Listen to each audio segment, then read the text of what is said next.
Welcome to part 11 of The Water Magician. I hope you have been enjoying the story so far. Don't forget to subscribe and join the Discord channel for the complete audiobook. The sixth night of the 7 consecutive nights of posting, the day of the second meeting, Fort Zalash was filled with a festive atmosphere. Looks like there are some temporary stalls set up. I wonder where they usually are? Rio and Abel were astonished. Fort Zalash was undoubtedly a fort, but its scale was extraordinary. It had been the largest fort in the Go Kingdom even before the state of civil war, and an economy similar to that of a city was thriving here. No, perhaps it should be said that it was even more than an ordinary city. A city flourishes because of trade with the surrounding areas. While being a fort, Fort Zalash was also engaged in trade with the surrounding areas, and even with the cities of the Alliance from afar. Therefore, those who had heard the rumors from somewhere had come from outside, bringing all their stall equipment. This grilled fish skewer is delicious. It seems the fish was caught in the oasis that floats above the fort, but it's practically a lake, no matter how you think about it. Both Rio and Abel were already eating the grilled fish sold at the stalls. If you're going to do this, you might as well enjoy it. In these situations, the two of them always agreed. It might be a long day. Considering there's a chance we might skip lunch, it's better to eat while we can. Yeah, that is exactly the basics for adventurers. While making excuses to no one in particular, Rio and Abel bought meat skewers next. That's right, this was their second stall and second item. By the way, since they had eaten 2 skewers of grilled fish each, this was their third meat skewer. It probably goes without saying, but they bought 2 meat skewers each as well. So they had eaten 4 skewers each at the stalls. We can't just eat fish and meat, we need to have some vegetables and fruits too. Just as I thought, Rio has good advice. Finally, the two arrived at the training ground while eating a rindo that looked like an apple for dessert. By the time they arrived, the preparations for the meeting were almost complete. They weren't assigned any specific tasks. The trained kids were guards, still somewhat in training, but they were guards nonetheless, so they were patrolling. However, the two of them were still adventurers, therefore they didn't have any official roles. This was the stage for the trained kids and the future of the people of the fort, a crucial meeting to determine whether war could be avoided or not. Moreover, it was all happening in full view of the public. Normally, meetings like these with the top leaders are held in closed rooms, right? Well, yeah, it's pretty common for both representatives to announce the agreed content after everything is over. This time, the meeting is happening right in front of everyone. If there are any sabotage agents, it could turn dangerous. Am I not a henchman for the agents? Recently, Abel threw back what he had been told. Of course, that's a joke. If you get caught up in little things, you'll never become a king. I'm technically the active king here. Maybe it's just that everyone is acting that way because they feel sorry for Abel. I don't understand. The two took their seats marked special guests. They had been told by Malgar to sit there that day. Your names are also written here. Mine says Lord Abel, and yours says Lord Rio, so that's correct. The seat next to us says Instructor. Must be Elder Masuda. Indeed, it's a special guest seat. Both Rio and Abel sat in their respective designated seats. There were probably about 20 seats in total for the special guests. After the two sat down, more and more people filled those special guest seats. Most of them were clearly merchants. Merchants really do look like merchants at first glance. You can tell swordsmen and scouts by their unusual walking styles, but merchants walk normally. I wonder why. Well, don't ask me. Receiving Rio's question, Abel looked at the merchants sitting in the special guest seats. They certainly looked merchant-like. Ah, I get it now. What is it? You sound like you already know. It's the smell of money, I bet. Yup, as expected, that was completely wrong. Abel shook his head slightly at Rio's self-satisfied remark. You can deduce things by atmosphere, Rio. Merchants are probably a similar sort of thing. What a casual remark, and you're spreading defamation against me too. Rio frowned, but he quickly lifted his face again. Our disciples are working hard? Disciples, but we haven't really taught them for that long, have we? It's not about time, it's about philosophy. It's how deeply you can convey that spiritual part. That is what taking on a disciple means. In Rio's case, it's strange how it sounds deep at first glance. How rude, I always speak deeply. Only if you say it yourself. Both of them had experience with those they could call disciples. But it seemed that there were differences in perception among individuals. They could see the kids they trained walking on the opposite stand of the training ground, checking for suspicious items being dropped. The scene of checking for explosives looks the same everywhere, doesn't it? Explosives, those are like the black powder of the kingdom. Oh, if something like that existed, it would be a problem, Abel nodded. During his 3 years on the throne, research on black powder had progressed. Therefore, Abel understood its properties, including its destructive power. I don't know if research on black powder is being conducted around here, but there may be similar things in alchemy. Yes, yes, human imagination can create terrifying things. Imagination is indeed an infinite power, but if misused, it can lead humanity to misery. So be careful, Abel. Me. Why me? Generally, the ruler is the root of the problem. While being poor in imagination is a problem, being too rich can also trouble those around you. I hope it stays moderate and balanced. I can't say I agree, but fine. Abel cut off the debate as he saw an acquaintance approaching. Ah, instructor, Elder Masuda, have you been looking around the fort? Yes, there were quite a few unfamiliar faces.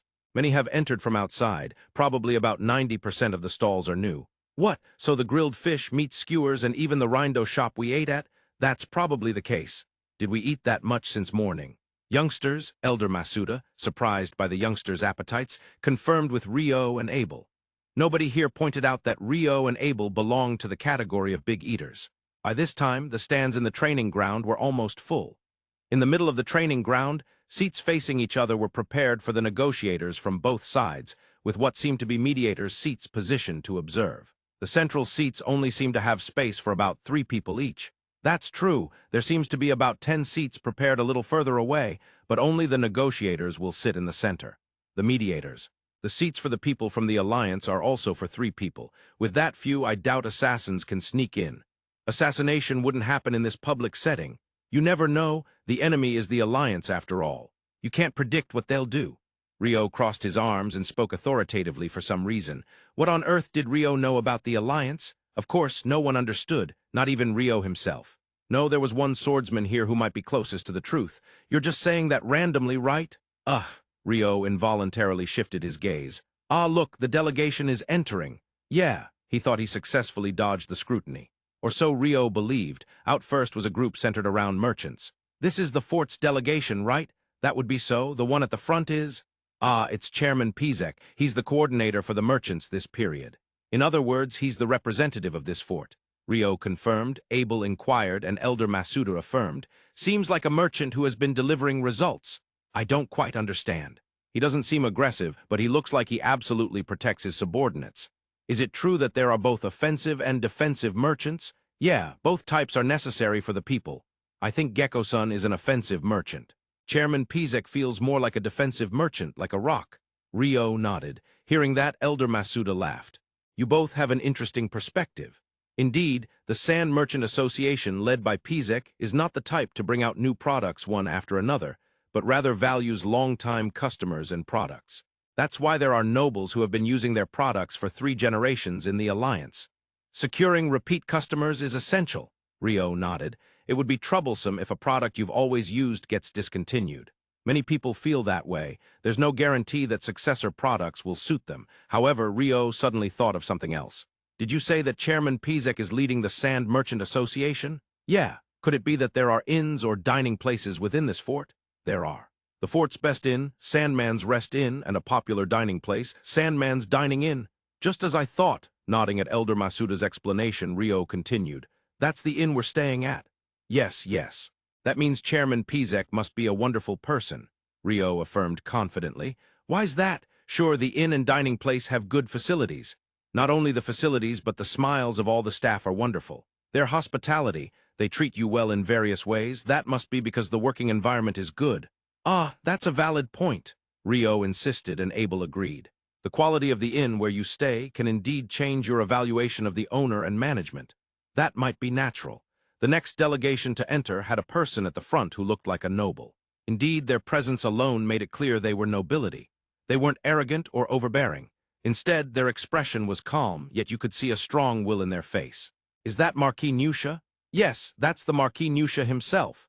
Elder Masuda nodded at Abel's confirmation. There were no feelings of hatred or resentment in Elder Masuda's expression or behavior. Even though he was the head of the opposing faction for 5 years, it seemed he had no personal negative feelings. Rather, to voluntarily come here, he's quite a remarkable person. He seemed to harbor admiration. I imagined someone a little sneakier. For Rio, who was seeing him for the first time, that was a very direct expression. Sneaky? What do you mean by that? Abel shook his head at the absurd expression. Well, he did overthrow the royal family, right? That doesn't make him a good person. I figured someone like that must have a sneaky face. Does that mean he has a small-minded character? Yes, yes. That's what I mean. Rio nodded in agreement. However, in response, Abel shook his head again in denial. Someone like that could never overthrow a royal family. Is that so? Think of it in terms of the Negotiator kingdom. When it comes to nobles who could overthrow a royal family, it would be the likes of Marquis Heinlein, Baron of Run, or Marquis Hope. All of them are led by top-notch figures. That's true. Though Abel, the one who was to be overthrown, was making an outrageous assumption, nobody was going to poke holes in that. After all, Rio was the one playing the fool, and Abel was the one making the corrections. Oh, there's another upper noble who has power but probably wouldn't handle things well. Is there someone like that? Duke Rondo. Well, he definitely cannot do politics or underhanded activities. But Abel, you're misunderstanding. If I were to ask the monsters from Duke Rondo's territory to raid the royal family, they would definitely perish. Not just the royal family, but the entire kingdom would fall. In the end, Rio played the fool while Abel corrected him. The last to enter was, that's the mediator from the Alliance, right? That would be so. The one leading is the Vice Minister of Foreign Affairs from the Eastern 8th District. Don Ray, right? He looks really anxious. I won't deny that. The mediation group, including Don Ray, consisted of 7 people. Seeing this, Rio tilted his head slightly. Abel noticed since he was sitting next to him. What's wrong? Well, there's someone in that mediation group wearing a hood, right? Rio pointed out. Abel looked at the mediation group as directed. Indeed, there was one person wearing a hood. There is. From the way they walk, they seem to be a young woman. As expected of Abel, I thought she was a woman too, but doesn't she seem out of place? Well, all the negotiation-related people there seem to be in their 30s or older. She's young compared to them. She must have some special skills. Exactly. I'm kind of curious about her. The delegations from both sides and the mediators had gathered. Marquis Nusha seems very capable and sincere, but why did this fort refuse to be under his control? It seems that the influential merchants of the fort were the royal merchants of the Go Kingdom, having strong ties with the previous dynasty. There's certainly an aspect of resistance out of fear of retaliation from the new Marquis, but more than that, the townspeople did not wish to come under control. Is that so? The merchants are sharp when it comes to profits. Ultimately, it seems they would have accepted Marquis Nusha's rule. However, the people of the fort let emotions take precedence over logic. When this fort was attacked by locusts and the town suffered greatly, the King of Go himself came to help. That gratitude has not been forgotten. That's why they are resisting. Elder Masuda explained with a sad expression. Since the issue is rooted in emotions, logic does not apply. Elder Masuda himself probably understood this. Nobody is to blame, yet they continue to fight.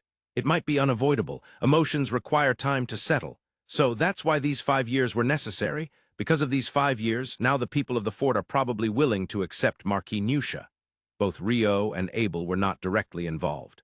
That's why they could view the situation calmly. Even if they understood it rationally, emotions needed time to be accepted. Conversely, given enough time, emotions could settle to some extent, though not completely. As each representative was introduced, the opening was announced. The first to request to speak was Marquis Nusha. I would like to thank the people of Fort Zalash for opening this venue. On that note, I wish to propose. If Fort Zalash joins our country, I would like to grant it autonomy and welcome it as an autonomous district. Immediately after Marquis Nusha spoke, no one opened their mouth. Most of those present couldn't keep up with what was being said. The first to understand was the representative from the fort. Marquis Nusha, what do you mean by autonomy specifically? Chairman Pizek, everything except for taxation. What did you say? Pizek was left speechless. If everything except taxation was permitted, it meant that laws, administration, and economy could all remain as they currently were. Not just Pizek, but most of the people from the fort listening in the training area began to understand. Everything except taxation. Does that mean nothing changes from the way it is now, so it's the same as before, but there will be no war? No, it means taxes must be paid to the state, right? In the end, life will still become harder. Discussions were happening here and there in the stands. Marquis Nusha, how much taxation do you envision? 1 florin per year. The eyes of Chairman Pizek, a seasoned merchant, widened in shock. Excuse me, Marquis, did you just say 1 florin?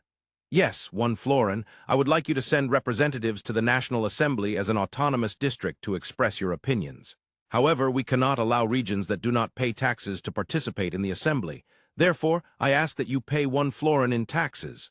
Marquis Nusha stated this clearly. At this point, it was evident that the idea of wanting to make them an autonomous district was not just an arbitrary thought. We will discuss this within the delegation. Please give us a moment. Of course, take your time. Marquis Nusha nodded to Pizek's words. The fort's representatives began their discussions. In contrast, the Marquis's side remained completely still. The proposal for autonomy had evidently been discussed thoroughly within the Marquis's camp. This is surprising. Elder Masuda muttered as he began talking with the merchants in the special guest section. Rio and Abel also began to speak. That was a bold move to come in with such a major proposal. Autonomy means the people of the fort would have large benefits, right? That's right. It means they can continue living their lives unchanged. It seems that neither inspectors nor daimyos will be sent from the central government. That may be fine for the fort, but what benefits does that offer the Marquis? The fort joining won't increase tax revenue, right? That wouldn't be the case. If the merchants of the fort start coming to do business with them, the economy will become even more active. In turn, the overall tax revenue would naturally increase, wouldn't it? Ah, I see. Moreover, more than that, having the divided country become united is extremely significant from a diplomatic standpoint. The seeds of a military conflict being removed is also a huge benefit. Isn't it mostly advantageous? Abel spoke while contemplating. Suffer a loss to gain a benefit? Ah, that's a good saying. But they probably aren't actually losing that much. True. Both Abel and Rio understood that Marquis Nusha's proposal was a good one. The people from the fort discussing here were all positive about it. However, Abel noticed one person who was distinctly irritated. It seems the mediator is not pleased. Don Ray? Ah, he looks frustrated. Don Ray called one of the members of the mediation group and hurriedly instructed them on something. The instructed individual took out something small like a box from their pocket and whispered something. That is an alchemy tool for communication. I see the faint light of low-level alchemy. Now who are they instructing and what are they saying? Abel's expression turned grim. In the meantime, Rio said, Abel, shouldn't you be apologizing to me? Huh. At this point, it's clear to anyone. There has been underhanded activity from the Alliance, and it looks like there will be again this time. Rio puffed out his chest, placing both hands on his waist in a self-important manner. Ah, I won't deny that possibility. To say something like that even at this stage, I was just mimicking what you always say, Rio. Abel smiled wryly while Rio frowned. Well, as Rio puts it, if there is indeed underhanded activity, what could it be? If Don Ray and the others don't take urgent actions, it might be too late, right? Given Marquis Nusha's proposal, the momentum is already building. Indeed, that proposal could be considered the best for the people of the fort. There's no reason to reject it. Once the momentum is established, but they still want to do something. In chess, what would you do? Chess. Don't you play chess, Abel? Yeah, I do, but reversing the situation is impossible, right? No, in this case, the answer is universally known. You physically flip the board. Hey, Abel was taken aback by Rio's ridiculous answer. If one were to physically flip the chessboard, the game would become meaningless. That seemed to be what Rio was implying. Well, I think that's a bit extreme, but what would that mean in this situation? Changing the venue, maybe? I see. That makes sense, Abel nodded. He seemed to have some specific methods in mind at the same time. All we need to do is create a commotion. That the instructions from the alchemy tool were to create a commotion? Probably, Abel nodded. I'll check it out. Active sonar, Rio chanted. He could pick up information within a radius of nearly 1 kilometer. Oh, about 50 people are gathering in the eastern plaza. That seems suspicious. That's enough numbers to create a commotion or for the mediator to suggest a change of location. Abel, we might have done something terrible. What happened? The group includes the Rindo shop we ate at. They seem to be agents of the enemy. Well, things like that tend to mix in. There aren't any grilled fish or meat skewer vendors. They must have been good people, thank goodness, Rio nodded. Perhaps they overheard the conversation. Returning from discussions with the merchants, Elder Masuda came back. Did you say there are people gathering who are about to create a commotion? Ah, yes, instructor. About 50 people are gathering in the eastern plaza. Outside, Cairo and the others are on patrol, but I'll go lend a hand. With that, Elder Masuda left the special guest seats. Cairo, probably that brown-haired person from earlier. He's giving directions while glaring at the 50 people. That person had made a tactless move at the Sandman's dining in. However, both Rio and Abel understood that he wasn't a bad person. He simply wasn't suited for guiding people. He was just too absorbed in it. What should we do? Should we go too? No, let's leave it to them outside. I'm more worried about the person in the hood. I see. But if they fail to subdue those 50, we won't be able to say anything about what happens here. That's true. Then let's go help hold them up. Hold them up. Ice path, Rio chanted. However, there was no visible change in Abel's field of vision, which means the hold-up magic that freezes the ground for 50 people. Previously, during the confrontation between Room 10 and Room 11 against the Templar Knight Order's 3rd Division, the ice floor Rio deployed was something Abel saw through the echo of the soul. To put it bluntly, it terrified him. It was truly a nightmare for close combat jobs. If you can't get close, you can't fight. For those types, it's akin to being thrown into hell. Probably such a scene was unfolding in the Eastern Plaza. That spell makes it impossible to walk. No, it would make it impossible to even stand. Ku, I'll make them experience the infinite slipping ice hell. Just the words alone convey how terrifying that is. Rio smiled with a sinister expression while Abel shook his head slightly. In the Eastern Plaza, hell was literally manifesting. All 50 people were slipping and falling. Once someone fell, they could never stand back up again. In a fine detail, the area around the falling zone was surrounded by blue-colored ice boards to prevent others from mistakenly entering. At the same time, it was set up so that they couldn't get outside. Even if they used their comrades as a foothold, they couldn't escape the icy floor. Watching from a distance were Cairo and the other guards on patrol. While waiting for their allies to gather, hell appeared right before their eyes. Honestly, they didn't know when to move. Then an old man with long white hair appeared. "Cairo, what are you doing?" "Master, what should we do?" Cairo sought instructions from Elder Masuda. The 50 men couldn't stand up, slipping and falling, and many of them were becoming desperate and frantic, while others were twisted in fear, unable to comprehend their situation. Watching this scene were Elder Masuda and the patrolling guards. "This is, well, if Lord Rio is that person, then this is to be expected, I suppose." Elder Masuda's muttering was barely audible to Cairo, who was next to him. "Master, no, just talking to myself. Once the situation stabilizes, the magic should be lifted. When that happens, we'll capture everyone. Get ready." "Yes," the patrol team responded to Elder Masuda's words. Meanwhile, more members of the patrol team were gathering, surpassing 50. In the next moment, the blue ice boards surrounding the 50 men disappeared. The ice covering the ground vanished as well. "Capture them!" With Elder Masuda's command, the patrol team lunged forward. The exhausted men who fell could not resist at all. In just a few minutes, the 50 had been neutralized. "It seems the instructors have successfully captured everyone." "Is that so?" Rio conveyed the information he grasped with sonar, and Abel nodded. In front of the two, the mediator, Don Ray, appeared to have a relaxed expression. He had given instructions for a commotion, waiting for it to ripple through the training ground. He probably hadn't received the report that the 50 had been captured yet. "Will this be the end?" "No, it probably won't end. Once they realize they've failed, they'll have to enact some backup measures they've prepared." "You mean Plan B?" Rio frowned and shook his head. After a while, someone who looks like a subordinate is reporting using an alchemy tool. Now, let's see what happens." Don Ray, now aware of the failure of the commotion, is looking so displeased even from here. "Well, that's to be expected," Abel nodded. The mediator Don Ray was deep in thought with a frown, but then he took a curious action. He called the hooded woman from the back seats. "That's her." She moved to the central 3-seat area. "As expected, there must be something about her." "It's definitely something troublesome," Abel asserted unusually. While Abel often made definitive statements about Rio, he rarely did so about anything else. However, this time he was certain. At the same time Abel made this assertion, Chairman Pizek, who had been discussing, returned to the central 3-seat area. His expression seemed filled with determination, yet also satisfaction. "It seems he has decided to accept. Anyone can see that's the best option." Both Rio and Abel were hoping that Chairman Pizek would say the word, accept. Probably so did Marquis Nusha, who proposed it. However, the next moment, didn't the expressions of both the Marquis and the Chairman just loosen? "Did you see it too, Abel? Something feels off." Rio and Abel both frowned.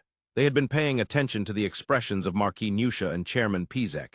It seemed their expressions had relaxed. And then, "Our fort will not accept. We will maintain our independence. We withdraw the proposal." "Total war?" Chairman Pizek shouted, and Marquis Nusha shouted too. Finally, today the novel Volume Part 2, Volume 2, the comic Volume 4, the Junior Library Book Volume 2 was released. Have you all managed to get your copies? The paperback Part 2, Volume 2, even reached first place in the Amazon Kindle New Arrivals ranking for a while. Not the light novel category, it was overall Kindle books. Thanks to all of you for your support. Tomorrow, finally, it's the 7th night of 7 consecutive nights of posting. Please look forward to it. The 7th night of the consecutive 7-night postings is here, the final day. That's ridiculous. Why? Both Abel and Rio were confused. Of course, it wasn't just the two of them. The soldiers at the fort, who had been discussing the proposal from Count Nusha, were also watching with bated breath, expecting the two's comments. The development was too unexpected, causing confusion. Maintain independence? Why? Did you say you would withdraw the proposal? Total war? No one truly understood. There was one person whose expression did not change. Only Don Ray, the deputy minister in charge of foreign affairs from the Eastern 8th District, remained expressionless. 10 seconds passed. "I see, so that's the situation," Abel muttered as if exhaling. Abel, did you understand it? It's dark attribute magic. Rio was left speechless by Abel's words. Perhaps Count Nusha also suspected this after the initial meeting. That's why he insisted on having the meeting in public this time. If there are unnatural behaviors caused by dark attribute magic, it would raise doubts among the observers. Just like we're doing now. I thought it was strange from the beginning. Both Count Nusha and Chairman Pizek seemed normal, yet at the first meeting, both sides said they would never meet again. That's not normal. Dark attribute magic? Was it called slave? If manipulated by something like that, it's understandable that they would act that way. Both Abel and Rio had experienced it. After the turmoil in the royal capital, while returning to the city of Run, they had been subjected to the slave spell by a priest who manipulated dark attribute magic. Thanks to his always-worn status recovery necklace, Abel was unaffected, while Rio's unique constitution rendered it ineffective. I understand the reason, but what should we do? There is only one way. We storm in there. Huh! Rio raised an astonished voice at Abel's suggestion, which was oddly similar to his usual demeanor. You mean to restore Rio's unique constitution, the one manipulated by dark attribute magic, right?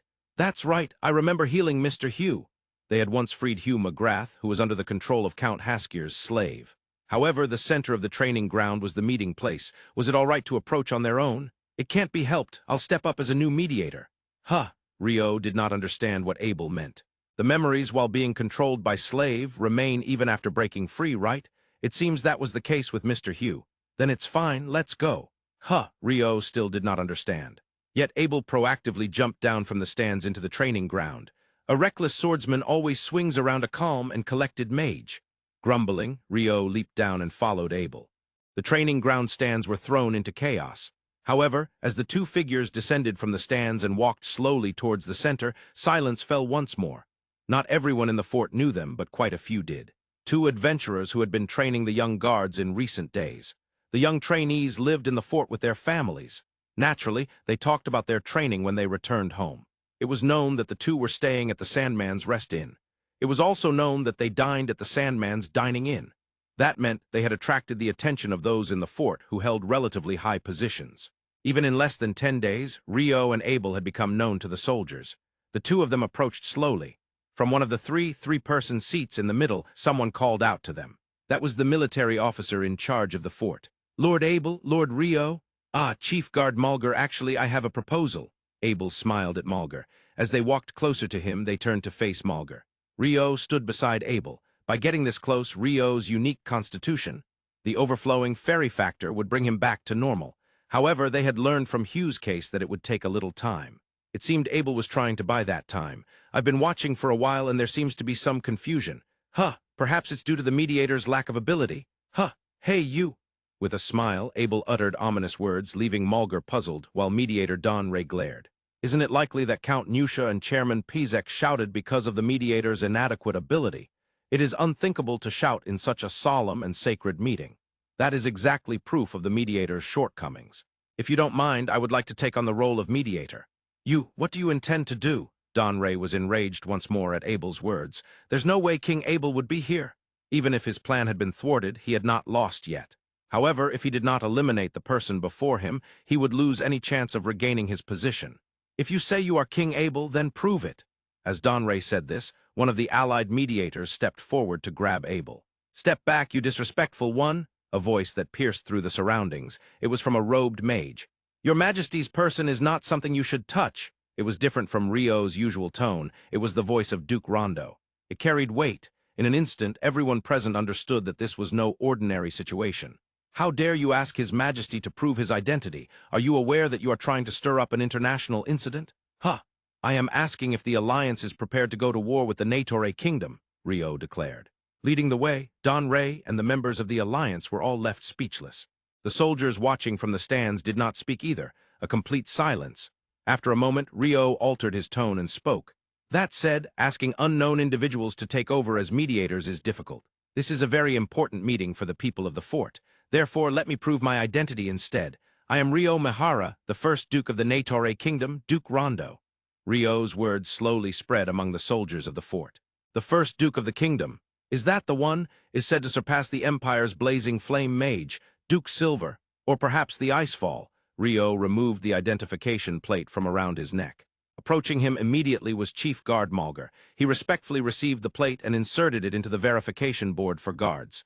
I have confirmed. Without a doubt, he is the first Duke of the Natore Kingdom, Duke Rondo. Oh, Malgar showed the verification board to the allied mediators. That's ridiculous, Donray involuntarily exclaimed. Ignoring the kneeling Donray, Abel turned to the two representatives. Count Nusha, Chairman Pizek, I am King Abel I of the Natore Kingdom.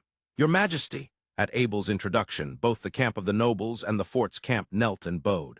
It was the majesty of a king, an overwhelming presence that indicated that no identification check was necessary. I understand that this region has deep ties with the Alliance. However, because of that deep relationship, it seems we cannot remain neutral. The kingdom does not intend to intrude. I simply wish to witness the proceedings from a fair and just position as a new mediator. What do you think? May I ask one selfish request? King Abel's proposal. Yes, it was a proposal. After all, it was just a proposal. But who could refuse a proposal from someone with such an overwhelming presence? I accept your mediation, Your Majesty. I request this of you, Your Majesty. Both Count Nusha and Chairman Pizek accepted. In the following meeting, there was no contention regarding the content at all, however. Although it's referred to as an autonomous region, how about naming it a free city? Such a proposal was made by a water attribute mage, a close aide of King Abel. Of course, that person was also a celebrated hero, known as well as King Abel. Duke Rondo's suggestion is excellent. Then it's settled, it will be Free City Zalash. Count Nusha and Chairman Pizek accepted. It is acknowledged in the name of King Abel I of the Natore Kingdom. This event would later be referred to as the ruling of King Abel. The 7-night consecutive postings concluded successfully, coinciding with the release of the novel.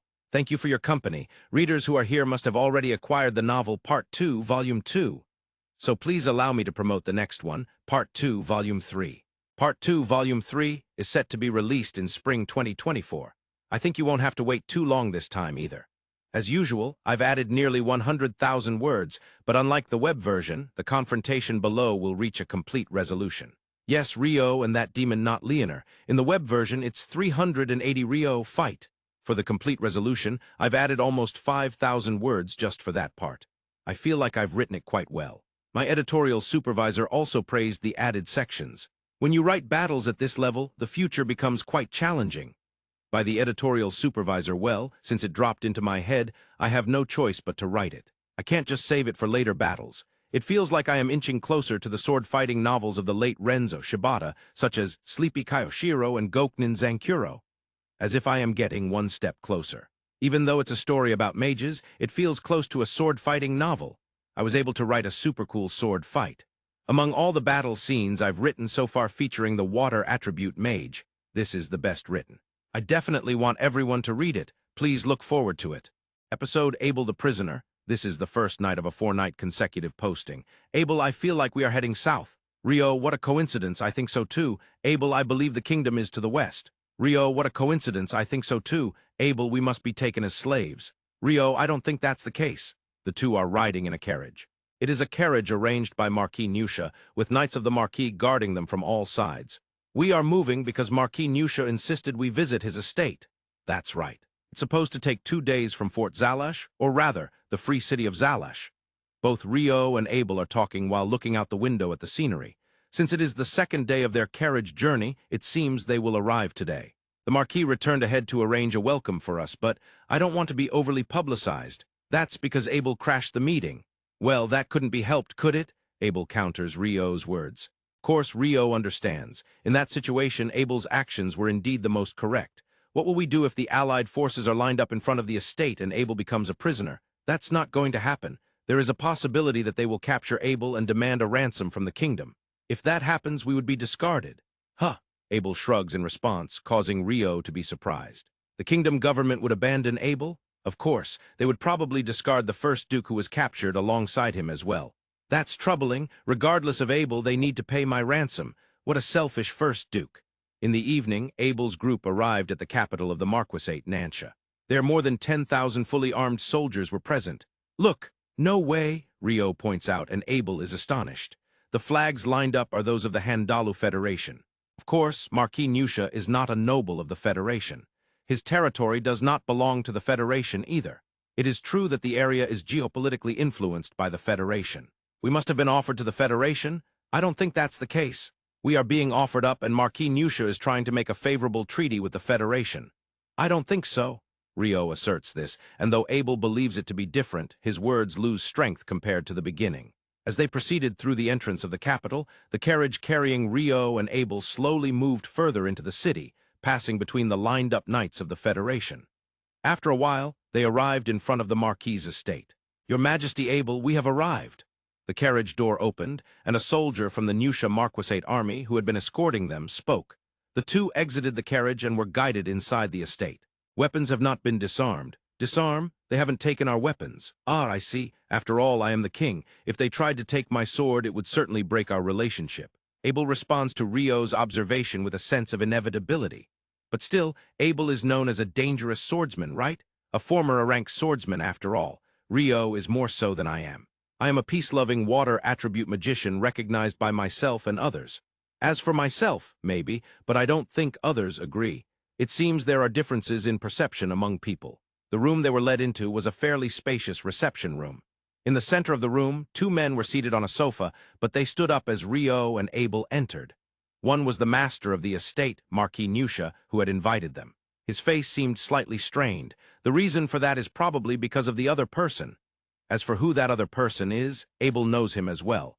They had met 4 years ago, just before the decisive battle with Demon Garwin. Surely not, however, it would be unreasonable to expect this person to be present. "It has been a while, Your Majesty Abel. I didn't expect to see Regent Lord Aubrey of the Federation here." Waiting for Rio and Abel was Lord Aubrey, the regent of the Handalu Federation. On April 20, 2024, Saturday, the paperback of The Water Attribute Magician, Part 2, Volume 3 will be released. It's the milestone 10th volume. I can't help but feel a bit emotional. The Water Attribute Magician has been published in other countries besides Japan, in Taiwan traditional Chinese and Korea Hangul. As I noted in my activity report on April 2, 2024, the English version was finally released in March. The English title is The Water Magician. I can't directly post the purchase page on Amazon, so if you search The Water Magician, Arc 1 Volume 1 on Google, it will come up. This is the ebook version.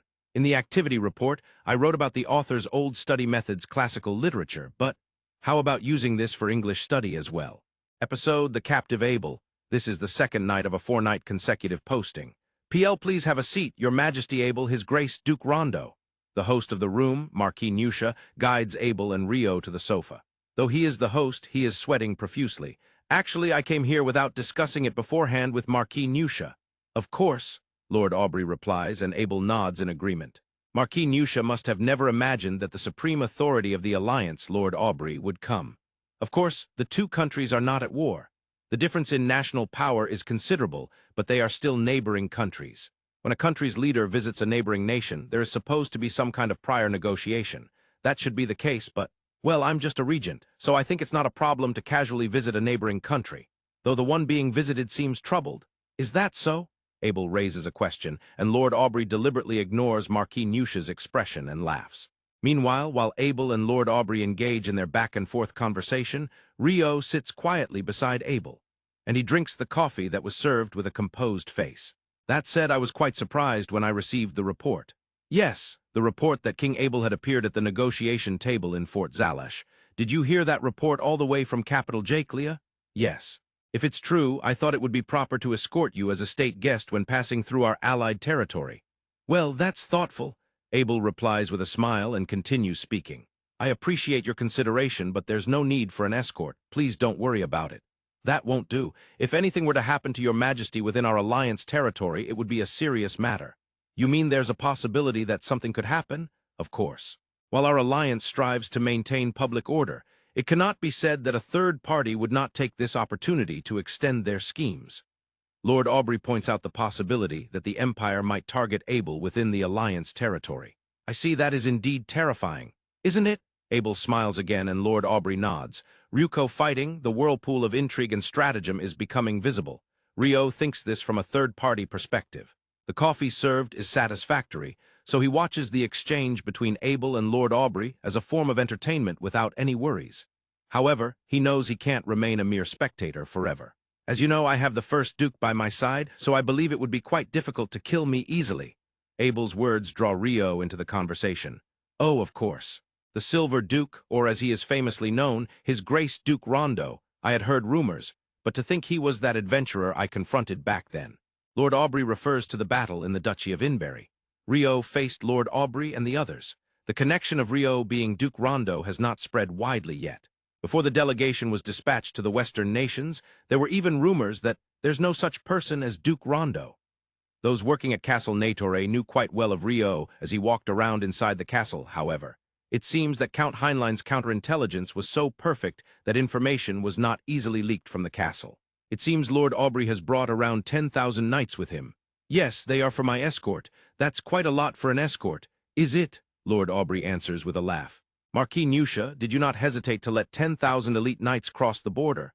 I have received no such report. The diplomatic delegation was in a hurry, so they only mentioned crossing the border. Marquis Nusha answers Abel's question honestly. Yes, I came for diplomatic reasons. I mentioned I needed few escorts, but as a result of the officers adding various things, the number increased. Perhaps it has grown a bit too much. This is precisely what it means to be shameless, a fitting description for Lord Aubrey. That being said, the number is still insufficient. Excuse me, Lord Aubrey tilts his head at Abel's words. If our first Duke were to take it seriously, the number would be reduced to corpses in 3 seconds. Would you really say it's enough for me to meet? Wow, Your Majesty, Abel says something terrifying. Of course, I'm joking. Yes, I understand it's just a joke, right? Abel and Lord Aubrey laugh heartily. Meanwhile, Rio can clearly see Marquis Nusha trembling. He feels a pity for him, thinking this from a third-party perspective, and shakes his head slightly in his heart.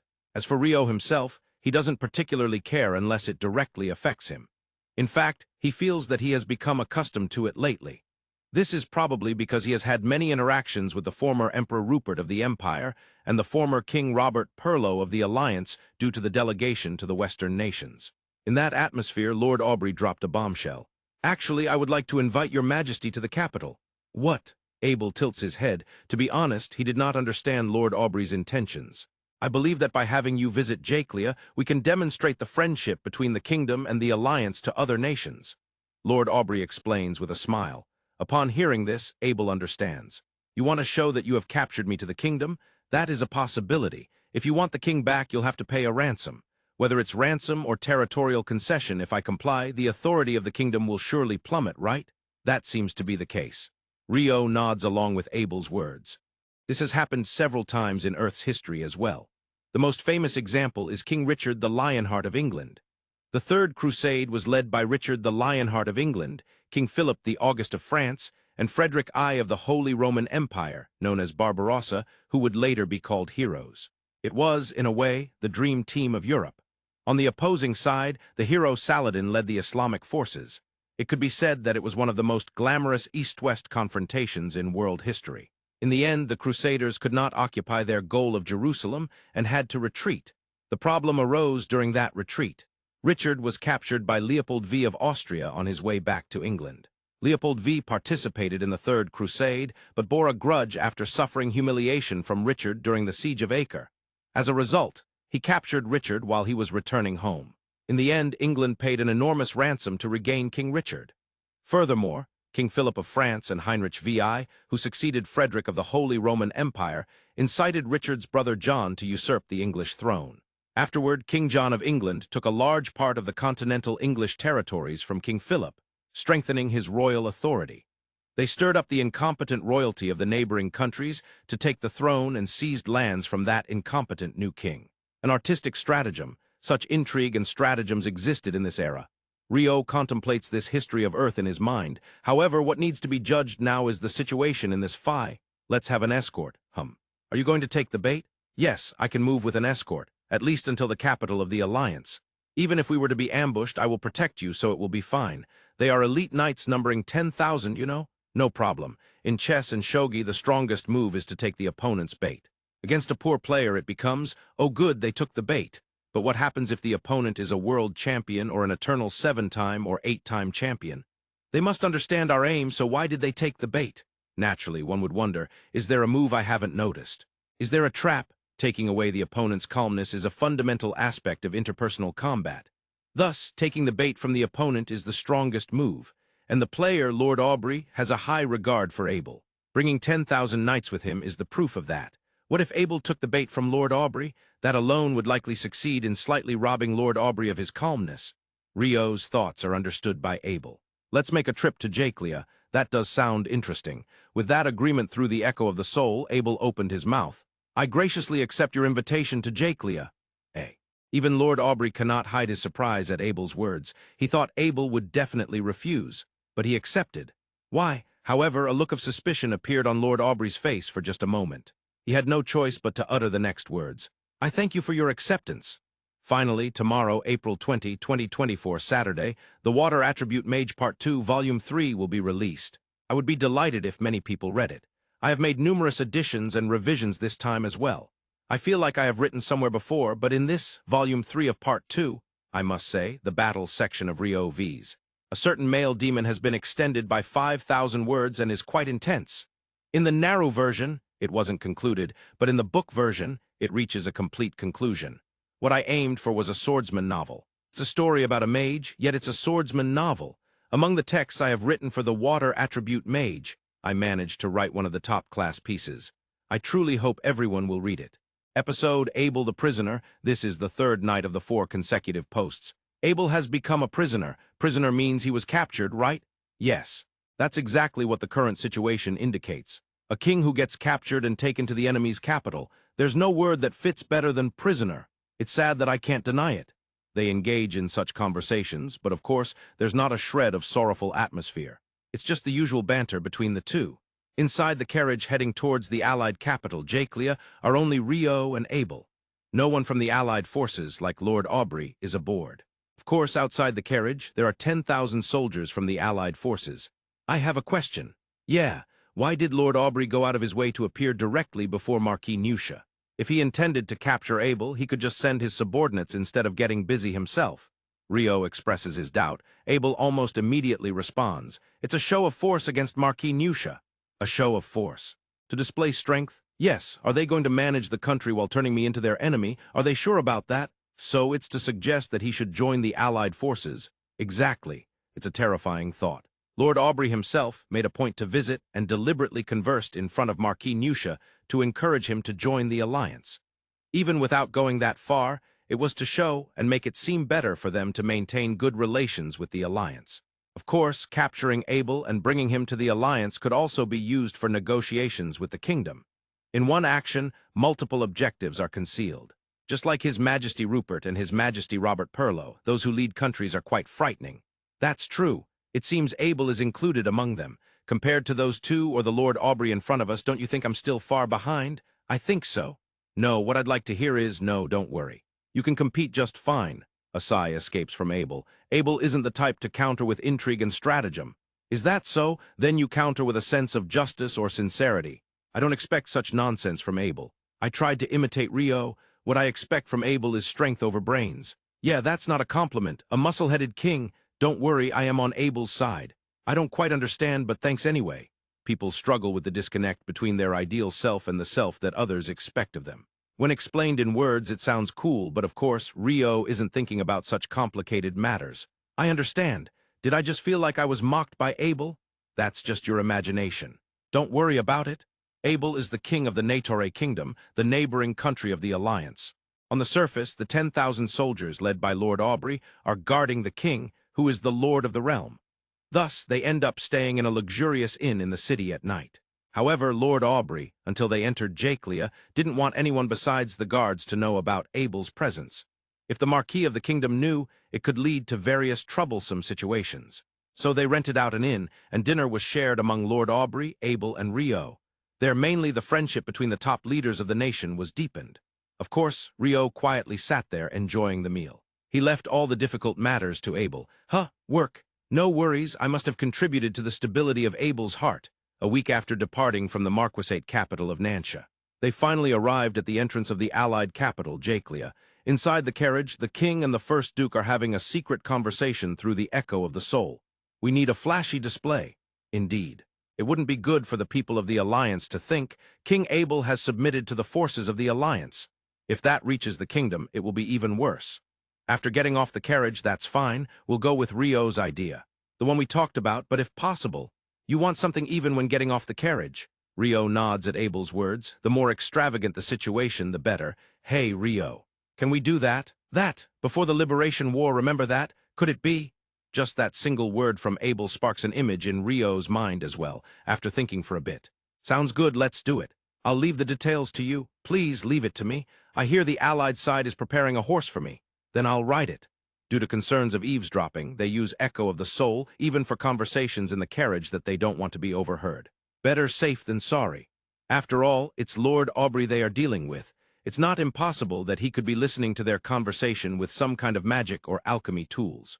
And about that matter, how's it going? I took care of it the night before last. Since we're quite close now, I managed to handle it myself. It seems to have been delivered properly, so everyone should be moving smoothly. Things are going well. Watch as the craftsmanship unfolds. Abel nods and Rio grins. Then the procession arrived at the square of the Allied capital, Jaclia. They were probably informed in advance. There are quite a few people from the Alliance gathered. Here, Abel is to get off the carriage and move towards the Allied government office for a public reveal. The carriage stops and the door opens. At that moment, the voices of the crowd fall silent. Next to the carriage, an ice platform is generated. Huh! Voices of confusion arise. Not only from the crowd, but also from the 10,000 soldiers surrounding them.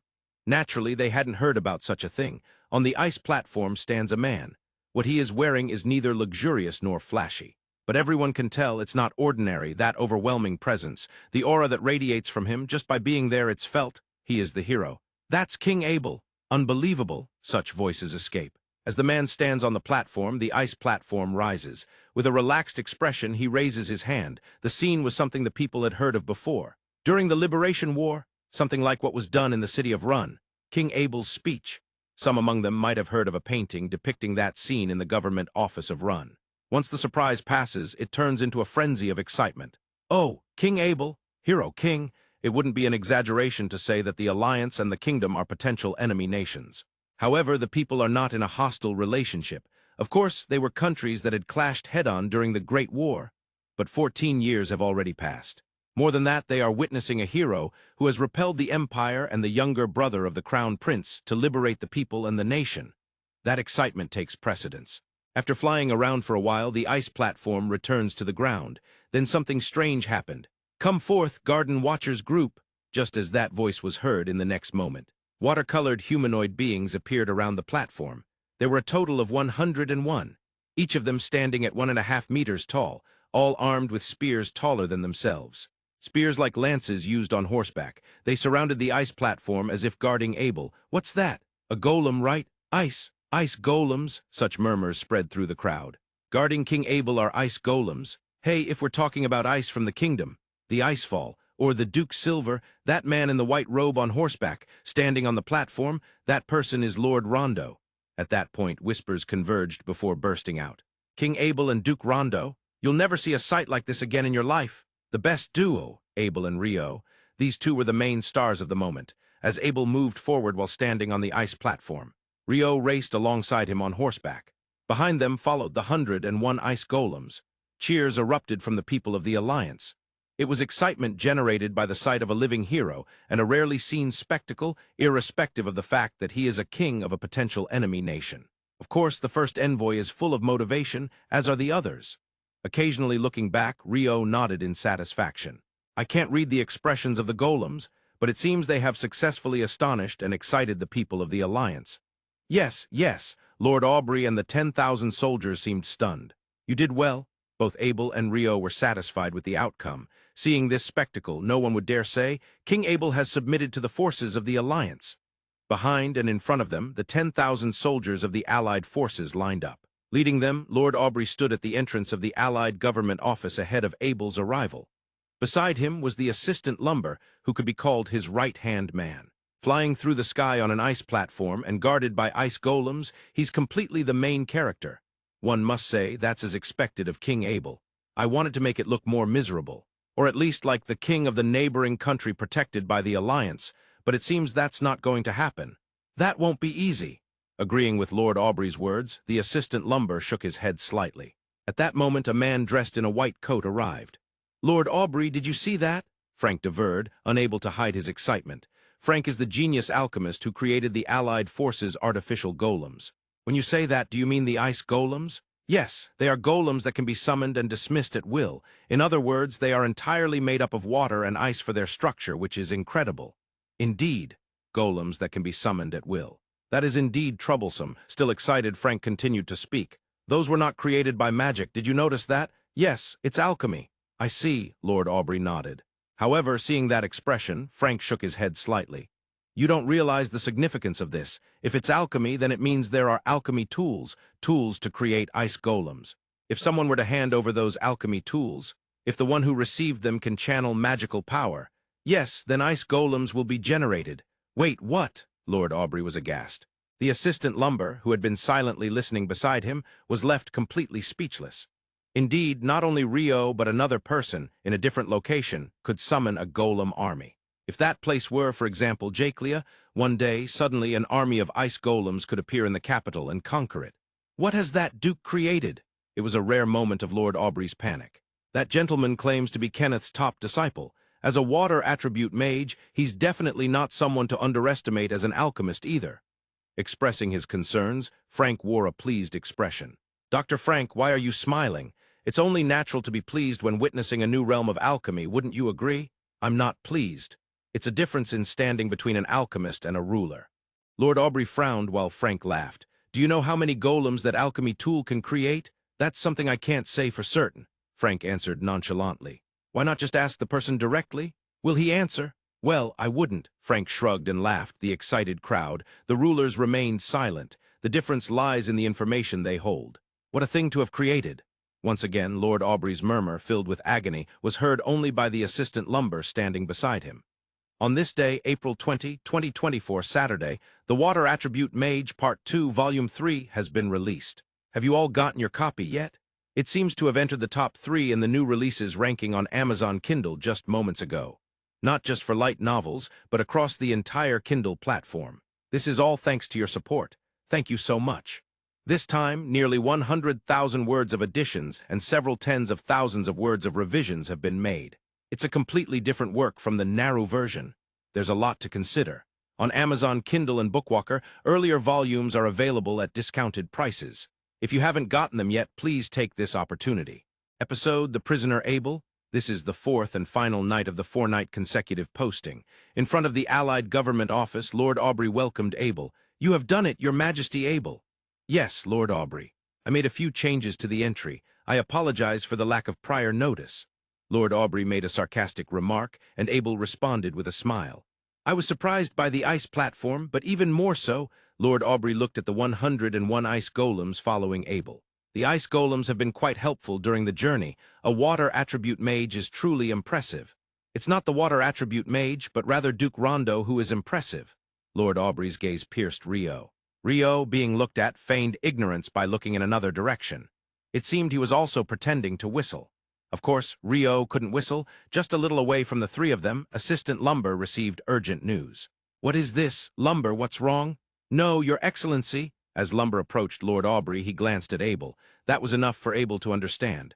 The preparations he had set through Rio had become effective. Could it be that the kingdom's escort is seeking permission to cross the border? An escort? To cross the border? Lord Aubrey questioned with suspicion at Abel's words. Yes. I thought it was only polite to call for an escort from the kingdom, including myself and the First Duke, after the troubles caused by Jaclia. They are likely seeking permission to enter the Allied territory. You are correct, Your Majesty. Lumber nodded to Abel's words. However, Lumber's expression was far from cheerful. Your Majesty's safety will be ensured by our alliance as we deliver you to the kingdom. No, Lord Aubrey, please don't worry. It seems the escorts are already near the border. In 2 days, they should arrive at Jaclia. May I request permission to cross the border? That would be... As Lord Aubrey was about to grant permission, he noticed Lumber's expression. What was evident there was fear. Lumber, how many escorts are there? It is said to be 10,000 knights. What? Lord Aubrey was rendered speechless. Even though it was an escort for the king, 10,000 knights was no ordinary number. To grant permission for such a large military force to cross the border that is an absurdly large number. Lord Aubrey, you brought 1,000 knights to escort Marquis Nusha, and I only relayed that. I too was surprised that the kingdom would send 10,000 knights. Abel smiled. This was truly brazen. Lumber continued with the report. Moreover, they are led by the Supreme Knight Commander of the Negotiator Kingdom and Head Knight, the elf from the Forest of the West, Sira. Lord Aubrey had not forgotten that name. The nations forming the alliance had utilized that position for their own benefit. Immediately after Abel and Rio were sent to the eastern nations. The Straw Duchy, which had a seat in the Central Council of 10, launched an attack on the kingdom. Enticed by Marquis Heinlein's strategy, the Straw Duchy had over 2,000 prisoners, showcasing the powerful presence of Sira to the Central nations. "Ah, so Sira is coming, that's great." The voice filled with joy belonged to Rio. "Duke Rondo and Sira are quite close, so that's probably why she volunteered." "Not at all," Abel explained with a smile, and Rio blushed. In contrast, Lord Aubrey and Assistant Lumber wore expressions of despair. "What kind of combination is that?" Assistant Lumber's two honest words went unheard. Lord Aubrey hesitated. He was irritated that his own strategy was being used against him. Realistically, allowing an army of 10,000 knights from the kingdom into the territory was terrifying. Sira is the supreme knight commander of the Negotiator kingdom and head knight. It's a position that hasn't been held since King Richard, known as the father of our kingdom's revival. Are you aware? No, she possesses military command authority that surpasses even mine as king. What? She is both the supreme knight commander and head knight. In a sense, she is the top of all knights within the kingdom. Lord Aubrey was left speechless. Furthermore, there are troublesome individuals within the allied territory, you know? Abel smiled as he looked at Rio. Rio maintained a composed expression. With Sira coming from the outside and Rio from within, if it were me, I would quickly have them merge and leave the country. 5 seconds later. Lumber, grant permission for your Majesty Abel's escort to cross the border. 2 days later. Rio. Sira dove in with incredible speed and hugged Rio. He stumbled, having not expected her after so long. Of course, Abel and Lord Aubrey were present. Sira, I should mention that Abel is here. Let them wait." "Why, yeah," Sira replied while still hugging Rio, and Rio accepted it. Abel silently shook his head lightly. This was the large training ground next to the Allied government office. It was the only place where 10,000 knights from the kingdom could be accommodated without difficulty. Just in case something went wrong, there were Allied forces waiting outside the training ground. While they were on standby, Lord Aubrey had given strict orders to refrain from intervening as much as possible. The thought of battling against 10,000 knights from the kingdom with both Rio and Sira present was frightening. After a while, Sira parted from Rio and stood before Abel. "Your Majesty, I have come to welcome you," as if nothing had happened. "That is indeed a perfect composed face." Did anyone hear Rio's muttering? "Ah, Supreme Knight Commander, I am honored," Abel greeted her. Then he turned to look back. "Thank you, Lord Aubrey, for your hospitality." "No, Your Majesty Abel, I apologize for not being able to provide proper hospitality. I would like to invite you to the royal capital next time, if there is an opportunity." Thus, Abel and Rio departed Jaclia, escorted by the 10,000 knights from the kingdom led by Sira, heading towards the kingdom. The 4-night consecutive posting has come to an end. Finally, in the next episode, the return journey of Rio and Abel will conclude. Please wait a little longer for the posting. Today and tomorrow, I will post in 2 consecutive nights. This is the first night. Abel and Rio, having departed from the Union capital of Jaclia, were attempting to cross the border with a 1,000-man escort. I was wondering how you managed to gather 1,000 knights. You really pulled together a lot of them. The lords from various regions responded to Ria's call and hurriedly sent their knights. In response to Abel's words, Sira replied gravely. "While you were absent, Ria had quite a hard time. You should show her some gratitude when you return to the royal castle." "Why, yeah, I understand," Sira stated in a tone that left no room for argument, and Abel accepted it. This conversation took place inside the carriage where King Abel was riding. Sira was managing this escort as the Grand Knight Commander of the kingdom, yet she was inside the carriage. By the way, Rio was resting his head on Sira's lap. With a gentle smile, Rio stroked Sira's head as she lay down. Abel, who sat facing Rio and Sira, did not say anything about the two of them. He had made up his mind that it was not his place to comment. It was not that he wanted to avoid saying something that would anger Sira. The 1,000 knights escorting King Abel were, of course, primarily from the Royal Knight Order. They were joined by the Silverdale Knight Order, the Knight Order of Marquis Hope's territory, the Knight Order of Marquis Heinlein's territory, and the Knight Order of the Barony of Run, alongside Knight Orders from the noble families in the central part of the kingdom where the royal capital was located. I understand Silverdale, but the Knight Order of Marquis Hope's territory is in the western part of the kingdom. It's impressive they made it in time, Abel said in admiration. Rio used his Echo of the Soul to send a message via a passive device that was supposed to have been improved by Viscount Kenneth Hayward, and there had to have been only 2 or 3 days until the escort crossed the border. Traveling from the western part of the kingdom through the 4th Avenue, the royal capital, and then through the 2nd Avenue to Red Post. It should have been impossible within 3 days, no matter how hard the horses ran. That was just a coincidence. The Knight Order of Marquis Hope and the Silverdale Knight Order were conducting a mock battle in the royal capital. That's how they made it in time. Sira answered, of course, while still on Rio's lap. And Heinlein and Run, they rushed through the repaired Row Bridge and joined us at Red Post. It's strange for me to say this, but the Knight Orders of the Kingdom are amazing, Abel murmured while shaking his head slightly. At that moment the carriage door was knocked on. What's wrong? I apologize, Your Majesty. Actually, 2 horses have been following us for a while. Horses, a black horse and a gray horse. Don't tell me. Saying that, Rio jumped out of the carriage door. The gray horse he spotted rushed over. Andalusia, it rubbed its head against Rio. It also approached Abel, who had exited the carriage. Faywin, it licked Abel's face. Both showed affection. The knights watching this were surprised.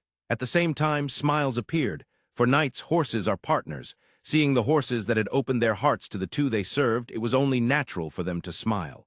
What about those 2? Sira asked. That's Faywin, a fine horse, isn't it? Andalusia, it's quite intelligent. Abel and Rio introduced them to Sira with expressions full of joy as if they were their own. Indeed, they are splendid horses, but... Sira nodded while looking at Faywin, and when her gaze shifted to Andalusia, she couldn't take her eyes off it. Noticing this, Rio spoke. I won't give Andalusia away, even if it's Sira. It's fine if you want to ride for a bit, though, Rio said with a worried expression. I'm not planning to take it away from you, Sira chuckled. Hearing that, Rio sighed in relief and stroked Andalusia once more. What could Sira see? From Rio's body, what the elves called the fairy factor was overflowing. She could see that Andalusia was absorbing the overflowing factor. Of course, Sira and the other elves also absorbed the fairy factor. However, what Andalusia absorbed was several times more than what the elves did. Sira had never heard of any normal biological creature absorbing such an amount. By the way, in the case of a normal horse, even Sira wouldn't recognize that it absorbed more than a trace amount. In fact, Faywin, who was next to her, showed no signs of absorption. Sira tilted her head. Can a living creature absorb such a huge amount of the fairy factor? No one had an answer to that question. Are you getting on the horses or riding in the carriage? Please, I'd like to ride in the carriage. Sira answered immediately to Rio's question. Rio tilted his head slightly but did not argue, looking at the 2 horses and said, Will Andalusia and Faywin follow us from the back of the carriage? When Rio said this, the 2 horses lined up happily behind the carriage. They really are intelligent. They're wonderful. Probably because they aren't ordinary horses. Rio and Abel praised them, and Sira's murmured words were too quiet for the 2 to hear. The 3 returned to the carriage, and the group began to move. Andalusia and Faywin followed joyfully from behind the carriage. Moreover, it seemed as though the other horses ridden by the knights were glancing at the 2 horses with concern. When Abel arrives at Jaclia, it must have been a grand entrance, right? It was grand. Well, that's true. Eventually, that story will reach the kingdom. That's likely. Then, shouldn't we put on a decent Arrival of King Abel performance in Red Post as well? Abel tilted his head at Sira's words. Why is it that you answered the people's cheers in Jaclia but chose to hide yourself in Red Post where your own people live, or something like that? Abel frowned. After thinking for a moment, he looked at Rio. Rio, in Red Post? Yes, let's enter on the ice platform. While stroking Sira's head as she lay on his lap, Rio nodded. But if we do it in Red Post, we can't just skip it in other towns, right? Why, yeah, that would indeed be the case. Abel frowned even more. At the very least, we should put on a display in Wingston. Yes. Abel gave up all resistance to Sira's words. Thus, a series of performances that would be called The Return of King Abel in later generations was to take place.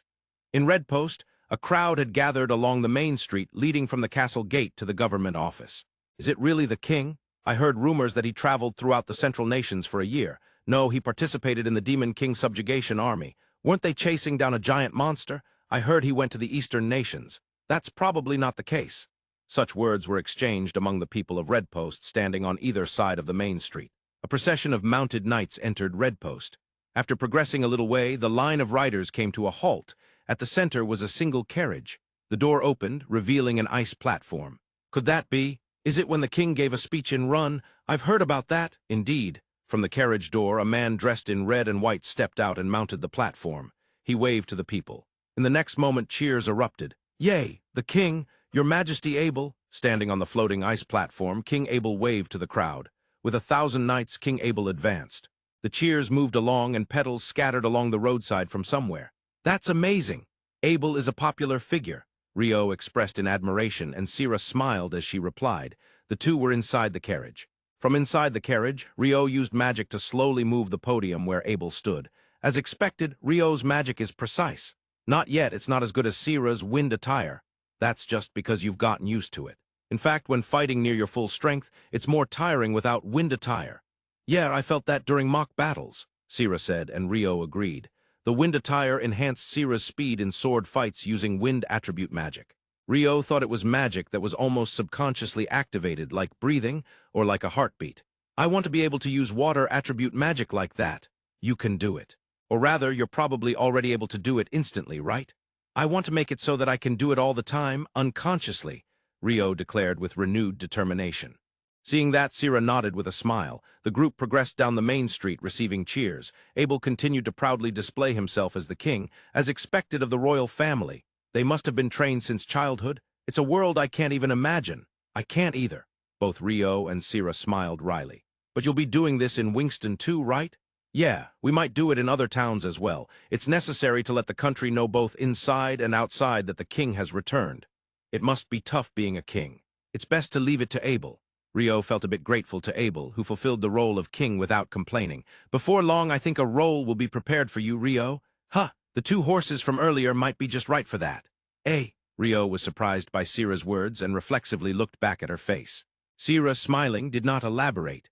Thus, the Return of King Abel event took place in all the larger towns from Red Post to the royal capital. And after 10 days of crossing the border, Abel finally arrived at the royal capital, Crystal Palace. Tomorrow's update, 711 The Return of King Abel, will finally conclude Rio and Abel's return journey. And on July 16, 2024 Tuesday, the Water Attribute Mage Part 2 Volume 4 will be released. Finally, the mysteries of the Western nations will be unveiled, leading into the final chapter of Part 2 in Volume 5. Additionally, the 5th volume of the comic will be released on the same day. Please do read it. Also, a set of 5 antique-style postcard sets will be released on the same day, and they are quite wonderful. For each of the 5 cards, the author has written a short story of about 500-1,000 words. Yes, it comes with 5 short stories. By flying over from the special page for Water Attribute Mage to the online store, you can see samples. Water Attribute Mage special page in tomorrow's afterword for 711 The Return of King Abel. I will write an announcement about the Naruhodo version of Part for the Dark Continent arc, so please look forward to that. This post marks the completion of Rio and Abel's return journey. We're finally back. It feels nostalgic. Before the royal capital, Rio and Abel have deep expressions on their faces. I've only been gone for about a year, but for Rio, it must feel like much longer since he went to the Western nations. Yes, that's correct. In the meantime, I have been waiting all this time. Sira raises her voice in protest. Yeah, I'm sorry. Just kidding. For elves, a year or 10 years doesn't change much. Rio apologizes while Sira laughs, saying it was a joke. Elves have a lifespan far longer than humans. It seems that long-lived species have a different sense of time compared to humans. I found a lot of delicious places in the royal capital while Rio was away. As expected of Sira. Let's definitely go. I thought you would say that. Rio replies eagerly, and Sira nods. However, that's not all. But tonight there should be a banquet to celebrate Abel's return, so we must attend that. Since Abel is the main star, it should be fine if I'm not there. Rio is the first duke, and since he returned with Abel, he cannot be absent. Rio cannot resist. Having given up on his objections, he takes out his frustration on the king, who is nodding approvingly across from him. It's all Abel's fault for nodding with such a smug face. Me? Yes. Because Abel wields such a sword, Garwin's rampaging magic caused trouble. Even if you say that, Abel shrugs his shoulders. Listening to their conversation, Sira looks at Abel's sword. That's the sword you've been using since long ago, right? Yeah, I just grabbed it randomly from the treasure vault when I left the castle. Abel nods in response to Sira's confirmation. That's theft, Rio points out sharply. The statute of limitations has expired, Abel replies with a laugh. Besides, it's royal treasure, so as the second prince, I shouldn't be punished for it. Well, there could be charges of embezzlement or betrayal. I don't know. What an outrageous thing to say, Abel shrugs while Rio scolds him. Sira laughs beside them. Well, as long as Abel is king, he probably won't be held accountable for it, right? Of course, there are laws in the kingdom. If he breaks those laws, even a king can be punished, but there are no laws regarding royal property. What? Sira asks while laughing. Abel explains and Rio is left speechless. Rio, even with your assets, for example, you can remodel or destroy the house in Run or the house in the Forest of Rondo as you please, right? Well, of course.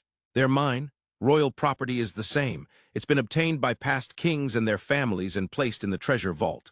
The items in there are royal property, and there are no laws regarding them. It's intentionally left undefined. So the king can freely give treasures to the vassals who worked hard? That's right. Abel nods and continues speaking. That said, I think it's different to use everything during my reign. The future kings of Negotiator should inherit it. Is there also property that belongs to the kingdom itself, not just the royal family? Of course, there are laws regarding that, so even a king can't claim it as his own. That puts me a bit at ease, Rio understands. Historically, when monarchs mix up the nation's assets with the king's assets, it often leads to chaos in the country. At the same time, he believes that Abel will not go down such a misguided path. After all, they are human. It is humans who can cause chaos in the country, and it is also humans who can guide the nation on the right path. While they engage in such trivial conversations in the carriage, the group arrives at the royal capital entrance. From here, Abel rides on horseback, showing his figure to the royal capital citizens as he proceeds to the royal castle. Naturally, Rio and Sira do as well. I'll stay in the carriage.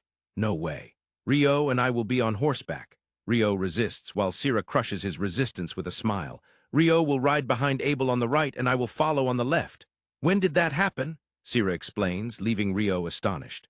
The plan for the entry procession had been finalized without him realizing. Negotiator Kingdom has many talented individuals. If you give them instructions, they can handle the details adequately. Sira laughs. Abel shrugs. Rio frowns but gives up on his resistance. Attending the ceremony is an obligation for those of a certain social standing. Even Rio understands that. As the first duke, he undoubtedly holds a certain social standing. From the carriage to horseback. Naturally, Abel rides Faywin, while Rio mounts Andalusia. Faywin is as dignified as always, and Andalusia seems happy to have Rio riding after a long time. While Rio is also happy to be riding Andalusia, he decides to say a word to his superior. This happened because of Abel. You gave up without much resistance this time, didn't you? Well, it is Andalusia, and Sira is also on horseback. At least when persuading Rio, it seems best to let Sira handle it. This is the conversation between Abel on Faywin and Rio riding behind him on Andalusia. Abel, you haven't forgotten the promise, right? Promise, the weekly cake privilege. Was it weekly, not monthly? It's weekly, Rio asserts. To be honest, Abel doesn't mind either way. After all, Rio tends to order cake and coffee and eat them even on non-privileged days. In Abel's office, the group proceeds with Abel at the center. The royal capital citizens welcome them with cheers. After a while, they notice the two knights flanking Abel. The valiant female knight on the left. Isn't she an elf? Oh, could it be? The Grand Knight Commander of the Kingdom. Lady Sira, the head knight. What about the person in the robe on the right? She's cute. No, that's not it. Is she paired with Lady Sira? Such a robe, a mage. Is there one? There exists a mage who constantly follows His Majesty Abel. Oh, could it be? The Icefall. Or perhaps Duke Silver. Lord Rondo. It seems Rio has also become famous. The group arrives in front of the royal castle. A beautiful woman waiting in front of the castle, standing firmly with a toddler. Ria, I'm back. Welcome back, Abel. Noah. You've grown splendidly. Father, welcome home. Abel embraces Noah with his right arm, pulling Ria close with his left. I've caused you trouble. No, it's fine. The emotions of the royal capital citizens who had been watching overflowed. Long live King Abel. Long live the royal family. Long live Negotiator Kingdom. Knights discreetly wipe away their tears. For some reason, Rio and Sira nod in satisfaction. This is a peaceful country, without a doubt. Even after Queen Ria and Prince Noah returned to the castle, Abel continued to wave at the citizens lining the streets. A suspicious water attribute mage approaches from behind. I honestly think that Sirius part of you is really impressive. Sirius, that's just a role of the royal family. But you didn't choose to be born into the royal family, did you? People can't choose their place of birth. Have you never wished to be born more casually? Like a normal citizen? Never. Abel answers Rio's question immediately. Since I became aware I had my elder brother, I always looked at my elder brother's back, so I never wished for anything other than living as a member of the royal family. Crown Prince Cain. Yes, Abel admired his older brother, the late Crown Prince Sindish. Sindish constantly surfaces in conversation. It is easy for Rio to imagine how significant a figure he is in Abel's life. People shape people. Their way of living, words spoken, and shared experiences become part of oneself. It is not about the organization to which one belongs or the place one occupies. People making people is what it means. Thus, it would not be an exaggeration to say that Sindish is the one who shaped the current Abel. Sindish was said to be a wise king from a young age. So for Abel, a nation exists for its people and a king exists for its people. If that is the case, one of the roles of the king is to energize the citizens. Because you can sincerely say that, I respect you, Abel. Huh, Rio compliments him, and Abel tilts his head in confusion. Abel truly thinks it is a natural thing, therefore he does not understand the meaning of Rio's praise. I will continue to support you as long as you don't deviate from the path of a king. The path of a king. For example, as long as you don't take away the cake privilege of the first duke. That's true, I'll keep that in mind. In this way, Rio and Abel return to the kingdom almost a year later. On July 16, 2024, The Water Magician, Part 2, Volume 4 was released. Has everyone gotten their copy? It seems that at certain times it ranked third overall on Amazon Kindle. Not just in light novels, but for all of Kindle. I always think it's amazing to rank overall on Kindle. I can't help but feel proud of my child's growth. This is all thanks to the support of the readers. Thank you so much. Now the release of the next volume, Part 2, Volume 5, is set for 2025. Due to adult circumstances, there will be a slight gap. I apologize. Now regarding the Naru version, Part 4 Dark Continent Arc, it will start in 2025. Preparations are currently underway. I plan to post as early as possible in 2025. Rio and Abel will be heading to the Dark Continent, or so it should be. Many people will gather in the Dark Continent, or so it should be. Like Parts 1 to 3, I plan to post daily. Once the start date is decided, I will write it in the synopsis section, so please look forward to it. Well then, see you in Part 4 Dark Continent Arc. July 30th update. The English version of the second volume has been released. The Water Magician, Arc 1 Volume 2, how about it, everyone in Japan? Maybe it's a good opportunity to study English. I have returned. Finally, the Part 4 Dark Continent Arc is opening. The world was peaceful. In particular, the king's office of the Negotiator kingdom was peaceful. As usual, Abel was signing documents. As usual, Rio was sprawled on the sofa reading a book about alchemy. Nothing had changed. Abel has changed. Huh, my eyes, which are always watching Abel from here, cannot be deceived, Rio said as he sat up from the sofa, striking a pose as if adjusting his glasses. He felt like a prosecutor cornering a suspect. In Rio's image, prosecutors apparently wear glasses. Rather than surveillance, you're just lying there reading a book. The basics of surveillance involve not letting the subject realize they are being watched. You just admitted to being a watcher yourself? Abel's remark was ignored by Rio. Abel's workload has decreased compared to before you were sent to the Eastern nations. Workload? Exactly, Rio said, extending his index finger assertively. The target was the pile of documents stacked on Abel's desk. There used to be a lot more. Ah, it's been a month since we returned.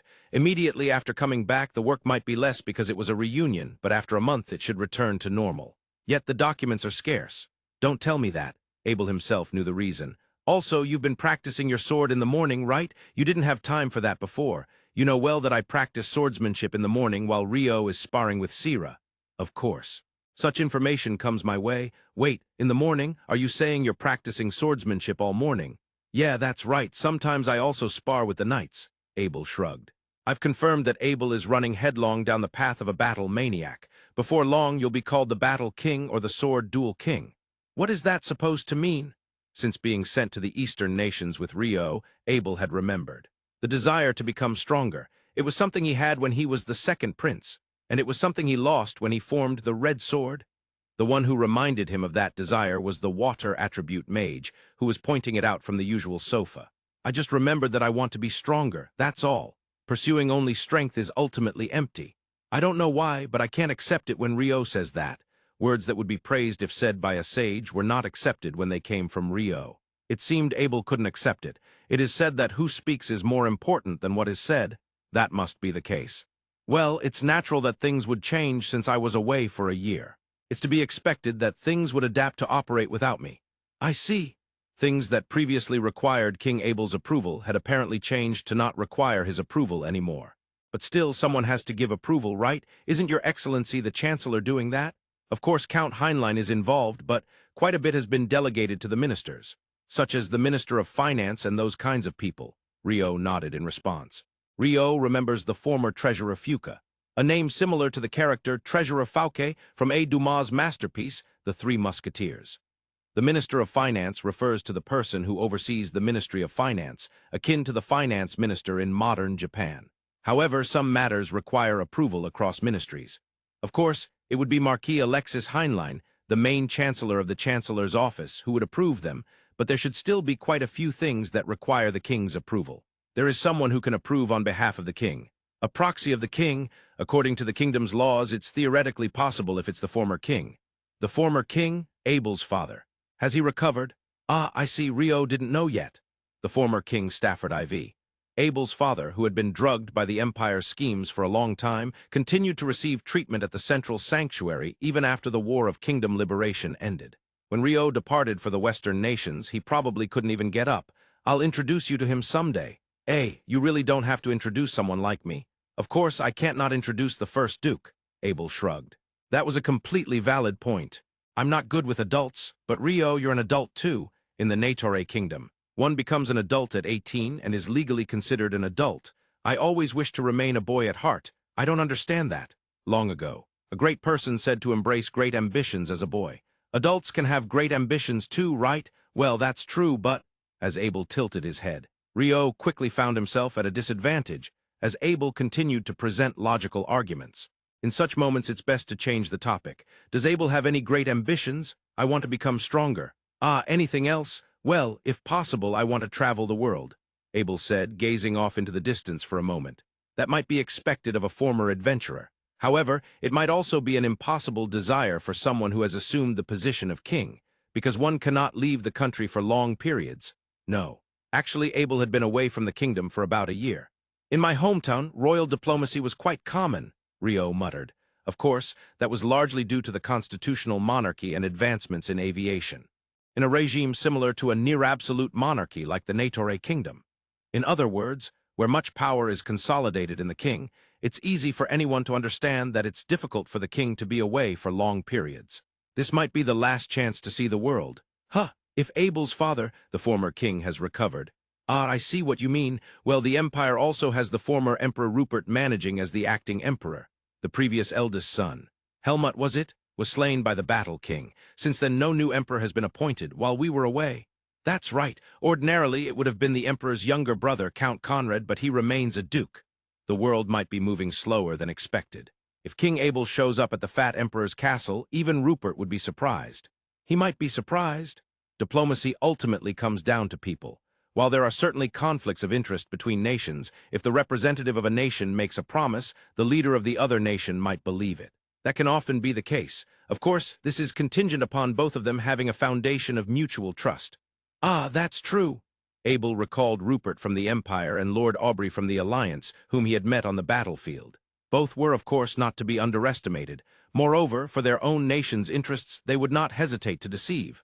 Or rather, they would not hesitate to scheme against the other nation. Yet still there would be some aspects one could trust. Neither would easily sacrifice their own citizens, or so Abel believed. They were not despicable individuals. Abel thought this. If your actions benefit the kingdom, I won't stop you. Thanks, I appreciate it. When Rio said that, Abel nodded repeatedly. Actually, I've been consulting various people about that. Consulting? Ria, my father, and perhaps Marquis Heinlein. Is that so? Well, once things are determined, I'll let you know. I'm looking forward to it. Rio nodded in response to Abel's words. However, Abel's statement was not just limited to that.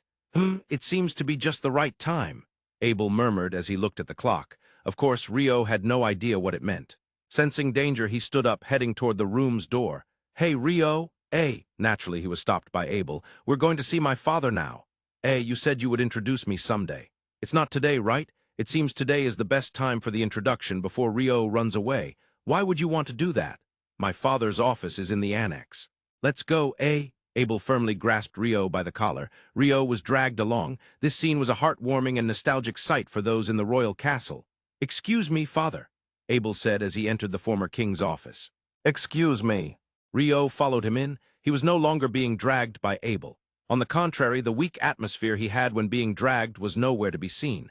Of course, he wasn't being arrogant or stiff. He was natural, not feeling burdened. He knew it was pointless to try to appear larger than life. If that was the case, it was better to show himself as he was. Rio was Rio. Seeing the two enter, the former King Stafford IV stood up from his chair. It was true that he had completely recovered. There was no trace of the frailty that had kept him bedridden for so long. He was truly a king. Rio thought Abel had taken on the face of a king. He believed Abel had also acquired the dignity of a king. He did not deny that. However, as the former king stood up to greet them, as expected, Abel's father Rio felt that sincerely. The only time Rio had seen Stafford was once. It was the night they recaptured the royal capital when Abel showed his face to Stafford, who was there for treatment in the central sanctuary. Rio had watched the two meet from the corner of the room. At that time, Stafford could not say a single word. He could barely nod at Abel's words. The difference between then and now was astonishing. "Father, please allow me to introduce Duke Rondo." The moment Abel said that, Rio knelt on one knee and bowed to Stafford. "No, Duke Rondo, please stand." Stafford took Rio's hand and helped him stand. "I've heard that Duke Rondo is not just a vassal to Abel, but a friend. Carmelo asked for it, and he has been so." "Carmelo, the former Baron of Run." As Rio tilted his head, Abel provided clarification. Indeed, Rio had been told by the former Baron of Run, "I hope you can be a friend to King Abel." Whether he had succeeded in that, he still didn't know. "I too, once being a king. I know that kings cannot have friends," Stafford expressed sorrowfully. "No, there were those I could have called friends once. Eulalie and Arthur, they must have realized my abnormalities. However, we did not have an environment or relationship in which we could speak frankly. I believed that was how it was for kings, but having heard of the relationship between Duke Rondo and Abel, I now think there may have been other possibilities." As Stafford spoke, his eyes softened as he looked at Rio. Of course, Rio listened in silence. He understood that this was not a moment to interrupt.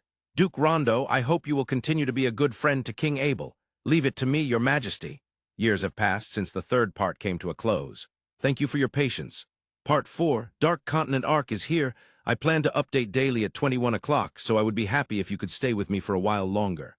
The day after Rio was introduced to the former King Stafford in the king's office. As usual, Abel was signing documents. As usual, Rio was sprawled on the sofa, lazily reading a book. Nothing had changed. I'm always watching whether Abel strays from the path of being a king. I haven't said anything, though. I know you're thinking that Rio is just lazing around and not working today as well. I wasn't thinking that at all, but is it true? You cowardly King Abel. Nothing had changed. The usual scene between the two unfolded. "Next week I'm going to Whitnash. Rio will go too, right?" "Me, I'm busy with Alchemy." "Well, I'm not saying you have to go, but I think it would be the most appropriate for you to go." "Really?" Rio tilted his head at Abel's words. "Is it appropriate for Rio to go? Is there such a thing?" However, the king wouldn't wait. That aside, they should be arriving soon, so listen together. Before Abel could finish his sentence, there was a knock on the door. The chamberlain who entered announced, "Your Majesty, Viscount Kenneth Hayward is here." "Oh, I've been waiting." Then the chief researcher of the Royal Alchemy Workshop, Viscount Kenneth Hayward, entered. Kenneth? Oh, Rio-san is here too? That's just perfect." Kenneth bowed to Abel and then turned to Rio, who was sitting on the sofa. "Kenneth is also a victim of King Abel's tyranny, isn't he? He must have forced you to come to the castle using his status and power, despite your busy research." "Well, if we put it that way, it's true, but I can't help but feel like I'm being told something unreasonable. That's because Abel's small conscience is hurting. Kenneth should join the Association of Abel Victims and denounce King Abel's tyranny." "Yeah, don't incite them, First Duke." Of course, an Association of Abel Victims did not exist. Nobles who are troubled about how to act between the powerful. Kenneth was in such a position, but seeing him laugh, it seemed he understood it was a joke. "These three were brought back by Rio-san, right?" Kenneth said as he placed the items he had brought on the table. "A bracelet, a brooch, a tube about the size of a juice can." Yes, they are harvests from the Western nations." Rio nodded. "They were obtained during a battle with the terrifying bishops of the Western Church, the bracelet of concealment, the fusion magic brooch, and the magic nullification tube. All of them were alchemy tools. Indeed, they were things he had brought back, but he didn't understand why Kenneth had them. He should have had them packed in his bag as usual. When he was teleported to the Archipelago Sea region due to the magical rampage of the demon Garwin, the bag was gone. He confirmed that the seasonings he had in the bag were missing on the beach where he was teleported, so there was no doubt about it. Conversely, when he was transported to the battlefield by the demon Marlin from the Western nations, the bag was there. "I think I placed my bag on the ground before the battle with Garwin." "Yes. After you two disappeared, the bag containing these items was left on the battlefield." Rio's words made Kenneth nod. Kenneth had collected them and analyzed them while the two were returning from the Eastern nations. "All of them are surprisingly advanced and complex alchemy tools. I only recently finished the analysis." For Kenneth to struggle that much, Viscount Kenneth Hayward was a genius alchemist representing the Central Nations.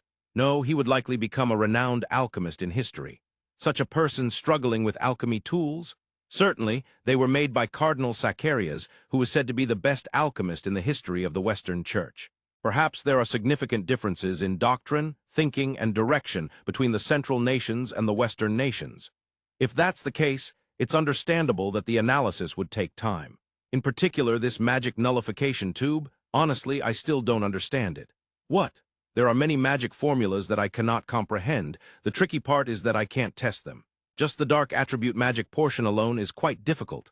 Dark attribute magic? Abel and Rio murmured in unison. Dark attribute magic often affects a person's psyche, so it wouldn't be easy to test. Moreover, there are many magic formulas whose attributes I can't identify. You can't identify the attributes? Yes, since I can't identify the attributes, it should be termed attributeless. But I couldn't comprehend it. It's like suddenly finding Eastern nations' characters mixed in a sentence in the Central nations' language. The grammar is different, so I can't even understand what's what. Now that you mention it, it felt like that. Rio nodded at Kenneth's explanation, recalling having caught a glimpse of the magic nullification tube's formulas before. If Arabic suddenly appeared in a Japanese sentence, or if cuneiform was mixed in, it would be impossible to understand. Japanese script flows from left to right, but Arabic flows from right to left, and cuneiform, which he has no confidence in reading. If such things were mixed together, yes, that would be impossible. Analysis would be impossible. Given this state, our understanding of the magic nullification tube is still progressing slowly. However, I do understand one point. Letting someone else test it would be unwise. Huh, is that so? Yes, even excluding the attributeless part, just the dark attribute part alone. However, regarding that dark attribute part, I sought assistance from Twilight Land. Oh, Rosalia, Rio remembered. Rosalia, the dark attribute mage who attacked the delegation as a member of the assassination cult. After being captured, she was being protected in Twilight Land. In the Central Nations, very few people could use dark attribute magic. Officially, the only one known to the Negotiator kingdom is Rosalia. The echo of the soul that Rio wears in his left ear was also made with the help of Rosalia, utilizing dark attribute magic. She is not an alchemist, so it seems to have been quite difficult for her, but there was one thing we clearly understood. What is it? That tube has a high possibility of causing instant death if used by an ordinary mage. Instant death? Abel, who had been silent, murmured. Rio frowned in silence. Certainly, Abelard, who was using the tube, was not in a normal state. He was sweating profusely and occasionally grimacing in pain. He hadn't lost his life, but, even with high aptitude, that might be how it ended up. Kenneth, please be very careful with the research on that tube. I want to avoid anyone losing their life or the alchemy workshop suffering damage during the analysis process. Yes, I understand. Kenneth nodded deeply at Abel's words. Leaving the magic nullification tube aside, about the other two. Rio's gaze moved back and forth between the bracelet of concealment and the fusion magic brooch. I roughly understood their mechanisms. However, mass production is challenging. Mass production? Yes, Marquis Heinlein asked whether mass production would be possible, and I was researching that too. As expected of Your Excellency, the Chancellor, Rio was surprised by Kenneth's answer. Certainly, having alchemy tools for concealment and fusion magic for emergencies would have great effects if given to those engaged in espionage. Chancellor Marquis Heinlein was one of the leading authorities on that front within the Central Nations. Kenneth, what makes mass production difficult? Parts, or rather, both the bracelet and brooch have another important component besides the magic stone. That component is made from ore that is not produced in the Central Nations. Not produced in the Central Nations? Yes. It's called Mitriro Ore, and rumors say it is traded in very small quantities on the Dark Continent, something like that. I couldn't analyze it, so I sought the cooperation of the legacy officer Rashart Devo of the Central Sanctuary to identify it. Kenneth reported. It seemed to be an analysis that had gathered the kingdom's intellect. I see, the Dark Continent, Abel murmured. The Dark Continent is said to be a continent spreading south of the Western nations. Of course, neither Rio nor Abel had ever been there. In fact, one might wonder if anyone from the kingdom had ever set foot on the Dark Continent. After Kenneth's report ended, Rio also left the office, and the destination was the headquarters of the Royal Magical Association located within the royal castle. Since it was the headquarters, the highest-ranking person would be there. Rio, is that you? What's up? As he entered the commander's room, the highest-ranking person, Arthur Velasquez, the commander of the Magical Association, called out. It seemed that Elalian Baraja, who often accompanied him, was not present. Sorry to interrupt you, Arthur-son. I had a quick question I wanted to ask. Rio asked without much of a greeting. I heard that you traveled to the Western nations when you were young. Have you ever been to the Dark Continent?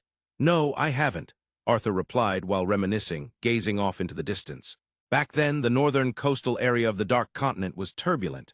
For a time, the relationship with the Western Church wasn't good, and means to cross it were limited.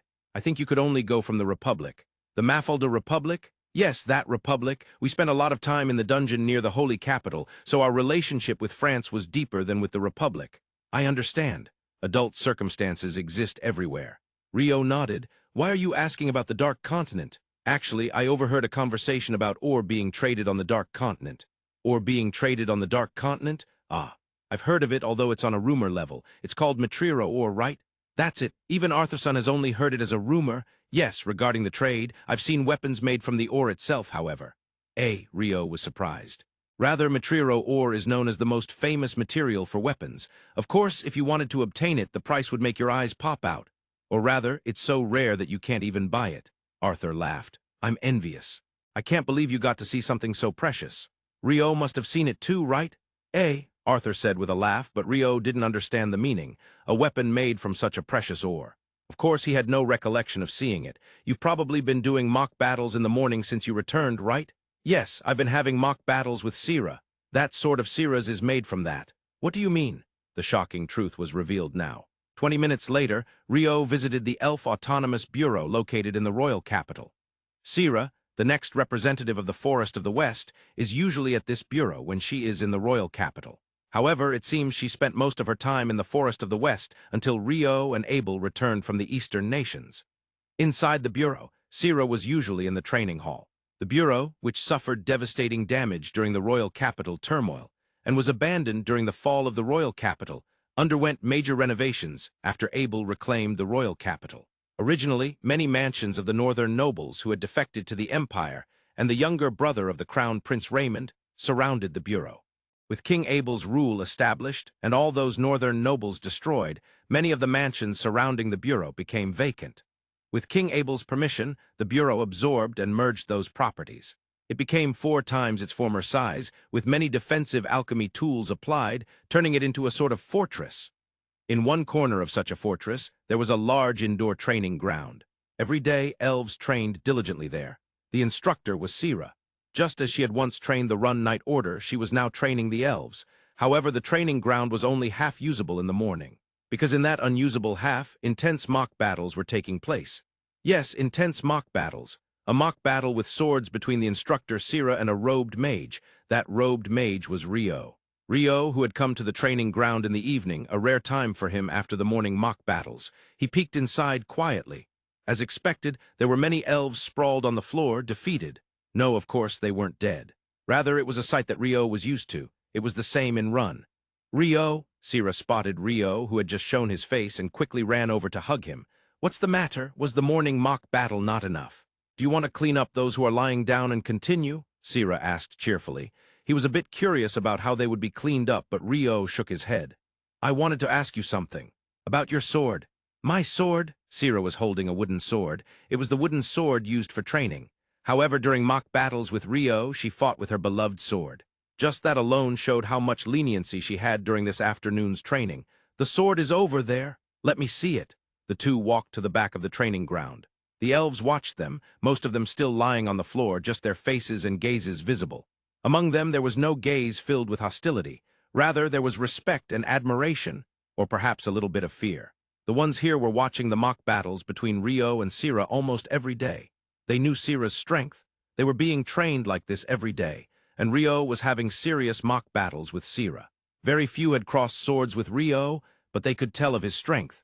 No one could feel anything but respect, admiration, and fear toward such a person. The two arrived at the back of the training ground.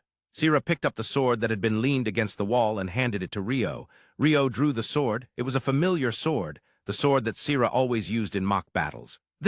Was it made from Mitriro Ore? Yes. It's the last one that my party member forged for me. Sira's expression became slightly lonely. Must be incredibly precious ore, right? Even if Rio says he wants it, I definitely won't give you this sword. No, I'm not saying that. Sira pursed her lips and denied it with a wry smile while Rio shook his head. Is there any leftover ore from when that party member forged Sira's sword? I'm not sure. All the heritage and keepsakes were passed on to my disciples, so I wouldn't know unless I ask. I was fine with just this sword. Sira said, took the sword back from Rio and lightly tapped it. Do you need Mitriro ore? Not me, but Abel, the Royal Alchemy Workshop. Well, it seems the kingdom would like to have some. I see. Then shall we go ask my disciples? Can we go? Of course. Is that place far? To the city of Run? The carriage was prepared and preparations for the trip were underway at the Elf Autonomous Bureau. Next week, I'll be going to Whitnash with Abel. I've heard that. Isn't it 7 days by carriage even one way to run? Yeah, normally it takes that long. Normally, Rio tilted his head while watching the carriage being prepared. It seemed to have a mechanism for shock reduction, so the ride should be comfortable, but other than that, it looked like an ordinary carriage. Since it was being pulled by horses, the speed shouldn't differ that much. If it takes 2 days to get there, 1 day there and 2 days back, that totals 5 days. With this, we should make it in time for the trip to Whitnash, right? Yeah, we'll make it, but 2 days one way? Do you know about the guild carriage, Rio? I've used it before. You can change horses at the guild along the way, so it's faster. He had used it before to travel from the royal capital to the city of Run. I'll be using the royal version of that. The royal version? At government offices and daimyo's offices all over, you can change horses. There's such a system. This was the first time Rio had heard of it. Of course, he had never used it either. I'm special, you know. Sira puffed out her chest, giving off a somewhat arrogant vibe. Rio thought that gesture was cute, but what did she mean by special? I'm the first knight of the Negotiator kingdom, after all. Oh, right, the first knight. How cool. Fufufu, isn't it? Supreme Knight Commander of the Negotiator kingdom and first knight. This was the position Sira had taken after she and Rio vanished from the battlefield where they fought the demon Garwin under the name of Queen Rhea. It was a position that hadn't been held since King Richard. She held command over all the knight orders belonging to the royal family and was simultaneously the best knight in the Negotiator kingdom. This made Sira famous throughout the Central Nations after the defense battle in the Western Forest during the War of Kingdom Liberation. However, Rio had been sent to the Eastern Nations and was unaware of this. It's a combination of the First Duke and the First Knight. Any band of thieves would be crushed in an instant. We could probably defeat a knight order in 5 minutes, right? How terrifying. While Sira laughed, Rio shrugged. What they were saying was almost true. Without a doubt, they were a powerful combination. By the way, that thing Sira almost mentioned earlier, the royal version of the guild carriage, can that be used between the royal capital and Run 2?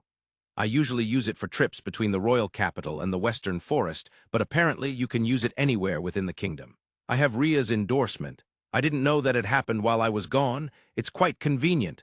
I'm a First Duke, though. Is there a similar system for First Dukes? Maybe ask Abel? He'll definitely refuse. Rio shook his head repeatedly at Sira's suggestion. He knew what Abel would say. He would surely insist that as a noble, Rio should pay for himself. I'll win it as a privilege of being a First Duke someday. All right, Rio declared strongly, and Sira decided it was better not to say anything and accepted it. Though they were both firsts, it seemed there were various differences between a First Duke and a First Knight. 2 days later, the two arrived at the city of Run. From there, they went straight to what could be called the workshop district near the East Gate.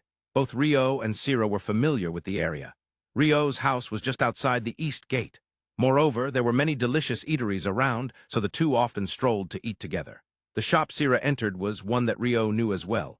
"Hello, Master," Sira said as she walked in. "Hey, just a moment." A low male voice responded from the back of the shop. Within a few seconds, a 50-year-old man with a large horizontal beard appeared from the back of the shop. "Is that you, Sira? Long time no see." The one who came out was Master Doran, the dwarf blacksmith. Yes, this was Doran's shop. Isn't that Rio? It's been a while for you too. Good to see you again." They had met before at the Lord's Manor of the Baron of Run before the Liberation War started. That was related to the Golden Hind. "You two are from the royal capital, right? It's rare to see you back in Run. We came because there's something we want to confirm. Master, aren't you a disciple of Urumatter?" Oh, I'm a disciple of Master Urumatter. You know that, right? Rio, that's what it is." Upon hearing Doran's answer, Sira informed Rio, "I didn't know that the Master was a disciple of Sira's party member. Of course, it's not just me. Almost all the dwarf blacksmiths swinging hammers in the southern part of the kingdom are disciples of Master Urumatter. That's why their skills are so good." With that, Doran burst into laughter. "Didn't you all share Master Urumatter's relics? I came to ask if you had any Mitriro Ore among them." "Mitriro Ore? Ah, you mean the remnants of the sword that girl made before the Master died?" "Exactly." Doran seemed to understand what was being referred to while looking at Sira's sword. "Unfortunately, there's not a single piece left. I used up everything in that sword." "Ah, that was terrifying at the time. Even now, just thinking back, yeah, I was scolded harshly by Urumatter." Doran shook his head while Sira laughed. "Scolded?" Rio asked. "Actually, I broke a sword that Urumatter had made during a little martial arts tournament, so I came back to Run and reported it to Urumatter, and I got scolded." "No, girl, you're skipping the most important part," Doran frowned. "At that time, the Master was already on his deathbed. We, the disciples, were gathered around his bed, watching him pass into the next world, but the moment you returned and said you broke the sword, the master's eyes widened and he sat up. Eh, and then he gave you a light whack on the head, stood up and started forging a sword? What? Rio was left speechless. Imagining a person on their deathbed getting up to forge a sword, it was no wonder he was at a loss for words. During that time, for 3 days and 3 nights, Urumatter kept forging swords. Ah. The finished product was the sword that girl wears. Without a doubt, it's the master's greatest masterpiece. As Sira reminisced, Doran remarked while looking at Sira's sword, yes, it was clear to anyone that it was a masterpiece. It was neither a magic sword nor a holy sword. It transcended such things and should be etched in history. If Urumatter was able to leave behind something so amazing, he must have been satisfied. Yeah. As soon as he finished, he went back to bed and passed away. That was a fitting end for Urumatter. Doran nodded at Rio's words, and Sira nodded along. The two left Doran's blacksmith shop. A fragrance wafted towards them. This was the workshop district of Run, close to the east gate. This smell, that's it. Neither Sira nor Rio needed words. Without any conversation, they aimed for the source of the fragrance. Both were familiar places. And they arrived at the feast pavilion. It goes without saying that the two enjoyed the curry at the feast pavilion. After relishing the long-awaited feast pavilion, the two stepped outside. It was purely coincidental that 3 people were walking by. Hey, Rio, son? That voice was familiar. The woman next to the voice's owner was also familiar. Next to her was an old man in red clothes. Even a coffin-like box was following behind the old man. Roman, Nadia, Miss Marlin, and the coffin too. Rio was astonished. Indeed, he had heard from Abel that Roman and Nadia had moved next door to his home. So it wasn't surprising to meet them in the city of Run. Demon Marlin was also, in a sense, the grandfather position of the two, so it wasn't surprising that he was nearby. As for the coffin, Rio couldn't understand why it was following Marlin. Everyone was equally surprised, but there was one person tilting their head in confusion. After all, Rio was the only one who knew everyone, so it was Rio's role to introduce Sira, who was tilting her head. This is the hero Roman, the demon lord Nadia, and the demon Miss Marlin, and this is, a coffin containing a fallen being. Then Rio introduced Sira to the 3 and the box. This is Sira, the supreme knight commander of the Negotiator kingdom and the future representative of the Western Forest. At last, everyone was able to express their surprise. I heard from Ria that the hero and demon lord moved next to Rio's house, but to meet here. Ah, right, there was a time when you fought with Abel and Rio intervened, wasn't there? But demon Marlin. If my memory serves me right, weren't you called the Red Mediator, the strategist of the Demon King's army? You know, an old nickname. It's a story from over 1,000 years ago. The demon chuckled at Sira's words. Demon Marlin always wore red clothes and a red hat. The Red Mediator, what's that? It sounds cool. Rio's murmur was unheard by anyone. I've heard of the stories of the first night, Sira. The bards are singing about it in chorus, right? It seemed Roman and Nadia knew Sira's name. The first night truly is cool. Rio's murmurs were once again unheard. Rio's gaze turned towards the coffin, and then he realized. By the way, that coffin was following behind Miss Marlin earlier, right? Indeed, it follows. You see, I used its magical power to teleport from the West Dungeon before, right? Yes. When I made that hole to allow its magical power into the dungeon, it was through this. Now that you mention it, Rio nodded several times as if recalling something. It was not a physical hole, but an alchemy hole. Thus, there shouldn't be any visible changes. The magical power comes out from there, floats up, and follows behind. How? Rio was astonished. Although it was necessary to create the hole, after all, he hadn't sealed it afterward. He didn't even know whether that hole would cause any inconvenience when he was sent away with Abel. Rio, a low voice echoed. It was from inside the coffin. Is that you, Rigna, in the coffin? It's a temporary name, but that's fine. Zacharias called me that. Oh, the cardinal who was also an alchemist, Rio recalled. Cardinal Zacharias had prepared this coffin. He had slightly modified it to be able to seal Rigna. Speaking of which, the magic nullification tube that Kenneth was analyzing was also created by Cardinal Zacharias. I have a question for Rigna. You have captured me, you may ask. Didn't Rigna teach the magic formula for this coffin and the magic nullification alchemy tools created by Cardinal Zacharias? Correct. Not everything, but yes. As I thought, Rio nodded at Rigna's response. He had read the magic formula inscribed on this coffin when he made the modifications. It was astonishingly complex. And not only that, there were quite a few parts that were completely incomprehensible. It was a magic formula that Rio obviously didn't know, and it was entirely different from the alchemy-related books he had read in the Western nations. He could recognize that. It was like suddenly introducing kanji, hiragana, katakana, or even Arabic letters and hieroglyphs into an English text. It seemed it was written from left to right, and then it became vertical or slanted. An alien thing.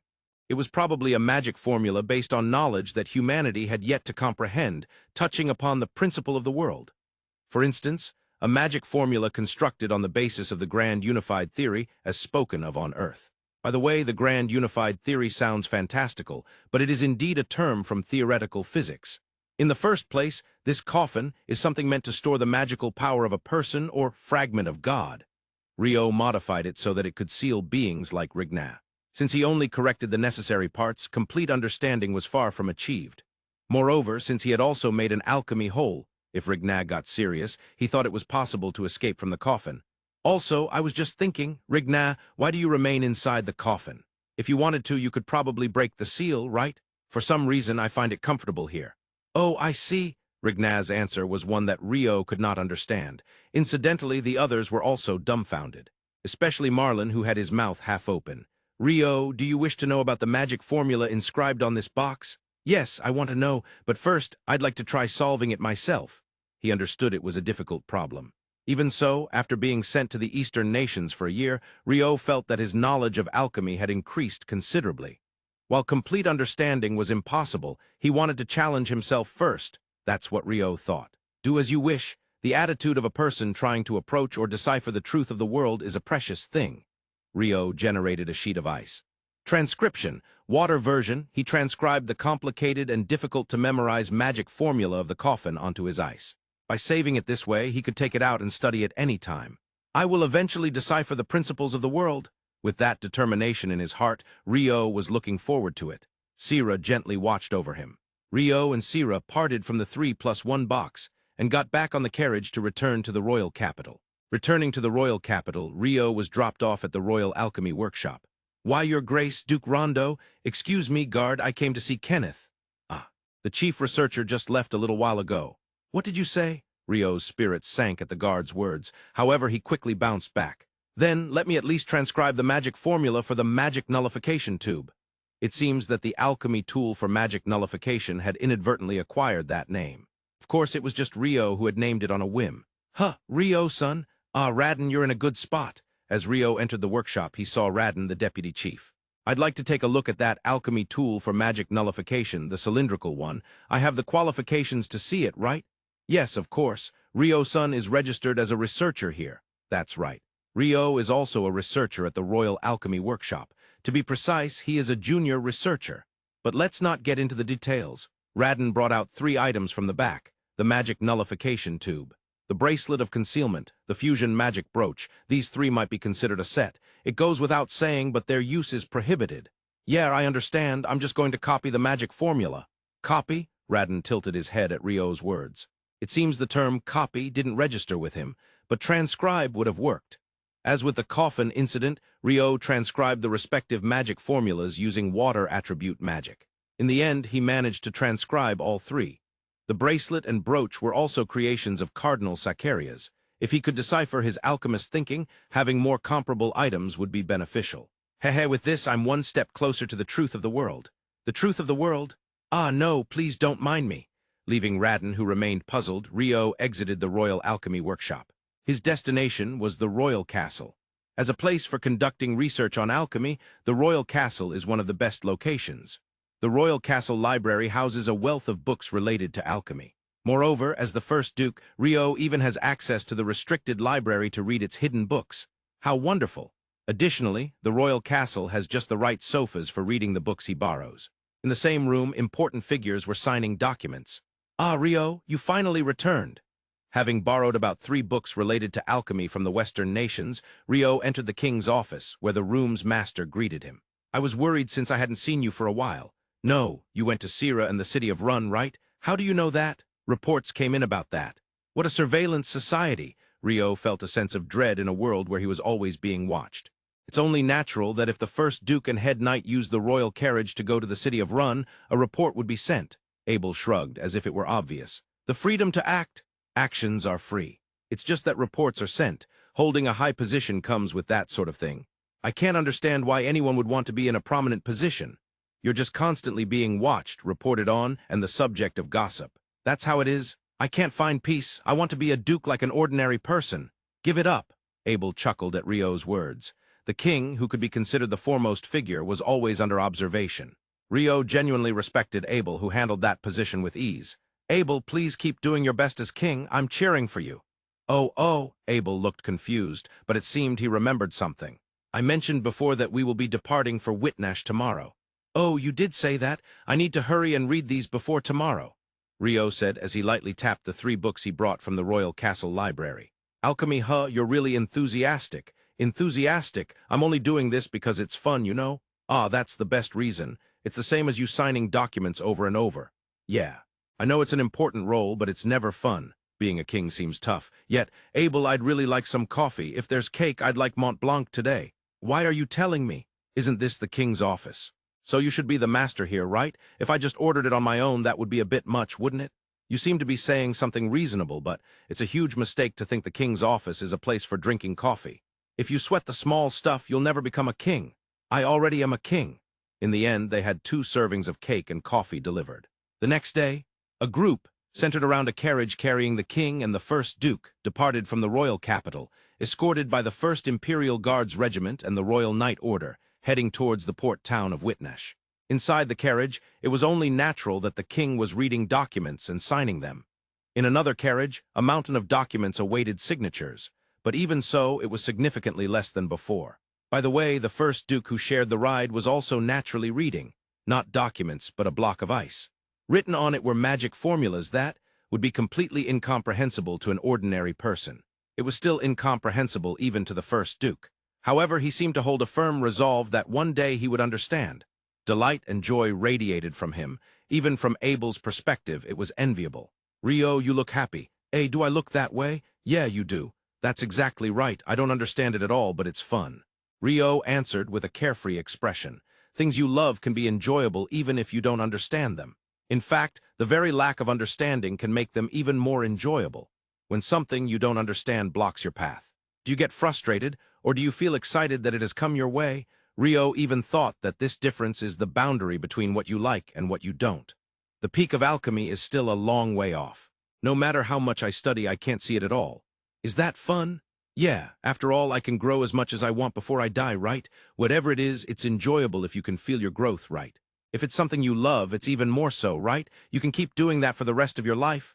That's true when you put it that way, Rio passionately asserted, and Abel nodded. If it were replaced with swords, Abel could understand. Feeling growth might be one of the best motivations for people. Are you looking at that magic nullification thing? No, what I'm looking at now is the coffin. ... Coffin? Abel had no clue what he was talking about. Of course, Rio hadn't explained anything. Come on, Abel, don't you know? The box that's close to the demon Marlin.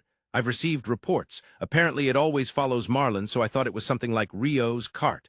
Since it's a demon, I assumed there are various things involved.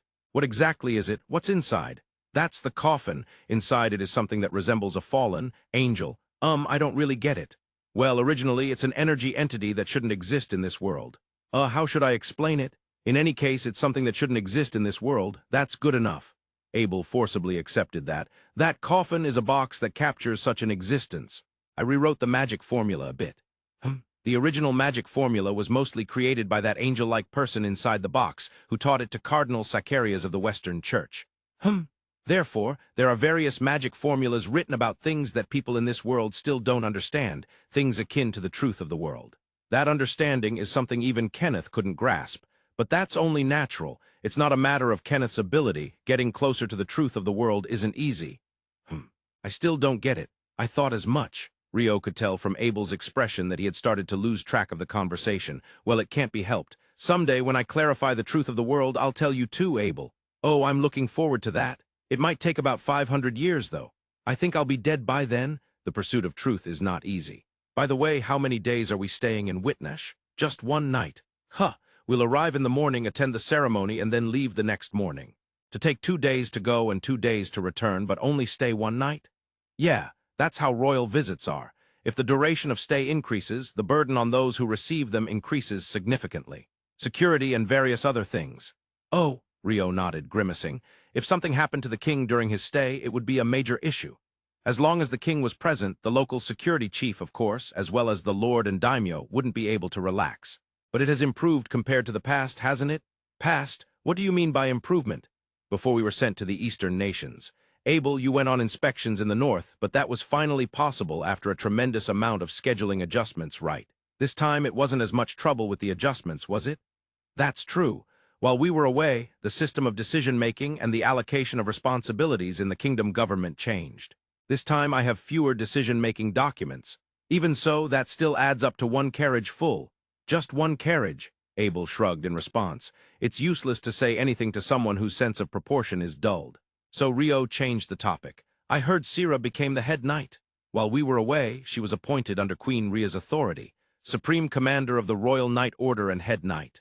A position that hasn't been filled since King Richard. They persuaded Sira to take it to suppress actions from the surrounding countries, to be specific, the Empire and the Alliance.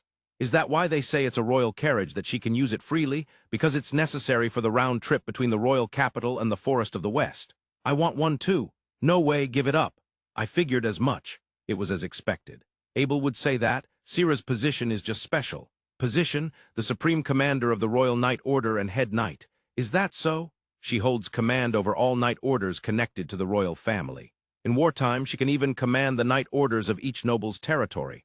What is that? Rio was astonished at the sheer size of the command authority, because that means, isn't she stronger than King Abel? The authority over the knight orders of the territory is something even Abel can't hold, right? Yeah, I can't. Even if it's only in wartime, such a significant command authority is given. That's the Supreme Commander of the Royal Knight Order and head knight. That's why, since King Richard, nobody has held that position. No one could. To place Sira in such a position. When I heard later, it was Ria's idea. Of course, Count Heinlein supported it, and they also received permission from my father, who hadn't been able to get up at the time. Abel shrugged. Of course, as the king, Abel could strip her of that position. However, he had no intention of doing so.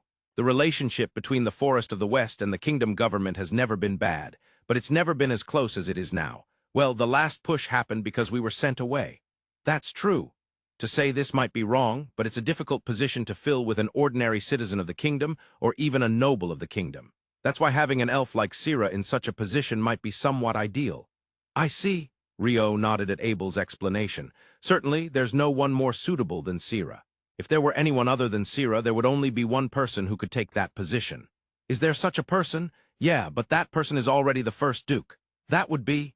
Yeah, it's Rio. Rio grimaced intensely, and Abel stated it clearly while looking at Rio's face. I decline. I figured. When he heard that Sira became the head knight, it sounded cool, but the more he learned, the clearer it became that it was an incredibly troublesome position. If he were in such a position, peace would never come to Rio. Night after night, the threat of assassins, the constant fear of poisoning, the lurking hand of evil from anywhere.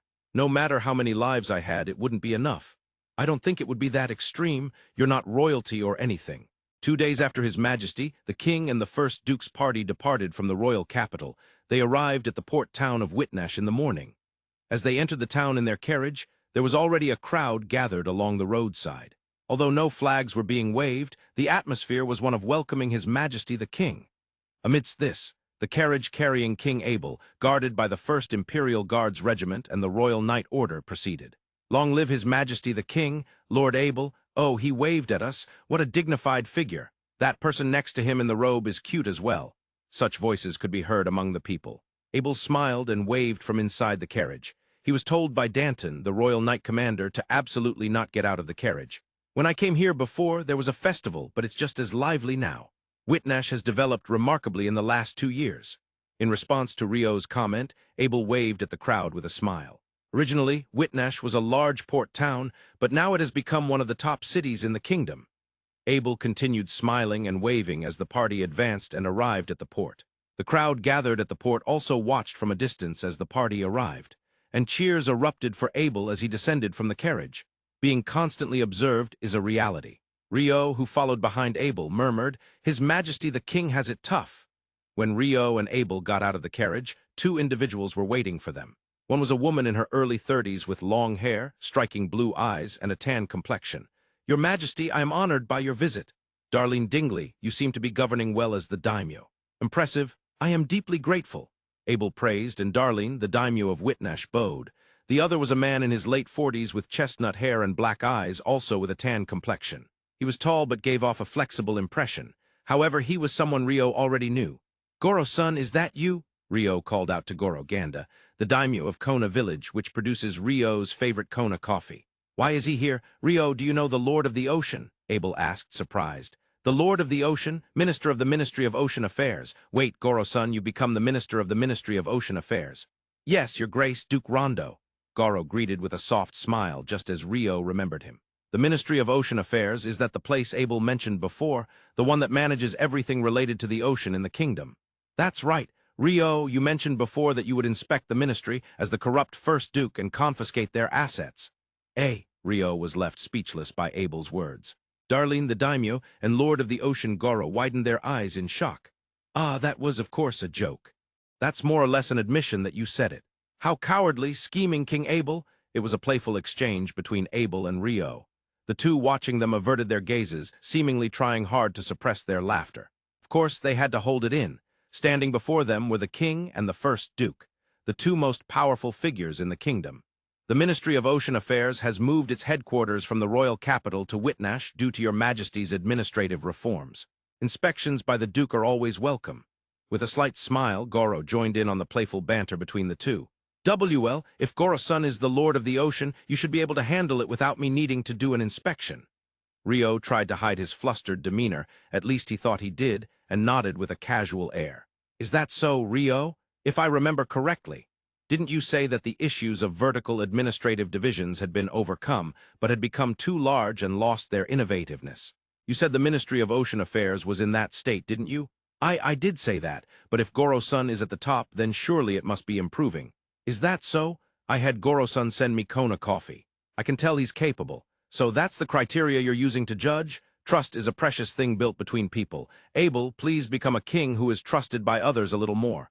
I don't understand why I'm being told that. The back-and-forth exchange between the First Duke and the king continued. Of course, Goro and Darlene pretended they didn't hear it, maintaining their expressions. Rio suddenly remembered. It was a time when he first came to Whitnash. He had come with the trio from Room 10 and the coffee maker to request protection. At that time, I believe there was a noble lord in Whitnash. Ah, there was. Was he fired? There was an incident at the garden party back then, remember? Yes, I know. Abel was holed up in his room, waiting for the commotion to pass. You're correct, but it's a rather irritating way to put it. Rio stated the facts while Abel scowled. Abel had been caught by the guild master of this town during the garden party and had been forced into a separate room for a private meeting. Moreover, he had been using a soundproof magic tool, so he hadn't been aware of what was happening during the garden party. In the end, he was uninjured, but because of that, the Lord was transferred to another territory, and Whitnash became a royal territory. Could it be that the commotion was a scheme created by the royal family to take over Whitnash? No, it was the work of an assassination cult that had received money from the Alliance. Ah, so that was it. It seemed the kingdom's government had investigated various things. Rio's wild imagination had turned out to be just that, wild imagination. The daimyo of that royal territory is you, Darlene. Yes, Your Grace, Rio confirmed, and Darlene nodded. The Ministry of Ocean Affairs moving from the royal capital to Whitnash, what was the reason for that? There's no point in having it in a royal capital without the sea, right?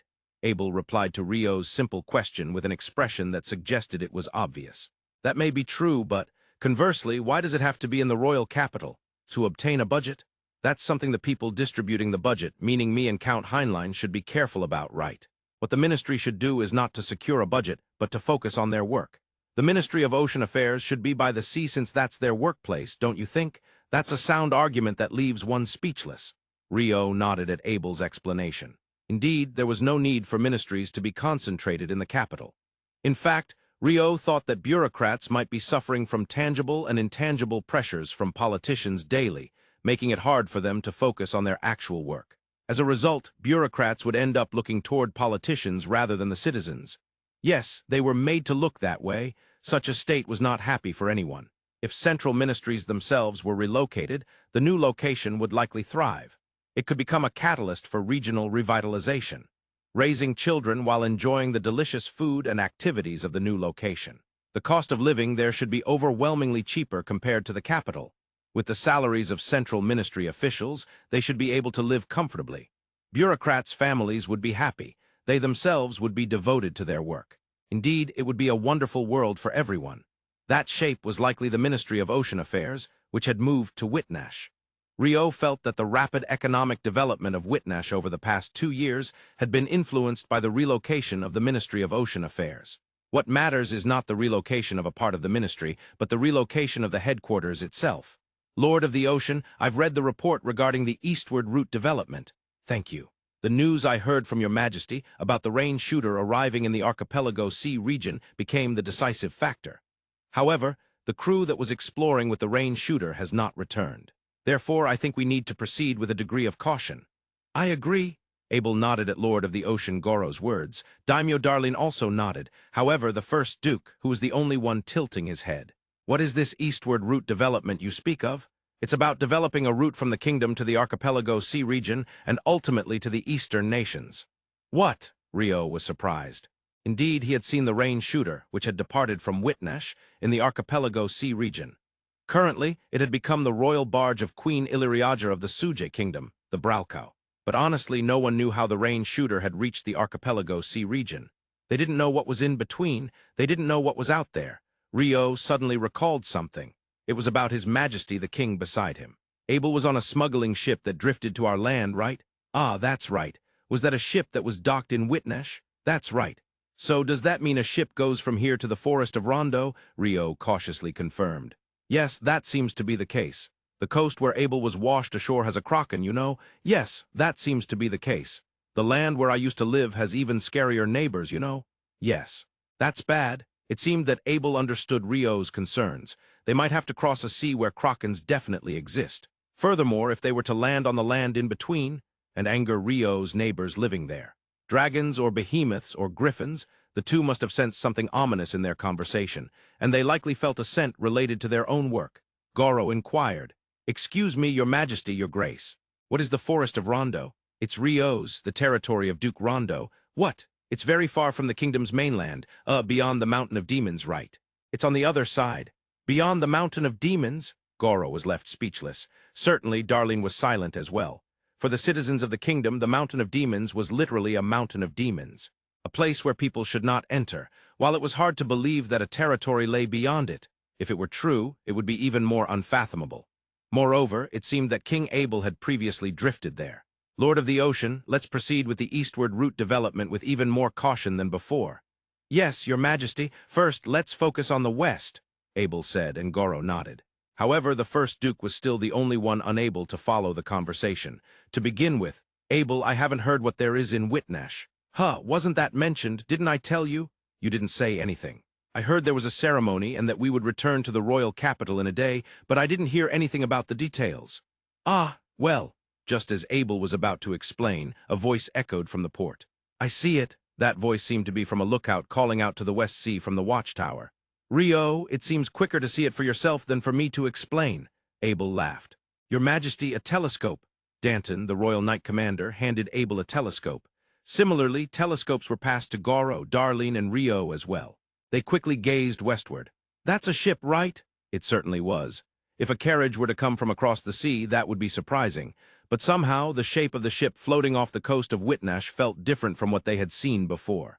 As it got closer, it appeared to be quite a large ship. No, not just the ship itself, but the size of its sail was impressive. The ship floating off the coast of Whitnash, even if it was large, was of the galleon type.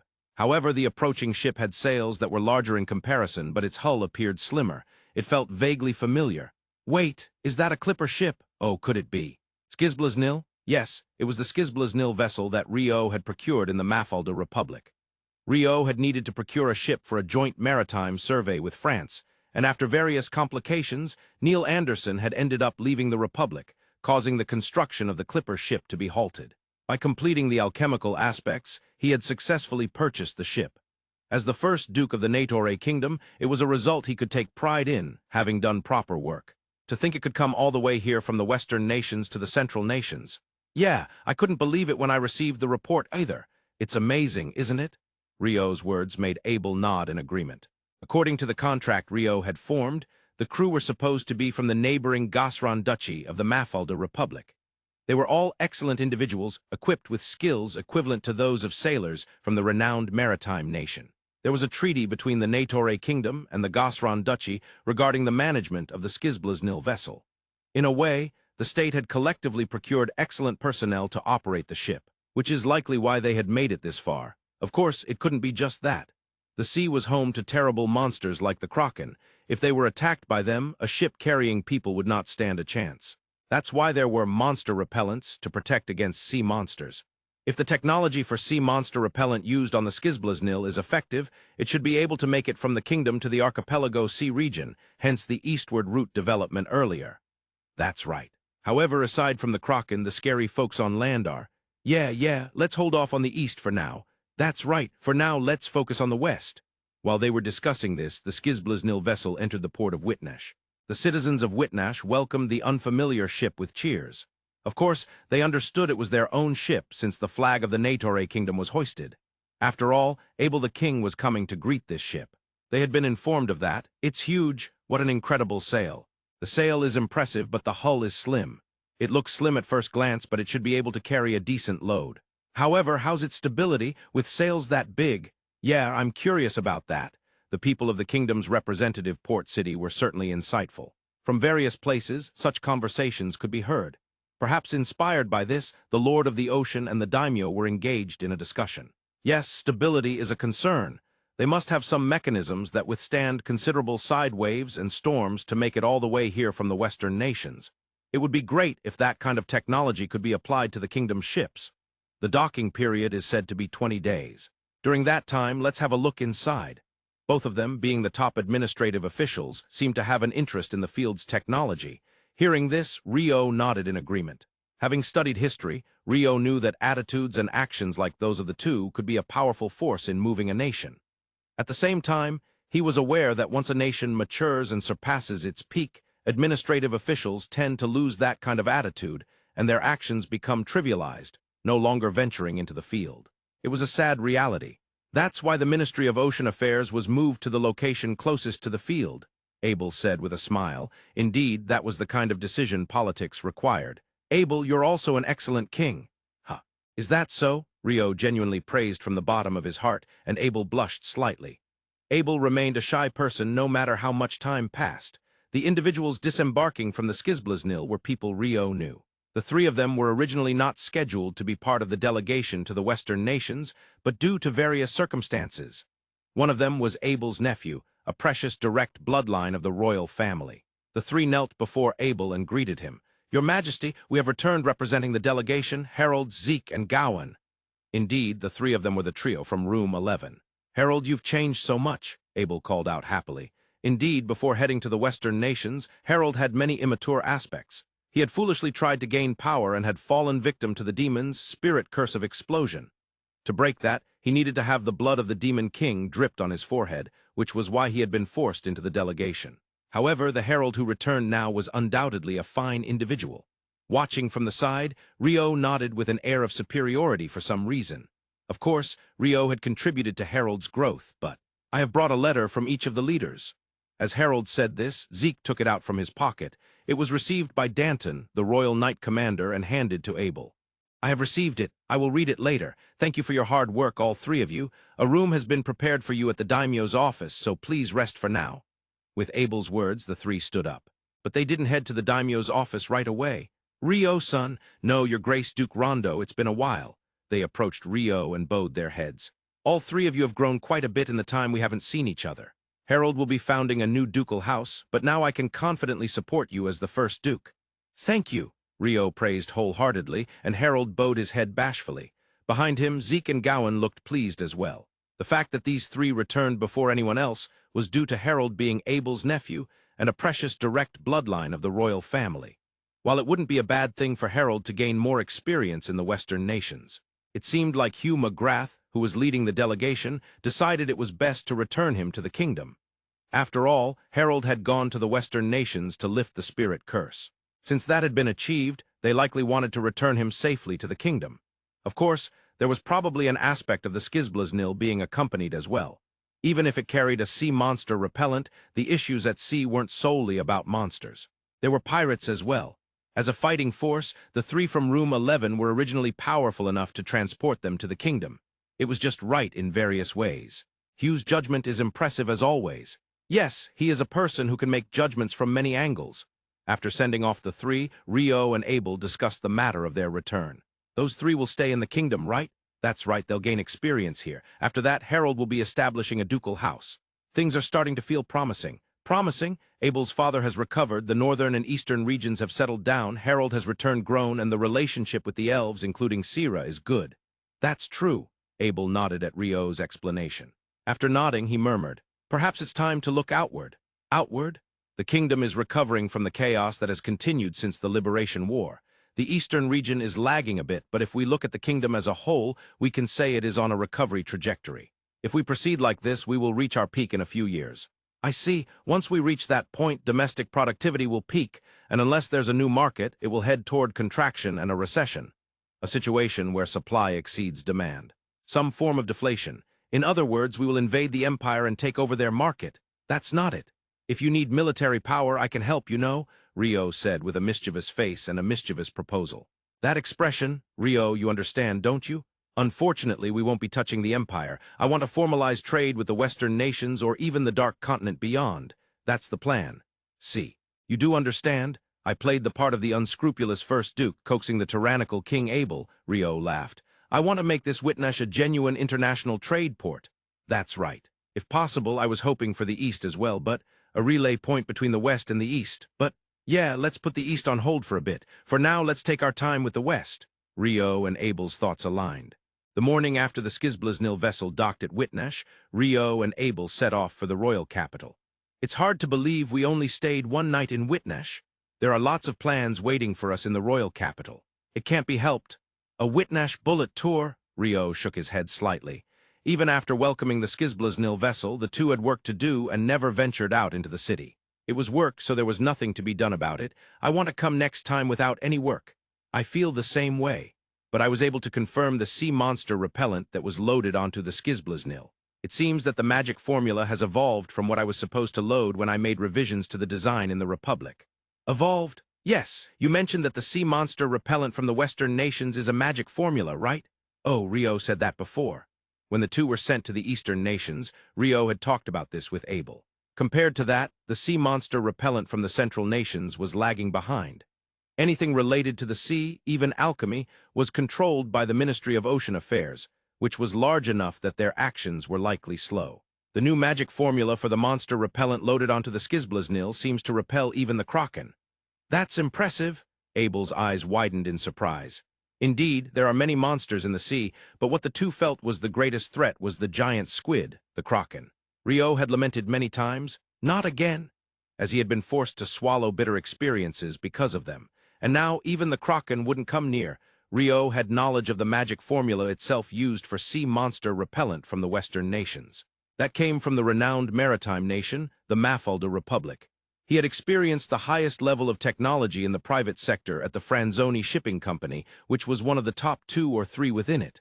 That's why. Later, after acquiring the Skizblaznil, he was told that they would load a monster repellent using that magic formula. However, this time it was even more advanced. Yet the basics remained the same. By emitting vibrations from the bottom of the hull that sea monsters dislike, they prevented monsters from approaching. The voice of a whale can travel 500 kilometers, which means that vibrations can reach 500 kilometers underwater. Of course, this is because it utilizes the layers in the water, reflecting the vibrations as they progress, allowing them to travel far. Even without that, vibrations in the water can be transmitted to a certain distance. Moreover, the passive sonar and active sonar that Rio excels in are also based on the vibration of water molecules. So, it can be said that vibrations are Rio's area of expertise. That said, he didn't have data on what types of vibrations monsters are averse to. Thus, reproducing it was quite difficult. However, he was able to see plenty of the monster repellent loaded onto the Skizblaznil. He even copied all the magic formulas onto an ice board. It seemed he would have ample time to study them thoroughly. Do you think the monster repellent from Skizblaznil could be utilized on ships from the Central nations? Well, it might be difficult right away. Just from a glance, it seems that it needs to be differentiated based on the sea area. Differentiated by sea area, in other words, even with the Kraken, there are differences depending on where they inhabit. Yes. Just like how people have preferred and disliked dishes based on their region, some people enjoy spicy food while others don't. It seems that there are various types of Kraken as well. I see. That means we need to conduct research in the seas of the Central nations too. That's right.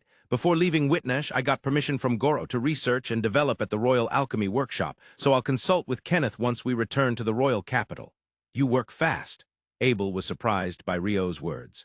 Goro was the top of the Ministry of Ocean Affairs, the Lord of the Ocean. In the kingdom, administrative matters related to the sea fall under the jurisdiction of the Ministry of Ocean Affairs. So Rio thought it would be good to keep things in order. From the royal capital, it seems that not only the royal castle, but also the Royal Alchemy Workshop can now directly contact the Ministry of Ocean Affairs in Whitnash. Is that the alchemy tool Kenneth developed to connect cities? Yeah, that's it. With that, they decided it was unnecessary to place the Ministry of Ocean Affairs in the royal capital. I see. With the advancement of technology, the structure of administration also changes. That's quite natural. It seemed that the Negotiator kingdom was capable of doing so. Taking 2 days, the king and the first duke's entourage returned to the royal capital. Rio headed straight to the Royal Alchemy Workshop. Abel entered his office to get to work. Those in the core of the nation have no time for breaks. Though occasionally one of them might be sprawled on a sofa, it doesn't mean they are resting. Yes, definitely, probably. Rio returned to the king's office 5 days later. During that time, Abel seemed to have been engaged in vigorous discussions with various parties, but that's another story. What Rio was informed of was just the conclusion. I decided that when the Skizblaznil goes to the Western nations, I will board it too. Huh! Rio failed to grasp Abel's words. However, humans can recall memories and reassess their understanding. Is it because you want to see the view from the deck? You should have asked to board last time. No, I mean I will personally go to the Western nations on that ship. Huh! Rio once again failed to understand Abel's words. But humans can recall memories and reassess their understanding over and over. You want to have a statue or something of yourself loaded onto the ship and taken to the Western nations. I'm not sure about adding such a strange cargo. No, I'm saying I will personally board the Skizblaznil and go to the Western nations and then to the Dark Continent. That's something that can't be allowed, Rio finally scolded him. You're the king, Abel. You can't just leave the country so easily. But I was out of the country when I went to the Eastern nations last time. That was unavoidable. It was because of the demon. Rio and Abel had been sent flying due to Garwin's magical power or magic going out of control. Well, listen. As I mentioned before, the revival of the kingdom is on track. But eventually, that revival will end, and there will be an excess of production capacity in the commercial companies and workshops. A market is needed, but seeking that within the central nations is difficult. Yeah, I understand. At that time, the Western nations, or rather, the Fundebi kingdom is considering trade via sea routes between the Western nations and the central nations. And in fact, the Skizblaznil has connected the two regions. As the kingdom that possesses Whitnash, I believe we should be a center for that trade. Yeah, I understand that too. If the king of that nation himself visits, the government of the other nation will understand the seriousness of that trade. That's why I will go myself. Abel stated his case logically, leaving Rio unable to retort. Of course, there were many opportunities for Rio to argue back. He understood that. However, even more than that, he could understand Abel's feelings. While you may be well prepared in theory, in the end, it's just that you want to go right. Well, that's true, Abel admitted with a hearty laugh at Rio's remark. Rio had gone to the Western nations and shown Abel the sights through the echo of the soul. At that time, he was satisfied with that, but after being sent to the Eastern nations and walking on his own 2 feet, he found himself wanting to go after all.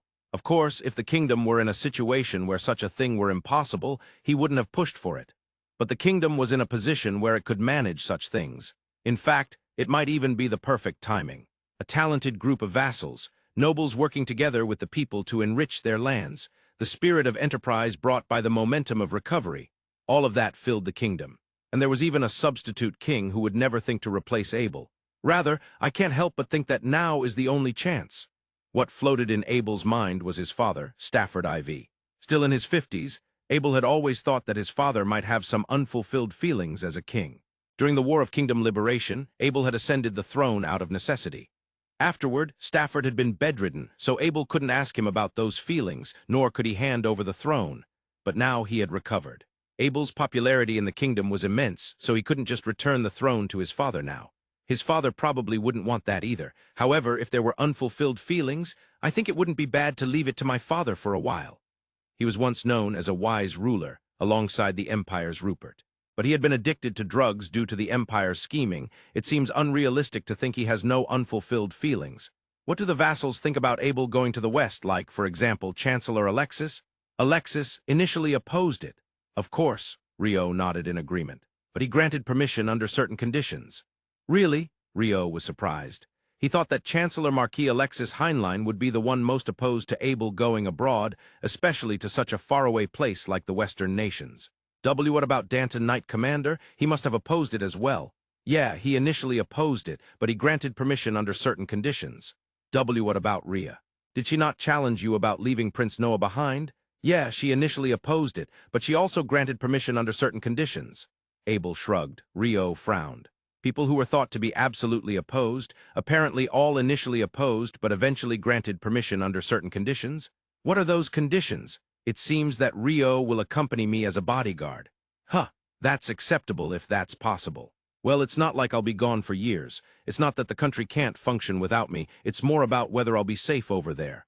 So if I accompany you as a bodyguard, that condition is cleared, is that it? Exactly. What do you think, Rio? Don't you want to go to the Western nations and even to the Dark Continent?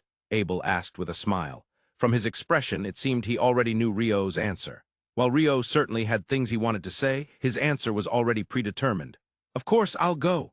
There was no other answer possible. Thus, the Western expedition of Abel I, king of the Negotiator kingdom, was decided. Technological advancements are trying to connect different cultural or economic spheres. In the usual royal office, the first Duke is passionately speaking while His Majesty the King drinks coffee. It is a very rare sight. It is rare for the first Duke to be so animated. Usually, he's sprawled out on the sofa, reading a book.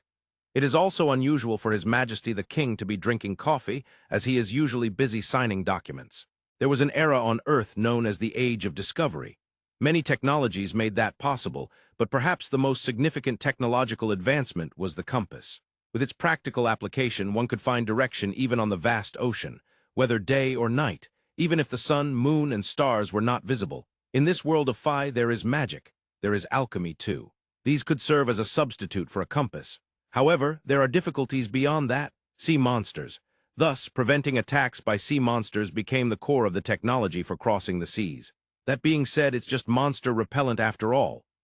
It's not a technology that can defeat a kraken. That's true. The dominance of the sea is still in their hands, Rio asserts resentfully. Yes, Rio has not forgotten. The tragedy of the Rondo-class first ship Rondo being sunk by a kraken. To avoid repeating that tragedy, the Rondo-class second ship Neil Anderson was built, and revenge was taken. But that was only a victory in a one-on-one situation. There is still no guarantee of winning against a group of krakens.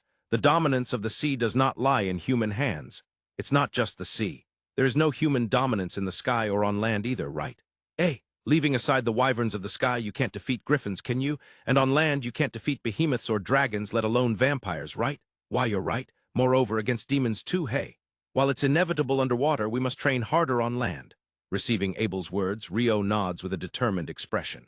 Train harder. If you train hard, people can become stronger. Well, to some extent, but if you ask whether you can become strong enough to defeat a demon, you won't know unless you try. Is that so? I think you can understand without trying. You're just pretending to understand. First, let's have the Royal Knight Order train continuously for 20 hours a day for 7 days. After that, we'll consider the training schedule moving forward. Yeah, stop that or they'll fall apart. Rio's Spartan training method was halted. Then, to show that it can be done, Abel will do the continuous training. Why me? Rio should do it to show it. I am busy with my alchemy research. I'll make an exception and allow you to train while researching. I don't need such an exception. It seems that people wake up when it falls upon them. Well, about the Royal Knight Order. At that point, Abel sighed. What's wrong? Has the Knight Order become as useless as before? Rio tilted his head and asked. There was a time when the reputation of the Royal Knight Order significantly declined. However, after Reconstruction, they should have regained their status as the admired Knight Order of the citizens once again. At least, to Rio's knowledge, the corps captains should only comprise decent people. Of course, they are decent. It's not that, it's about Danton regarding my overseas trip. Danton, the Royal Knight Commander, of course he would oppose that. He said he would support if Rio went along, but naturally insisted on bringing knights for protection. Ah, I see, Rio nodded. From Rio's perspective, that demand seems reasonable, because among the roles of the Royal Knight Order, to protect the king should be included. However, he says to take 100 people, you know. We can't fit 100 just for protection on that ship. Ah, Abel shook his head lightly, with Rio also nodding. The king's overseas trip. Naturally, the officials in charge of practical affairs and the chamberlains supporting his life would also board. It's not the same as adventurer Abel going on a journey. Even in appearances before the citizens of other countries, one cannot show up in shabby clothes. That would question the weight of Natore Kingdom itself, known as one of the great nations of the Central Nations. Being a king is tough, huh? Yeah, I think so too. Both Rio and Abel sighed. The Skizblaznil vessel is a clipper ship in earthly terms. A clipper ship has huge masts with 3 or more sails, designed for high-speed sailing and characterized by a narrow and long hull. Thus, its cargo capacity is not that high. Of course, the Skizblaznil vessel is a considerably large ship, exceeding 100 meters in length, allowing it to carry a good amount of cargo. Compared to the galleon ships, which are the mainstream in the Central Nations and are just over 50 meters long, it would likely carry more. Rio thought back in memory. When he modified the Skizblaznil vessel in the Mafalda Republic, he studied the blueprints thoroughly. It listed the number of crew members, possible cargo capacity, and passenger capacity. The estimated crew size was 50, and the capacity for full cargo was supposed to be 120. That's quite a lot. Yeah. Although the hull is narrow, it's quite long from bow to stern. It was originally designed for ocean use, for trade between the Western nations and the Dark Continent, and for the movement of important individuals. Important individuals? It serves as transport for important figures from the Republic traveling to the Dark Continent and vice versa. It wasn't a government ship, but rather a regular trading company's ship, right? Yeah, but because it was the fastest ship in the Republic, the government planned to pay to use it, or so it was supposed to be. That was the initial plan. And yet, the alchemist left the Republic before the ship was completed. Using the latest technology is difficult. Rio shook his head lightly. With a capacity of 120, it's impossible to just have my guards number 100. Yeah, it can't be helped. Why do you look pleased? Abel asked, trying to make excuses like Rio. After a while, Rio seemed to have thought of something. I came up with a good idea. When Rio says that, it's rarely. What a thing to say, this time it's genuine. Well, okay.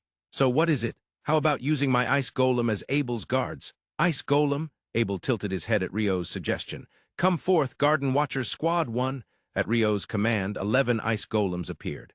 The lead golem had horns on its head. It was the precursor officer No, one leading the first squad. Of course, Abel remembers them too. They were the golems guarding Danton's Rondo mansion, right?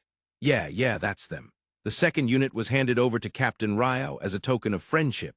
So the second squad is without a captain. But the first squad led by Precursor Officer number 1 can work just fine. Shall we have them protect you, Abel? Ah, at Rio's words, Abel looked at the golems. Led by Officer number 1, they all look eager. Is that so? Rio said happily, but of course, Abel cannot read the expressions of the golems. No, probably no one else can read them either apart from Rio. Not being able to read expressions also means you can't gauge their thoughts. Honestly, that is scary for someone to entrust their life to. Of course, since they are Rio's golems, they probably won't do anything weird. It's not an issue of rationality. It's an emotional issue.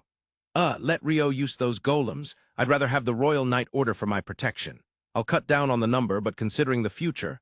Ah, I see. You want to give the knights some experience. A king's expedition is a rare opportunity, so it would be a waste not to utilize it. As expected of Abel, you're profound. Well, it's not that much.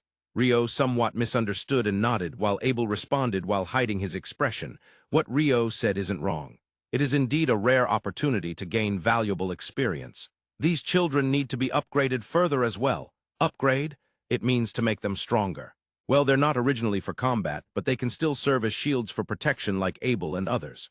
I see, but they are not yet capable of keeping up with you, the king who flies in the sky. Flying in the sky? Abel can fly in the sky with the flying ring, right? Rio tilted his head. Indeed, since returning to the kingdom, Abel has removed the flying ring. His Majesty the King has certain accessories decided for him. One day, those garden watchers will be able to fly using ice-gliding wings and the water jet thruster.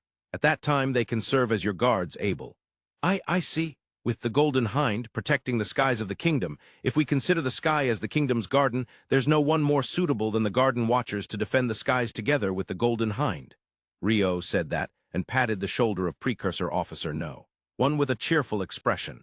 He was envisioning the future skies of the kingdom. Seeing Rio like that, Abel noticed. Indeed, Abel also isn't wearing it, and neither is Rio. What happened to the flying ring? I gave it to Kenneth. You gave it away. Now that I think about it, Rio originally bought 2 of those, right? Yeah, one was for disassembly research, but I completely disassembled it and can't put it back together.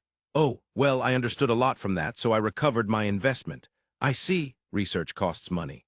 I gave Kenneth the one I was wearing, and he was able to finish most of the analysis in 3 days. He said it was much easier to understand compared to the magic nullification tube. As expected of him, that's amazing. Both Rio and Abel were impressed. However, it seems to consume magical power excessively. Didn't everyone fly over there? Yeah, in the central yellow they did. Ah, I see. Abel quickly realized and nodded. Abel's flying ring became usable everywhere because Rio modified it. But as a result, it was evident that the consumption of magical power became astonishingly high. In the region known as Central Yellow, it seems that magical power is supplied to the flying ring like a non-contact charging system, resulting in the user's own magical power consumption being low. As a result, outside of Central Yellow, the flying ring cannot be used. Kenneth was surprised after calculating the required magical power amount to use the flying ring outside of Central Yellow. It seems that for an ordinary person, they can barely fly for 30 seconds as it consumes magical power excessively. I practiced quite a bit, you know? That's why. Abel, they were surprised that you have a high amount of magical power even though you can't use magic. Having a lot of magical power without being able to use magic is... Well, Abel shrugged, and Rio couldn't think of comforting words. Oh, one day there's a possibility that Abel could become a great mage. That's definitely not going to happen. Is that so? Probably not. I'm fine just being able to fly in the sky. Abel said that with a wry smile. Flying in the sky, a dream that many people have imagined. Just being able to do that, thanks to having more magical power than others, is a blessing. That's how Abel feels. At that moment, Rio's departure from the royal castle was purely coincidental.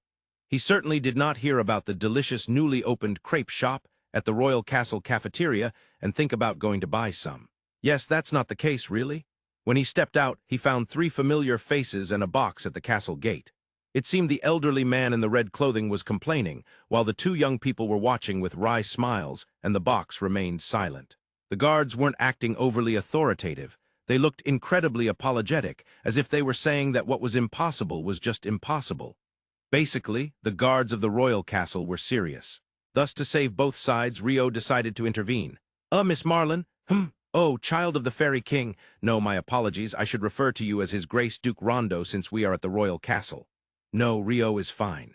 More importantly, is something the matter? Well, it's nothing much. I requested to meet my old friend King Abel, but the gatekeeper won't let me in, Marlin said.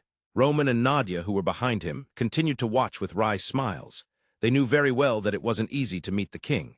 Therefore, I'm currently contacting my superiors and asking you to wait a little longer. Please inform His Grace the Duke to bear with it. It seemed that another guard had already gone to report or relay the message to a superior. It wouldn't be long before they would be allowed through, but... Oh. Well then, shall I take you to Abel under my responsibility? Since you're acquaintances, it's likely that Abel would want you to pass through. Is that all right, Your Grace? Yes, leave it to me. Please inform my superior that Duke Rondo has taken you to the king. Rio nodded towards the guard. Oh, I'm sorry. Thank you, Rio-san. Thank you very much, Rio-san. As expected from the one who sealed me. Marlin, Roman, and Nadia expressed their gratitude, while Rignan in the box was impressed. It was a secret that the guard was startled when a voice suddenly came from the box. Thus, Rio guided the 3 and the box to the king's office. When Rio returned after just 5 minutes, Abel was puzzled, but then he understood upon seeing the 3 and the box following behind. However, he tilted his head at Marlin's request. King Abel, could you take me to the Western nations as well? Take Marlin to the Western nations? Abel glanced at Rio. Rio shook his head in a panic. Of course, Marlin and the others had not informed anyone that Abel intended to travel to the Western nations aboard Skizblaznil. Abel, looking at Rio, carried the implication of whether that was what he meant. I've heard that a ship for investigation has come from the Western nations. If it's for investigation, wouldn't they be returning to the Western nations? I would like to be taken along. I see. Abel nodded at Marlin's explanation. Indeed, rumors regarding the Skizblaznil had swiftly reached this royal capital and were spreading rapidly among the citizens. Especially since the kingdom's government hadn't made any official announcements, such topics tend to spread by themselves. To put it bluntly, it wouldn't be difficult to take you. But are you 2 really okay with that? Abel said, looking at Roman and Nadia behind Marlin. The 2 could not return to the Western nations as they had escaped from the hands of the Western Church. It might eventually become possible, but the heat of the situation had not yet died down. We would like Marlinson to remain here, though. Marlinson is very determined. Both Roman and Nadia shook their heads softly. I have witnessed your wedding. I have no lingering attachments. Moreover, it would be inappropriate to disturb the newlyweds, Marlin said. Indeed, the two had gotten married while Rio and Abel were sent flying to the eastern nations. As ordinary people, they had apparently held a small ceremony in the city of Run. Also, my dungeon is left wide open. If I don't return once in a while, the dungeon will sulk. A dungeon can sulk? Rio was taken aback by Marlon's metaphorical expression. Marlon said it, and Rio, surprised, murmured, "To be honest, I thought of using this coffin's power just like when I sent you, the child of the Fairy King. However, this one refused to cooperate." "Of course. I have no objections to cooperating with those who sealed me. I have that right. Or perhaps I would listen to the Demon King's words, but to you in red I have no obligation to help. This is it. After following me all this time, to refuse to help when it's needed." Marlon was indignant at Rignaz's words. From an outsider's perspective, both sides appeared equally unreasonable. "If we ask the Demon Queen Nadia to persuade Rignaz, I refuse." Why? Just because?" Marlon rejected Rio's proposal. Nadia was smiling wryly, seeing Roman also smiling wryly, it seemed. "A grandparent who doesn't want to show weakness to their grandchild," Rio murmured in a very small voice, barely audible to anyone. Marlon, who had been staring at the box, turned to Rio and said, "Child of the Fairy King, please release the seal on this coffin." "Huh!" Caught off guard by the sudden proposal, Rio exclaimed in surprise. "Show this fellow my power and make him submit. Interesting. If you can, then bring it on." "No, that's not acceptable. The royal castle will be destroyed." With Marlon's provocative words, Rignaz's retort, and Rio's surprisingly sane interjection, Abel, who had been silent, finally spoke. "Indeed, it would be troublesome to have a fight here. Rather, it would be best to allow both Marlon and that box." Rignaz, was it? "To board the Skizblaznil. The departure is 10 days from now." The king's ruling. The three bowed their heads.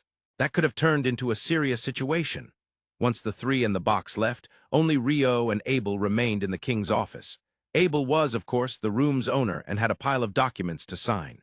I had heard that Marlon was a mild-mannered demon. He might be irritated due to lack of sleep. Lack of sleep? Abel tilted his head at Rio's explanation.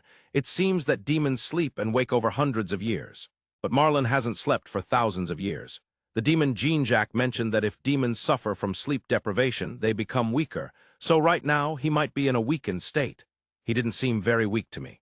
As expected of a demon." Abel shook his head slightly. "Therefore, you should also ensure you get enough sleep, Abel. Lack of sleep is not good for you." "I'm fine. Since returning from the eastern nations, I have been ensuring I get enough sleep." Abel's response surprised Rio, and he was convinced. As expected, Abel is slacking. Previously, you should have been fully dedicated to governing the country. There was no time for sleep at all, but now. How lamentable. I feel like I'm being criticized for some reason. The citizens of the kingdom are struggling daily to get by, and yet their king Abel is slacking off? No, I'm not slacking off. It was you who said lack of sleep is bad. I answered that I am getting enough sleep, so I don't understand why I'm being criticized. Abel's argument was quite logical. King Abel should be a king buried in documents, spending all his time signing papers. It's a very tough job. Somehow, that sounds like a rather unfortunate image of a king. Only then can he gain the sympathy of the kingdom's citizens.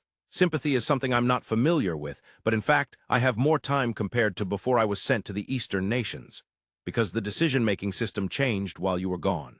The former king was also signing documents. That's right. Therefore, I can also go to the western nations. In the end, that was your aim? Aim? Perhaps you were sent to the eastern nations by Garwin for that very reason. Everything is a plot by King Abel? That seems a bit far-fetched. Abel easily dismissed Rio's wild imagination. By the way, Abel, while the former king and the chancellor might forgive you, did Princess Ria really forgive you to go to the western nations? Yeah. You weren't able to meet for a whole year just because you were sent to the eastern nations? Well, I was forgiven, Abel answered, but his gaze was evasive. Liar, your eyes tell the truth. They just shifted in a suspicious manner. No, I'm not lying. As I said the other day, Rio was the condition for my forgiveness. However, once I returned, I was promised to conduct an inspection of the kingdom together with 3 people, including Noah. As expected of Ria, she knew she couldn't stop you, so she made a counter-condition. She is far better at negotiations than King Abel. I think so too. Rio was impressed, and Abel nodded, but Abel also had a thought. Are you sure you'll be all right, Rio? Me, what do you mean? Sira. Oh, I was asked to bring her a souvenir. Oh, Sira seems to have been to the western nations before. So she told me various things. As expected of an elf. Abel nodded in admiration. Elves are said to have significantly longer lifespans compared to humans. Neither Rio nor Abel knew the exact lifespan. However, they knew that Sira's grandmother, the great elder Lady Granny of the Forest of the West, had lived for over 2,000 years. No one had ever asked for her exact age. 10 days later, Whitnash. It was almost mistaken for the port festival due to the crowd. At noon, it was announced that a vessel from the kingdom that had been docked would depart for the Western nations. Moreover, King Abel I would be on board, visiting the Western nations. Previously, the relationship with the Western nations improved thanks to the delegations sent out cooperatively by the Central nations, and this would further advance that relationship. Among the citizens of the kingdom, there was a sentiment that the kingdom would extend its reach to the Western nations in the future. The future of the nation looked bright. Instilling hope in the citizens was also the role of the nation's leader. Abel was perfectly fulfilling his role as king. Amidst all this, in a corner where members of the government gathered, a man in a white robe and an elf woman were conversing. "You're going as far as the Dark Continent, huh? I'm envious since I've never been there. Indeed, once a proper route is opened, let's go together someday. Is that true? You must promise me." "Why, yes, of course." Surprised by Sira's pressure, Rio smiled while making the promise. In another corner, the captains of the Skizblaznil were being introduced to King Abel I. "It is an immense joy to welcome the esteemed King Abel. Captain Paulina, I look forward to working with you." The woman captain with striking black eyes and faded blonde hair, cut short, greeted Abel. Following that, Captain Paulina began introducing her subordinates. "This is First Officer Yaya. In any situation, either she or I will be commanding the ship." "I'm Yaya. Leave the Skizblaznil to me, Your Majesty." "First Officer Yaya, I'm counting on you." He was a lively and energetic man, a little shorter than Captain Paulina, but of the same age. Lastly, Captain Paulina introduced the first-class navigator. "This is First-Class Navigator Rakia. She will take the lead in paving the route between the Western nations and the Central nations." "I am First-Class Navigator Rakia. I am honored to be part of the route development between the Western nations and Central nations, which will continue for decades and centuries to come." "Ah, Rakia. Please make sure to secure a safe route for the ships that follow." The first-class navigator is typically responsible for most of the ship's navigation duties, but on the Skizblaznil, which serves both as a trial voyage and preliminary observation, she also carries the role of pioneering new routes. Behind Abel, who was giving such greetings, stood Princess Rhea and Prince Noah. Noah, still 3 years old, looked up at his father, King Abel, with sparkling eyes. Princess Rhea smiled as she gently patted his head. The royal family is required to adhere to many expectations, sometimes even inhumane conditions, such as a lack of personal freedom in career choices. But still, there was a warm family there. In another corner, 2 squad captains of the Royal Knight Order were watching the scene. Originally, a squad of the Royal Knight Order consists of 50 knights. However, this Royal Guard detail comprised an elite selection of 25 knights each, totaling 50. And there were 2 squad captains, Zack and Scotty Kabuk, both of whom were friends of Abel, leading the knights to the Western nations for the king's protection. "I won't betray Lady Sira's trust. Zack, this mission has nothing to do with Lady Sira, you know. Even if that's the case, I don't quite understand anymore." Zack had been infatuated with Sira since the turmoil in the royal capital. Of course, he had never conveyed those feelings to her. He was committed to becoming the kind of knight worthy to stand beside her, and was living his daily life as a knight with that resolve. His friend Scotty watched over him with warm eyes. He realized that Sira and Rio were mutually in love. Thus, he felt complicated emotions, but he merely shook his head and ended up saying nothing. Their superior, Royal Knight Commander Danton, placed a hand on their shoulders from behind. "I'm counting on you. Leave it to us. We'll protect our lives as well." Danton encouraged them. Zack nodded, and Scotty lowered his head. Finally, in one last corner, a rather peculiar combination of 3 individuals plus a box appeared to be government officials. "Rome and Nadia, make sure to live happily. Take care of yourself, Marlon, son. Please come visit us again." Marlon, Roman, and Nadia shared their farewells. They completely resembled a grandfather and grandchild couple. The coffin silently observed this scene. To put it mildly, it was a peculiar sight. After such scenes unfolded, King Abel would finally board the Skizblaznil. Naturally, the king's boarding itself was a ceremony, showing his figure to the citizens and instilling hope in the nation's future. Such was the role of a leader. He did not ascend via a rope ladder from the ship, but rather walked up a gangway, a temporary staircase that had been set up. Waving to the people who had rushed to the port, King Abel ascended. "Your Majesty, long live King Abel. Have a good trip." Amidst such enthusiastic cheers, the Skizblaznil, carrying King Abel and the others, set sail toward the Western nations. 1 hour after departing from Whitnash, on the deck, the king relaxed in an adventurer-like outfit, while the first duke lounged in his usual robe. Naturally, they sat on ice chairs with ice cushions. And of course, in front of them on the ice table, there were cups filled with Kona coffee. Being here reminds me of the Archipelago Sea region and the Eastern nations, Rio said. That's true. It brings back memories, Abel nodded in agreement. Yes, at that time Princess Illyriaja was there. She would later become the queen. The number of guards is a bit higher than back then, Rio observed. Yes, just a little, Abel replied. In their line of sight were 50 members of the Royal Knight Order. They weren't clad in heavy armor, but wearing light leather armor.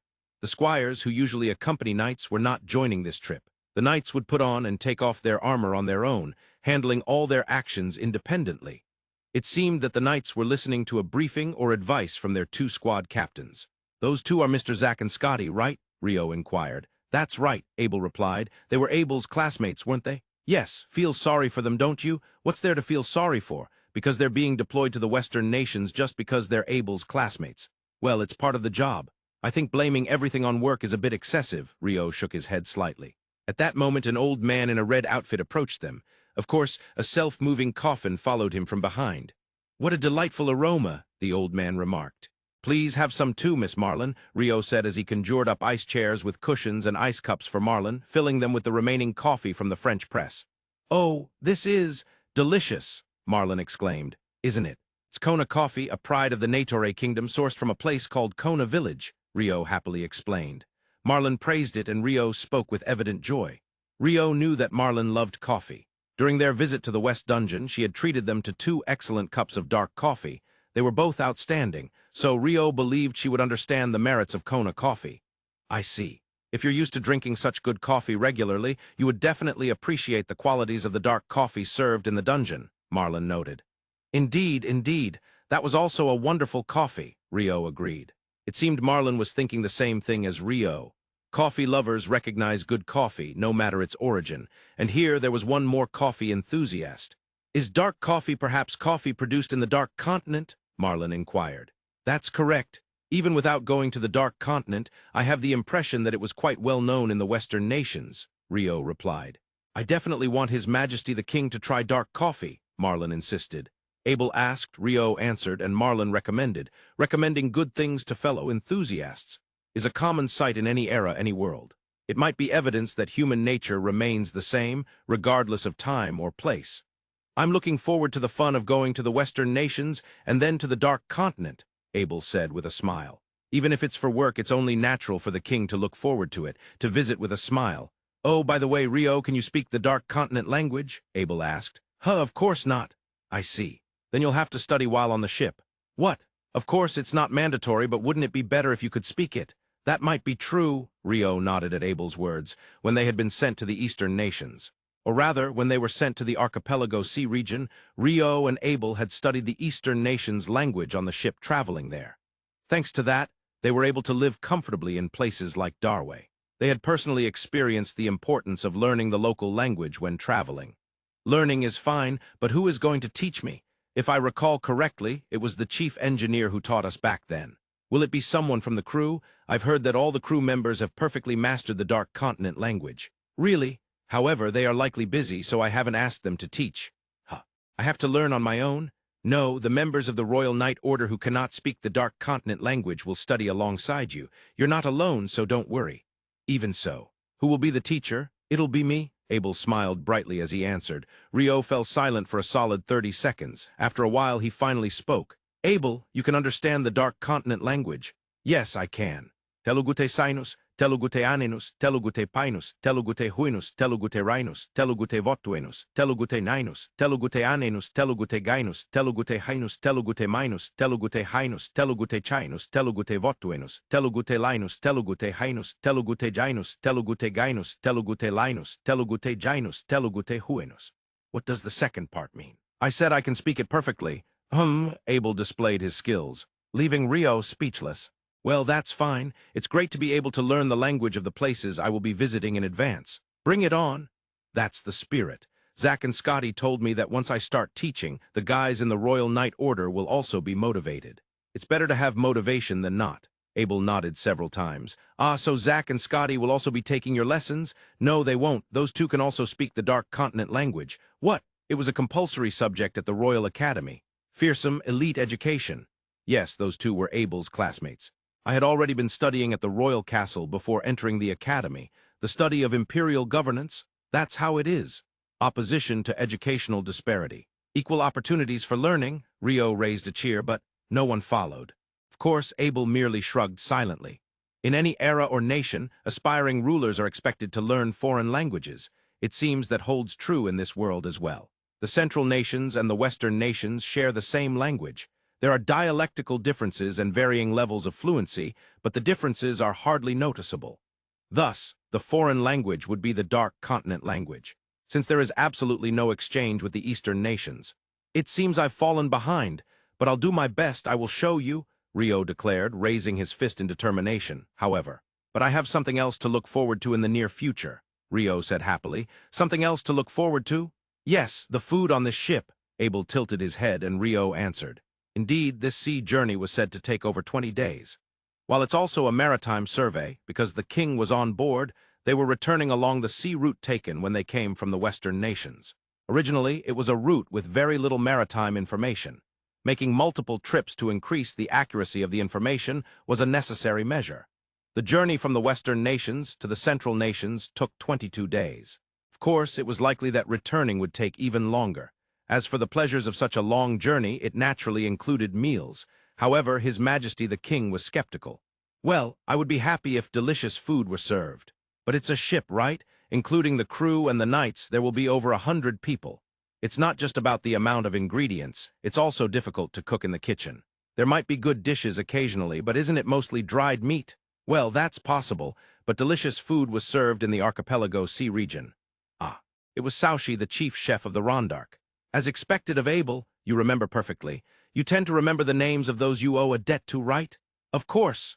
Abel said it as if it were obvious, while Rio, who wasn't particularly good at remembering names, agreed somewhat hesitantly. Of course, he intended to remember everyone he met. He really did think so, but he remembered Chef Saushi, but the other crew members. He barely remembered about 10 of them. Well, the Rondark was good. But if this ship is going on a long journey like that, I hope the food will be delicious. You're free to hope for that. Hope is the energy that keeps us alive. Abel was left speechless by Rio's passionate argument. Meanwhile, Marlon, who had been at the same table, silently enjoyed her coffee. Rigna, who couldn't enjoy coffee either, remained silent. Even the crew members working on deck said nothing. Rio's passionate speech continued. I am convinced by watching the crew of Skizblaznil continue their work in an orderly fashion. I am convinced that the food on this ship will be delicious.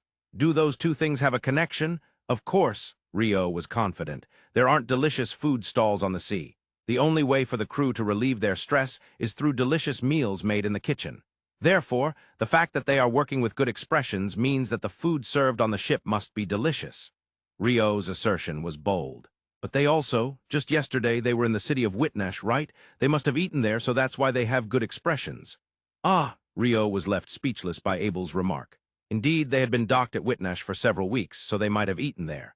Whitnash was a large port town, known for its delicious food.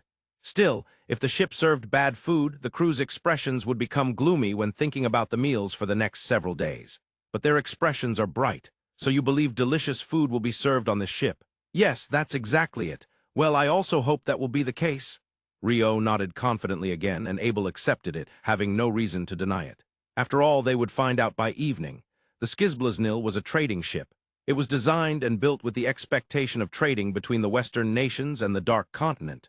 The ship was remarkably fast. Because of that, it was used not only for pure trading, but also for government officials and others to travel between continents. That was part of the expectations as well. Thus, there was a VIP room at the stern of the ship. Separate from the captain's cabin, this was quite rare. Abel, occupying such a precious VIP room with an air of ownership. No, it's only natural that I, as the king, should use it. In such a VIP room, the first duke pointed out the issues, while the king claimed the very suggestion was absurd. On a ship, everyone is equal. His Majesty the King and the apprentice sailor are all equally human. If I don't use it, who will? Someone, another important person. Then it will be you, the first Duke Rio. I don't need it. Rio showed a strong negative reaction. He wasn't good at that sort of strange special treatment, even though he demanded the monthly cake privilege. Besides, saying another important person is strange, isn't it? Everyone is equal on the ship, right? Grrrr. Abel was pushed back by Rio's legitimate argument, leaving Rio at a loss. It was fundamentally an unreasonable argument. Fine, I admit Abel can use it. But if you're going to use it, please do your work seriously. Do you know, Rio, that at the table in that VIP room, sometimes a special meal is served for me, you, and Captain Paulina? Why didn't you say that sooner? Long live the privileges. I, as the first vassal of King Abel, am the Duke Rondo. Rio flipped his stance. Although he didn't know what the special meal was or how frequently it was served, the food for the king surely wouldn't be bad. That's right. Being near important people means you get to enjoy delicious food. A common truth in many ages and worlds.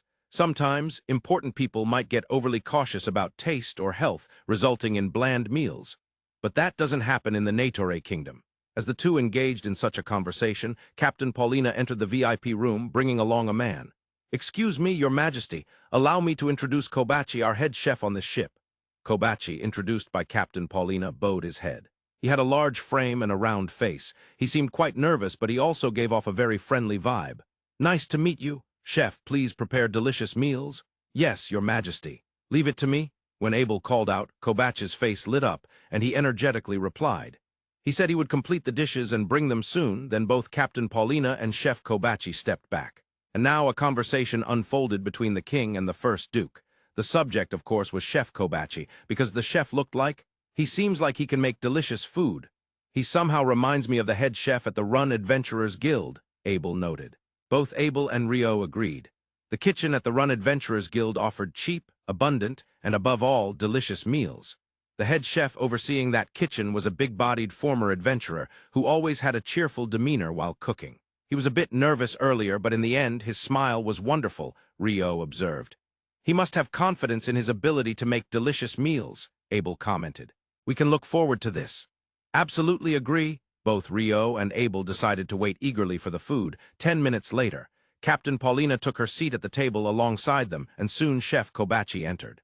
"Today, to commemorate Your Majesty's departure to the Western nations, I would like to serve a traditional dish known to every citizen of the Western nations, the most delicious one known as Lord Nayu's dish." "Oh, that sounds promising." "Lord Nayu's dish?" Abel asked, intrigued, while Rio tilted his head in confusion. That's because Rio had a vague recollection of hearing it somewhere, and then it was served. "Karaj," the answer escaped Rio's lips without thinking. "Did His Grace Duke Rondo know about Karaj?" Chef Kobachi beamed with a full smile. Rio could only nod repeatedly, speechless. Indeed, he had eaten it in Zephyros, a city west of the holy capital Maramar. He distinctly remembered ordering it after seeing Karaj set meal on the menu. And it was undeniably Karaj, and now what was laid out on the table before him was a mountain of Karaj on a large plate. "This looks delicious," Abel nodded in agreement. "Please, Your Majesty, help yourself. It's traditional to take as much as you like from the Karaj served on the large plate," Chef Kobachi explained, and Captain Paulina added. "I see. Then I'll take one," Abel said, and boldly speared a piece with his fork, bringing it right to his mouth. He ate like an adventurer more than a king. As it entered his mouth, he puffed up, whether from the heat or excitement. But his eyes widened as the meat juice flooded his palate. It was visibly delicious. "This is amazing," Abel exclaimed after swallowing the Karaj. "Thank you very much," Chef Kobachi said with a beaming smile. Captain Paulina, though silent, nodded repeatedly with a smile. As captain, she wouldn't dare say she felt no anxiety. It was her responsibility to guide the king of the Negotiator kingdom, known as a major power in the Central Nations. Especially a king widely acknowledged as a hero at such a young age to the Western nations. It was already inconvenient enough on the ship. She knew that people of high standing in the country tend to become moody in such environments. However, those concerns could be silenced by saying, "It's a ship." On a ship, even a king must heed the captain's words. That's an age-old maritime tradition. The most effective means to improve such a state of tension is delicious food. This is a truth that remains unchanged across time and space as long as people exist. But this time, there was a problem. The Western nations people were hosting the king of the Central Nations. Would the king of the Central Nations recognize the flavors of the Western nations? That was something that could only be found out through experience. Over the past 6 months since the Skizblaznil's preparations were completed and it set sail, Chef Kobachi had been satisfying the appetites of the crew. The quality of his cooking should be rated extremely high, even by Captain Paulina, who proudly claimed to have tasted many delicacies from the Western nations.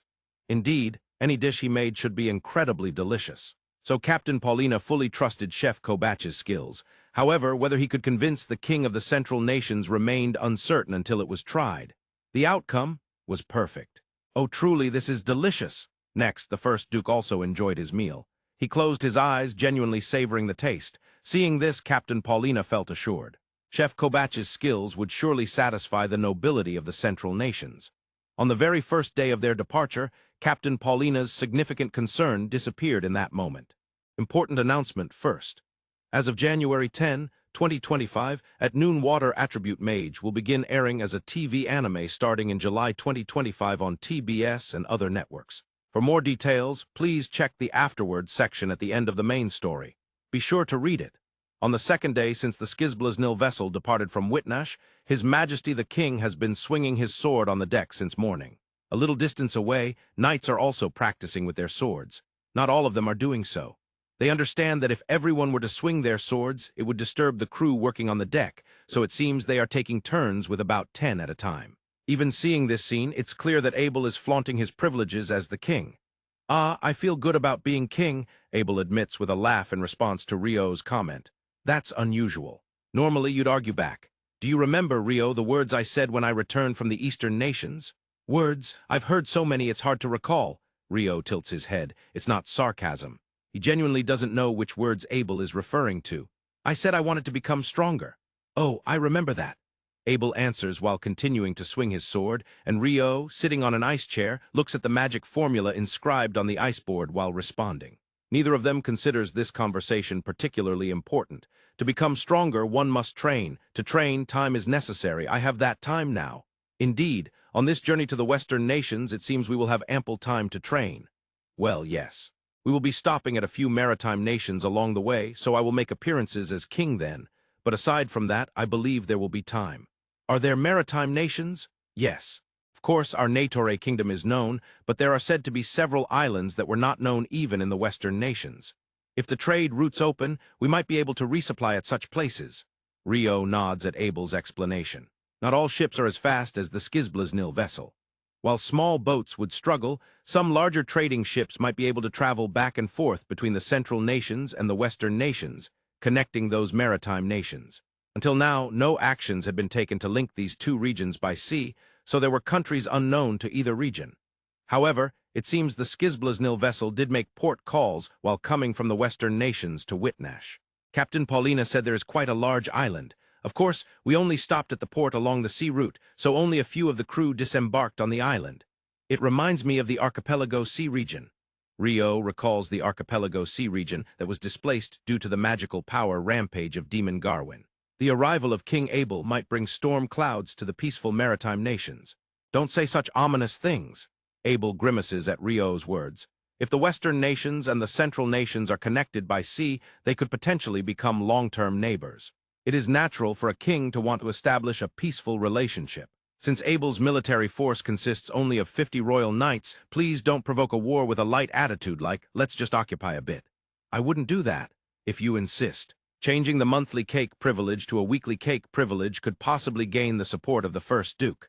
Well, I don't want support because I have no intention of fighting. Rio, for some reason, tries to provoke negotiations, and Abel, feeling exasperated, refuses. Why do you bring an air of danger before we even reach port? Because we can't negotiate once we get caught up in trouble. Don't involve the peaceful ship and nation with your desires, Rio. Abel lets out a sigh. The Skizblaznil vessel, making steady progress, continues its peaceful voyage. Delicious meals and disciplined daily routines. These two symbolize a peaceful voyage. The chefs led by Kobachi continued to provide delicious meals for over 100 crew members and passengers. The crew, guided by Captain Paulina, performed their tasks perfectly, never cutting corners, and no problems arose. However, there was one question raised by His Majesty the King regarding the meals. "Captain, I have a question." "Yes, Your Majesty, what is it?" During one dinner, Abel questions Captain Paulina, seated at the VIP table. "Of course, it's not a complaint. But why haven't we had any fish dishes?" "Yes, the Skizblaznil vessel sails over the sea, surrounded by the ocean. There are fish in the sea. By fishing or using nets, they should be able to obtain plenty of fish as an ingredient. Yet none have been served. It's only natural for Abel to question this. When I speared a fish, the world turned upside down." Before Captain Paulina could answer, Rio muttered to himself. He remembers the first time he dove into the sea near the forest of Rondo. The moment he speared a fish similar to a sea bream, the sensation of the world turning against him. To mess with sea creatures is to invite such experiences. Abel is surprised that Rio spoke up before Captain Paulina could answer. Captain Paulina looks at Rio with a smile and asks, "Did your grace perhaps have an experience underwater?" "Yes." It was a terrifying experience. Rio nods honestly. He was ignorant. Ignorance puts one's life at risk. There is still one ignorant person here. What happened underwater? Abel tilts his head and asks. When you mess with sea creatures, the sea monsters, well, it's not just monsters, but they will attack. What? Therefore, fishermen only fish in areas where there are no terrifying sea monsters. We do not have information on the sea monsters that inhabit the waters we are traversing, so we refrain from taking action. I see. The underwater world is terrifying, isn't it? Abel nods at Captain Paulina's explanation. Unless it's fishing from a safe location without powerful sea monsters, or from an island rather than a ship, I wouldn't recommend it. Ah, understood. Of course, this ship has sea monster repellent, so monsters shouldn't approach. No, there's no need to invite danger. Unlike some water attribute mage. Abel, if it's a fight, I'm game. Abel says this in a way that provokes Rio, who responds to it. At that moment, Kobachi, the head chef, enters. Your Majesty, I have brought the dessert, rindo pie, a very delicious-looking apple pie. In light of this delectable pie, I will forgive Abel. I'll return that exact phrase to Rio. Both Rio and Abel are saying spirited things, but their attention is already fixated on the rindo pie. Indeed, delicious food must be the key to world peace. 7 days after departing from Whitnash, the Skizblaznil vessel makes its first port call at the maritime nation of the Pishkan Kingdom. Very important announcement. As of January 10, 2025, at noon, Water Attribute Mage will begin airing as a TV anime starting in July 2025 on TBS and other networks. Clap, clap, clap. Thanks to the support from all the readers. Thank you so much. The cast has also been decided. Rio, Ayumumures Abel, Yura Kazuki Sira, Kid Hondo Ah, how wonderful, how exciting. Official site mizuzokuse-anime.com. Official X, I believe there is a lot of information on the official site. At the very least, the author's emotional words are included. Please check it out. For those who have an X account, I hope you'll follow the official X if a lot of people follow. The anime production team, as well as the author and the people working on the book, will feel very happy. It means there are many people looking forward to it. I hope that will happen. Thank you. Chief, the ship has returned. That enormous one, right? The one who rushed into the Pishkan Kingdom's chief's office was Minister of Ports, Nanta. The report brought back memories of nightmares to Chief Marta. Yes, it had been a month since that ship last came. Just as they had finally quelled the chaos among the people after its departure, it returned without any signs of learning from the past. Marta himself had experienced a great deal of turmoil. Are they saying they went to some kingdom far east of the Eastern Sea and then returned? That's quite a stretch of the imagination. Actually, it came from the Western Sea. I thought it might be related to the Banban kingdom in the west. But there's no way they could build such a ship. They said it came from the so-called Western nations further west. Can you believe it? As Minister Nanta recalled the details, Chief Marta expressed his frustration. Marta didn't even need to think back. Since that time, he had been tormented by nightmares repeatedly. Last time, I was overwhelmed by the sheer size of that ship. I admit it, but this time it won't be the same. Aside from the crew, there were only 3 adventurers aboard. I will not endure such humiliation again. You're absolutely right, Chief. All right, Nanta, quickly gather the Chief's guard squad. And also call our monster, Mazare. I want him standing behind me. Line up together with the guard squad. When that female captain disembarks, let her feel intimidated. The Pishkan Kingdom was a nation that constituted an entire island. With a population of 100,000, it was not small when considered for an island. The top leader is called the Chief, and the current Chief, Marta, is a man in his early 40s. Recognized as Marta's right-hand man is Minister of Ports, Nanta. Nanta is also a childhood friend of Marta, being the same age. The Pishkan Kingdom, led by the two, has generally enjoyed high approval from the citizens and has avoided any significant political failures. A month ago, a massive ship had docked in this nation. It called itself the Skizblaznil vessel and claimed to be registered to the Negotiator Kingdom in the Central Nations. Of course, both Marta and Nanta had never heard of it. Neither had anyone in the government. When they inquired about the reason for docking, they received vague responses, indicating there was no particular reason. They merely stopped because they saw the port. For the Pishkan government, this was utterly nonsensical. After all, it came from the Western Sea. In that sea lay the Banban Kingdom, a long-standing rival of Pishkan. Initially, they thought it might be related to those from Banban, but that turned out not to be the case. Even though they had their suspicions, the moment Chief Marta met the captain of the Skizblaznil vessel, he understood. Such a beautiful woman could not possibly come from the Banban Kingdom. At that moment, he had declared, "Become my wife." When he was instantly met with a firm "I refuse," he couldn't comprehend it at all. He had never experienced anyone rejecting the demands of a chief in the past decade. Yet the female captain had quickly returned to her ship, and the Skizblaznil vessel departed the port. She claimed she was headed to the Negotiator kingdom to the east. After that humiliation, Chief Marta was tormented by nightmares. He swore to himself that he would have his revenge. With determination in his heart, Chief Marta stood at the port. Behind him stood the brawny warrior, monster Mazare, ready to welcome the female captain and her crew who would soon disembark. A gangplank was lowered from the ship. The first person to descend was a tall man clad in a dignified red and white formal attire. He wasn't doing anything special. He was merely walking down the gangplank. However, nobody could take their eyes off him. "What is that?" A whisper reached Chief Marta's ears. It was Minister Nanta standing beside him. Marta did not respond. Rather, he wanted to ask himself, what exactly was that? No, he had an inkling. Having led this nation for over a decade and 100,000 people, he understood. The person descending was someone of great importance, likely a leader of a nation or a similar entity. Someone of exceedingly high status. Yet that was not what he was questioning. It was the bizarre presence, an overwhelming presence. Finally, the man in red and white set foot on the ground. Did anyone notice the figure in a white robe following behind him, holding a sword in a gesture of homage? Marta swallowed hard. Nanta was trembling. The guard squad stood rigid, completely unable to move. However, among them was one individual who acted more instinctively than the rest. Mazare, the monster, summoned by Marta to intimidate Captain Paulina. Mazare's face was pale, beads of cold sweat streamed down his face, and his eyes were wide open. If anyone had even a sliver of awareness, they would have realized Mazare's unusual behavior had spiraled out of control. He should have been the first to retreat from this scene. But unfortunately, there was no one in the Pishkan leadership with such awareness. "Woo!" Suddenly, the burly man, Monster Mazare, shouted and lunged forward. In his arms, he wielded a massive metal stick. He charged straight at the man in red and white. "Stop!" The only one who was able to react was Chief Marta. He could only vocalize his command. His body remained frozen. Mazare charged in, swinging the stick down at the man in formal attire. The man sidestepped with a single step, striking Mazare's jaw with the palm of his hand. With that one blow, Mazare was incapacitated. Without delay, a voice echoed. "Ice coffin." In the next moment, Mazare found himself trapped in an ice coffin. Another voice resonated. "Stand down. Do you not recognize who this is? This is His Majesty, King Abel the First of the Negotiator kingdom."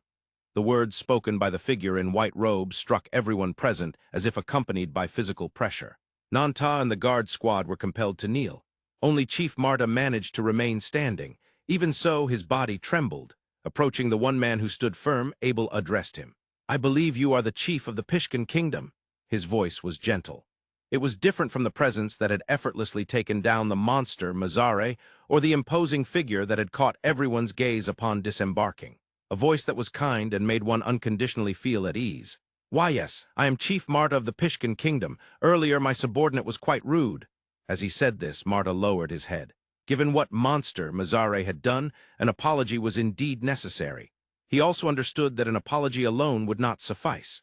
The figure in the white robe had declared that the man before him was the king, the highest-ranking individual who led a nation. "Nice to meet you, Chief Marta. I am Abel the First, king of the Negotiator kingdom." As Abel introduced himself, he extended his right hand.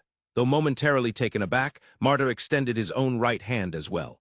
The two shook hands. After a brief moment of confusion, King Abel and his entourage were led to a conference room near the port managed by the Port and Harbor Department.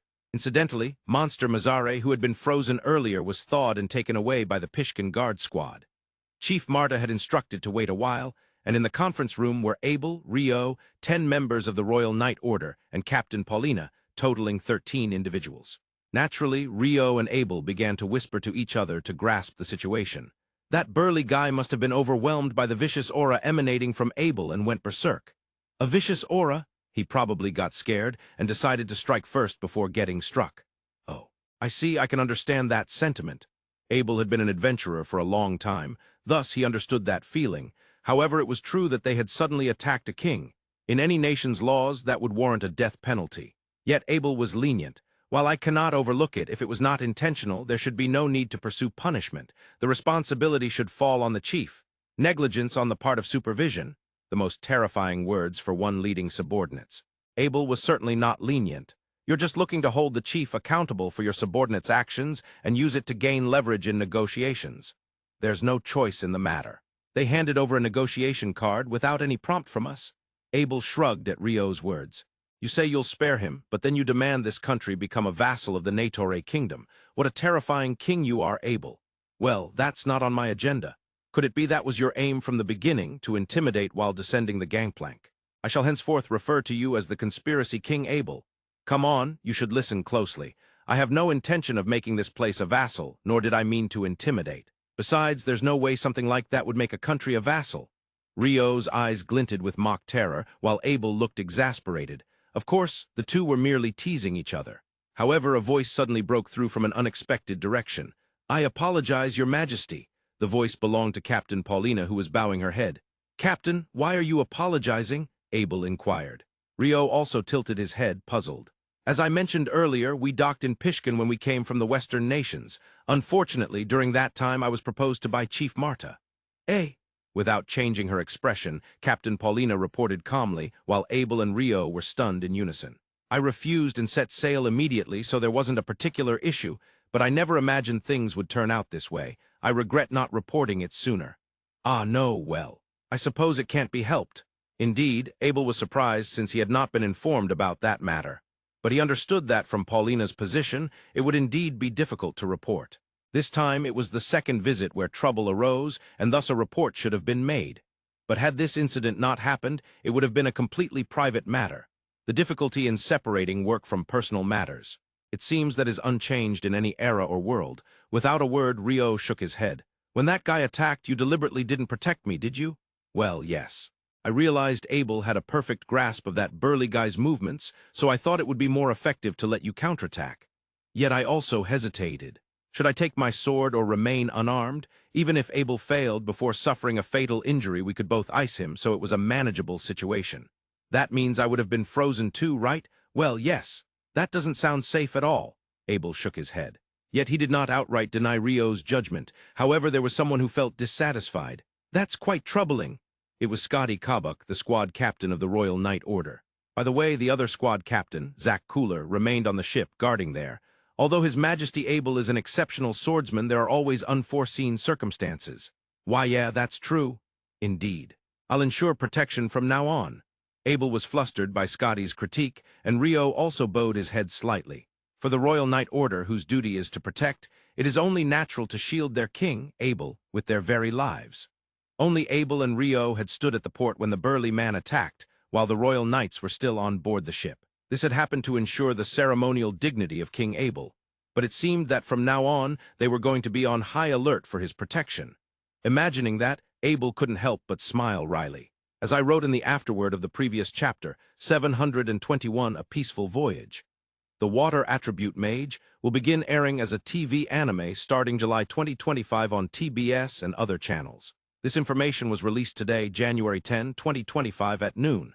The cast has already been decided. Rio, Ayumumure's Abel, Yurikazuki Sira.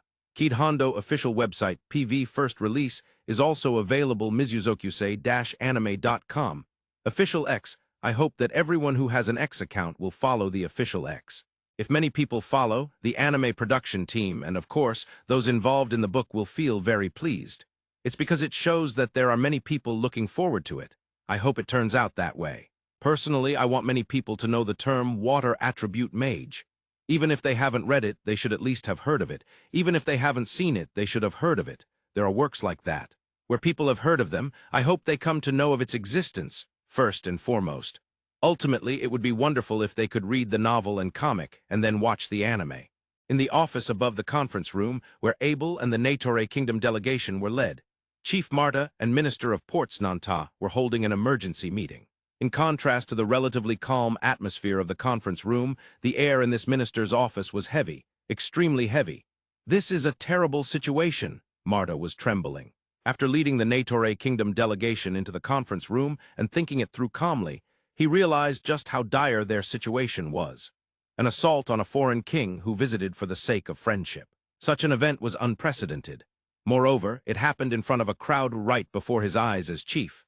If only this could be attributed to some foreign conspiracy, or if it were all just a dream, it would be so much easier. Although he had led this country for over a decade, Marta struggled to recall a time he felt so cornered. Fundamentally, he had enjoyed high popularity among the citizens. However, this time was different. What about Mazare? Marta inquired about the monster Mazare. "He seems to be in the corner of the room holding his head. His fighting instincts are high, but he's even more sensitive to threats. He likely perceives King Abel as a threat and has been driven by fear." Chief Marta did not blame Mazare, but regretted his own poor judgment in bringing him out to that situation. It was all because of that female captain. Her presence had distorted his judgment. "I want to apologize to King Abel, Chief." That was Marta's honest feeling. Nanta completely understood. However, he also understood why that was not possible. The leader of a nation cannot easily bow their head to the leader of another country. It is for the sake of their own citizens. In the position of representing their nation, if such an act were to occur in public, it could trigger an uproar among the more extreme citizens. To avoid this, an apology could be made in a private setting. "We just met a moment ago, exchanged greetings and shook hands, and now the subordinate who attacked him, would he really agree to meet one-on-one?" Even Marta understood that much. For instance, even the leader of the neighboring Banban kingdom would not meet one-on-one, unless an extremely personal bond of trust had been established. "Chief, how about limiting the number of subordinates?" "Yes, meeting with just one subordinate each in a room next door. There's a small conference room there, so we could do it there. If anything happens, they could immediately call for support." "I see. In that case, he might agree." With Nanta's suggestion, a hint of color finally returned to Marta's face. Until now, he had looked pale like a corpse. The pressure of the dire situation was what had caused that. In the small conference room next to the main one. From the Pishkan kingdom side were Chief Marta and Minister of Ports Nanta. From the Negotiator kingdom side were Abel and Rio.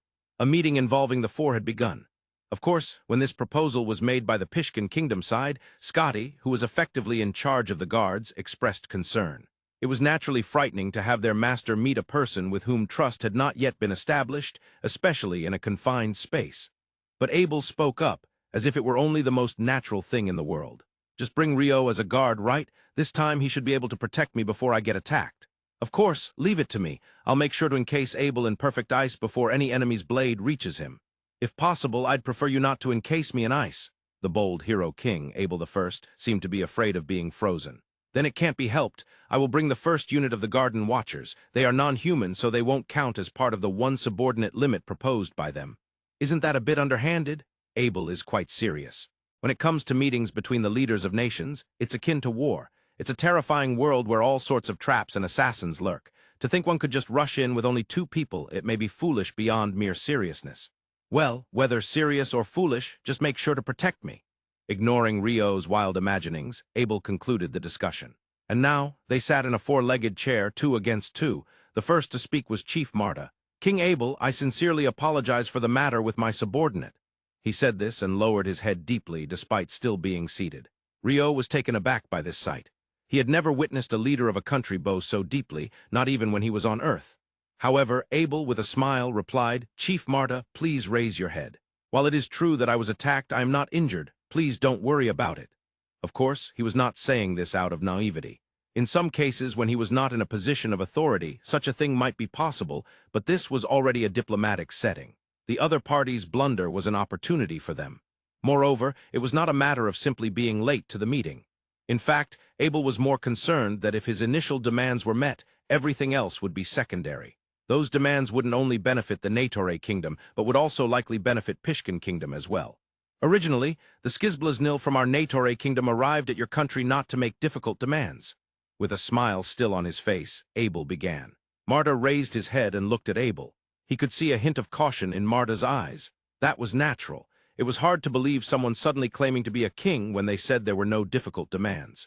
"Our Negotiator kingdom is located in the Central Nations. It's about a week's journey by ship to the east of your country." A week. Marta was left speechless by Abel's explanation. Nanta was at a loss for words. The Pishkan kingdom was an island nation. Both of their leaders had undoubtedly lived their lives by the sea. Thus, they knew the terror of sailing these waters for a week where monsters lurked. No, to be precise, they had never experienced it, but they could imagine it. People from Pishkan kingdom only went out to sea for a day at most. It was only half a day to a day's distance to the neighboring Banban kingdom. They never ventured further out to sea. This was true for both Pishkan kingdom and Banban kingdom. That was the common sense of this sea area. And yet the king before them claimed to have traveled for a week by ship. To their knowledge, there were no countries other than Banban kingdom nearby. They had never heard of such nations. The massive ship they had seen was a testament to those who had more advanced shipbuilding technology than they. It was hard to accept that someone had come from so far away. I understand. While we can't begin to imagine the journey, our ship, Skizblaznil, aims to establish a maritime route to the Western nations. I recall hearing that name before. The last time when that giant ship, Skizblaznil, docked, it came from the Western nations. Yes, that's exactly right. As Marta recollected, Abel nodded. Currently, we are trying to open a maritime route connecting the Western nations and our kingdom. A maritime route? It's not something that will happen immediately. Until now, no one, at least to my knowledge, has ever crossed that sea. As you know, there are terrifying monsters in the sea. We will need to develop technology that can prevent us from being attacked and refine the practical applications further. We have only just begun experimental sailing. How far is this Western nation from our country? Over 2 weeks, I believe. That long? Marta was speechless again at Abel's answer. Though Abel stated it would take over 2 weeks, it was likely to take even longer. He had been informed that when the Skizblaznil arrived from the Western nations to the Central nations, they had favorable winds. In the open ocean, a clipper ship like the Skizblaznil, equipped with many sails, could reach considerable speeds if the winds were favorable. Conversely, if facing headwinds, the speed would drop. Against a full headwind, it could not progress efficiently, thus requiring zigzagging, which would not only decrease speed but also increase the distance needed, taking more time. Thus, it was greatly influenced by wind direction. Moreover, as they developed maritime routes, many ships that were not clippers like the Skizblaznil would probably make the journey. Their speeds would undoubtedly be slower. So the 2 weeks Abel mentioned was truly under the condition of the quickest possible route. If there is a maritime route connecting the Western nations and the Negotiator kingdom, even if it is only experimental sailing, there is a possibility that those ships could dock in our country. Marta finally began to see the reason behind the Skizblaznil's docking. Exactly. At that time, if possible, I would like to request supplies and allow the crew to rest on land. Of course, we will pay appropriate compensation. I see. Marta nodded vigorously at Abel's proposal. He could understand it. However, he could not nod easily. This was not due to negotiation tactics, but more materialistic reasons. Our Pishkan kingdom is an island nation. When it comes to trade, we have only dealt with the neighboring Banban kingdom. This means we do not have a large production capacity for many goods, including food. Marta stated clearly. Upon hearing this, Abel nodded as well. He understood. In terms of a single ship like the Skizblaznil, that would suffice. At most, it would be enough food for 100 people. For a nation with a population of 100,000 like Pishkan Kingdom, that wasn't a substantial amount. However, if they were to say, a maritime route will be opened, the situation would change. Of course, most of Pishkan Island remains undeveloped, and as it develops, it will likely become possible to supply much more food. So, what we discussed is not something that will happen immediately. We are still in the experimental sailing phase and have not confirmed trade yet. However, as a nation, we are very eager to establish trade with the Western nations. He clearly stated the nation's policy. At that time, we would also like to engage in not only supply but also trade with the Pishkan kingdom and the neighboring Banban kingdom that will visit. I would greatly appreciate it if you could consider my visit as that inquiry. I understand. Marta nodded at Abel's words. It would be far easier to accept than being suddenly told to become a supply base. Rio, who knew the history of Japan when black ships arrived in the late Edo period and were asked to become a supply base for whaling, nodded internally.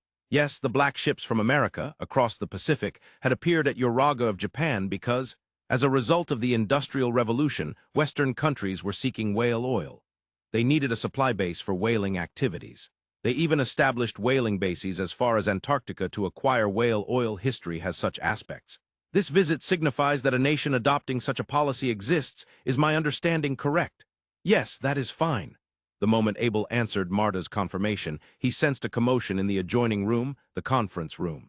Before Abel could say anything, Rio, who had been sitting quietly and listening during the meeting, stood up and dashed out. Abel followed him. Additionally, Chief Marta and Minister of Ports Nanta followed suit.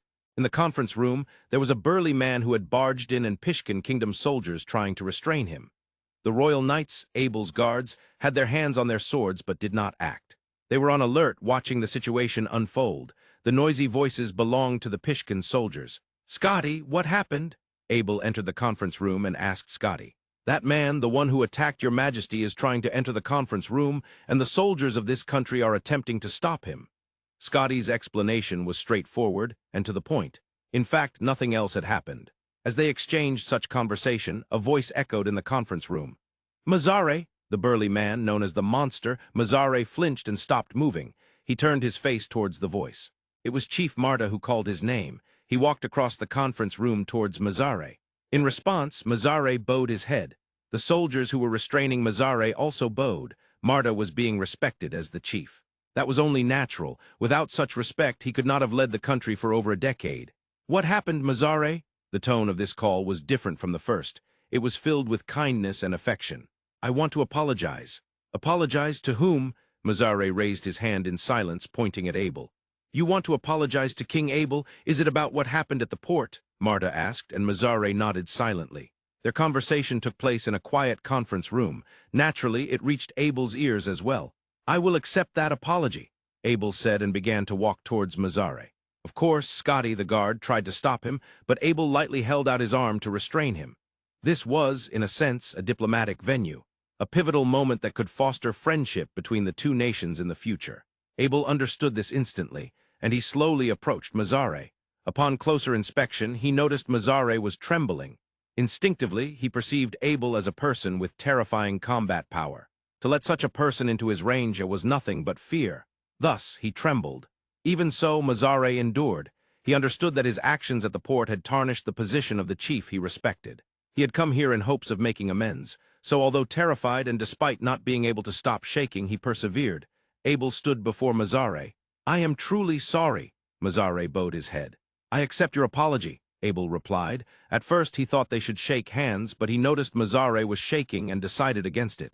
He understood that the tremors were from fear of him. Abel was a former A-rank swordsman, and having been near Rio, he had interacted with non-human beings. If such beings entered his personal space, it would indeed be nothing but fear. Thus, he understood Mazare's trembling.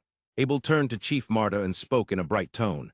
"Chief Marta, actually I have some delicious food here. I'd like for our Sir Mazare to try it. I'm sure he will like it."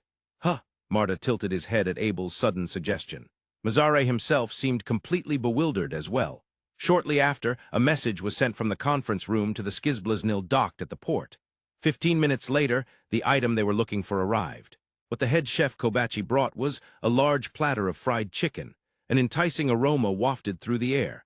Mazare's eyes were glued to the mountain of fried chicken. Abel immediately reached for the mountain of fried chicken that had arrived. Then though it was not very polite, he picked it up and stuffed it into his mouth. Ho! It was hot. However the expression conveyed, he was enjoying delicious food.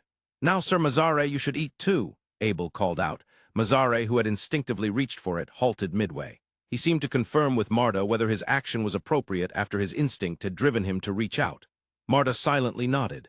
Mazare then reached out again, took a piece of fried chicken, and brought it to his mouth. Huff, huff, even a muscular man seemed to find hot food hot. "But it's delicious," a voice slipped out after he ate.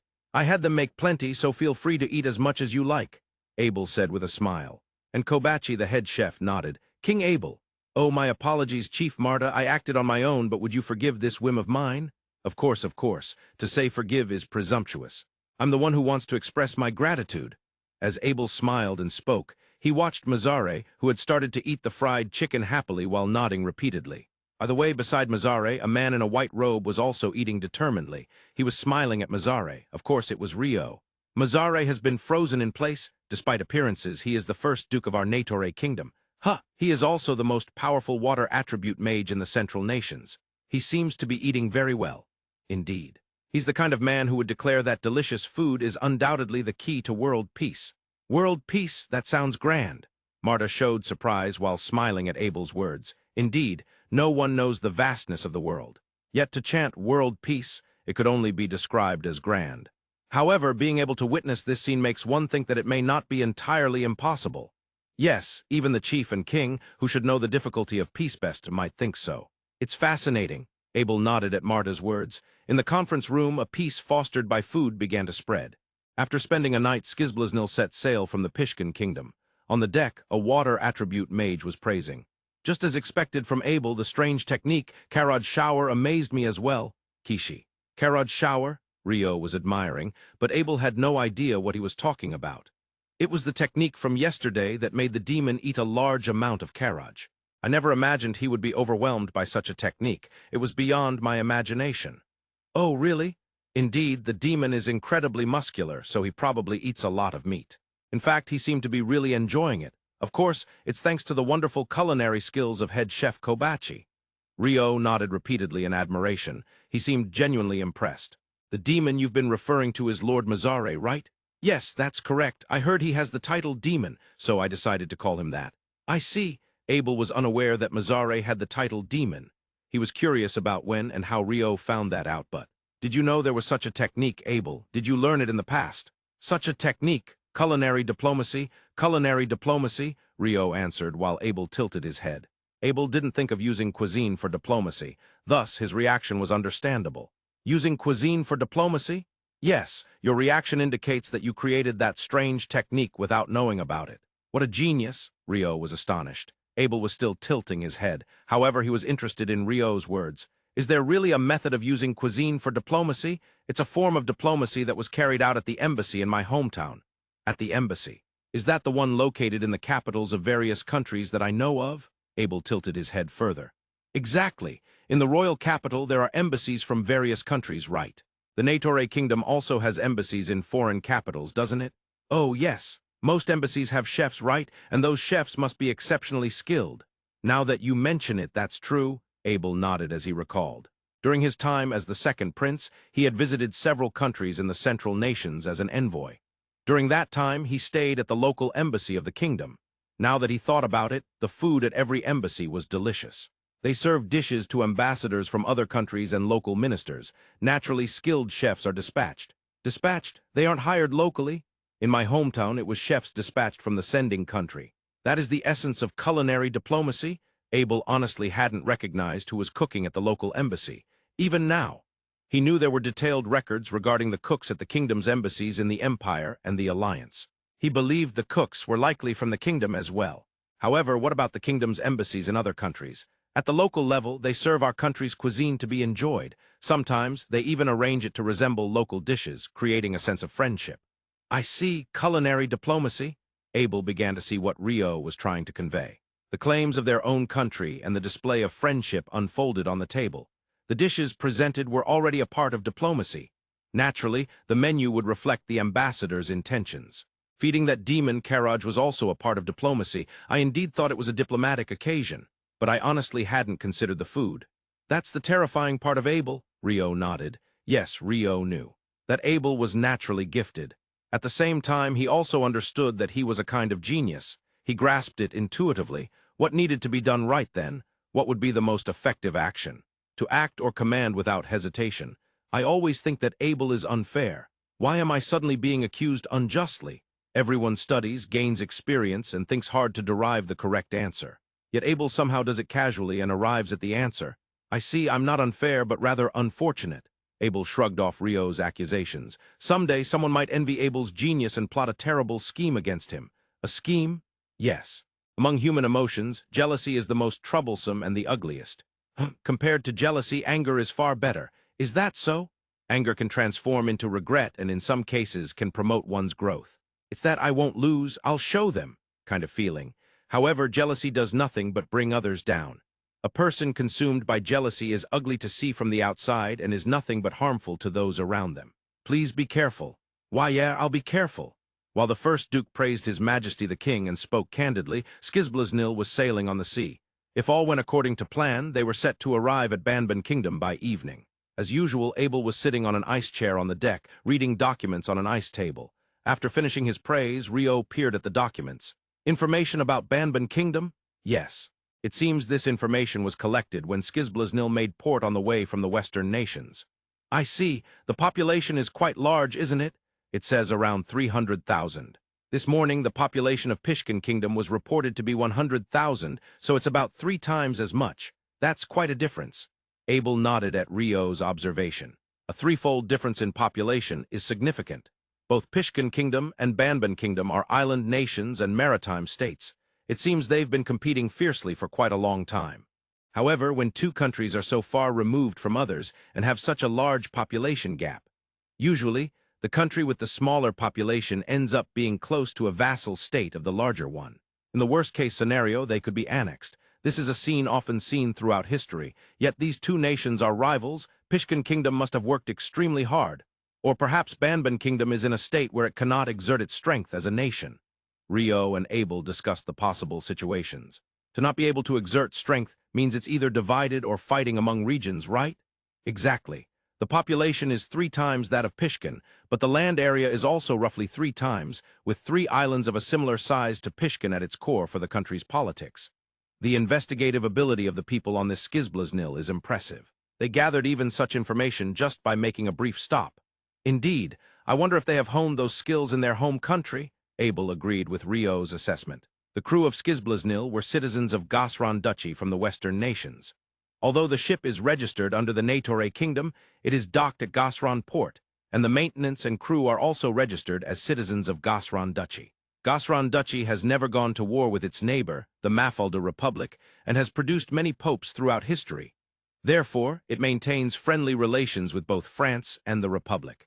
Moreover, it seems many citizens of Gosran Duchy learned navigation in the Mafalda Republic, the leading maritime nation in the Western nations, producing many excellent crew members. That's why the Franzoni Shipping Company, which built Skizblaznil, introduced citizens of Gosran Duchy. But to think they also possessed excellent information-gathering abilities. There's a possibility that Abel's information could be exposed and spread throughout the Western nations. My information? What is that? The information that Abel is a battle maniac, a cruel master of intrigue and stratagem, and a terrifying person with ambitions of world domination. Wow, that's impressive. Not a single part of that information is accurate. In that case, let's spread this information. By disseminating false information, we can confuse the opponent. The citizens of the kingdom would likely feel embarrassed, so I'll decline. Abel dismissed Rio's proposal with a sigh. Indeed, having one's information taken away does not feel good, but being misunderstood with incorrect information doesn't feel good either. No, more fundamentally, the crew of this ship is not the enemy. Of course. We are in the same boat, fighting the same battle. Rather, they are allies. Although there are many unfamiliar words, they are indeed allies and companions, very capable ones at that. Yes, I trust them completely as the crew steering the ship. It's just that if they gather information, it's okay even if they do. Huh, is that so? All we need to do is ally with Gosran Duchy. I see. Indeed, it's only a problem if the information gets into the hands of the enemy. If they are allies, there's no issue. Rather, it could even become a stronger force to keep them on our side. Making such a powerful existence an enemy would be troublesome. It would be best to keep them as allies, one might think. This isn't a superficial solution, but a complete incorporation of the opposing nation, the most significant form of strategic resolution, just as expected of Abel. A grand solution.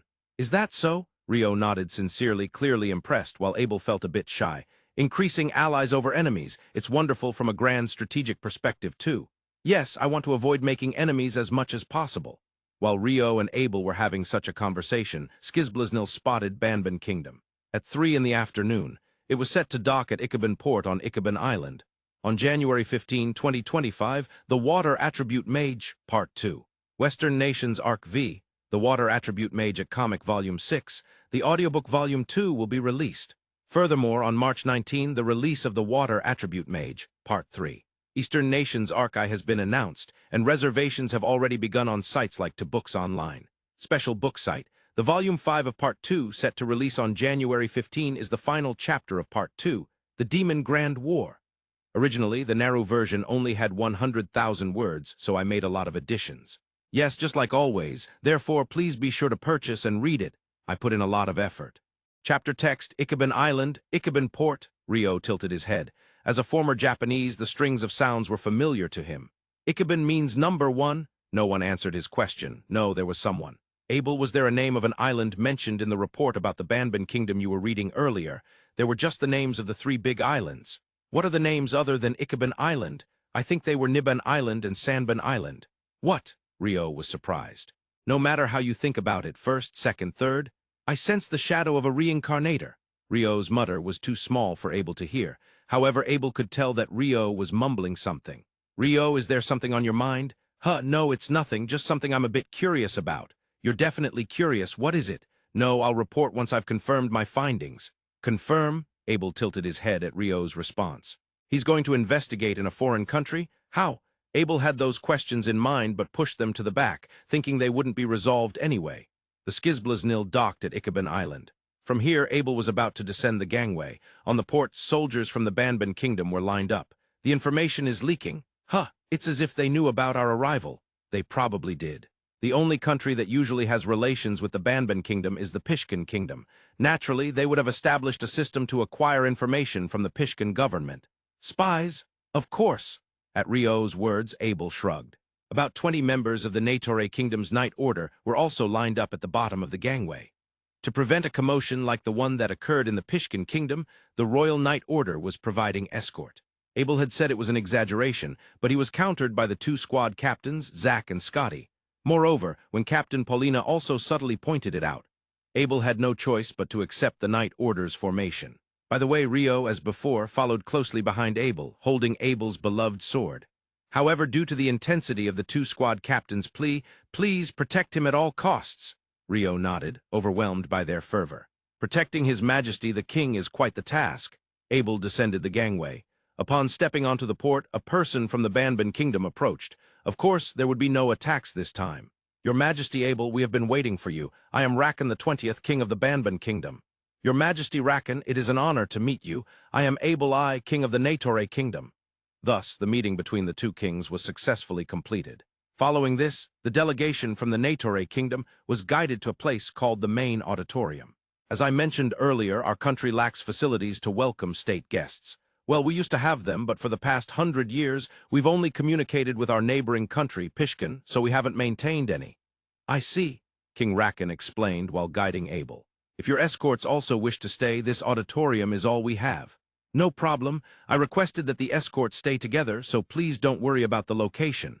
King Rakan apologized, and Abel nodded graciously. "A gymnasium?" Rio's mutter went unheard by anyone. The main auditorium they were guided to was essentially a gymnasium. It was a vast space without pillars. They would probably all sleep there together. The crew of the Skizblaznil, along with 25 members of the Royal Night Order led by Zack and various officials, remained on the Skizblaznil. They had been informed beforehand that there was no place large enough for many people to stay. As a result, only Abel, Rio, and the 25 knights led by Scotty disembarked. In the Banban kingdom, they weren't conducting formal negotiations either.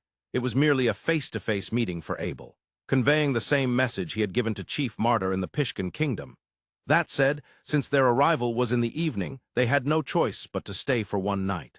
Moreover, the Banban kingdom wanted to hold a garden party to welcome King Abel. Such events were part of diplomacy. They couldn't refuse. However, due to Abel's request for a smaller gathering, it became a dinner at the royal palace instead of a garden party. From the Negotiator kingdom's side, only King Abel and Scotty Kabuk, the squad captain of the Royal Night Order, would attend. Naturally, Rio, being the first duke, was not participating.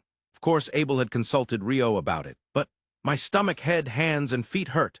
Rio had made excuses. Under normal circumstances, Abel would insist on dragging him along, but he noticed Rio seemed different this time. Even while making excuses, his mind seemed elsewhere, as if he was preoccupied with something else.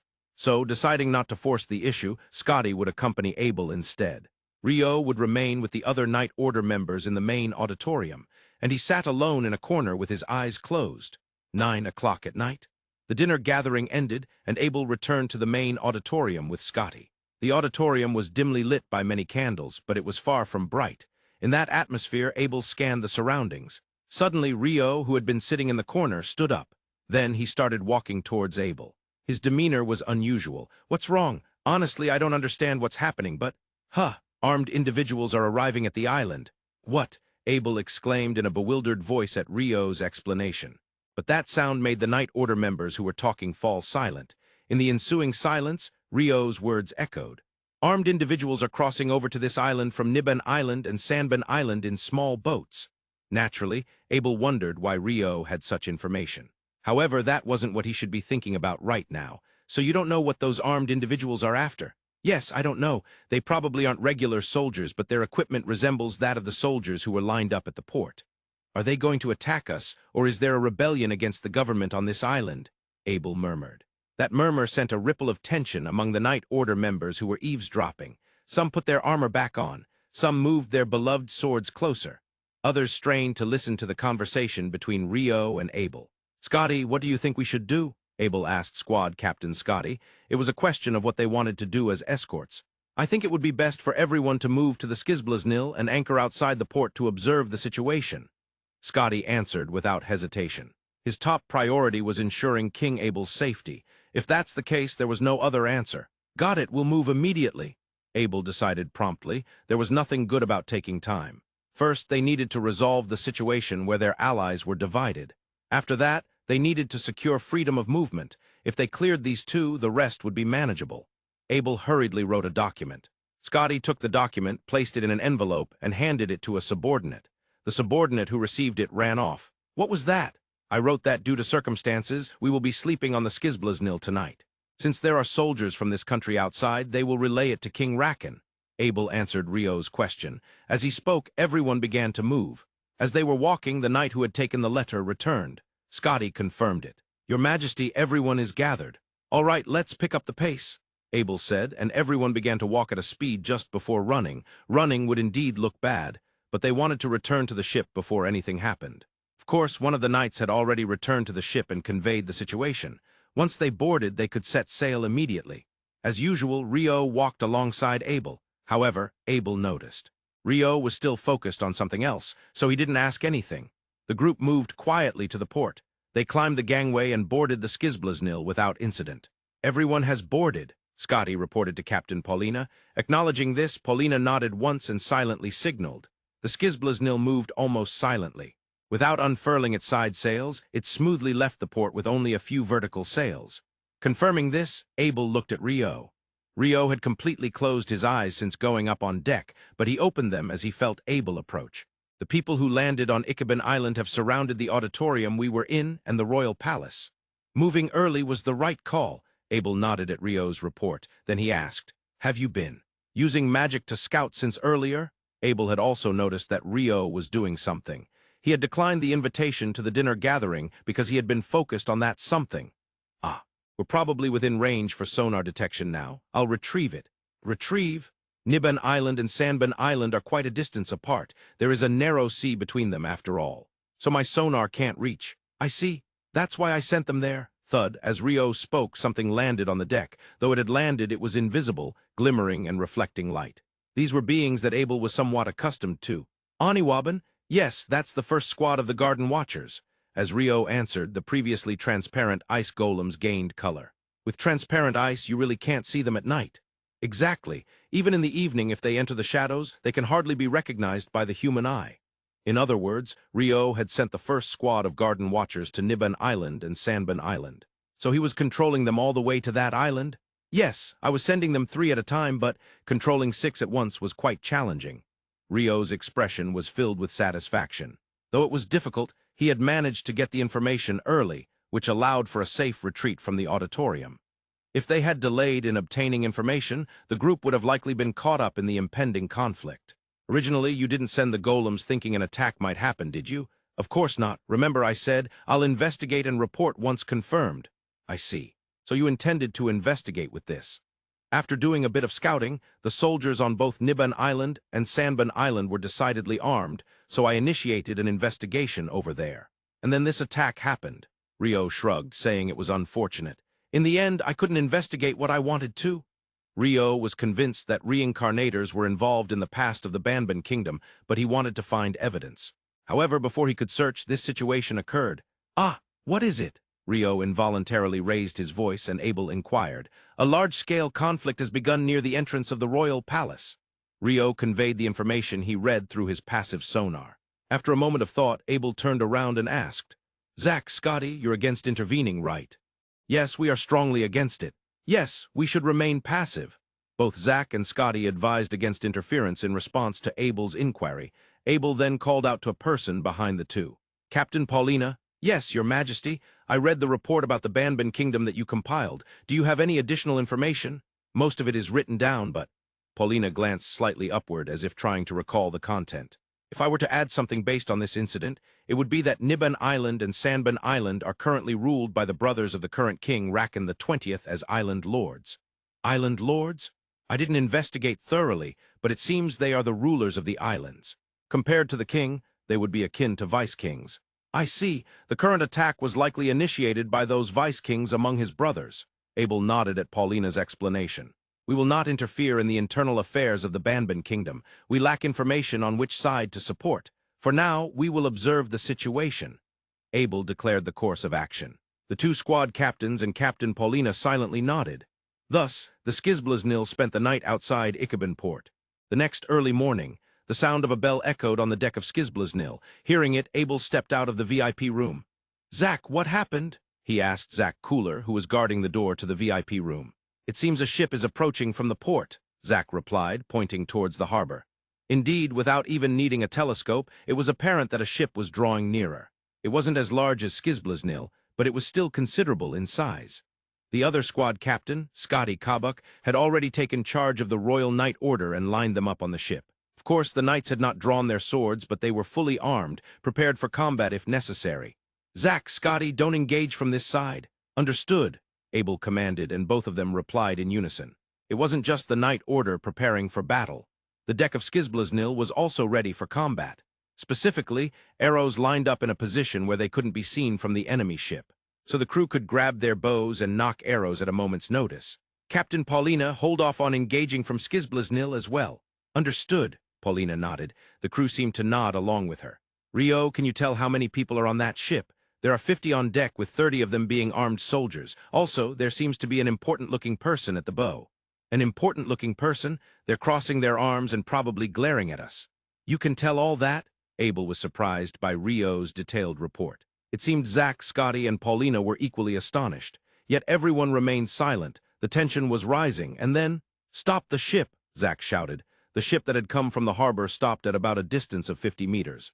It resembled a galleon, which was becoming mainstream in the Central Nations.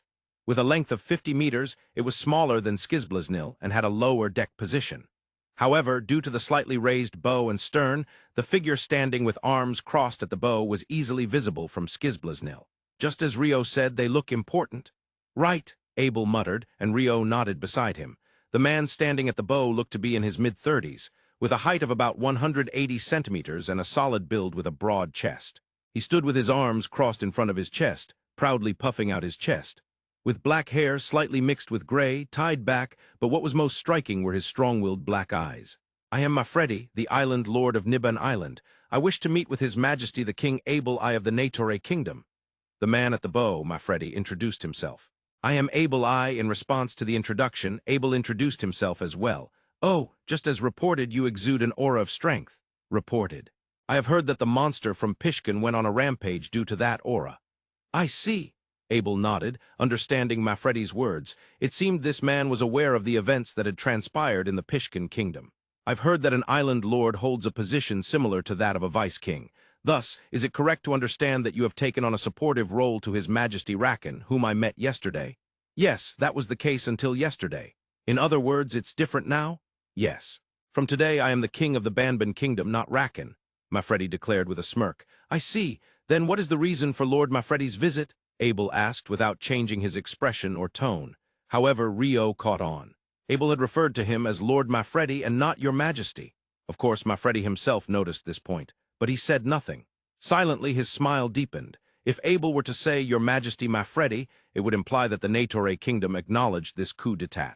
The words of the king, being the highest authority, hold that kind of weight. It wouldn't simply be brushed aside with an "I misspoke." This was a diplomatic setting, a cleverly crafted trap by Mafredi. To show up uninvited in the morning, introduce himself on the ship, and have the other party address him by name. If he could get them to include a respectful title like Your Majesty, that would be a bonus. But Abel skillfully avoided such a trap. Rio admired Abel's genius. "As the new king, I would like to have a meeting with you, His Majesty Abel of the Negotiator Kingdom. Would you be able to come to the royal palace?" Abel thought for a moment. The moment Mafredi introduced himself as the new king, he had anticipated such a proposal, and fundamentally, there was no option to decline such an invitation. However, during yesterday's attack on the royal palace, our main auditorium where we were staying was also attacked simultaneously. I must admit I have concerns about going with someone like that, Abel clearly stated. This was also diplomacy, exposing the other party's blunders. At the same time, he was asserting that he had information. The soldiers sent to the auditorium were to prevent the people of the Negotiator Kingdom from getting caught up in the turmoil of our country. "I see, so you sent soldiers for protection." "Yes, that's correct." Mafredi maintained his expression without changing it, boldly speaking. Of course, it was unclear whether Mafredi's words were true. There was no way to tell if what Mafredi said was a lie. There was a possibility that they intended to detain the group and negotiate with the Negotiator home country. In reality, due to the considerable distance, communication with the central nations was unlikely, but it was hard to gauge how much the people of the Banban kingdom understood the situation. Well, very well then, Abel nodded once. And then he placed a condition. Lord Mafredi, you will guarantee the safety of those of us going to the royal palace and those remaining on the ship, I assume? Of course. In the name of Mafredi, the 111th king of the Banban kingdom, I shall guarantee your safety. Thus, the group proceeded towards the royal palace of the Banban kingdom, now ruled by a new lord. On the way to the royal palace, I apologize to the former king, but this island lord has a stronger presence. I won't deny that. The first duke and his majesty the king whispered to each other. Perhaps the overthrow of this regime is something that happens often in the Banban kingdom. What do you mean? I've heard that among the 3 islands, the most powerful one removes the old king and becomes the new king. It's a political system like that. Is such a thing possible? Why not? If no sacrifices are made among the populace, and the heads of state are merely swapped around, if it results in a capable person being at the top, it could be a good thing for the citizens. Rio's theories are always outlandish. Abel shook his head slightly at Rio's conjecture.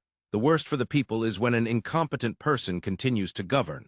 If they are to be eliminated by force, it often involves the populace getting caught up in that, which makes them unhappy, so it is not advisable. But if there are no sacrifices, then whether by force or other means, it would not be a problem if a capable person rises to the top, right?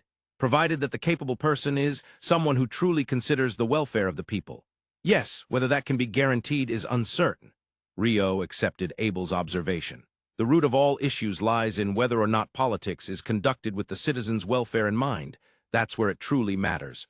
However, we have no intention of meddling in the affairs of the Banban kingdom. Yes, I understand. Relations between nations require non-interference in domestic affairs. Without mutual recognition as sovereign states, equal diplomacy cannot be established. Of course, if Abel wishes to make the Banban kingdom a vassal state of the Negotiator kingdom, that would be a different matter. Yeah, as I always say, I don't desire such a thing. This time we will not interfere. Yeah, correct that too, we will not interfere this time either. Here we go again. Enough with the here we go again. It was the usual banter between Rio and Abel.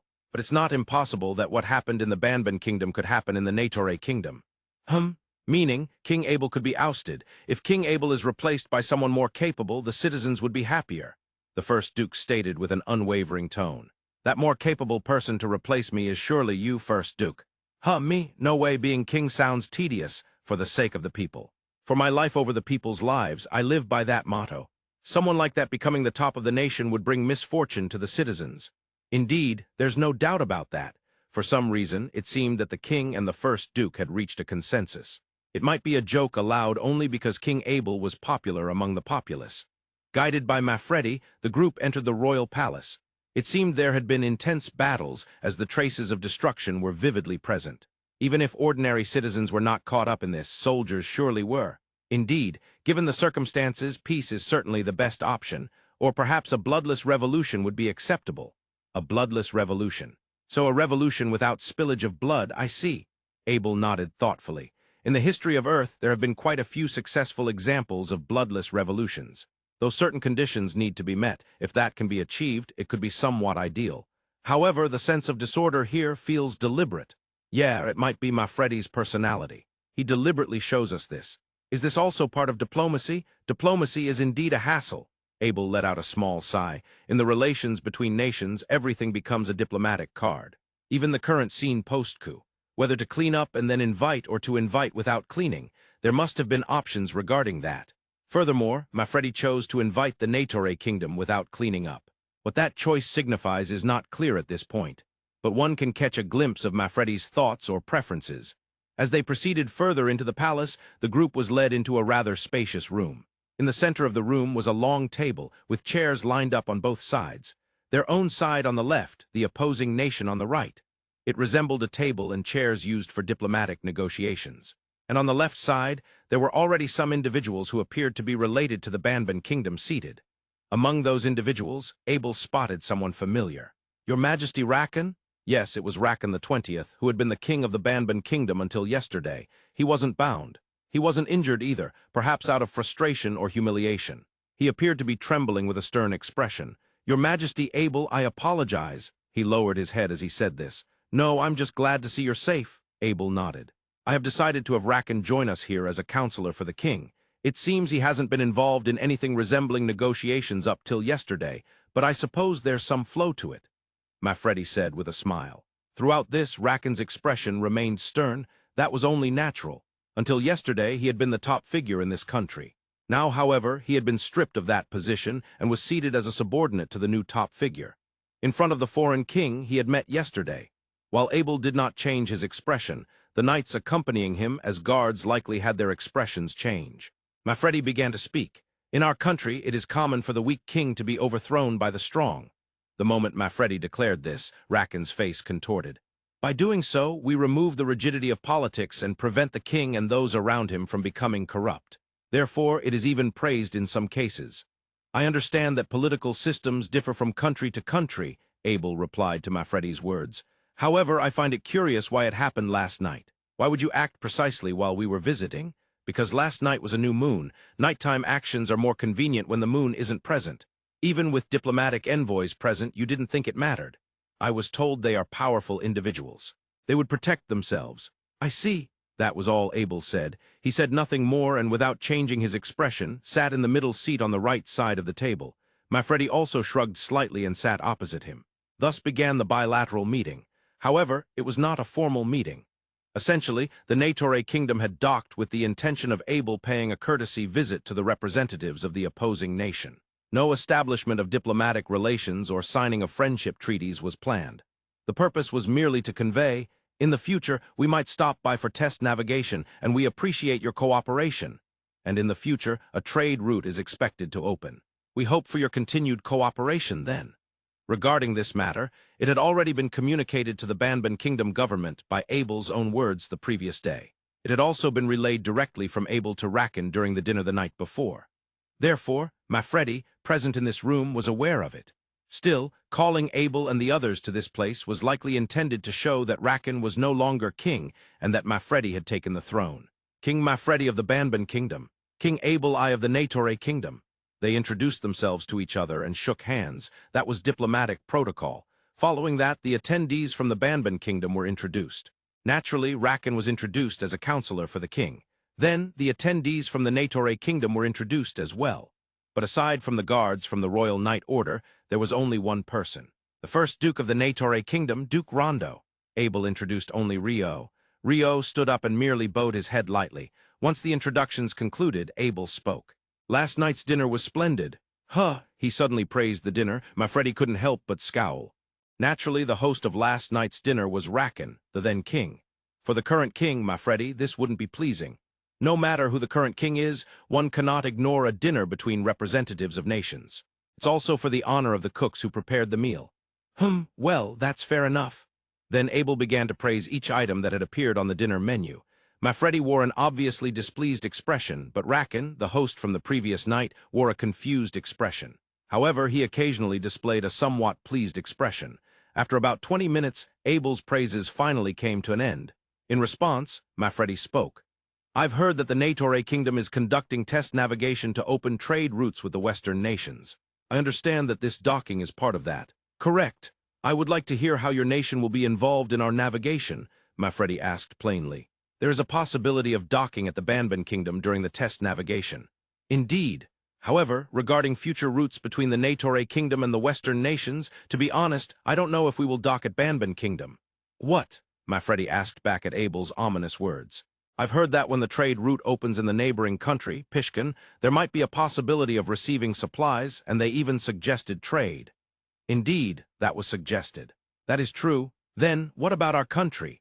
As the king of the Negotiator kingdom, I believe it is essential to prepare and propose safe ports for ships traveling along the routes. Considering that, I must question whether this Banban kingdom is suitable as a port of call. Are you saying that our country is inferior to Pishkan? Mafredi's tone shifted, anger overtaking his face. No, please don't misunderstand. That's not the case at all. In contrast, Abel maintained a composed expression. I'm merely saying that it's challenging to recommend an unstable nation as a port of call. Unstable nation, you say? The fact that the representatives of the government changed overnight is hardly a sign of a stable nation, is it? Abel stated without changing his expression. In response, Mafredi, still angry, had no retort. It seems King Abel doesn't understand the current situation. The situation? The regime change happened overnight, and currently this royal palace is completely settled. Is this what you call an unstable nation? Last night's attack succeeded precisely because it mobilized considerable military force. The current calmness is because all the soldiers guarding the palace were annihilated. Even so, is there a problem? Mafredi fired back. No, there's no problem. There's no problem, but I'd like to return your words from earlier, word for word. My words? I believe it seems Lord Mafredi doesn't understand the current situation. What did you say? The calm Abel faced off against the enraged Mafredi. It was Abel who spoke first. However, the words that came out were something no one had imagined. Duke Rondo? Yes, your majesty. He called out to Rio, who responded with an outwardly composed expression. Not as Rio, but specifically Duke Rondo. In this diplomatic setting, please report on the movements from Niben Island and Sanban Island last night. At 7 p.m., 35 ships departed from Niben Island and 30 ships from Sanban Island. Each ship carried 20 people. That means 700 soldiers departed from Niben Island and 600 from Sanban Island. They landed on Ikaban Island at 9 p.m. and began moving. There were 2 target locations. One was the Royal Palace and the other was the main auditorium where we stayed. Rio stated clearly. The Banban Kingdom side, including Mafredi, was left speechless. They listened in silence. 200 surrounded the main auditorium, while the remaining over 1,000 surrounded the Royal Palace. Then at 11, both launched their attacks. We had already moved to Skizblaznil, so we incurred no damage, but combat began at the Royal Palace. At that time, there were 95 soldiers guarding the palace. They fought bravely against an opponent 10 times their number, but ultimately were completely wiped out. Literally, all of them died. Once Rio explained that much, one person bowed their head. It was Rakan, the lord of the palace at the time. He seemed to be recalling that moment in frustration, his lips trembling. Currently, it seemed there were no forces from Rakan in this royal palace. Thus, the palace appeared calm. However, could it be possible that only 95 soldiers guarded by the man who had been king until yesterday were present? Well then, please report on the current situation surrounding Ikaban Island and the royal palace. About 30 minutes ago, a skirmish began, and approximately 1,000 soldiers from Niben Island and Sanban Island, who were stationed around the royal palace and Ikaban Island, have already surrendered. Huh, Mafredi uttered in disbelief at Rio's words. It seems that this royal palace is about 80% secured by new soldiers. What are you saying? As Rio explained, it seemed Mafredi did not understand the meaning. That was understandable. He had not heard a sound. Even with such silence, but then in the next moment, protect it. It's impossible. Surrender. Do you want to die? Such voices echoed from outside the door, suddenly, as if the sound had been blocked until now. As if it had been blocked by an invisible ice wall. Clang. Mafredi, understanding the situation, thrust his sword at Rakan, who remained seated, but it was deflected by an invisible wall. Whether he intended to kill Rakan or take him hostage, it was unclear. But an invisible wall protected Rakan. Yes, an invisible ice wall was shielding him. In the following moment, the door was kicked open. Soldiers surged in. Your Majesty, Rakan, you're safe? No problem, suppress them. Don't kill Mafredi. Rakan issued commands while still seated, understanding that an invisible wall surrounded him. During the commotion, the entire Negotiator kingdom group remained completely still. Under normal circumstances, when such turmoil arose, the guards would surround their lord to protect him, but everyone remained seated in their original places. Seeing that, Rakan became convinced. This invisible wall protecting him would not break. Presumably, the members of the Negotiator kingdom, including King Abel before him, were also protected by the same invisible wall. And that wall would not break. That was why they remained seated. That was completely accurate. The invisible wall, it was a completely transparent ice wall, Rio's ice wall. There was no way it could be broken by human attacks. The capture of the room took less than a minute. Once confirmed, Abel nodded slightly. Rio dispelled the ice wall surrounding Rakan. Rakan saw Abel's nod. Recognizing it as the signal to lift the invisible wall protecting him, he stood up. Your Majesty, Lord Nashin, thank you for your hard work. Let's hear the situation. The royal palace has been completely recaptured. During that time, we detained Hikaso, the island lord of Sanban Island. Consequently, the soldiers from Sanban Island surrounding the royal palace surrendered. While many soldiers from Niben Island resisted, about 500 surrendered and were captured. Well done. Immediately inform Niben Island and Sanban Island that their respective island lords have been detained. If they wish to return to my side, we will refrain from attack. Understood. The man referred to as Lord Nashin of the Navy immediately stood and left the room. Rakan moved around the table and approached Abel. "Your Majesty Abel, I apologize for the commotion. No, I congratulate you on regaining your throne. That was impressive." "I did nothing. My subordinates were simply excellent," Rakan said with a cheerful smile, praising his subordinates who executed the operation. "I appreciate everything." Rakan intentionally soft-pedaled his words. He understood that the invisible wall that had protected him likely belonged to someone in King Abel's retinue. However, revealing that here wouldn't be advisable, Mafredi was present. Though he was bound, he could still hear. It would not be favorable for anyone to think that the Negotiator kingdom had been involved in Rakan's reclaiming of the throne. Non-interference in domestic affairs. That is an important principle for sovereign nations. There are still some minor matters to attend to. Your Majesty Rakan, we will take our leave from the island. Once things settle down, let's meet again, Your Majesty Abel. Thus, the Negotiator kingdom group hurriedly exited the Banban kingdom. Finally, tomorrow, January 15, 2025 Wednesday, will be here. Water Attribute Mage Part II Volume 5, Water Attribute Mage at Comic Volume 6, Audiobook Volume 2, it's the release date. Some stores may already have them on the shelves, special website. For those of you who prefer ebooks, please take a moment to visit a bookstore. They should surely be displaying it. TV anime scheduled to begin airing from July 2025 on TBS and others. Feel free to get both the ebook and paper edition for the sake of that commemorative band. On the deck of Skizblaznil, departing from Ikaben port and steering west once again, there were those who had finally managed to calm down after leaving the chaotic Banban kingdom. I never thought a recapture would happen so soon. Did His Majesty Rakan know from the beginning? Who knows? He might not have known. If he did know, it means he used himself as bait to lure Mafredi's rebellion. That's quite something. Rio was astonished by Abel's hypothesis. To be honest, he didn't view the king as someone who would take such bold actions. In fact, Mafredi, who had usurped the throne, seemed like the more troublesome figure. Well, it was Rio's sonar, right? The magic that probes the surrounding situation. That's how you noticed this morning's recapture. Yes, yes. Did you understand the greatness of water attribute magic? Rio said cheerfully. The information Rio had gathered had been conveyed to Abel. Yes, without anyone around noticing. Indeed, the echo of the soul is quite convenient. Although Kenneth told me mass production would be difficult, its convenience is undeniable. Through the echo of the soul, Rio's left ear earring and the ring on Abel's finger exchanged information. Mafredi seemed strong and was indeed a capable leader, but he also felt arrogant. It's true he defeated His Majesty Rakan once. There are common traits among arrogant people. They don't consider the possibility that they too may become weak and be defeated. The prosperity of the wealthy must decline. Abel pointed this out, causing Rio to recall the opening of the tale of the hike. Yes, the proud hike would not last long. When pride swells, one is sure to be defeated. This time the situation turned around not in a night but in mere hours, so it seemed rather quick. Abel probably thought the same way. Still, wasn't it all too smooth? Was it the recapture of the throne? Yes, there couldn't have been as significant a difference in battle strength, right? Indeed, there wasn't a tenfold difference in numbers like when Niban Island and Sanban Island first took the royal palace. Then why did it go so well? That was because of that person. No, that demon.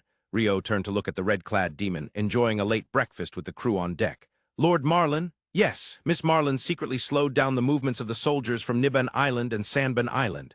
Slowed down their movements? Abel tilted his head at Rio's explanation. Let's just say it has to do with gravity, but that might not get through. That thing, the force that affects the entire world. How do you know that? Well, it's true that gravity is like that. As long as there's mass, it gets affected.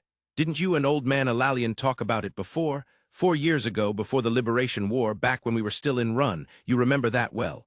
I found it quite interesting. Rio was surprised while Abel laughed. Rio had explained it to Alalian. However, whether Alalian fully understood it was uncertain. Because Rio knew the concept of gravity, he understood that those called demons could manipulate gravity, but he didn't know why they could. In fact, manipulating gravity was something that couldn't be done even on Earth in the 21st century. Rather, there was no one who had a precise understanding of gravity. In physics, gravity holds a status akin to the final boss. Why is it so weak? Why is it different from the other three forces? And why does it exist in the first place? Setting aside such final frontier questions of theoretical physics. As Rio and Abel conversed, the very Marlin approached them. Fried white fish is also quite exquisite. It seemed the fish supply received from either the Pishkan kingdom or Banban kingdom was used to make karaj. I have something I'd like to ask Lord Marlin. Yes, what is it, King Abel? As Abel inquired, Marlin answered with a smile. Why did you help the soldiers from Ikaben Island in the Banban kingdom? Was there a problem? I thought I did it discreetly so no one would notice. No, there's no problem. Even if there were, you could argue that as you are not a citizen of the Negotiator kingdom, it wouldn't constitute domestic interference. That's true, as expected of you, King Abel. It seemed Marlon appreciated Abel's answer, bursting into laughter. Actually, I had something that piqued my interest, so while you all were invited to a meal, I walked around the island. Rio was surprised by Marlon's words. He hadn't realized that Marlon had left the ship and wandered the island. If even the child of the Fairy King didn't notice, then my magic is still quite something. Yes, I didn't notice at all, did you? Bend space or something? Oh, you figured that out well. Marlon was surprised by Rio's deduction. After walking around to check, I found a shrine. A shrine, you know, the kind that are referred to as hidden shrines or hidden temples that probably exist in the Negotiator kingdom as well. Ah, there are, Abel nodded. The temples of the central nations have been sought after since ancient times, in the era when not only the goddess of light was worshipped, but other gods as well. It is said that rituals were conducted then. However, now, with no records remaining of such places, when rumors arise that one has been found, temple factions send requests to the Adventurers Guild to investigate.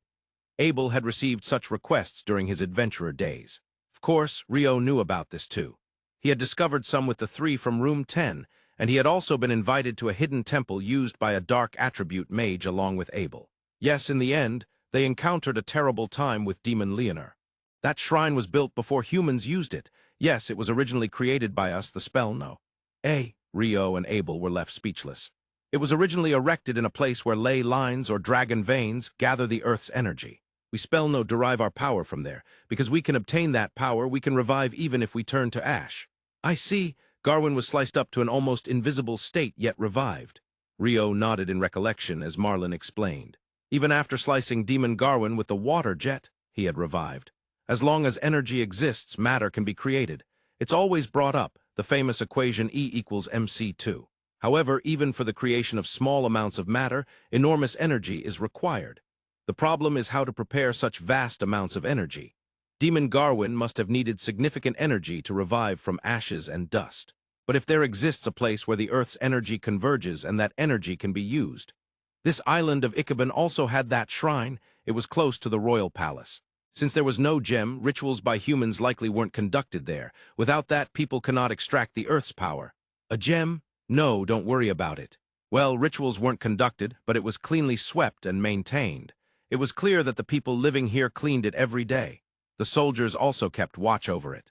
The soldiers were also picking up fallen leaves. Marlon shook his head lightly. The soldiers who came from outside the island killed those guarding the shrine. It's human conflict. The strong survive while the weak perish. It's been a recurring theme everywhere since ancient times. I won't concern myself with it anymore. However, seeing the dead soldiers left abandoned at the shrine angered me. That didn't sit well with me. The moment Marlon spoke those last words, his eyes narrowed sharply. Rio and Abel instinctively held their breath. For just a brief moment, they felt Marlon's anger. Of course, it doesn't matter what happens to the shrine now. I have no intention of asking for it back. I don't need it as I live in the Western nations. But the moment I saw the soldiers abandoned, I felt angry, so I just helped the soldiers of this island stand up. That's what happened. I see, I understand, Abel nodded. He somewhat grasped the feelings Marlon had. It felt almost natural for him to sympathize with the soldiers of Ikaben Island. They were now paying respect to something they once cherished. Was my action a nuisance? Oh, not at all. Nobody other than Rio noticed. Abel replied with a smile to Marlon's words. Rio nodded silently with a smile. On the deck a bit away from the three, a piece of fried white fish floated in midair, carried over to a coffin-shaped box, only to disappear suddenly. The bizarre phenomenon repeated several times. The box that has fallen from grace, it seems to really like the fried fish. Indeed, the chicken one was delicious, but the white fish is also being enjoyed. Though I modified the magic formula myself, that box was a seal. That's true, but it doesn't look like that person is sealed at all. Well, it depends on how you define a seal, doesn't it? Well, as long as it doesn't go out and cause a ruckus, it should be fine, right? Rio seemed perplexed. Marlon shrugged, and Abel provided a conclusion. They mentioned that the inside of the box is comfortable. Well, if various things are stored without issue, then that's good enough. Rio concluded that way. Today, January 15, 2025, is the release date for Water Attribute Mage, Part 2, Volume 5. Water Attribute Mage a Comic, Volume 6, Audiobook Volume 2. Has everyone managed to get their hands on them? The book cover mentions TV anime to begin airing in July 2025 on TBS and others. After reading the novel and the comic, don't forget the audiobook. Yes, the audiobook is last. After all, it has a massive runtime of 12 hours and 57 minutes. Incidentally, Volume 1 also has a grand volume of 12 hours and 58 minutes. The release of Volume 3 has also been announced for April 25, 2025. The world of Water Attribute Mage continues to expand. You can access the special site below. Special site, many things are exciting. So exciting, with that motivation, the narrow version of Part 4 will be posted. Everyone look forward to various things. Skizblaznil had been sailing peacefully for a week after departing from the Banban kingdom. Peace is truly wonderful. I completely agree. Both Rio and Abel were citizens of the Negotiator kingdom who cherished peace. This peace is made possible by the sea monster repellent. That is, in essence, a testament to the greatness of alchemy. I wouldn't deny that. I believe we should nurture more alchemists in our kingdom. Aren't we already nurturing enough? Rio made a suggestion, and Abel tilted his head as if to question if sufficient effort had been made. In reality, the budget for the Royal Alchemy Workshop was abundant. Since Abel became king and the War of Kingdom Liberation ended, the budget had increased tremendously compared to before. Of course, the Royal Alchemy Workshop was producing results worthy of that budget. Kenneth and the others are indeed doing well with the Royal Alchemy Workshop. They are yielding satisfactory results. However, there are other alchemists too, Rio stated clearly. Up to that point, it was a very sensible suggestion. One could say it was a candid word suitable for the first Duke as a king. But after saying that, he began waving his hands, moving his body up and down, making very noticeable movements in Abel's line of sight. It was as if he was saying, "Look, right in front of you is the subject." Rio is a junior researcher at the Royal Alchemy Workshop, right? Why yes, that's correct. Then you're part of the budget allocated to the Royal Alchemy Workshop. Well, no, but I don't use much of the Royal Alchemy Workshop's funds. You eat in the workshop's cafeteria, don't you? That's only when I'm holed up in the workshop for research. That's enough, just give up, Abel stated decisively. The Royal Alchemy Workshop had a cafeteria for those who worked there. Of course, it wasn't just for alchemists. Even guards and cleaning staff utilized it. They could also use that cafeteria for free. After the War of Kingdom Liberation, Rio was registered as a junior researcher at the Royal Alchemy Workshop. Because of that, he had the freedom to utilize the workshop's facilities. Of course, all of this was because he continued to produce results. The deployment of the long-distance dispersion Divine Mercy in the battle against Demon Garwin was one such example. As a junior researcher, he was also provided with a room for accommodation. Essentially, the alchemists at the Royal Alchemy Workshop had private rooms within the workshop and would move between those and their research rooms. Thus, their life was contained within the workshop, an environment where they didn't have to worry about anything other than research, an environment where they could immerse themselves solely in their studies. That is what it meant to be an alchemist at the Royal Alchemy Workshop. Rio thought it was only natural that alchemists from all over the kingdom aspired to such a life. Just focusing on research, the kingdom would provide for everything else. For someone truly engrossed in research, it would be a dream environment. What if you didn't feel that way? You might not be suited for research. Perhaps it might be better to aim for something else. Perhaps. However, the truth is that you won't know until you try. Rio felt downcast when the king, the ultimate person responsible for the national budget, told him to give up. He pondered over new strategies. As the two were contemplating, a woman approached them.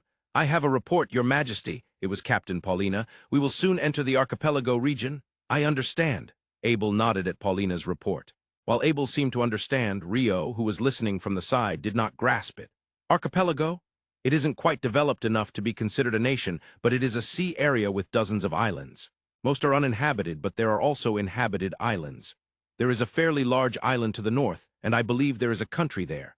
Yes, since I only heard this from someone in the archipelago, I do not know the distances or the scale of the nations. Therefore, we will head west without stopping this time. I have no issue with that suggestion. We don't have to stop at every country. Our top priority is to head to the western nations. Abel's thoughts were clear. By clarifying his stance, those around him would not be confused. In any organization, the top must clarify priorities. This is to prevent subordinates from getting lost. Wasting time being confused about such matters would be a significant waste.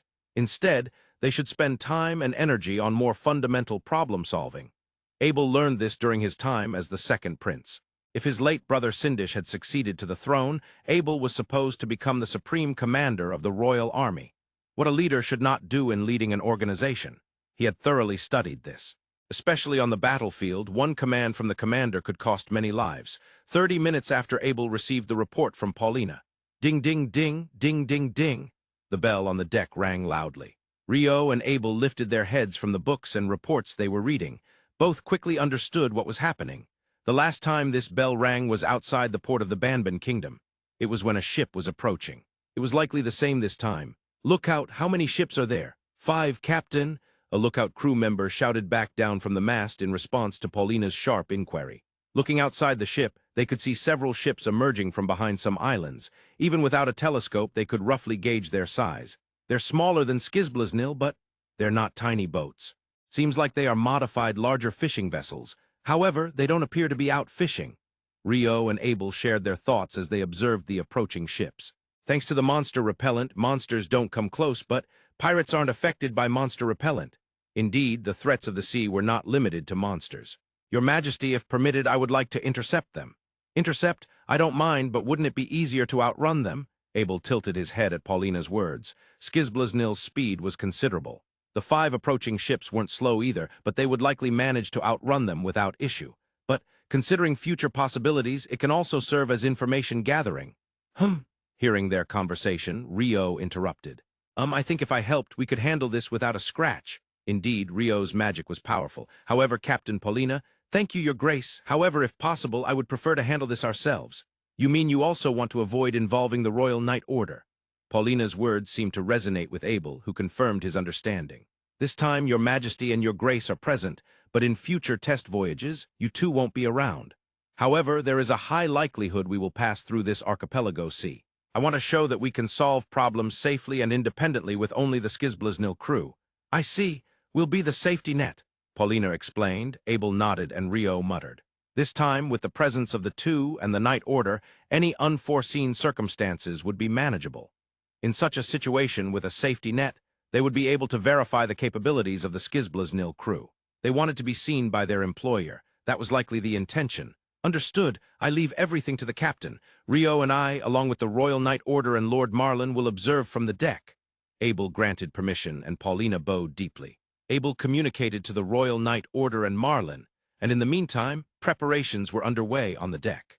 "Hey, Rio, what is it, Abel? I've always wondered. That's unusual. Why doesn't this ship have propulsion alchemy tools? Propulsion alchemy tools? You know, the kind that were on the ships from the Eastern Nations or Archipelago Sea region, some sort of mechanism." "Oh, the wind-generating mechanism," Rio remembered as well. Ships from the Eastern Nations and the Archipelago Sea region had such alchemy tools. With those, they could sail even against a strong headwind. However, Skizblaznil didn't have them. Rio knew because he had seen the designs in the Republic. They didn't have them. Well, to be accurate, there was originally a plan to install a wind-attribute magic alchemy tool. Rather, it could be said that it was possible to include it as an option. Neil Anderson's design documents had a disclaimer. It can be installed, but when going into the wind, only a 3 to 4% increase in speed can be expected. Moreover, some functions will become unusable during that time. Unusable functions. Because of that, it ultimately wasn't installed. That's because of the magic stones used for the monster repellent. Monster repellent magic stones? I previously mentioned that magic formulas for sea monster repellent have been developed for this ship and for the Western nations. Ah, I remember. Moreover, the one on the Skizblaznil is an improved magic formula. In simple terms, it is because of that powerful magic formula that propulsion alchemy tools are not installed. Sorry, I'm not quite understanding. At times like these, Abel honestly admitted he didn't understand. He wouldn't pretend to know. First, if there are 2 or more magic stones, they interfere with each other and won't function properly. Oh, I've heard that before. It was regarding whether multiple magic stones can be installed in a golem. I think Kenneth said it. Yes, exactly. Golems are particularly affected by this.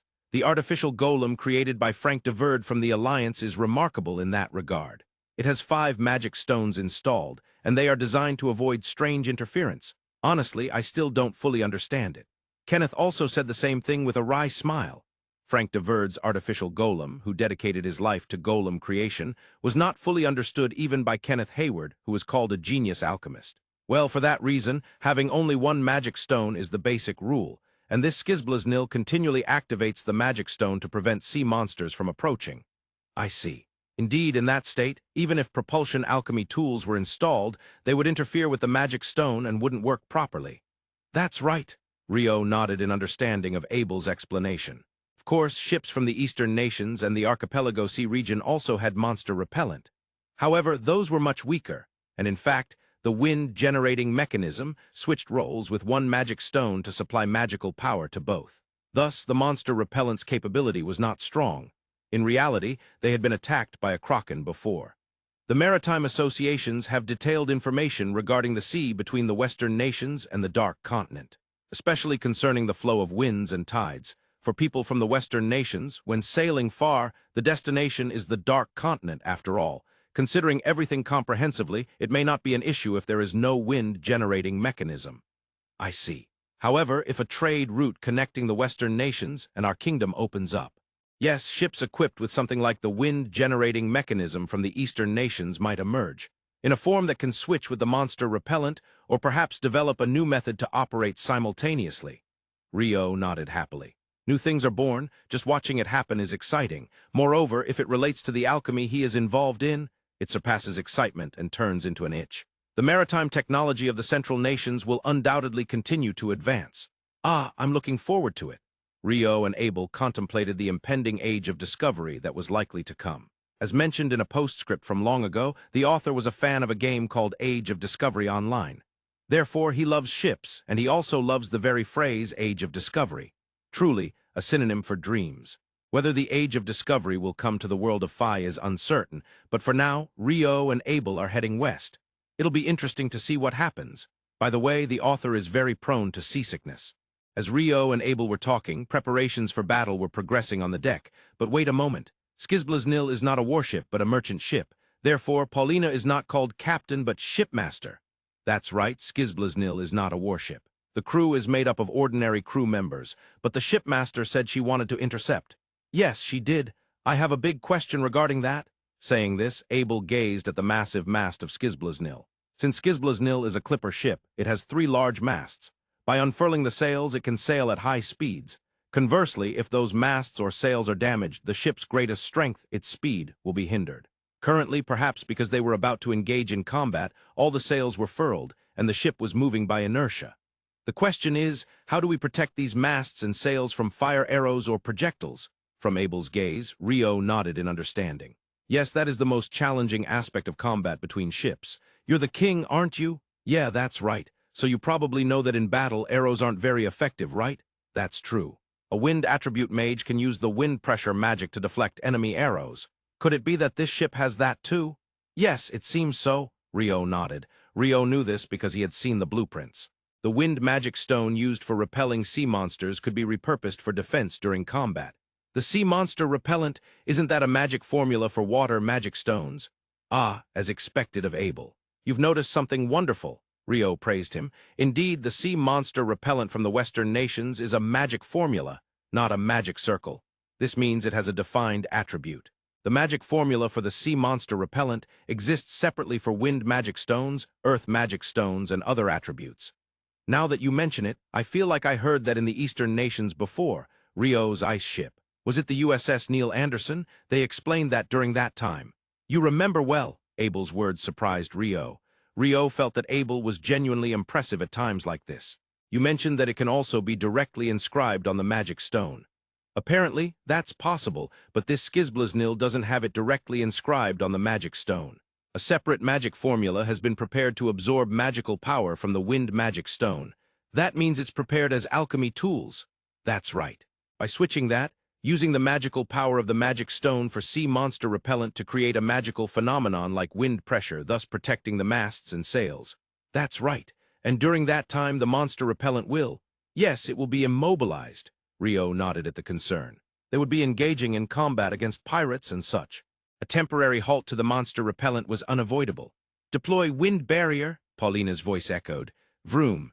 A low rumble sounded, almost as if it was waiting for Paulina's command. Even the two on the deck could tell that something was deployed around the ship. Is this wind pressure? Yes, it seems to be called wind barrier. Its main objective appears to be to protect against physical attacks like arrows and projectiles. Does it not protect against magic? Apparently, it's not that it absolutely can't, but the effect is weak. Is it something like a physical barrier? Yeah, that. It was mentioned when I was explained, but honestly I don't know such dubious magic. Well, it seems to be the first magic that mages learn, but to Rio it's dubious. Isn't it that attributeless magic? Water attribute magic is superior? All right.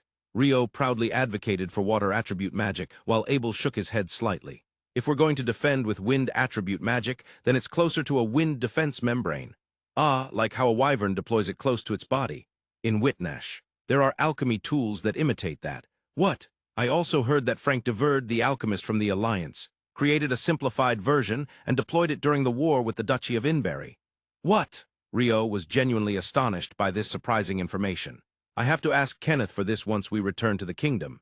Kenneth? Why? Kenneth has a long-standing relationship with Mr. Frank. Through Kenneth, we can arrange to see those alchemy tools. That's classified information for the Alliance, so it won't work. GRR.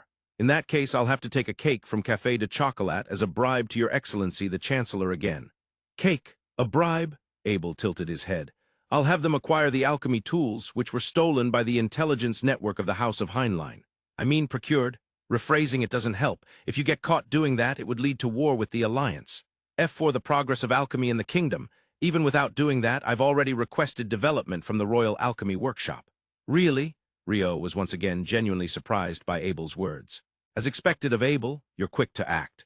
However, it's said that even the Royal Alchemy Workshop finds it challenging. After all, it's an imitation of the wind defense membrane that Frank de Verde created, which no one could make before. An imitation that can't be made? That just shows how complex it is, Abel shrugged. For Abel, he could only wait for it to be completed, whether it takes 5 years or 10 years. By the way, you seem to know a lot about this wind barrier. Did you say you learned it? I learned about it during my first visit to the Republic at the Franzoni Shipping Company. The director of the intelligence agency is from there, and as a result of his efforts, we learned various maritime techniques from the oceanic nation of the Republic. That seems like it could be beneficial for the development of maritime techniques in the kingdom. Right. When we return to the kingdom, let's visit the Ministry of Ocean Affairs. I don't think Goro would dismiss me outright. Rio holds Goro in high regard as the Lord of the Ocean. Of course. The excellence of the Kona coffee beans sent to us reflected that.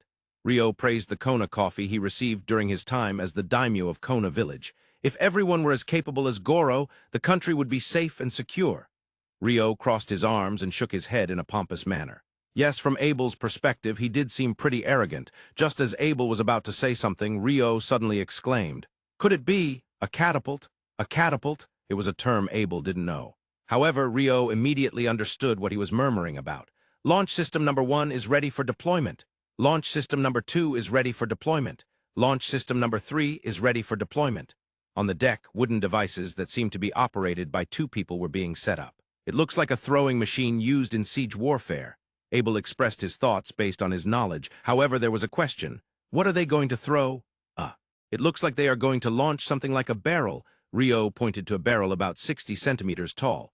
They seemed to be preparing to launch that. Moreover, the barrel had something that looked like a fuse attached to the top. At that moment, he looked at the 5 approaching ships. Oh, those people on the decks of the ships are armed. There's no doubt they are pirate ships. Both Rio and Abel agreed. From the Skizblaznil which they were on, they could hear shouting from what appeared to be 5 pirate ships. Stop the ship. If you leave your cargo, we'll spare your lives. Definitely pirates. Among the cargo that you're leaving behind is Skizblaznil. Even if your lives are spared, you'll just be abandoned in the sea. Abel shrugged while Rio grimaced at the bleak future he was describing. The crew of Skizblaznil showed no sign of fear despite hearing the pirates' voices. They continued preparing diligently, just as before. The barrels were set in the 3 launch systems. A crew member holding a torch stood next to the launch system. System 1, ignition. At Captain Paulina's command, the top of the barrel placed on System 1 was lit with the torch. System 1, launch. In the next moment, the lit barrel was fired. It arced beautifully towards the deck of the leading pirate ship. When it hit the deck, the barrel broke open and the liquid inside spread. That also ignited the fire attached to the barrel. The deck where the barrel landed was now ablaze. Oil? Yeah, it seems like the barrel contained oil. It's a giant version of a Molotov cocktail. Abel and Rio were astonished. This was only the beginning. Wind speed is fine, no adjustments necessary. All right. Ignite Systems 2 and 3. System 1 was only fired to check if the barrel would be affected by the wind. Systems 2 and 3, launch. With the command, the barrels were fired towards another pirate ship. Once again, they arced beautifully. The decks of 2 pirate ships turned into seas of flames. That's impressive, Abel couldn't help but murmur. The fact that they can land so perfectly means there is some differentiation. Differentiation? A method for calculating trajectories. Rio offered a rather vague answer to Abel's query. Originally, the differentiation taught in high school mathematics on Earth was developed to derive the trajectory and landing point of cannon-fired projectiles. It's a well-known story that Napoleon, who became the French emperor after proving himself as an excellent artillery officer, was fond of mathematics. The launch systems installed on Skizblaznil operate on the same principles as cannons. At the moment of launch, they impart kinetic energy, and after that they fly due to inertia, decelerating due to gravity and air resistance before ultimately landing. Since the force at launch is constant, they must control the landing point solely by adjusting the launch angle. Differentiation is necessary for that. Cannons used on Earth have not seen significant advancements in either the Central nations or the Eastern nations. Even in the Western nations, there has been no development. Catapults indeed have a long history. A catapult? Mathematics is interesting. Mathematics? Abel has been joking around since earlier. Sorry, I don't get it. I've been robbed of my chance to joke, Rio lamented to himself. In both the Central and Eastern nations, the basis of fleet battles is close combat, boarding the enemy ship. That's called a boarding battle. However, Skizblaznil is surprisingly engaging in long-range combat, and it wasn't magic. That oil is probably for cooking, you know. If there hadn't been this battle, it would have been used for cooking. That would have been a more useful application. All of this is the pirates' fault. Rio and Abel both shook their heads slightly in unison. The fourth barrel was launched, perfectly engulfing 4 pirate ships in flames. Those ships came to a halt as the pirates tried to extinguish the fires or, in despair, jumped into the sea. It was chaotic. Only one remained. That one was still approaching. Prepare for close combat. At Captain Paulina's command, the crew took up their bows. It seemed they would no longer use the launch systems. It looks like they are setting up for close combat against the last ship. They might be trying to reassure us. Reassure? Perhaps they want to show that even in close combat, Skizblaznil will be fine. But surely it won't be one-sided like before, right? It'd be better to burn them all with the previous launch systems and barrels. Rio voiced what seemed obvious. Abel understood what Rio was saying. That way they could completely ensure 0 casualties. No matter how confident they were in close combat, and even if no one died, there would still be no such thing as completely unscathed. Someone might get injured. Well, it would be fine if they could heal with heal or potions. However, judging by the proficiency shown in the long-range combat earlier, they seem quite trained. That's true. Those well-trained crew members. I'm a little curious about what their close combat will be like. I see. Now that you mention it, Abel, as a king rather than as an individual, wanted to see the strength of the shipmaster and crew entrusted with the kingdom's asset, Skizblaznil. Rio also understood that feeling when it was mentioned. Indeed, magic cannon fire, concentrated fire. At Paulina's command, 5 fire attribute magics were unleashed. They split before landing on the pirate ship. Area suppression. Is that fire arrow? There are 5 fire attribute mages among the crew. One of them is the head chef. Seriously? Rio spotted Kobachi among those casting magic while Abel was astonished. Eventually, the fire arrow split into 25 attacking spells, dealing significant damage to the pirate ship's crew. They followed up relentlessly. Archers, fire! 20 arrows were released all at once. The deck of Skizblaznil was, after all, higher than that of the pirate ship. Skizblaznil was already a large clipper ship. There was a height difference compared to the pirate ship, which seemed to be a modified fishing vessel. And the overarching principle that applies to all combat. Attacks from a higher position are advantageous. This makes it easier to assess the enemy's situation and allows gravity to work in your favor. Archer's second volley fire. Once again, 20 arrows were shot. How many unharmed ones were left on the pirate ship? Transition to boarding battle, don't annihilate them. Extract information and take about 5 prisoners. Paulina's orders rang out. At the same time, ropes were thrown from the deck of Skizblaznil to the deck of the pirate ship. As the claws attached to the end of the ropes caught on the pirate ship, charge! Having given the command herself, Paulina first climbed the rope to board the pirate ship. I had a feeling this would happen. Well, she doesn't seem like the type to hide behind her crew. Rio nodded and Abel agreed. Yes, Paulina was fitting for leading the charge. Of course, it wasn't just because she looked rough. Rather, she usually spoke calmly and was not hasty in action. However, when the ship or crew was in danger, she would be the first to dive into danger to rescue them. That was the impression both of them held, and now it was the scene they imagined. Certainly, she was far more trustworthy than a captain who hides in a safe place while sending subordinates into dangerous situations. Before boarding, it seems she intends to thoroughly strike the enemy forces, as is her usual calm demeanor. That indeed seems to be the case. She likely wants to avoid casualties among her crew at all costs. Engaging in close combat was not just to reassure us, but rather to extract information. What wonderfully calm judgment! Both Abel and Rio praised Paulina's judgment. From that, the conclusion derived. They could confidently entrust the ship to this captain and her crew. Before long, Skizblaznil subdued the 5 pirate ships without sustaining significant damage. As announced recently, from July 2025, the anime of Water Attribute Mage is scheduled to start broadcasting on TBS and other channels. I just confirmed that the official X account has surpassed 2,000 followers. Thank you. Furthermore, the first teaser PV has been played many times. Truly, thank you. It's a wonderful visual and music. Official HP. Official X. At Anime Mizuzoku, seeing that many people are looking forward to the anime as the original author makes me very happy. Seeing all the warm comments on X and the PV motivates me. Please continue your support. That is to say, trade is occurring between the Nazu Kingdom to the north and the Western nations. You thought this ship was a trading vessel and attacked it. Yes. On the deck, an interrogation was taking place with 5 captured pirates. They are answering very fluently. Well, isn't that good since it saves time? It doesn't hold up to the pirate code. No, it doesn't hold up to the code of wickedness either. Pirate code. Code of wickedness? For some reason, Rio was furious, and Abel couldn't understand the meaning. The leader of the wicked doesn't easily spill their secrets even when captured. That's their sense of righteousness towards their fellow comrades. Righteousness? They must declare, torture me or do whatever you want. I will never speak.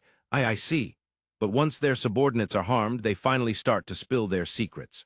Stop, I understand, I'll talk. Don't touch them. It feels filled with grievance. And then their subordinates cry, boss. After such exchanges, information is drawn out. I believe such stylistic beauty is necessary. That's classic Rio for you. I'm always impressed by your imaginative beauty. Rio talked about stylistic beauty, while Abel coined a new phrase, imaginative beauty. That said, Rio had doubts upon seeing the pirates who answered without resistance. Doubts should be resolved as quickly as possible. Moreover, there's an expert in the field right next to him. Abel, what kind of punishment do pirates face in the Central Nations? Basically, it's the death penalty. Unless there are significant mitigating circumstances, like a neighboring village on land suffering from famine and someone committing piracy with a heart to help those villagers, anyone involved will face the death penalty. What an exceptional case. Right, it's rare. So basically, it's the death penalty. Rio was surprised, and Abel grimaced as he answered. Abel didn't want to see fellow citizens of the kingdom face the death penalty, even if they were bad people, even if they were indeed wicked. Even if someone temporarily turned to a life of crime, it didn't mean they couldn't change their hearts. However, there are instances where severe penalties must be imposed to prevent similar actions. Abel understood that as a ruler. Whether it's pirates or bandits, even if you retaliate against attacking bandits, you cannot immediately hand them over to the warships or guards. You have to take them to a place where you can hand them over, but during the move, you'll also consume food for the bandits. Ah, that's true. So there's also the aspect that we have no choice but to impose the death penalty. Food isn't always readily available everywhere, especially at sea, where there are also issues with drinking water. Not to mention you would have to provide for the captured pirates as well, which isn't practical. Thus, in the Central Nations as well as at the very least the Western nations, piracy basically results in the death penalty. The realistic reason why we can't hand them over to those in charge of security. Both Abel and Rio shook their heads slightly. But trade has already begun with the Western nations around here, hasn't it? Seems like it. Seems like, don't you know, Abel, you might want to study a bit more. No, it wasn't mentioned in the reports that came to me. Maybe you skimmed through the report? Rio looked at Abel with a dubious expression. What's with that look? I usually remember what I've read in a report. However, it didn't state that the Western nations were trading with this area. Well, not all information is made public, and there's no guarantee that what the pirates are saying is true. Are you saying they are lying? That wouldn't make sense, would it? They're not necessarily lying. They could be deceived, uninformed, or acted on incorrect information. There are various possibilities. Abel shrugged. Not everyone in the world has access to all information. It's common for information someone thought was correct to actually be wrong. After a while, Captain Paulina came to the two after continuing the interrogation. Your Majesty, I have some information to report. The inhabited islands in the archipelago area number around 10, with countless uninhabited islands. The population of the archipelago region is around 2,000 people. There's nothing like a government. The largest island just holds regular meetings. The Nazu Kingdom to the north, which trades with the Western nations, is also an island nation, but it's quite a large one. The population of the Nazu Kingdom is unknown. It's 3 days' distance from the archipelago region by pirate ship. Trade between the Nazu Kingdom and the Western nations is conducted with large ships. Thus, it seems they recognized Skizblaznil as one of those trading vessels. No one cared about the shape of the ship. They committed piracy this time, but usually they are just ordinary fishermen. Or so they claim, but Paulina seems to have no basis to believe that. Good work. As Abel praised her, Paulina hesitated for a moment before steeling herself to speak. Your Majesty, regarding the treatment of the prisoners. According to the laws of the Western nations, those who engage in piracy are subject to the extreme penalty, meaning the death penalty. It's the same in the Central nations. However, those people, if your Majesty grants permission, I would like to consider releasing them here. Oh, Abel was surprised by Paulina's words. Rio, who was silently listening beside him, was also a bit surprised. As mentioned in the earlier conversation with Abel, the death penalty is normal not only for legal reasons, but also for rational ones. They are from this archipelago region. That means we won't have to take them far, and if we release them here, they can reach the island on their own. Even though the pirate ship was burned to remnants, part of it is floating on the sea, so they can use that to reach the island, even those who are injured. That seems reasonable. Considering future matters, I think it would be better to show your Majesty's divine mercy. I see, thinking about future matters. Test voyages and route development, perhaps. Abel nodded at Paulina's explanation. Releasing the pirates seems to be a proposal considering the long-term future, even at the national project level. After thinking for a moment, Abel nodded. I accept the captain's proposal and permit their release. The details are up to you. Thank you very much. After deeply bowing, Paulina left Abel's side and began giving instructions to her crew. That's impressive, Captain Paulina. You proposed their release considering the ships that will pass through these waters in the future. That's not something just anyone can do. Talents like that are precious. Both Rio and Abel understood the difficulty of making such proposals. It requires high-level political judgment, or what is called extra-legal measures. When it comes to state-level moves, such things happen frequently. This is common, but it's something ordinary citizens can hardly comprehend. Why does the country act in ways that seem to ignore the law when we live our lives according to the law? Such anger. It's a justified anger. It is, but the world does not operate solely on its own country. There are other nations. You cannot ignore the relationships with other countries and their people. What we take for granted may not be the norm in foreign lands. Anyone can understand this if they think about it. Yet, they don't think, so they can't understand. The world is complex and difficult. You just have to follow the law. If everything were like that, governing a country would be so much easier. Is it all right for His Majesty the King to say such things? You have to set an example for the people, and laws must be upheld. That's your position, isn't it? That is my position, but reality is much more complex, isn't it? Yes, the world is complex. Both Abel and Rio understood the importance of laws, the importance of adhering to established rules. If those are treated lightly, order will collapse. However, even so, eventually, history will surely prove the correctness of that judgment. Is it something that must be entrusted to history? History observes all human actions severely. Sounds tough, history. Rio, having taken half a step into the field of history, shrugged at the weighty role history bears, while Abel remained contemplative. History continues to record the world today without a care. The group of Skizblaznil, who had sent the pirates back into the sea. After carefully examining the information, Abel made a decision. This time, we will head towards the Western nations instead of Nazu Kingdom. Eventually, there may be a possibility of establishing relations between the countries, including Nazu Kingdom. But for now, I think it would be better to avoid sailing towards an unfamiliar sea with your Majesty on board, Captain Paulina stated clearly. Upon hearing those words, Scotty, the squad captain of the Royal Knight Order, nodded deeply in agreement. With such strong opposition, Abel did not push the matter further. With their original goal in mind, Skizblaznil headed straight towards the Western nations. Everyone on board Skizblaznil was working hard. The crew was diligently performing their duties for a safe voyage. The Knights of the Royal Knight Order were honing their skills to protect their master, whose arrival was uncertain. While each had different responsibilities, many wore lively expressions. Among them was one knight, however, who wore a troubled expression. After hesitating for some time, that knight descended into the ship's hold. A while later, he returned to the deck holding 2 items in hand and walked purposefully towards his target. Lord Rondo, I would like to ask for your guidance.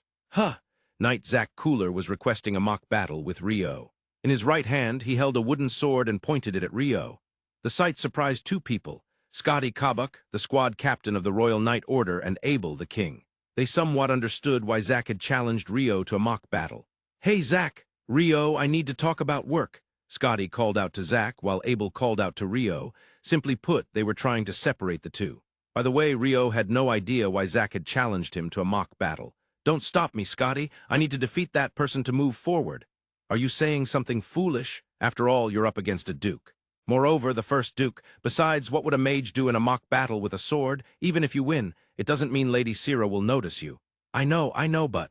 A whispered exchange occurred between Scotty and Zack. Zack had long been in love with the elf Sira, but he also knew that Sira had a good relationship with Rio, who stood before him. He understood that fighting Rio in a mock battle wouldn't change anything. He understood this intellectually, yet he felt restless in his heart. "I want to pour everything into this. If I don't, I feel I can't move forward." "Zack," Scotty frowned. He understood Zack's feelings. He also knew about the relationship between Rio and Sira. Though he didn't know the details, he was aware they were very close. Zack must have been holding back until now. However, witnessing the battle yesterday must have caused him to lose that restraint. Yet both were squad captains of the Royal Knight Order. They led 50 knights together, in front of their subordinates. "Mr. Zack, you've had a scary face since the first time we met." "Is that so? I may have done something wrong, but I can't remember. Maybe something happened without you noticing." Rio shook his head, while Abel, who knew the whole story, decided not to reveal anything. "So Abel, do you have something related to work?" Well, let me see." Abel was quickly thinking of something to separate the two. Of course, there was no work, but he had to keep the conversation going. "You were once the swordsmanship instructor for the Run Knight Order, right?" Yes. Everyone was so motivated that I found it rewarding as well." Rio nodded in recollection. "And now what are you doing?" "In the mornings, I have mock battles with Sira at the Elf Autonomous Bureau." Abel nodded. He felt as if he had received that report. As Rio and Abel were conversing, Zack had approached. Behind him was Scotty, wearing a downcast expression. Seeing this, Abel realized Zack had failed to persuade him. "Lord Rondo, I would like to request your guidance once more." Zack presented his wooden sword. Rio glanced briefly at Abel. Then he quietly confirmed, "Should I do it as I did in Run? Are there any taboos or things we shouldn't do in the Royal Knight Order?" "Forbidding techniques? I don't think there are any. At worst, if you use extra heal for treatment, it can be managed. Besides, it's a wooden sword, so it shouldn't lead to anything too severe." "I haven't used a wooden sword before, but in my hometown we have Bakken. If struck in the wrong place, it can cause serious injuries. A wooden sword is probably similar." Rio shook his head lightly. When he had been the instructor in Run, he had used a sword with its blade blunted. Compared to that, it might indeed not result in serious injuries. "Well, it's fine to go with the feel of what you did in Run, right?" "Yeah, there's no problem," Rio asked, and Abel nodded. He remembered, however. "The instruction in the Run Knight Order, wasn't it based on beating your opponent into submission?" Abel knew this as well. Sira, Rio's predecessor, had done it that way, so it seemed Rio had followed suit. "I said it was fine, but that might be an issue." Such murmurs from the king went unheard by anyone, and so the mock battle between Rio and Zack began on the deck of Skizblaznil. "Thank you for having me." "Yes, thank you." Zack and Rio exchanged greetings. Rio took his usual stance. At that moment, goosebumps rose on Zack's arms. "What is this feeling?" He felt a sensation that was not very familiar. "No, a long time ago, when the former Knight Commander of the Royal Knight Order visited for inspection, they had a mock battle. But even then, he hadn't felt such goosebumps. The former Knight Commander of the Royal Knight Order. Marquis Alexis Heinlein. Are you saying this guy is on the same level as the legendary Knight Commander known as the Demon? I won't admit it." "Ura!" Zack shouted, putting his spirit into it. If he didn't, he would be overwhelmed. Abel noticed as he watched Rio. "His stance. It's different from usual." Abel had seen Rio's serious fights several times. Those had been against strong enemies. During those times, Rio's feet would be spread apart, with his right foot forward and his left foot back. But now they were opening sideways. He felt like his right foot was slightly forward, but not as much as usual. Normally, with his feet in that position, he would kick off the ground and leap into the opponent's range. But now, it felt more like he was solidly receiving the opponent's attacks instead of moving on his own. "Ura!" Once more, Zack charged in with spirit and dove forward. A swift downward strike. Clang! The unique sound of wooden swords clashing echoed. Rio firmly received Zack's downward strike. However, with that one strike, Zack seemed to break free. His consecutive strikes began. The speed was astonishing. The knights of the Royal Knight Order surrounding them couldn't help but express their admiration. The squad captain's prestige was on full display, yet the assessments of the two most knowledgeable about swords were different. This is not a mock battle. Zack is delivering real sword strikes. Zack has completely lost his composure. Scotty Kabuk, the squad captain, and Abel, the former A-rank swordsman, noted. Zack's tremendous consecutive strikes were fueled by his lack of composure. Their assessments were accurate. What the hell is this guy? What is this guy? What is this? Zack Cooler was the squad captain of the Royal Knight Order. Under normal circumstances, he was a strong person leading 50 knights. But now he was overwhelmed by the sword of the robed mage before him. I can't seem to land a single strike. This defense is like a rock. Zack unleashed an unbelievable flurry of strikes. Yet it was all consumed by the pressure exerted by the robed mage before him. Moreover, despite unleashing his full power, it felt impossible to break through. As a result, he was tormented by despair. Despite that impenetrable defense, even for a moment, if Zack's assault faltered, it would counter with a sweeping slash or thrust. He understood it was a feint. He knew it, but if he made a mistake, that single strike could sink him. Such was the sharpness of the feint. This is not what one would normally call a feint. Zack thought desperately. Both were wielding wooden swords. Yet a feint capable of sinking someone with a single strike was unimaginable. It shouldn't be possible, yet the sharpness was evident enough for him to understand. It's that weight. Each strike is filled with power. It's not just the weight of the sword or the arms, nor just the upper body. The movement of the knees and hips is perfectly synchronized, making the center of gravity heavy. I can't do that. Scotty can't do that either. Abel could.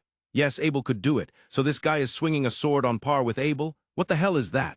Zack's thoughts were in disarray. Naturally, such disorder manifested in his swordplay. However, most onlookers didn't notice these fine disturbances. That was because Zack had been devoted to swordsmanship for the past 4 years. His mind's turmoil was less likely to show in his sword.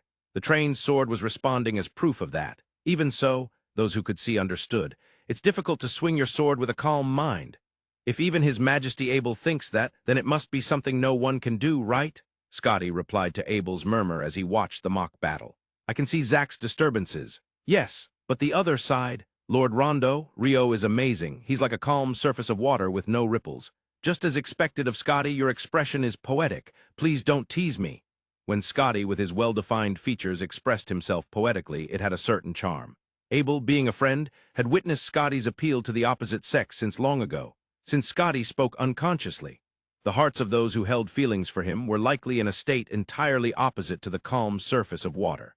In any case, it's unfortunate, but in Zack's current disturbed state, he likely cannot win against Lord Rondo. Even if Zack wasn't disturbed, he still wouldn't win against Rio, would he? It feels wrong for a knight to lose to a mage with a sword. So I chose my words carefully. You don't need to worry. Besides, Rio is the swordsmanship instructor of the Run Knight Order after Sira, right? Abel revealed the fact, and Scotty looked confused. Well, that's a story from before the War of Kingdom Liberation, so it's been 5 years now. The Run Knight Order is the Knight Order of the Barony of Run, correct? That's right. The renowned and strong Run Knight Order. Right, that's correct. The Knight Order where Sira served as the swordsmanship instructor, right? Yes. And Rio succeeded Sira as the swordsmanship instructor. There's no way Zack could win. Don't tell me that, Scotty said with an incredulous expression while Abel shrugged. The duration that Rio officially served as the swordsmanship instructor of the Run Knight Order wasn't actually that long. However, prior to that, Rio had repeatedly engaged in mock battles before Sira and the knights, earning the utmost respect from them. But still, with Zack's personality. He'll probably try to make a surprise comeback. If Rio fails to receive that, he might get seriously injured. Well, who knows? Let's just see how it unfolds. Scotty worried, while Abel showed no concern at all. Both were familiar with Zack, thus the difference between the two could be said to be their understanding of Rio. The mock battle continued. Zack attacked. Rio defended. However, Rio's feint attacks began to graze Zack's body. That was not because Rio's sword had become sharper, but because Zack was starting to shave off safety margins and was beginning to gauge the limits. For what purpose? Of course, to land a lethal strike. The chance is once. Once is enough. I'll lure him into a diagonal downward feint that will make him pull back his sword, and then, despite the turmoil in his heart, Zack had analyzed Rio's sword characteristics. There were various types of feints, but he had deduced that the most favorable counter would come after a crosswise slash. Zack delivered a strike from his left shoulder to his right hip. He dodged it and struck back. And then, Zack made a horizontal slash. He dodged it, and Rio countered with a downward crosswise strike. This is it. Zack narrowly avoided Rio's sword and swung down with all his might. Without a doubt, it was a lethal strike. Clang! The light sound echoed as Zack's sword was knocked upward. Both of his arms holding the sword also flew up. An opening appeared in his torso. A single blow, like a gale, he dove into his opponent's torso. Zack collapsed. Thus, the mock battle between the two came to an end. When Zack was struck in the torso, he collapsed, but of course, he did not suffer any serious damage. After all, it was a mock battle, and they were using wooden swords. He fell not because of physical defeat, but rather due to a break in spirit. That was impressive. Were you using the hilt to block at the end? Yes. I was invited to perform a kesegake, so I went along with it, and when the downward strike came, I used the hilt. I received it between both fists and then lifted it up before hitting the torso. That's typical of Ryo with both fists open. It's a cool technique. I had seen that technique during the All-Japan Kendo Championships when I was on Earth. Still, I learned a lot. As expected of the squad captain of the Royal Knight Order, being able to maintain such a series of consecutive strikes is certainly because you train every day right. Your swordsmanship is proper, and your body movements, or should I say footwork, are also on point. I felt there was no slacking off in anything related to swordsmanship. Zack's sword style is the Hume style mastered by Abel, right? That's right. Contrary to what it may seem, his family, the Cooler clan, is a famous warrior lineage that has produced knights for generations. To be honest, he didn't take his sword training seriously when he was younger, but it seems he has changed his mindset over the past 4 years and is now devoting himself to the path of the sword. Yes. I could feel his seriousness. I would like to know the reason for his change of heart. It might be useful for my future. I wonder about that. Maybe it's better not to ask. Ryo expressed his innocent hopes, while Abel, knowing all the circumstances, tried to stop him. Abel felt it was better to change the subject. When I first heard about doing it like Run, I thought you were going to completely defeat him. Defeating him wouldn't mean anything, would it? Since it's a mock battle, you should focus on learning and applying what you want to master, right? What do you want to master? How should I say this? I approach mock battles with a theme. A theme. What do you mean? It's hard to explain, but for today's match, I focused on defending with the upper body without moving my legs too much. I thought so. From the beginning, your stance and foot movements were different from usual, as expected of Abel. You noticed from the start. Ryo was genuinely surprised. Abel's observation meant he understood Ryo's usual stance and fighting style, which allowed him to say that today was different. My information has been extracted by Abel. I tend to pay attention to anyone's sword. You never know when it might come in handy for yourself, right? Abel replied with a laugh to Ryo's deliberately frightening words. By the way, Zack's sword earlier, those consecutive strikes were sharp. Well, Zack isn't weak either. What a condescending tone. No, I mean Zack isn't weak, but he seemed overwhelmed by Ryo's pressure. My pressure? Did I have that? I didn't emit any pressure or anything. Ryo tilted his head at Abel's comment. It's not the usual pressure, which is superficial. It's something deeper that only a swordsman or knight would understand. It's a kind of fear. Fear, the fear that if you strike at this guy, you'll end up getting hit yourself. It's an involuntary sense of fear. Did that really exist? That's kind of cool. Ryo's expression was mixed with embarrassment and joy. In the end, I defeated Zack, but was that all right? He probably didn't get hurt too badly, right? No, I meant in terms of face or position. Zack was the squad captain, leading half of the Royal Knight Order on board. Ryo was concerned that he might have damaged his reputation. There's no problem, just look at the knights. But Abel said it was fine. In fact, the knights had begun to swing their swords. Those who couldn't swing due to space constraints on the deck were earnestly discussing the earlier mock battle. Regardless of the final outcome, it seemed to have instilled a new motivation in the hearts of the knights. I'm glad to hear that. Ryo felt relieved as he observed the scene. During the fight, he thought it might have been better to end it without a definitive conclusion. However, Zack's sword was so sharp that Ryo had become heated during the battle. Of course, it wasn't to the point of losing his cool. Mock battle formats like this always provide various realizations, regardless of whom you fight against. That's certainly true. You can encounter attacks and defenses you never thought of before, or see sword and body movements you weren't anticipating. Exactly. It's very educational. Ryo nodded, looking very happy. He didn't think of himself as a battle maniac. However, he didn't dislike clashing swords. He was aware of that. Since mock battles weren't serious competitions for Ryo, he liked them more than disliked them. As the two were exchanging such conversations, their squad captain approached them. Your Grace, Duke Rondo, thank you for the guidance. Zack said this, bowing deeply. Oh, no, it was a very educational mock battle. Thank you as well. Ryo was a bit worried that Zack, who bowed so vigorously, might still be carrying the damage from the mock battle, but he looked fine, so he felt reassured. Zack turned to his lord and continued speaking. Your Majesty Abel, I've cleared my mind.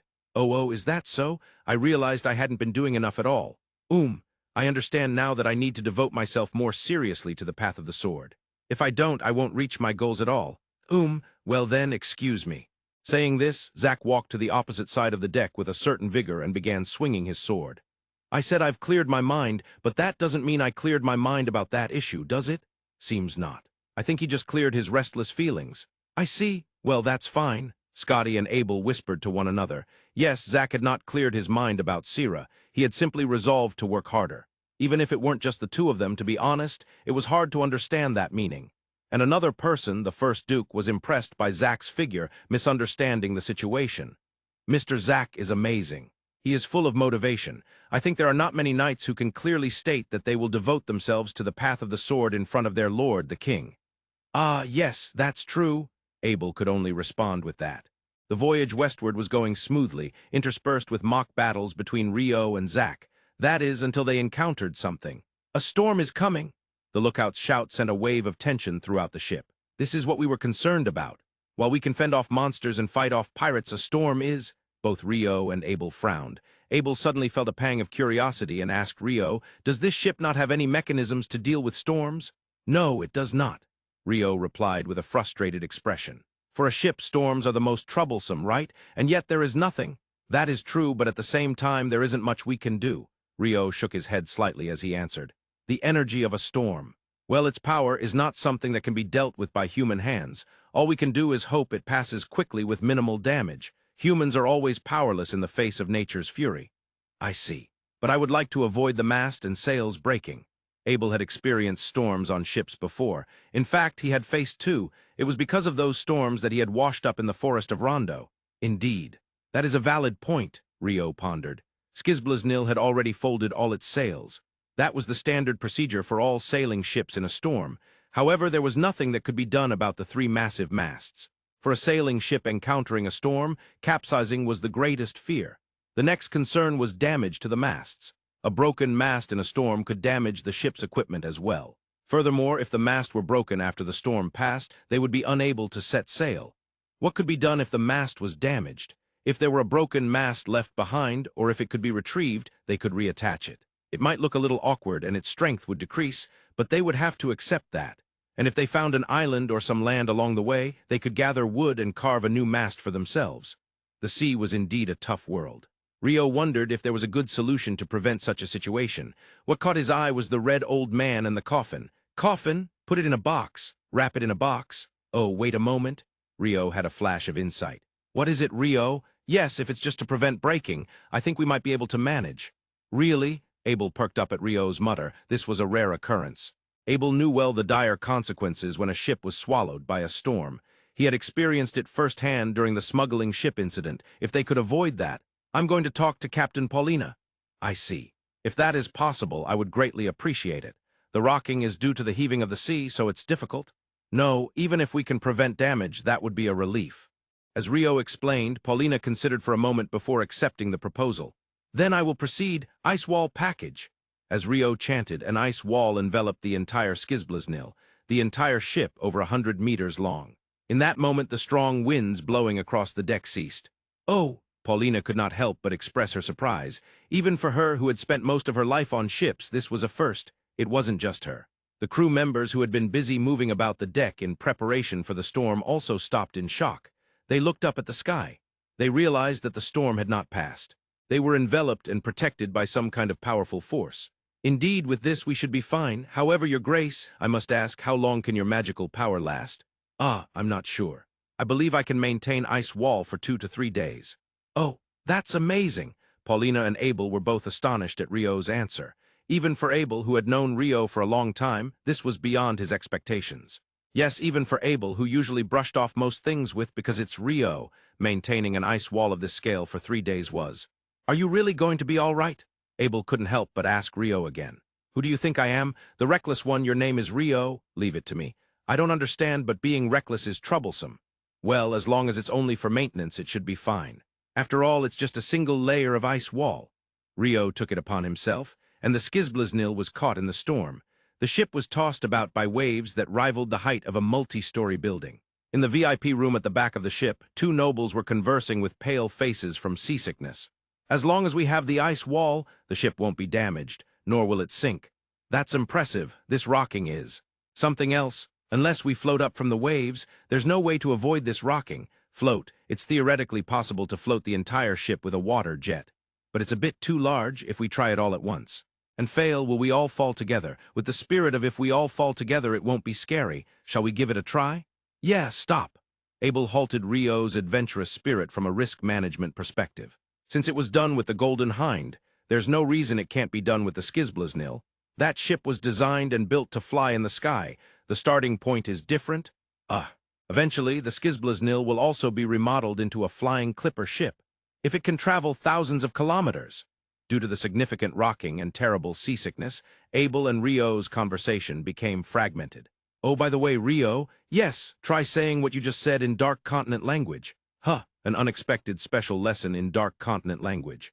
Telugute gainos, telugute hoinos, telugute linus, telugute votuenus, telugute jainus, telugute heinus, telugute ninus, telugute votuenus, telugute hainus, telugute hienus, telugute anenus, telugute dinus, telugute votuenus, telugute dinus, telugute hienus, telugute ninus, telugute votuenus, telugute ninus, telugute hienus. Telugute chainus, telugute heinus, telugute yainus, telugute gainus, telugute linus, telugute hienus, telugute gainus, telugute hienus, telugute tainus, telugute heinus. Telugute sinus, telugute votuenus, telugute cainus, telugute hienus, telugute jainus, telugute votuenus, telugute bainus, telugute votuenus, telugute linus, telugute hainus, telugute jainus, telugute votuenus, telugute ninus, telugute hienus, telugute rhinus, telugute votuenus, telugute dinus, telugute hienus, telugute ninus, telugute votuenus, telugute ninus, telugute hienus. Telugute aenus, telugute anenus, telugute dinus, telugute huenus, telugute cainus, telugute huenus, telugute chainus, telugute heinus, telugute yainus, telugute linus, telugute heinus, telugute cainus, telugute painus, telugute hoinus, telugute vinus, telugute jainus, telugute hainus, telugute ninus, telugute hienus, telugute cainus, telugute hienus.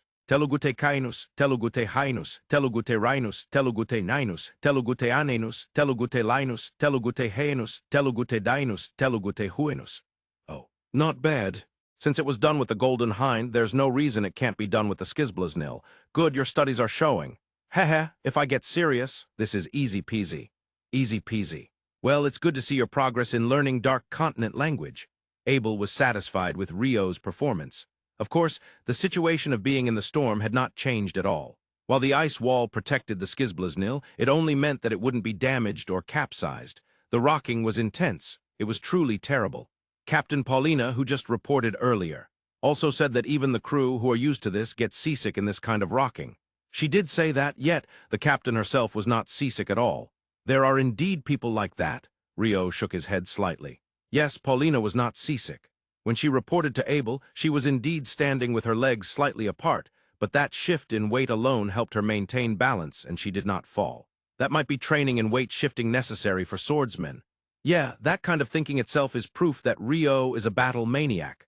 Of course, even in the storm, it wasn't always rocking at maximum intensity. There were times of heavy rocking and times of gentle swaying, but even with such gentle swaying, they obviously could not stand. The storm raged on for 7 days and 7 nights. During that time, the ship continued to drift. As if guided by something, finally, when the storm passed, the two emerged onto the deck. The sunlight is so wonderful. Yeah, that was tough. If Rio and Abel were to express their thoughts in words, it would be just as they said, and it would seem as if nothing had changed from before the storm.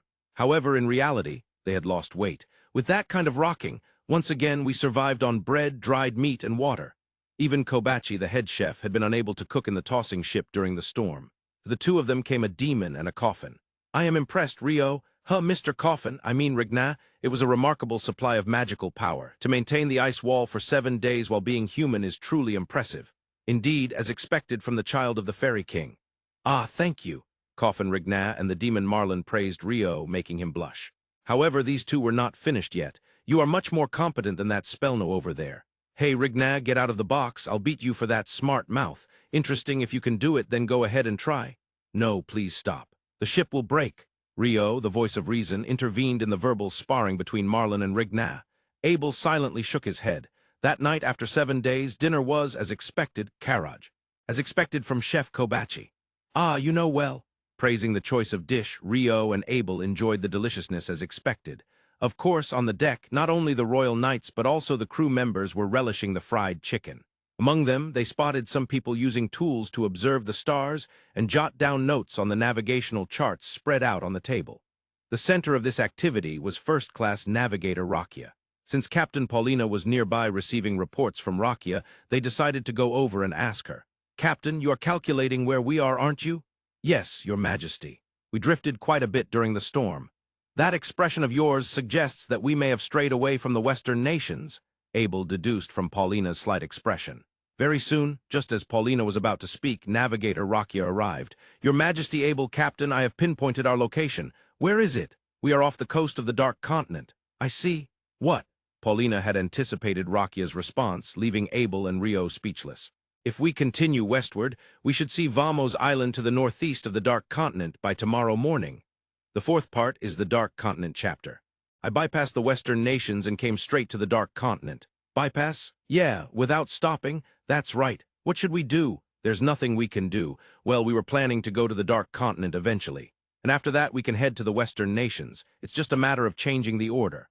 Are you being broad-minded or just not thinking at all? If the king is like this, it's the people around him who will struggle. I don't think it's right for Rio to say that. Rio shook his head with a troubled expression, while Abel shrugged his shoulders, looking somewhat offended. "Your Majesty, what do you wish to do?" Captain Paulina asked for Abel's decision. Abel was not an adventurer. He held a position of responsibility over more than 100 people. Paulina, too, was in a position of responsibility over her crew beneath him. "Captain, I'm sorry, but we'll head to the Dark Continent first. After that, I'd like you to head towards the Western nations." "Understood. I've heard that only the coastal areas of the Dark Continent are inhabited." "Yes, that's correct. The only place that has trade with the Western nations is the northern coastal area of the continent. The island of Vamos, which will be visible tomorrow, is an independent island nation, but beyond that, the eastern provinces and the Western Nations Federation govern most of the coastal areas. If we go a bit inland, there's Oasis City, which is said to have towns and small nations that are not under the control of the two great powers. But for us from the Western nations, we have very little knowledge about that." "I see. Then let's circle from Vamos Island to the eastern provinces and the Western Nations Federation along the coast. After that, we'll head towards the Western nations. Is that possible?" "Understood." Thus, King Abel's journey to the west was significantly altered from the start. After that decision was made, a red elderly man in a coffin arrived at Rio and Abel's side. "Child of the Fairy King and King Abel, I have come to ask for leisure." "Miss Marlin, did you say leisure?" Rio and Abel asked back, not understanding the meaning behind Marlin's words. "Indeed, the ship will be stopping at the Dark Continent, right?" "Yeah, sorry it's become that way." "That's fine. I'm the one being taken along. I just tested it a little earlier, and it seems that from here I can teleport to my dungeon." "Oh," Rio exclaimed in surprise. "Also, actually, I don't want to land on the Dark Continent." "Why's that?" "Because there's a troublesome golden fellow there. I don't want to get close." Marlin smiled wryly at Abel's question. Rio interpreted it as implying that there was a demon on the Dark Continent that didn't get along with Marlin. "And so, I understand, Miss Marlin, but—" Rio glanced at the coffin next to Marlin. "I will also teleport with Marlin. Always complaining about me, but only at times like this," the coffin, rather, Rignad declared as Marlin grumbled. "After that, I plan to travel around the Western nations." "I see." Rio nodded at Rignad's words. Although he nodded, he suddenly felt a question. How would they travel? Surely they wouldn't remain in the form of this coffin? No way, that couldn't be the case. This box is comfortable. "Ah, yes. Everyone has their own way of living. If you stop by the West Dungeon, call me. I will treat you to some good coffee. I hope to see you somewhere before I disappear." As Marlin and Rignad said this, they left Skizblaznil via teleportation. The next morning, Rio and Abel stood at the bow of Skizblaznil, looking through the telescope. "Indeed, I can faintly see land. That must be Vamos Island. Isn't it amazing, these sailors? Because they determine where they are based solely on the position of the stars in the vast ocean where nothing else is visible, right? In a world without GPS. GPS? Abel encountered a term he did not know. At that moment, Captain Paulina approached them. "Your Majesty, I believe a patrol ship will arrive soon to conduct a boarding inspection. This is standard procedure along the coast of the Dark Continent." "Ah, I'll leave that to you, Captain. If necessary, feel free to conduct my identity verification or anything else." "Thank you." After Paulina left, Rio spoke up. "You've properly worn your identification plate this time." "I'm fine." Indeed, when Abel was sent to the eastern provinces, he hadn't worn the plate, and Rio had a tough time because of it. That time was quite a hassle. Ah, sorry about that. Abel apologized sincerely for Rio's complaints. In fact, since returning from the eastern provinces, Abel had always worn the plate. Because Abel didn't wear the plate, we couldn't do the Mito common role play. That was quite a blow. Mito common role? It seems fine this time, so let's do it somewhere. Rio schemed in his mind. What is this very uneasy feeling? Seeing Rio's demeanor, Abel frowned. It must be something not good, he thought, without any basis. Well, he was mostly right. Even though they were informed about the patrol ship, no ship appeared as Skizblaznil approached Vamos Island. They're not coming, are they? Strange. Both Rio and Abel conversed while peering through the telescope. The port of Vamos Island seemed to be on the other side of the island, out of sight. However, does it look like there's smoke rising on the other side of the island? Oh, now that you mention it, are they preparing breakfast? As Abel and Rio exchanged such peaceful conversation, ding, ding, ding, ding, ding, ding.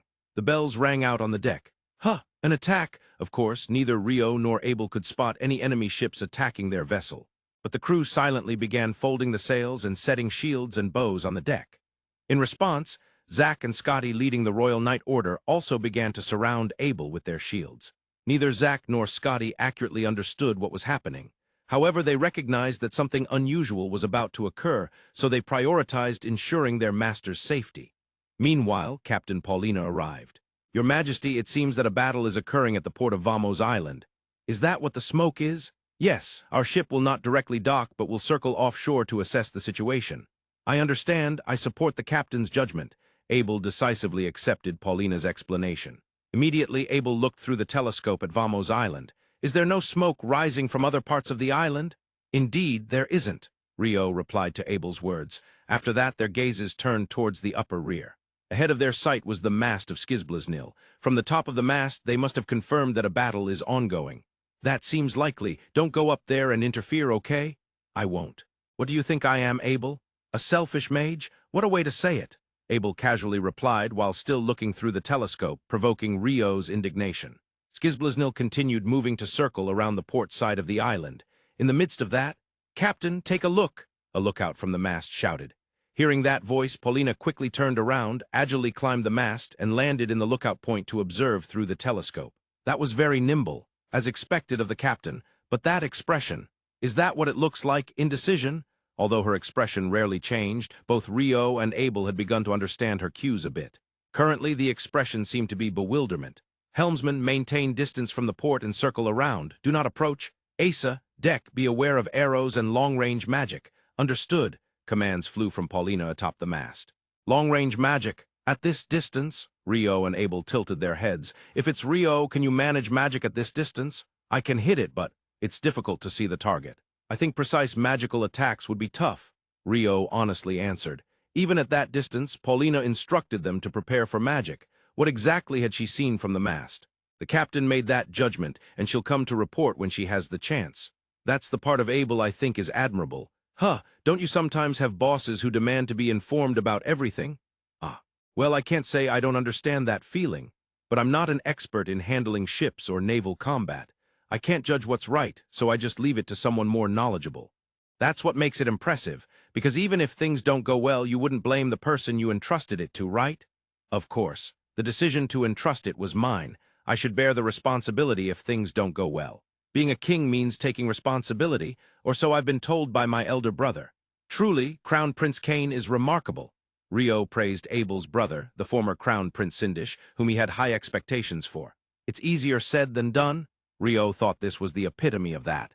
To bear the failures of subordinates, to sacrifice his own family if he were to be dismissed, because of a subordinate's failure. In reality, when such a situation arises, many people are forced to make difficult decisions. However, it might just be that Abel is abnormal. I don't understand the meaning. Rio's conclusion met with Abel's dissatisfaction. Finally, Captain Paulina's permission was granted, and Skizblaznil moved a little closer to the port. By that time, it had become visible from the deck where the two stood what was happening at the port. It's definitely a fierce battle. A few people are putting on a great show against the military, seems that way, but those few, they're not killing their opponents. They're just incapacitating them. Both Abel and Rio noticed that. However, there was something even more abnormal. Are they unarmed? They don't seem to have any swords. But they're wearing gauntlets and greaves, using them to punch and kick. Oh, it looks like their power is incredible. Literally, the person being punched is flying away. Yes, they were flying about 3 meters. Like something out of an anime or manga. It was a bit unbelievable. After watching for a while, Rio understood. They're enchanted. Enchanted, that's a specific magic of the Western nations. It can add attributes to weapons or increase attack power and movement speed. Yes, that's it. So there are enchanters among them. Rio nodded at Abel's confirmation. The enchanter Rio knew was Ashkan from the hero party. Of course, she was not among those fighting. Are they deliberately targeting the leather armor parts? That's likely. That's probably the reason they're not dying even if they get blown away. Those people look like adventurers. Yeah, they do have that atmosphere. The aura adventurers exude is different from regular soldiers or knights. Completely different. While it's somewhat recognizable through their equipment and clothing, Abel, having been an adventurer for a long time, knew very well. But that means the adventurers are fighting against the nation's military. Exactly. And not just any defense force, but the elite, or rather the Imperial Guards. Their equipment looks splendid too. I wonder why they are fighting. Both Rio and Abel tilted their heads. At that moment, Captain Paulina approached them. Your Majesty, I believe our ship should remain on standby here. That was right at the edge of the port. If anything happened, they could quickly escape to the open sea. Ah, Captain, I want to confirm something. Yes, you ordered the entire ship to be on guard just now. What did you see from the mast? A woman with blue hair casting magic, with an astonishingly long range. She saved her allies. Oh, Paulina pointed to the blue-haired woman among the adventurers. She seems to be an enchanter as well. Rio nodded, adding a confirmation. Can you tell? Somehow she's different. Probably on a different level. A different level? Of course, everyone else is strong too, but her strength is on another scale. Is it her magic? I believe so. Rio precisely corrected Abel's words. She isn't wearing gauntlets or anything. Indeed, she's not. Actually, the military hasn't even reached her yet. At that point, Rio tilted his head and hesitated in speech. What's wrong? I've had this feeling for a while. I feel like I've seen those people somewhere. After a moment, Rio brought his right fist down onto his open left hand. It seemed to indicate he had an epiphany. I saw them at Café Roma in the holy capital Maramar. The holy capital? After that, they saved a green-haired man and a pink-haired woman. The man was Patris and the woman was Guti. Oh, are they acquaintances? Well, I only talked to them a bit, but they didn't seem like bad people. Rio replied, nodding multiple times. Perhaps that information from Rio was the key. Captain, the battle seems to be ending. Let's dock. That long-range magic is dangerous, though. It's fine. Rio will handle it. Abel said it as if it were obvious. Rio thumped his chest with his closed fist this time, indicating, leave it to me. Understood. Thus, Skizblaznil began to dock at Vamos Island, and with that a plot thread was tied up. The group disembarks at the edge of the port. Only Rio, Abel, Scotty, and 25 members of the Royal Knight Order get off the ship. The crew of Skizblaznil, along with Zack and the remaining Royal Knights, stay on the vessel. 5 adventurers engaged in battle notice the group that has landed at the port. They are aware of it, but are still in combat with the army. Finally, they knock out the last soldier standing in their way. Phew, ha ha, even though it was one-sided, they had been fighting without rest. The adventurers are breathing heavily. Amidst them there is one woman with a calm demeanor, a blue-haired woman. When she sees the kingdom's group, she smiles, and then she walks over slowly, as if time had stopped, as if she alone could move in this world. No one obstructs her and no one questions her. The blue-haired woman approaches Rio lightly. In front of Rio, without stopping, she takes another step. Entering Rio's personal space, she gently places both hands on his cheeks. Rio is surprised, unable to make a sound or move. The woman warmly smiles as she softly cradles Rio's cheeks with her hands. Thank you for coming. Her voice resonates in Rio's ears, surprisingly light. This prompts Abel to move. Rio? Ah, Abel's voice reaches Rio, making him aware. At that moment, like a teleport, the blue-haired woman steps back, still smiling. Abel steps in front of Rio, as if to protect Rio. Who are you? Abel inquires. Though Rio was dazed, he had never seen Rio enter someone's personal space so defenselessly. It was hard to believe someone capable of that was an ordinary opponent, hence the questioning. It's my first time meeting you, descendant of Richard. The blue-haired woman replies, still wearing a smile. Kinme? A voice calls out to the woman from behind. It is the pink-haired woman who had been fighting just moments ago. Kinme? Abel tilts his head. Rio, silent, also tilts his head, feeling as if he had met her somewhere before. No, he certainly remembers seeing her at the Café Roma in the holy capital Maramar. Not just that, but further back, somewhere. Noticing Rio's perplexed expression, Kinme brings her right hand's index and middle fingers to her eyes. When she lightly touches them, something akin to a colored contact lens stuck to the surface of her eyes peels away. What appears underneath are golden eyes. Rio knows someone with golden eyes. The demon Marlon, the demon Garwin, yes, both are demons, thus he remembers. To the south, just as he mutters that, Kinmi smiles and lifts her left index finger to her lips, signaling that he shouldn't say more. Yes, she is the demon sealed to the south of the kingdom. Rio had visited Room 10 with Hugh McGrath and the hero party right at the moment her seal was released. The demon he recognized as the anti-gravity demon. After looking at Rio gently, she flew off in the direction of the west, a demon. You've come to the Dark Continent, haven't you? Thank you for remembering. Rio whispers quietly, and Kinmi responds in a similarly soft whisper. Is it perhaps because of your golden eyes that you are called Kinmi? My original name is different, but I hope this name reaches you. Those golden eyes are only visible from Rio and Abel's vantage point. Kinmi smiles again and puts the colored contact back into her eye. In an instant, her eyes are back to being black. I realized it right away. Those overflowing droplets are unmistakable. Droplets? Is it perhaps the fairy factor? Can you see it? Yes, I can see it. It's so beautiful. Kinmi beams with a smile brighter than before. I thought demons, Spellno, couldn't see them. Oh, do you know of any Spellno aside from me? Yes. Miss Marlon and someone whose name starts with Gar and ends with Win. Garwin is, well, he's a bit of a fool, but I'm surprised you know about red clothes. Did you fight against the Demon King's army or something? Demon Marlon serves as the strategist to the Demon King's army, always by the side of past Demon Kings. He always wears red clothes, a red hat. No, it's a long story. We had some help. In fact, I was on that ship until yesterday. Well, that's surprising. I wonder if one day I'll visit his dungeon with our party. Why is Kinmi with that party? They were at the Papal inauguration a year ago, right? I saw you at Café Roma, and I recall helping at the assembly hall, along with Patris with green hair and Guti with pink hair. When Rio says this, Kinmi's eyes widen greatly. She seems quite surprised. I got the report later, so you were the one who helped those two, thank you. No, it was just coincidence. Kinmi smiles again in gratitude, and Rio feels shy. At that moment, Kinmi, sorry to interrupt your cheerful conversation, Guti, the pink-haired woman, calls out to Kinmi from behind. Guti, do you recognize this person? Yes, Kinmi gestures toward Rio. A year ago at the Papal inauguration? Oh, that was the party that saved us. Yes, it's been a while. Thank you for what you did back then. Guti bows deeply. The three of them watch the scene from a distance, tilting their heads. Patris with green hair shakes his head a few times and walks over to the corner of the port. There, a middle-aged man sits trembling, having fallen on his backside. He wears quite extravagant clothing. Indeed, it looks just like a king's outfit. Patris presents a letter he took from his pocket to the man. Your Majesty the King, I bring a letter from Chief Baduzin of the Bardo Principality. I hope you understand that refusing to accept a letter of this nature is not acceptable. Why, yes, I understand, I accept it. The king takes the letter offered by Patris. Although he accepts it, he cannot get up. Were you fighting to force the king who refused to accept the letter to take it? That seems to be the case. He's more muscle-headed than Abel. He's more forceful than Rio. As they observe this scene, Rio and Abel whisper to each other. It all started when the king of this country refused to accept the letter. Guti seems to have heard their conversation and begins to explain in a small voice. We simply came to deliver the letter under the formal orders of Chief Baduzin of the Bardel Principality. I haven't been informed of the details, but apparently it contains quite harsh content for this Vamos country. It seems we were informed in advance, and the king refused to accept it. Refusal to accept the letter. I've never heard of that in the Central Nations unless it's during a war. No, even during a war, I don't think they would refuse to accept it.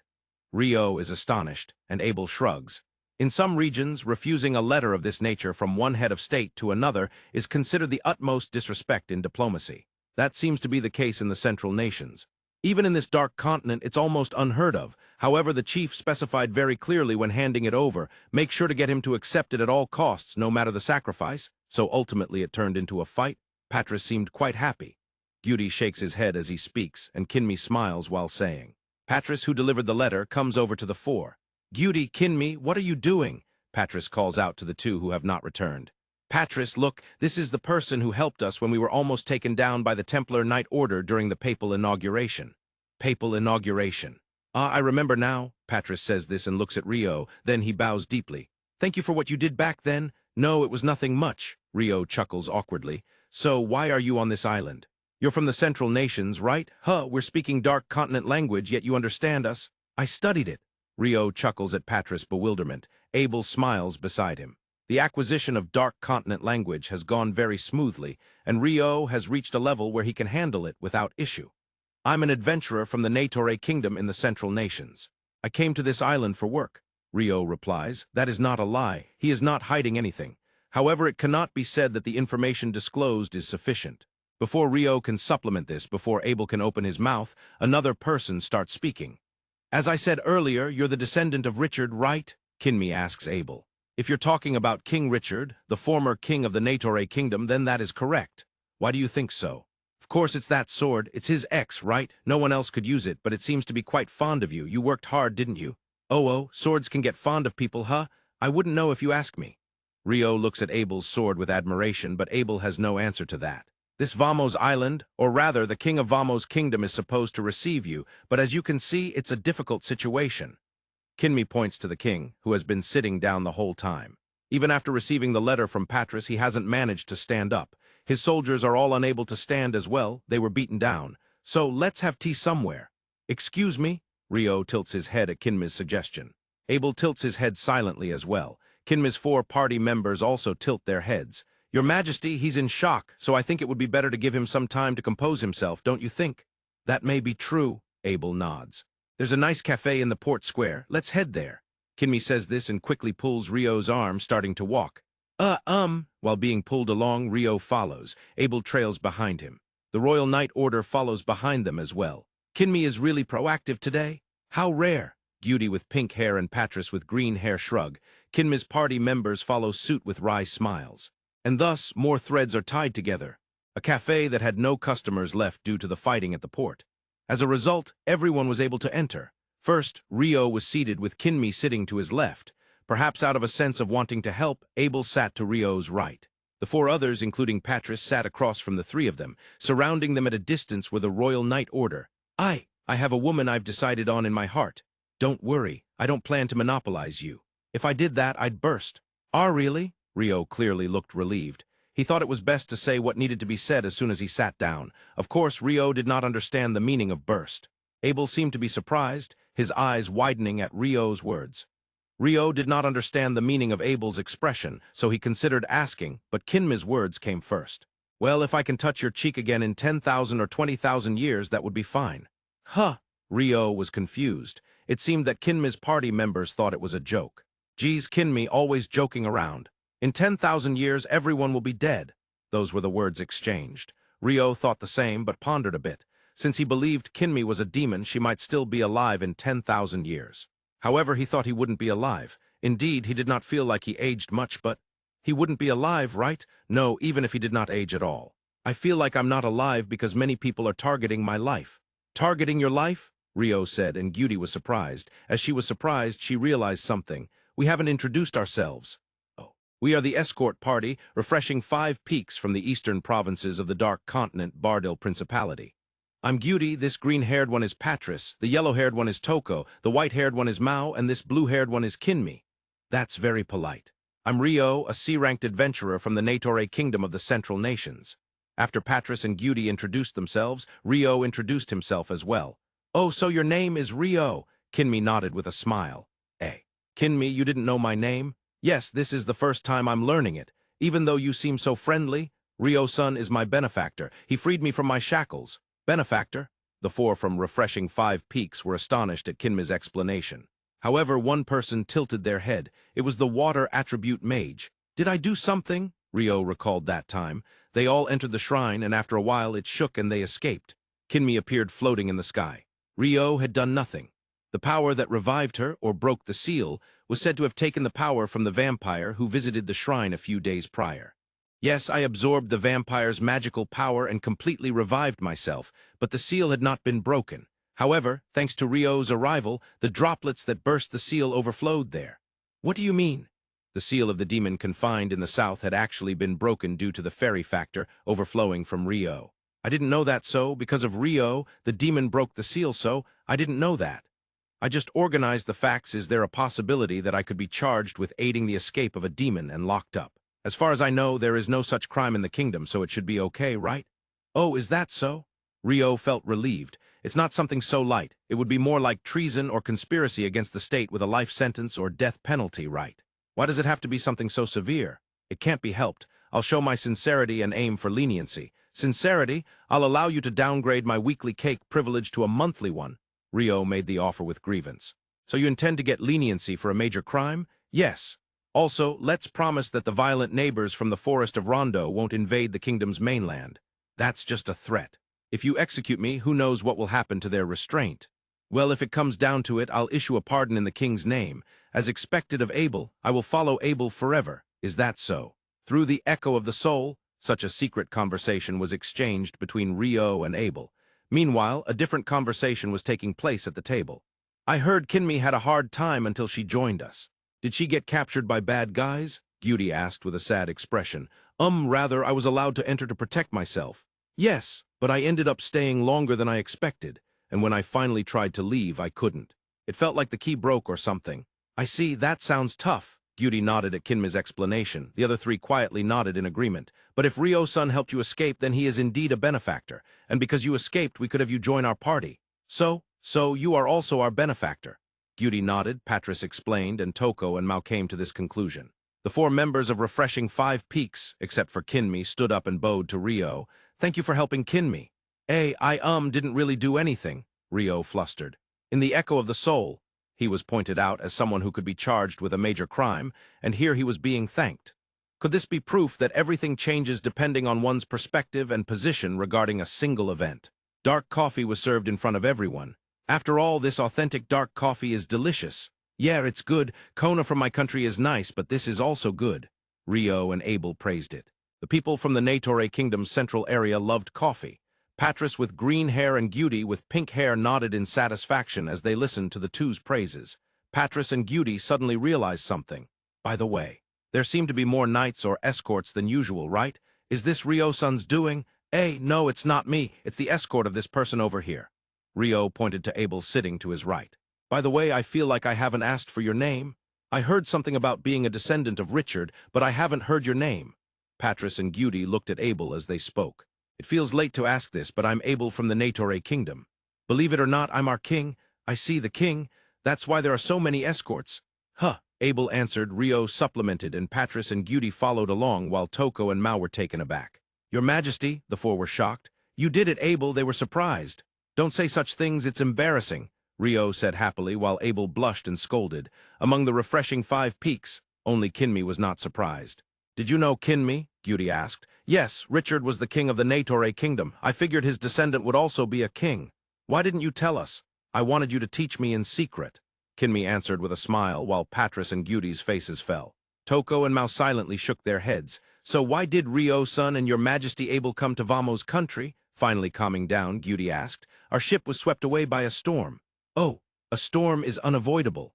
Gyudi and Patris nodded repeatedly at Abel's answer. Even more so, Toko and Mao nodded vigorously. It seemed Refreshing Five Peaks had a significant experience regarding storms. Once our ship was swept away by a storm and ended up in the southern part of this continent. The south of the Dark Continent? Kinmi smiled as Rio and Abel were surprised. What's it like in the south of the Dark Continent? There was a kraken's nest. What? You came back to life so quickly. Of course, the ship collapsed in an instant. If Kinmi hadn't been there, we wouldn't have made it to land. We would have become kraken food. Kinmi conveyed the shocking truth, and Rio and Abel were taken aback, while Patris described the ship's fate as Gyudi, Toko, and Mao thanked Kinmi. Even though it's the sea, battling a kraken is really tough. Yeah, normally it's not just tough, you die easily, Kinmi said with a smile, while Gyudi's face twisted. It seems Rio-san has fought a kraken as well. Kinmi seemed to read that from Rio's expression. Yes, I have many bitter memories. If it's just one, you defeated it underwater, right? That's impressive. Even for me, it might be tough underwater. Rio recalled with a face full of bitterness, while Abel brought forth memories of the combat with Neil Anderson's submarine, and Kinmi admired. Even with the use of alchemy, I still only defeated one. It's hard when they're in groups. Wow, Rio-san can use alchemy too? Yes, Rio's words trailed off. That was because the alchemy that sealed Kinmi came to mind. Of course, Rio did not seal her, but it made him a bit uncomfortable. Could you possibly use the technique that sealed me? Rio was at a loss for words, hit directly with the truth. Not only Rio, but everyone except Kinmi lost their words. Of course, Kinmi had no resentment or anything, still smiling widely. As I mentioned earlier, that was something I requested.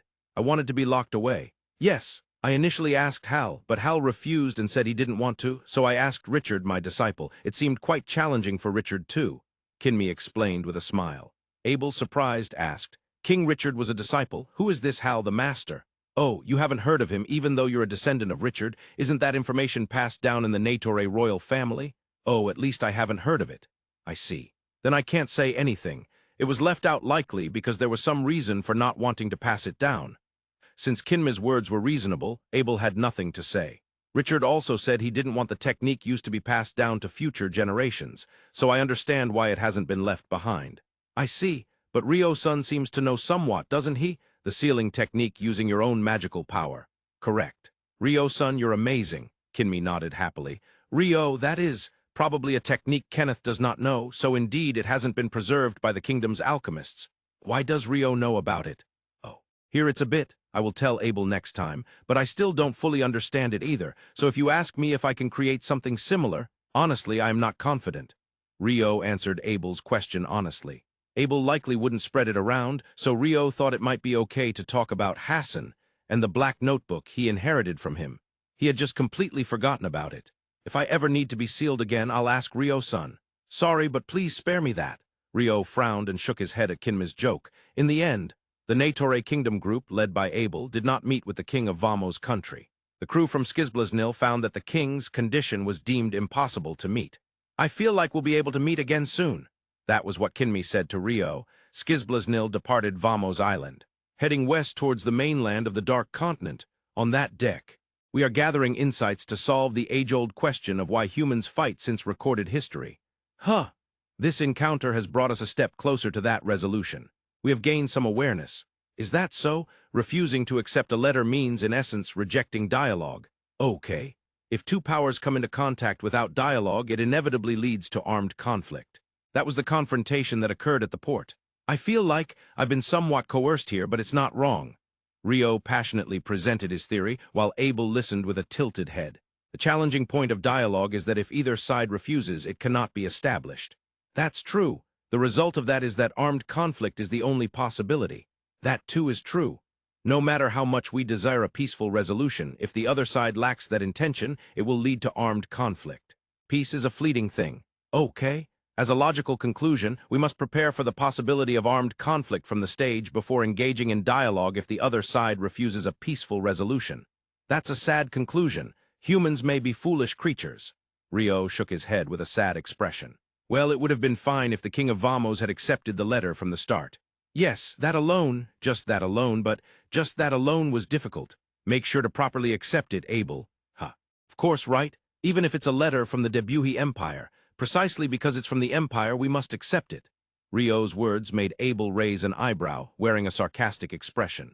The Empire held greater power than the kingdom. They were the party that wanted to avoid armed conflict. But someday, without fail, Abel clearly stated that much. The words that followed were inaudible even to Ryo. The debt of invading the kingdom will be repaid. The Skizblaznil vessel, having departed from Vamo's island, was heading west towards the mainland of the Dark Continent. Is Eastern Provinces the name of a country in the Dark Continent? As always, Ryo asked on the deck of the Skizblaznil vessel. It wasn't originally, but now it functions as a country name in a coalition state sense. The central part is Bardel Principality, Abel replied, and to the west is the Western Nations. That area is officially a federation state known as the Western Nations Federation. Eastern Provinces and Western Nations Federation. It's complicated, Abel answered accurately as the king, while Ryo frowned and shook his head. When dealing with a country's foreign diplomacy, it's necessary to understand the official country names, but if not, can't we just call them Eastern Provinces and Western Nations? It's been commonly referred to that way since they parted ways over 100 years ago. I see, that makes it easy to understand. Ryo took up Abel's suggestion. Simplicity is the best. Country names change quite frequently, after all. Negotiator Kingdom has been the Negotiator Kingdom for a long time, right? That's correct. Ever since the first King Ashton founded the country, it has never changed. First King Ashton, the restorer of the kingdom King Richard, and the current Abel. What is it? It must be tough to be compared to such great kings. No, it's ridiculous to compare me to those two. For some reason, Ryo crossed his arms and made a pompous assessment, while Abel frowned in dissatisfaction. Having become the king of a historical nation, you must aspire to surpass the kings of the past. I figured you would have that kind of ambition.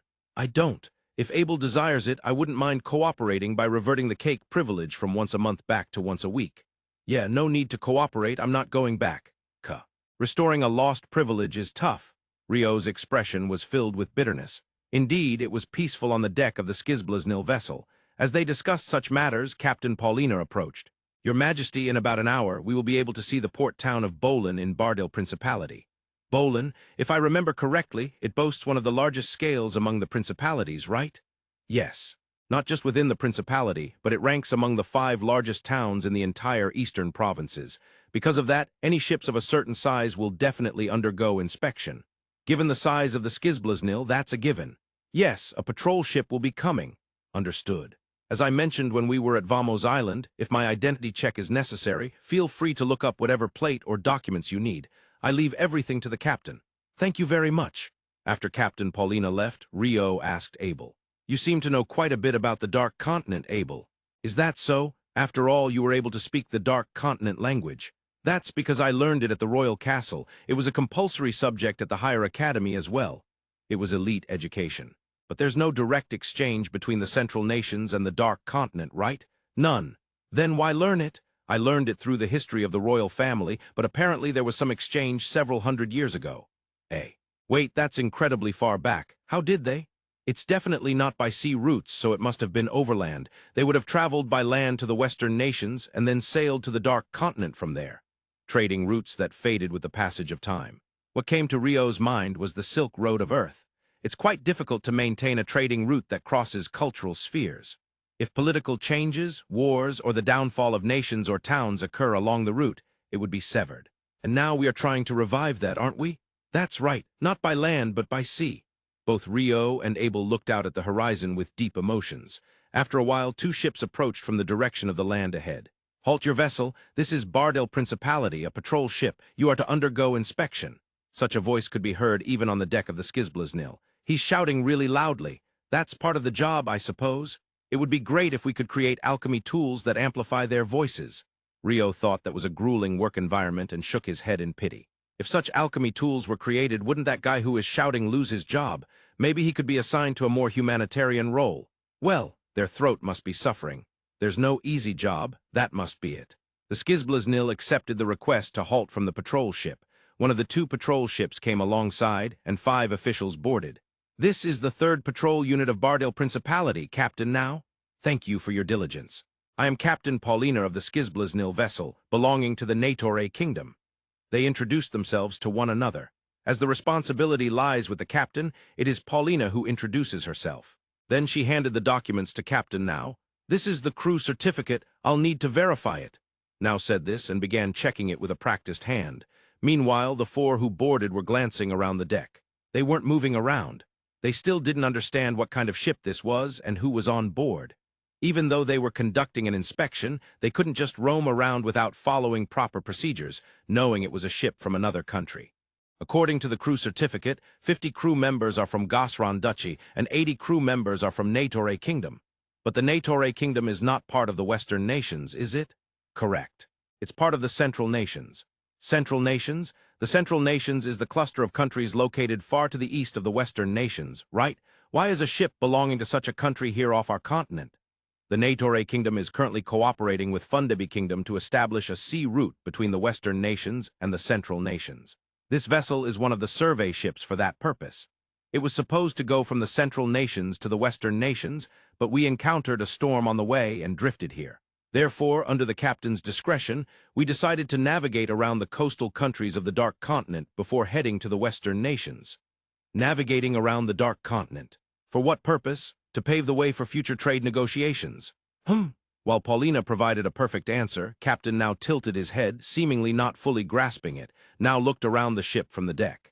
"I occasionally see ships from Gosran Duchy, but it's the first time I've seen one this large. You have the technology to build such a ship."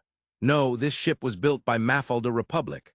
"Republic." "No, ships built by a republic are usually operated only by the republic's commercial guild or government, right?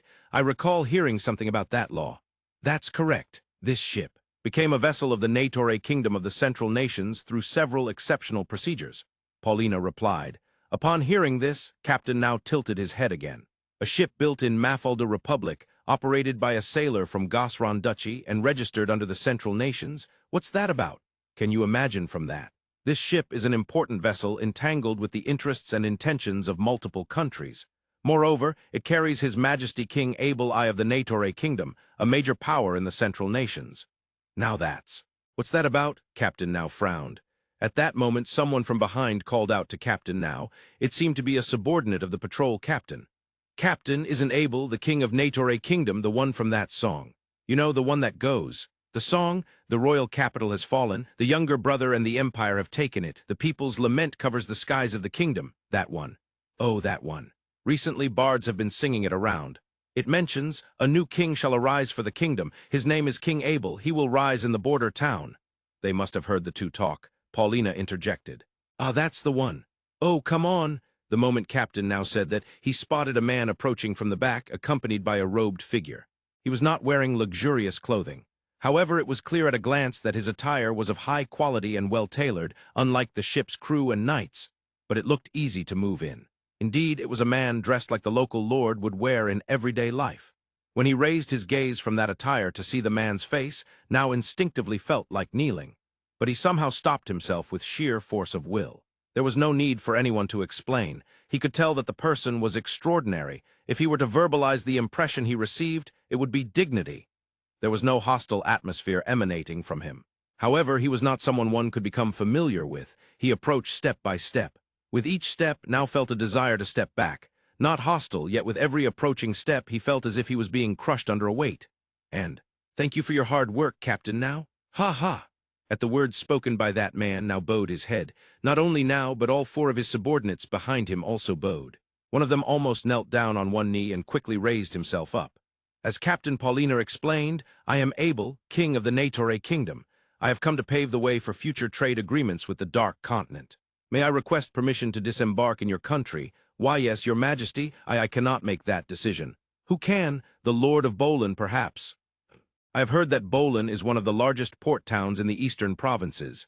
Yes, it is second only to our principality's capital in terms of port towns. I see. Then could you guide me there? Understood. In the span of just a few seconds of conversation, Captain Now's upper body was soaked with sweat. Thus, the Skizblaznil made its way to the port town of Borderlands in Bardil Principality. That captain, poor thing, he was so stiff. It must be because of Abel's stress interview. What do you mean, stress interview? While observing the patrol ship ahead of the Skizblaznil vessel from the deck, Rio cast a sympathetic glance and Abel shrugged. Well, during the conversation with Abel, he was sweating profusely, right? That's not normal. Don't ask me, I didn't say anything special. Maybe you put some scary pressure on him, like Rio's pressure. I wasn't exerting any at all, was I? The pinpoint pressure that only targets the intended person. What on earth is that? Just as Rio and Abel were conversing, Paulina happened to walk by. It seems those people were surprised to see your majesty mentioned in the Song of the Negotiator Kingdom Liberation War. Song? The royal capital has fallen. The younger brother of the crown prince and the empire have taken it. The people's lament covers the kingdom's sky. Huh, how do you know that song? Paulina hummed it, surprising Rio. It was a song that was supposed to be spreading in the eastern nations. We heard it when it spread to the western nations, but recently it has also been spreading in the Dark Continent. A year ago, when I was in the western nations, it hadn't spread at all. That's true. The first time I heard it was 6 months ago in the Gosran Duchy. Now many bards are singing it, including here in the Dark Continent. So there are bards here too? Rio was astonished by Paulina's report. Abel shook his head silently. His expression seemed to indicate he had given up on various things. It was spreading in the eastern nations. Now it is also spreading in the western nations and the Dark Continent. Being famous seems to be quite a challenge. Paulina returned to her work, leaving the two behind once again. Abel is the one being sung about, huh? I'm not the only one. When we were in the eastern nations, there was also the Song of Duke Rondo. That was that. It should only be in the eastern nations. ... It doesn't seem that way to me. Rio expressed hopeful speculation, but Abel denied it. Anyway, it's good that we seem to be able to enter peacefully. That's for sure. I hope it stays peaceful while we are here. What is it? When Rio says that, I suddenly feel anxious. How rude. I'm a duke who loves peace, you know. Is that so? Even though you love peace, peace just doesn't seem to come to you. What a thing to say. Rio let out a small sigh and shook his head. The Skizblaznil vessel entered the port of Borderlands. That sight quickly spread as a rumor throughout the city of Borderlands. A gigantic ship is coming in. Since a patrol ship is leading, there must be some important person aboard. I've never seen a shape like that. It's not a ship from this continent. Is it from the western nations? Even if it is, I've never seen a ship like that. Let's go see who's getting off. Such conversations were exchanged everywhere, and by the time the Skizblaznil vessel docked, a crowd had gathered in the port. In the midst of that, a gangway was lowered from the ship. 20 knights descended and lined up at the end of the gangway. At that stage, the crowd's anticipation grew. Without a doubt, some important person was about to disembark. And then coming down was a single man. His red and white attire was neither flashy nor extravagant. But even from a distance, one could tell that it was well-tailored and had good taste. The man himself, ooh, he's dignified, but who is he? He's definitely a member of royalty. The prince of the Western nations? No one explained, but his royal atmosphere was clear at first glance. The buzz spread further. Abel, you were the center of attention. A crowd formed without us noticing. Rio and Abel were walking toward the Lord's manor. Yes, they were walking, not using a carriage or horses. Of course, the Royal Knight Order protecting them was also walking. Shouldn't we have at least loaded a horse for Abel onto the Skizblaznil? Are you going to make that horse experience that storm? That would be too cruel. Whether I ride a horse or walk, my value doesn't change. If we were in our own country, we might need to show off, but this is a foreign land. As long as we're not looked down upon, it should be fine. Abel was at peace with that notion. A king is always a presence that is observed. This is true both domestically and internationally. Thus, he cannot show a disgraceful appearance. That said, he felt it was wrong to load a horse on the ship just for appearances. There were many needs for space for the horse, its meals, care, and so forth. Well, with this many knights surrounding us, we certainly won't be underestimated. I agree, both Rio and Abel remarked, looking at the royal knights surrounding them. As expected of the knights, they were executing their professional duties perfectly. The two's gaze reached even beyond the royal knights. The buildings, are they made of brick? Looks like it. They're completely different from those in the central nations and the western nations, of course, as well as the eastern nations. There were many single-story buildings made of bricks. The vibrancy of the town was rather lively, with many stalls lining the streets. Sometimes there's a nice aroma. There are a lot of grilled fish stalls, as expected of a port town. Both Abel and Rio loved delicious food. That was why they enjoyed buying food on the go, but in this situation, it seems impossible to buy and eat from the stalls here. That's true. Even Rio understood the impossibility, and of course, Abel agreed. However, food is one of humanity's 3 basic desires. To satisfy it, one must overcome all obstacles. Let's buy enough for the entire night order and eat while heading to the Lord's manor? Rejected. This is the style of the Negotiator kingdom, to show it off to everyone. Rejected. If a group like that shows up, the Lord here will surely be terrified and comply with our demands. Absolutely rejected. The first Duke's proposal was entirely rejected by the king. Once you rise to a high position, you can no longer indulge in buying food on the go. How unfortunate. It seems the patrol captain now had already sent word. When the group arrived at the Lord's manor, the Lord of the building came out to greet them. Your Majesty Abel, welcome. I am Chukuti, the Lord of Bolan. Lord Chukuti, it's a pleasure to meet you. I am Abel, king of the Negotiator kingdom. Abel was guided to the conference room. It was a spacious conference room, and of course, 10 members of the Royal Knight Order entered as well. Chukuti, being considerate, thought it would be resistant to leave the escorting knights away from the main king while discussing for the first time in a new country. It seems Lord Chukuti is quite capable, Rio muttered. His murmured words were heard by Abel, who was sitting next to him, but Abel merely shook his head in silence. Speaking of the Negotiator kingdom, you sent a delegation to Fundabi kingdom in the western nations, right? Yes, you are well informed. At last year's inauguration ceremony, our country also sent a delegation including chiefs. I see. A year ago, during the inauguration ceremony of the 100th Pope, Rio was there while Abel was not. He was on the battlefield against Demon Garwin. Both had various challenging things happen. I heard that when the Eastern Nations delegation was in danger in the arena, the people from the Negotiator kingdom helped them. I would like to express thanks on their behalf. Oh, you needn't worry about that. Chukuti bowed his head and Abel nodded graciously. Rio, sitting neatly beside Abel, nodded in his heart. After all, Rio was one of those who were helped. I was transferred to the Central Nations with the magical power of the coffin and Miss Marlin's power. After that, the 3 in room 10 must still be in France. During the year that Rio and Abel were transported to the Eastern Nations, it seems that a system was created for communication between the Western Nations and the Central Nations by Chancellor Marquis Alexis Heinlein and genius alchemist Viscount Kenneth Hayward, using special alchemy tools. Of course, real-time communication like Rio or Abel's Echo of the Soul wasn't possible, and the enormous tools placed in the kingdom delegation's lodging were incredibly difficult to manage. Nevertheless, it seems a system for exchanging information has been established, albeit slowly. According to that, the three in Room 10 are also working hard. After the Dark Continent, we will go to the Western nations, so I'll have to ask to see those communication alchemy tools there. Rio resolved himself. At that moment, the hallway suddenly became noisy. Rio and Abel tilted their heads, as did the room's master, Chukwudi. After a while, someone burst in without much of a knock and reported in a loud voice. "It's terrible. A stampede has occurred. At this timing," Chukwudi's face distorted, "we're sending out observation birds to check the details, but what about the smoke signal from the lookout tower? ... It's red. It's on a scale that might indicate urban abandonment. It seems peace does not come near Rio. How scary." "Stampede," both Rio and Abel tilted their heads in confusion. "I will check the image from the observation bird immediately." With that, Chukwudi stood up. It seemed he finally remembered Abel and Rio.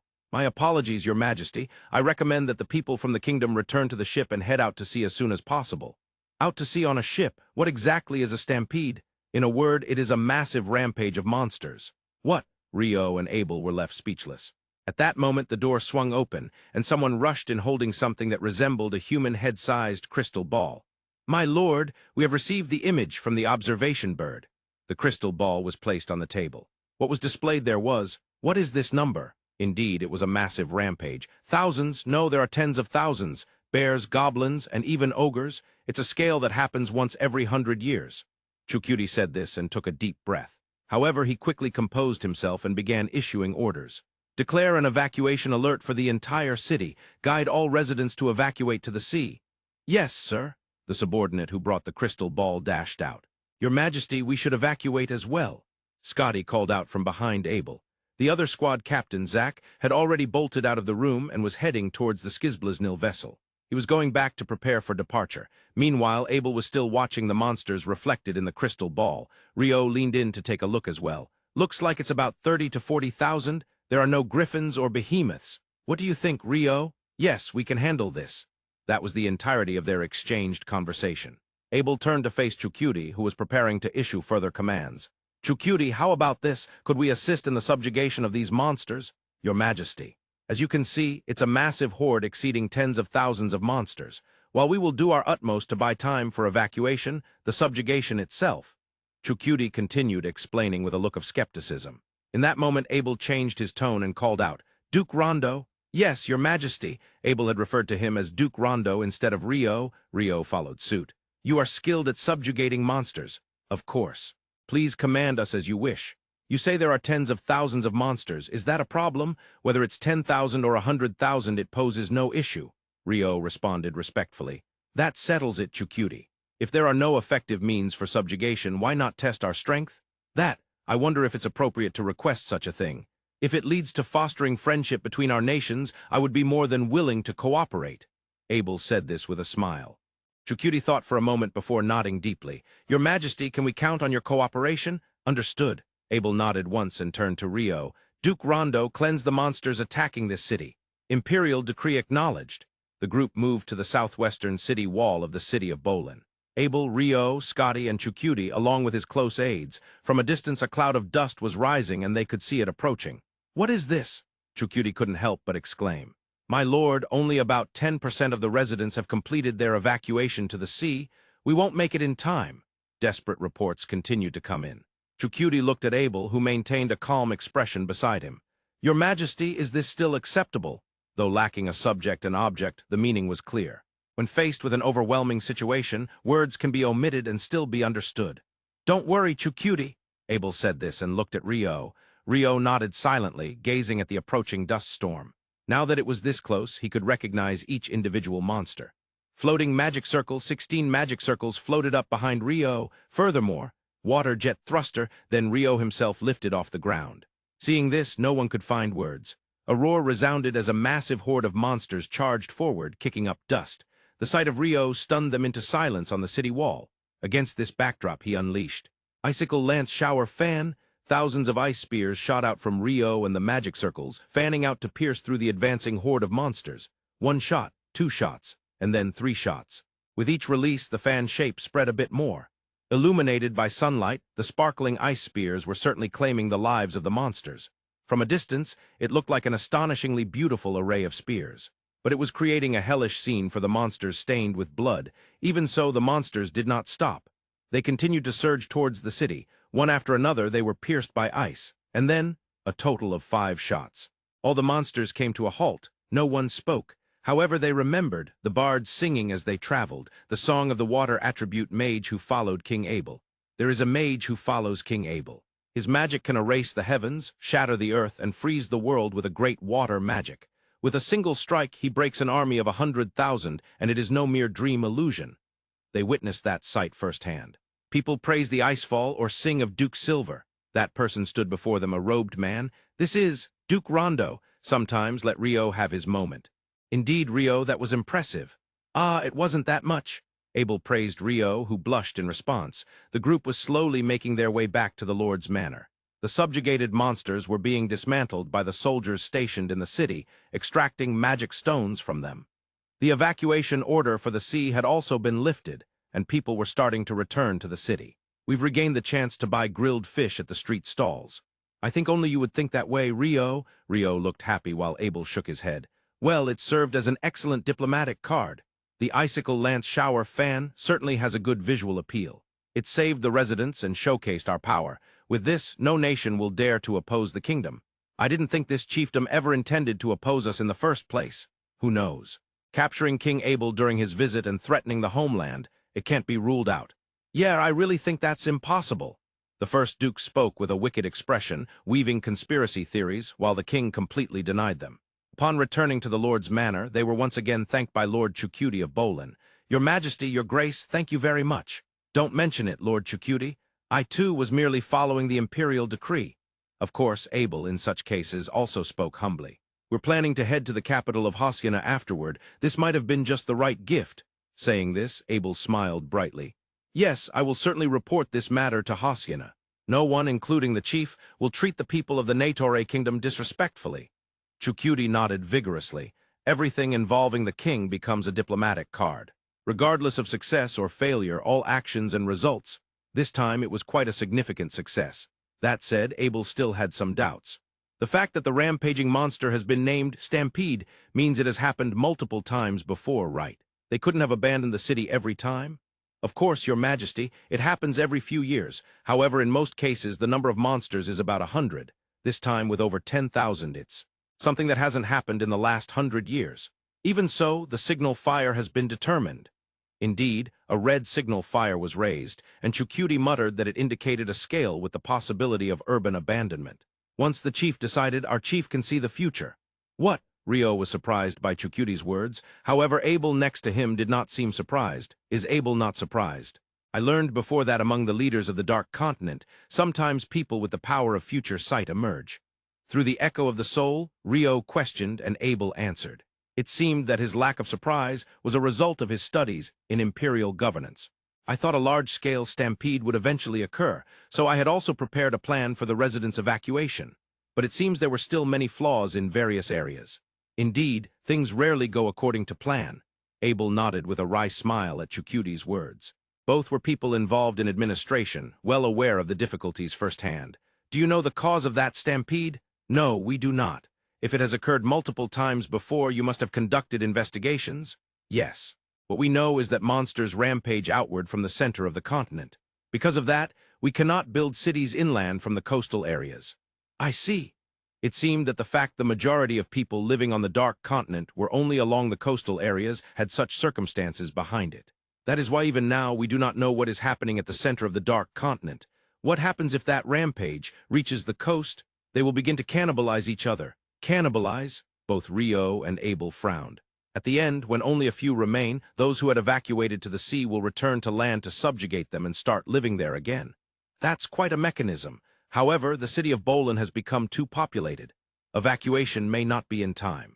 It's hard to simply rejoice in the city's development. Yes, it is very sad. Chucuti also frowned, yet he shook his head slightly and continued speaking. At this point, I cannot tell the citizens to leave the city. I will look for a smoother evacuation method and strengthen our defense so that when a stampede of the same scale occurs again, even if Your Majesty or Your Grace are not present, we can avoid casualties among the people. Ah, I think that's a good idea. Chucuti stated with a determined expression, and Abel smiled and nodded. Governance does not stop. The Natore Kingdom's group was to move to the mansion prepared by Lord Chukudi of Bolin. That said, it was a mansion adjacent to the Lord's Manor, a place prepared for receiving important figures from other countries, and it seemed there was also a separate building for security. They would stay one night and set sail for Hoskina in the morning aboard Skizblaznil. We did it, Abel. What did we do? Without a doubt, tonight's dinner will feature delicious food from this land. Ah, that makes me happy. As they were conversing during their move, a sudden thump reverberated. What was that? Did you feel it too, Abel? Yeah, I don't know what it is, but I felt an incredible pressure. Yes, it felt like the atmosphere was shaking, or as if my heart was being grasped. Something dangerous. Both Abel and Rio stopped and looked around. Naturally, the Royal Knight order assigned for protection also came to a halt. Your Majesty, didn't Zack or Scotty feel anything? Huh. What are you talking about? None of the Royal Knights felt anything. Were Rio and Abel the only ones who felt it? Thump. Again. Yes, Your Majesty. Indeed, only Abel and Rio. The Royal Knights did not feel anything. Finally. I thought it was light blue, but it's not. It's two powerful individuals. Did you defeat the monsters? A voice. Yes, I can hear it. Though the voice was clear to Rio and Abel, it seemed only they could hear it. Zack, Scotty, and the others did not hear a thing. Interesting, why don't you both come and play with me? I don't know who you are, but I'll decline. Fight me, it's fun. We have more enjoyable things waiting for us. Rio clearly rejected the offer. More enjoyable than fighting? Is there even such a thing? We're going around tasting delicious foods from various regions. It's very enjoyable. Rio declared firmly. Abel stayed silent. The voice that only they could hear remained quiet too. I'm glad you seem to understand. Well, fine, you'll come here anyway. Until then, eat something delicious. It seems that the Black Fool is also coming, so it should be fun. With that final statement, the pressure vanished. It seems we've attracted the attention of a troublesome existence. Indeed. Moreover, among the previous words, there was even more troubling information. The existence known as light blue? Based on that wording. Does it mean that light blue can easily defeat over 30,000 monsters like I did earlier? That seems to be the case. Given the name light blue, it might be a water attribute mage. That cannot be entirely ruled out. Both Rio and Abel frowned. And it seems the Black Fool is also coming. I wonder, though I have no basis for it, a man's face comes to mind. What a coincidence. I also think of a male demon's face. His name starts with Gar and ends with Win. He might have worn black clothing, but he shouldn't have been regarded as a fool. Strange, very strange. For some reason, the demon Garwin came to mind when referred to as the Black Fool. How unfortunate. Still, Abel always attracts troublesome issues. Me, Abel looked puzzled. It was the same during the battle with Garwin. You might be cursed, attracting troublesome existences. Rio stated emphatically. Rather, it's you who is likely cursed. Me. Abel shrugged, while Rio looked taken aback. With demons, phantoms, and even Demon Garwin, ultimately it was you who fought them, right? I was just protecting myself and those I know. I'm doing something very good. The ones attacking me are the problem. Even so, well, it's pointless to discuss it here. Indeed, the two sighed simultaneously. For the time being, they had no moves to make. There's no helping it. Yes. Let's distract ourselves by eating delicious food. That seems to be the best option. That night, Rio and Abel, along with the royal entourage, indulged in a delightful dinner. The next morning, the Skizblaznil vessel, which had departed from the city of Bolin, seemed to have attracted the attention of some troublesome entities. However, neither Duke Abel nor His Majesty the King would concern themselves with such matters at this point. There's no one more troublesome than me, Abel. If there's a vote, it would probably show that Rio is more troublesome than I am. You plan to buy votes with money to corner me, don't you? Just like the corrupt King Abel. Yeah, I think that result would come out even without buying anyone off. Today, too, the deck where the two of them were was peaceful. In one corner of the deck, knights were swinging their swords, while the crew busied themselves with their tasks. Abel, who had just been swinging his sword, was now reading a book, while Rio was looking at the magic formula inscribed on an ice plate. Is that magic formula the one from the coffin, the box that Lord Rignaw is in? Yes, you figured it out well. There's a lot of letters I don't recognize. That's right. I don't understand any of it at all. Rio, who said that, wore a big smile. Why are you smiling if you don't understand it? Why? I'm smiling because it's fun. Fun. You don't understand it, do you? It's fun not understanding it. I see. Rio answered with a smile, and Abel accepted it without fully understanding. Not understanding is fun. In many fields, when you reach a certain level, this feeling begins to emerge. Conversely, if you can think that way, you could say you are at a top level in that field, perhaps even at a top-notch level. Rio has stepped into the realm that can be called first class regarding alchemy. In terms of water attribute magic, he is likely among the best in the world. And as for alchemy, he has also reached a high level. It could be said so. Of course, he himself is not aware of that. That's why he won't become arrogant. This is because there is a genius alchemist named Kenneth Hayward nearby, without becoming arrogant and striving to go even higher. That is a happy thing. I believe that revealing everything in this world, all things, is the ultimate desire of humanity. If you think that way, then I must be able to decipher this magic formula. With a smile, Rio had a motivated expression. Everything in this world, huh? That's grand. Isn't that right, Abel? I've never thought about the entirety of the world. King Abel must have ambitions to acquire everything in the world. That ambition for world domination must be there. Yeah, I don't have such ambitions. Once you become a king, you should have at least that ambition once. I've never had it. Rio, who incited thoughts of world domination, and Abel, who remained very sane. Rio's provocations changed tactics. The troublesome opponent during world domination would surely be Twilight Land. Conquering that place seems impossible, doesn't it? It's a country of vampires. Indeed, we should form an alliance with Twilight Land to ensure they don't become our enemies. If that happens, I'll negotiate. Leave it to me? All right, when that time comes, No, I'm not planning to conquer the world in the first place. Close, you were almost there. Rio's incitement failed. The peaceful time on the Skizblaznil vessel flowed, and 2 days after departing from the city of Bolan, it arrived offshore of the capital of Bardil Principality, Haciana. Unlike the peaceful Skizblaznil vessel, what awaited there was. So many patrol boats. It's quite imposing, isn't it? Reports of the city being saved from Bolan should have reached them, so we should be able to dock without any issues. Both Abel and Rio tilted their heads at the number of vessels that seemed to be patrol boats, and Captain Paulina wore a skeptical expression. One of the many patrol boats soon spotted the Skizblaznil vessel and approached. "Stop your vessel. This is a patrol boat of Bardil Principality. Submit to our inspection." That voice echoed onto the deck of the Skizblaznil vessel, just as it had during their time in Bolan. They must think they're shouting loudly. It's harder to understand than during Bolan. They might have been suddenly dispatched from another department and aren't used to their duties. This is offshore from the capital, right?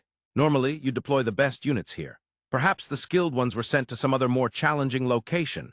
Both Abel and Rio engaged in casual conversation. However, it was true that the patrol boat's instructions were harder to comprehend than those from Bolan. The Skizblaznil vessel complied with the request to stop. One of the 2 patrol boats boarded, and 5 officials came aboard. This part was the same as during their time in Bolan. "I am Lekasadu, commander of the 40th Patrol Unit. Thank you for your inspection. I am Paulina, captain of the Skizblaznil vessel belonging to the Negotiator Kingdom." They introduced themselves to each other. While watching from a distance, the 2 engaged in a conversation that no one could hear. "Did he say it's the 40th Patrol Unit? The one in Bolan was the 3rd Patrol Unit, right? Compared to the previous captain, this Commander Lekasadu seems quite young. The 4 who came along with him. All of them are young too. It seems they were indeed dispatched." "That might be the case." Rio's speculation was finally accepted by Abel. Paulina handed the crew certificates to Commander Lekasadu. "Let me check the crew certificates." As Lekasadu said this, he honestly handled the certificates with clumsy movements. Meanwhile, the 4 who had boarded were glancing around the deck. Like during Bolan, they weren't moving around much. They weren't, however. "Those are clearly suspicious-looking glances." "Really? Yes, I can tell. Even so, I don't think they would suddenly detain us." Rio, weren't you about to say something crazy? Damn it. Dullard Crusher Abel, are you going to crush even my splendid delusions? I don't think there's anything splendid about delusions. The 2 exchanged such conversations. However, even from a distance, it was clear that Paulina's expression was dark. They weren't arguing with the patrol unit. Rather, Commander Lekasadu of the patrol unit looked somewhat apologetic. After a while, the patrol unit disembarked and boarded their patrol boat, heading off to inspect another vessel. Paulina came over to Abel. "Something seems to have happened, Captain." "Yes, Your Majesty, I apologize. It seems we will take some time to dock," Paulina reported, frowning. "The captain doesn't need to apologize. What happened?" The patrol unit didn't provide much detail, but it seems the chief has been deployed and it might be related. The chief has been deployed. The Lord of Bolan, Chukwudi, didn't mention anything like that, right? "Yes, I haven't heard anything either." Paulina shook her head in response to Abel's inquiry. Rio also silently shook his head. Within these past 2 days, it seems a significant change in circumstances had occurred that required the chief to deploy. If the chief is deployed, who is in charge of the capital? It seems to be the Crown Prince. If that's the case, then processing procedures shouldn't be a problem. Abel looked around the ship. Since the Skizblaznil vessel had arrived in the morning, it was able to undergo inspections relatively early. However, during that time, ships kept arriving from offshore, leading to a traffic jam-like situation. There were so many patrol units, but it seems they are having trouble with processing inside the port. Not even a single ship has docked yet. Ah, so that's why the offshore area is getting congested. Both Abel and Rio shook their heads slightly. It can't be helped. The procedures have been completed.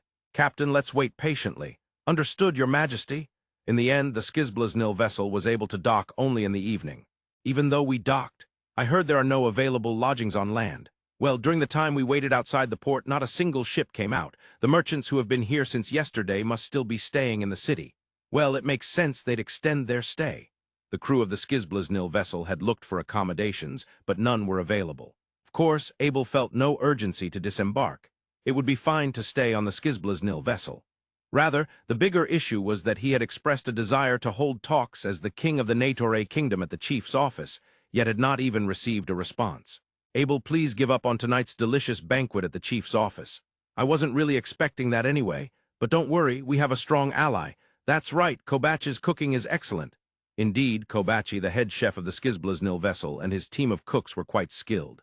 When we disembarked earlier to buy supplies, we managed to procure a large amount of small white fish, and some seasonings unique to the Dark Continent. With that, we can make something delicious. This aroma is it curry? Kobachi explained with a smile while Rio's nose picked up the scent, and Abel tilted his head, pronouncing it beautifully as usual. And what was brought out was fried white fish, curry-flavored. This is delicious. I got taming, turmeric, and dugarashin at a low price. Mixing it with the seasonings we had on board made it taste even better. Probably cumin, turmeric, and chili pepper. Kobachi happily responded to Abel's straightforward impression while Rio translated the spice names to Earth terms. It was surely delicious. Maybe it was better than having the banquet at the chief's office. There's no doubt about that. This is tasty. Thank you. Both Rio and Abel were satisfied, and Kobachi was smiling. By the way, didn't that happen in the Eastern nations too? Huh. Remember, we had to spend another night on the ship because we couldn't disembark. Oh, right. Was it when we were at the free city of Cubavasa? Exactly. As expected, your memory is remarkable, Abel. Stop it, Rio praised, making Abel blush. Your Majesty, have you been to the Eastern nations? There were various circumstances. I also stayed on the ship overnight when we docked in the evening there. Abel answered Paulina's question. I see, so it happens in the Eastern nations as well. Is this something that frequently occurs in the Western nations too? I wouldn't say frequently, but I have experienced a few times in the Western nations and the Dark Continent as well. It often relates more to troubles within the land's government than port issues. I see. Rio nodded at Paulina's explanation. It likely involved sudden deployments of chiefs. Rio and Abel exchanged glances and nodded. The morning after their satisfying dinner on board, people from the chief's office arrived quite early. Although it was still early, they were drenched in sweat. I deeply apologize for keeping your Majesty Abel waiting. Don't worry. I heard the chief is absent. The Crown Prince is acting as a proxy, right? Can I meet him? Yes, of course, I will guide you. The guide repeatedly wiped his sweat and bowed his head, hardly looking at Abel. Without changing his expression, Abel stepped off the Skizblaznil vessel and followed the guide along with his escort from the Royal Knight Order. Of course, Rio walked closely behind Abel. They were led to the conference room of the chief's office. There waited a young man who appeared to be around 20 years old. I am Zorn, Crown Prince of the Bardel Principality. I am Abel, King of the Negotiator Kingdom. After introducing themselves, Zorn began with an apology. Normally, my father Batuzan, the chief, should be here to receive you, but he is absent, and I am serving as his proxy. I sincerely ask for your Majesty's understanding. There's no problem. First of all, I deeply thank you for saving Bolan from crisis. No, I just happened to be there. I thought it might have been unnecessary. I heard there were over 30,000 monsters. Had the esteemed Your Majesty and Duke Rondo not been present, the city would have been destroyed. Truly, thank you. Crown Prince Zorn bowed his head again. Rio silently gave a nod. In such cases, Rio maintained a composed expression. By the way, I heard the chief has deployed. I was surprised because I didn't hear anything about it from Lord Chukuti when we left the city of Bolan. Yes, 3 days ago, when you all were leaving Bolan, the chief had no plans to deploy. Has that changed in these 3 days? Yes. Zorn paused, seemingly contemplating how much he should reveal. Abel sipped the coffee that had been served as he waited.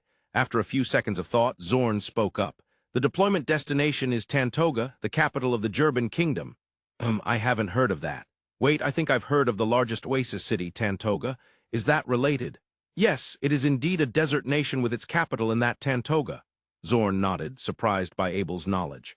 The Jerdan kingdom itself was established around 10 years ago, centered on the oasis city of Tantoga, but suddenly it launched an invasion against our country.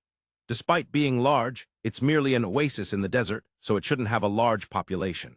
Compared to not only the eastern provinces, but even the Bardel Principality, it was a small nation, yet it attacked our city. I see, so this is a counteroffensive. Abel nodded at Zorn's explanation. However, he tilted his head. However, I wouldn't think it warranted the chief leading the troops personally.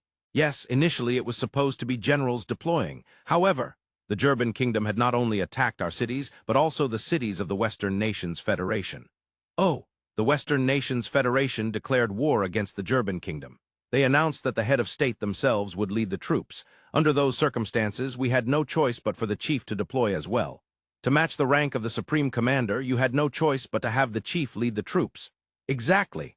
The relationships between nations can be complex. May I ask a strange question? Is the relationship between the Eastern and Western nations not good? Just as your Majesty has said, there has been consideration of the possibility of schemes from the Western Nations Federation even in our chief's office. Zorn nodded emphatically at Abel's words. Yes, the chief could be lured into battle and assassinated. Perhaps the Western Nations Federation plotted such a scenario, planning for the head of state's deployment. Or perhaps the very attacks from the Jerdan kingdom were part of such schemes. It seemed Zorn had reached that conclusion. Abel was not particularly skilled in intrigue. However, even he could conceive of such plots. It was only natural that the chief's office would consider the possibility. However, we found that the damage inflicted by the Jerdan kingdom was far greater on the Western nations than on our own country. Surely they wouldn't go that far for schemes. Of course, we are dispatching 20% of our regular army for this deployment due to the uncertainty of what might occur. To ensure everything is perfect. Abel nodded at Zorn's explanation. The Bardel Principality at the center of the eastern provinces and the Western Nations Federation made up of over 30 small states. These two nations reign over the northern coastal regions of the Dark Continent. Of course, there are nations that maintain their independence and do not belong to either country. However, the gap in national strength between them is significantly large. 1 to 100, 1 to 200. The disparity is so great that it can be said that the two major nations did not particularly strive to annex them. And the Jerdan kingdom, which was the target of this deployment, might even have a power gap greater than that. So do you know why the Jerdan kingdom attacked both major nations at once? No. At Abel's question, Zorn frowned and shook his head. Of course, the chief's office had conducted much research on that point. However, no information came up beyond the Jerdan kingdom unilaterally attacked. And the same goes for the Western Nations Federation, the other country involved in the deployment. Did they initiate the war themselves? Do they have any calculation that they can win against two major nations? Abel murmured. The Negotiator Kingdom group was set to enter the guest house adjacent to the chief's office. Abel mentioned that he wanted to depart today or at least by tomorrow, but Crown Prince Zorn stopped him. He requested that they wait until the chief, who was deployed, returns with victory. If they were to leave now, the returning chief would scold them. From the Jerdan kingdom to the capital of Hasyana, it's a 2-day journey one way. Fighting would likely occur today or tomorrow, so they wouldn't have to wait too long. Indeed, it was not an urgent journey. Especially since the Western nations, which they were supposed to visit next, were also embroiled in war, their visit might be seen as a bother. Starting an encounter between nations with negative feelings from the get-go is not a wise strategy. Common sense suggests that a newly formed small nation has no chance of winning against the two major nations. Yeah, I think so too. In the main guest room of the guest house they entered, Rio and Abel discussed while sipping Dark Continent coffee. However, based on what Crown Prince Zorn said, it seems that the Jerdan kingdom is the one provoking the war. That's right. The Eastern nations, having been provoked, have no choice but to fight. I understand that. But why did the Jerdan kingdom initiate the war? They could not avoid reaching that question. It seems they are trying to take on both major nations simultaneously. It seems that way, indeed. I can't think of any other reason for them to confront both major nations at once. Mutual conflict. The two major nations have never had a good relationship, right? So that seems plausible enough. Rio wasn't particularly well-versed in the history of the Dark Continent, but he remembered hearing such stories when he was in the Western nations. Thus, the venue for the papal inauguration had the Eastern and Western nations seated far apart. Since they parted ways 100 years ago, there have been ongoing skirmishes. In recent years, the Western nations have taken the form of a federation, and with the top leaders promoting reconciliation with the Eastern nations, armed conflicts should have decreased. I see. That said, on a latent level, they are probably each other's imagined enemy. Given the right circumstances, the mood for war could easily arise. The history between nations is troublesome. I completely agree, Abel nodded. The Negotiator kingdom had been in conflict with the Debuhi Empire long before it became an empire. A relationship between neighboring countries that spans hundreds of years. It cannot be easily resolved in the span of 1 or 2 reigns of kings or emperors. This deeply rooted sentiment among the populace can't simply be rationalized away. National sentiment, as it is called, is not a matter of reason but of emotion. Thus, it cannot be resolved through logic, and even if explained with reason, nothing changes. It is likely one of the most troublesome aspects within the framework of nations. Honestly, how could it be resolved? Even when it seemed to have been resolved, it would quickly resurface. Those seeking to gain newfound power or those whose power was in jeopardy would resurface it, diverting the people's gaze outward, being used for such purposes. It's incredibly complicated. Absolutely. Rio approached it from the perspective of historical research. Abel saw it from the perspective of the study of imperial governance. They both understood it was a difficult and troublesome issue. Well, it's not something we can intervene in. Indeed. Let's think about what we can do. Non-interference in domestic affairs, that is a fundamental principle in relations between nations. While we are being kept at this guest house, I have a bad feeling about this. A bad feeling.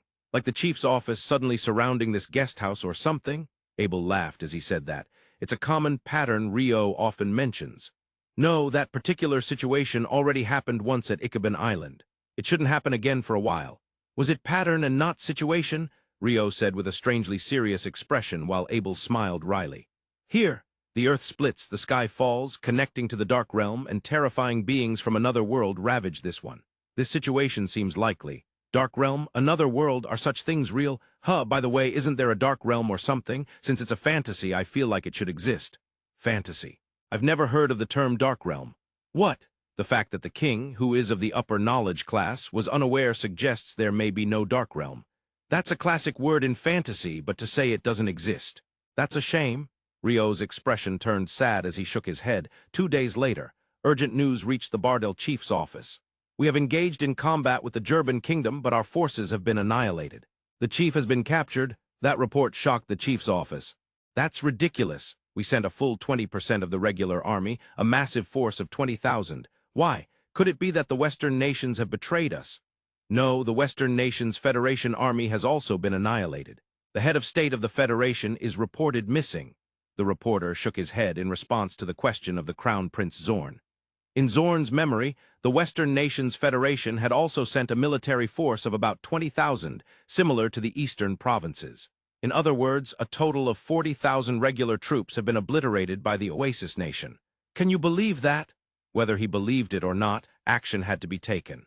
The chief, his father, who had always decided the nation's policies, was no longer present. On the contrary, he was in the hands of the enemy. Gather the generals. We will hold a military council. Yes, sir. In Bardel Principality, information control was implemented regarding the annihilation of the army and the chief being captured, keeping it from the public. As a result, the party from the Negotiator kingdom who were staying there remained uninformed. In the desert country of Jerdan kingdom, its capital, Tantoga. Tantoga is also the name of a large oasis that has existed since ancient times. A city named Tantoga was built there, and it has been centuries since people settled. Although Jerdan Kingdom is a small nation compared to the 2 major nations on the northern shore of the Dark Continent, the Eastern Provinces and Western Nations Federation, it still maintained its appearance as a country. No, it had maintained it until those who seized control arrived. Those individuals occupied the royal palace in the city of Tantoga. They were occupying it, yet in reality they were doing nothing. Most of those who had been involved in the governance of the country before their arrival continued to manage the city's politics as usual. Those who had been engaged in trade in the city before their arrival continued to do so. All the royalty of Jerdan Kingdom had either died in battle or been exiled. As for the rest, they remained unchanged. The phrase that they had replaced the royalty, that was indeed the most fitting. They occupied the royal palace, occasionally conducting sword training in the courtyard. What was expected of the administrative personnel was simply to continue managing the country as before, and to prepare 3 meals for them. In extreme terms, that was all. Lastly, to obey the central figure among them. That figure was referred to as Lord Garwin. In the courtyard of the royal palace, the sounds of fierce sword fights echoed. 2 men were clashing swords. It was a mock battle, but It was intense enough to be mistaken for a real fight. 4 people watched over them. A man in his 60s sat in a chair. Behind him stood a beautiful woman of considerable age. A man who brought fruits and drinks to the table, a caretaker. And a sturdy man in his mid-20s, who wore a frown. The 2 men engaged in a fierce sword fight. One was the demon Garwin, the other was his kin, Orenju. Orenju's sword was knocked away. I need to train more. At this rate, I can't win against Abel. Words slipped from Orenju's mouth. Orenju, I've always thought this, but wasn't it the elf who defeated you, not Abel? Why is Abel the target? Garwin asked. Even if you ask me why, I wonder why, Orenju replied. That elf doesn't trigger those kinds of feelings in me, something like I absolutely want to defeat him. In my mind, it's Abel that I should be defeating. I don't understand what you mean. Even you, Lord Garwin, always say, Rio, I will definitely defeat you. Of course. This time I plan to set multiple traps and crush him. Garwin responded with a hearty laugh at Orenju's words. However, Orenju seemed displeased with Garwin's response. Setting traps? Isn't that cowardly? Cowardly. What do you mean by cowardly? I believe I should defeat him face to face fairly. Claims of cowardice are nothing more than the howls of a defeated dog. Orenju was taken aback by Garwin's words. That guy is such a strong opponent. It would be fun no matter how we fought. But I don't like losing. Fundamentally, I cannot accept losing. After losing once, I must win next time by any means necessary. If I beg for mercy, I might let him live and give him a chance at recovery. What a ruthless thing to say! Orenju couldn't help but let those words slip out. Garwin looked at Orenju with a glare. Orenju, are you really my kin? Are you really my master, Lord Garwin? You're quite rebellious, because you don't cherish your kin, clinging to defeating him face to face. I think it's questionable to resort to such vile means, Garwin and Orenju. They continued to clash swords while exchanging insults. Watching from a distance was another kin, Isolde. From any angle they looked like master and kin, he murmured, shaking his head. After a while. Wait, Orenju. Garwin suddenly stopped the sword fight. We've received communication from Juck. Garwin looked up at the sky as he said this. Orenju shrugged and approached the table, starting to drink. Is it true, Juck? Garwin's surprised and happy voice echoed. You did well. Yes, of course, it's a great achievement. Oh, right, when we meet, let's drink the blood of the living. That should be Juck's favorite. Well done. To those nearby, Garwin seemed to be talking to himself. Seeing this, Orenju spoke to Isolde beside him. Drinking the blood of the living, doesn't Juck seem more like a vampire? Juck is simply that kind of kin. You don't drink alcohol despite that physique, do you? Each kin is different. What's wrong with saying despite that physique? Because you don't look like a heavy drinker at all. That's precisely what we call a prejudice. Orenju shook his head, expressing his dissatisfaction. Is that what we call prejudice, Chief? Well, I'm not sure, Isolde replied, addressing the only man in his 60s sitting alone. The chief is uncooperative despite being a captive. Captives are generally uncooperative, you know. They were caught against their will. Orenju shrugged at Isolde's words. Indeed, that chief referred to the Duke of Bardale Principality, Batuzen. He wasn't bound by ropes or chains. But Batuzen understood that there was no need for such things, as the kin and demon before him possessed overwhelming power. He had seen that on the battlefield, more than enough. Others besides the demon and his kin were present in this place. The man in his mid-20s standing next to Batuzen was undeniably human. He was a human named Barza, who was incredibly strong. Originally, he had ruled the underworld of this country, but now followed the demon Garwin after being defeated. A man moving back and forth between the buildings and the table like a servant. A man named Bazan was someone he didn't know well. It was clear that he completely obeyed the words of the demon and his kin. He showed no signs of even considering rebellion. After finishing communication with Juck, Garwin approached the table with a visibly radiant smile. Juck and Vimro are indeed something else. He murmured something like that. Oh. By the way, where's Vimro? Juck has possessed him. Orenju responded with a bewildered voice to Isolde's words. Orenju, Isolde, Juck, and Vimro were the highest-ranking kin of the demon Garwin. As the title 4 Generals suggests, they were 4 kin. However, only Orenju and Isolde were present in this place. Juck, as had just been communicated to Garwin, was currently infiltrating somewhere. But what about Vimro? He was possessed by Juck. Didn't you see when we were at the Natore Kingdom? Juck possessed the body of the young Duke, right? I know that. But that was because it was a human, right? Juck always plays that role. But can Juck possess the bodies of us kin too? Of course, we are originally Lord Garwin's kin. It might even be easier than possessing a human. Orenju made a distinctly displeased face at Isolde's explanation. He was curious about what possessed Vimro thought. Vimro doesn't speak, so there's no way to find out. Orenju resigned himself. Then their master arrived. He looked happier than he had been in a long time. Lord Garwin, what did Juck say? Rejoice, both of you. It seems Rio and Abel are present. What? Orenju and Isolde tilted their heads, voicing their confusion in unison at Garwin's words. They genuinely didn't understand the meaning of what he said. It seems that those insufferable ones from Negotiator Kingdom, Rio and Abel, are staying in the capital of Bardil Principality, Hacienda. Are you serious? Orenju finally grasped the situation. He was astonished. He was delighted. He was overjoyed. Yes, Orenju raised his fist in triumph. However, he soon arrived at a concern. He needed to take the initiative. Lord Garwin, Abel is my prey? Huh! I'll concede Rio to Lord Garwin, but Abel is my prey, Orenju asserted, thrusting his face forward. Though he could not be called obedient to his master Garwin, he had never been this stubbornly self-assertive. Orenju's obsession with Abel was incredibly strong. Literally, one could say it was once in a millennium.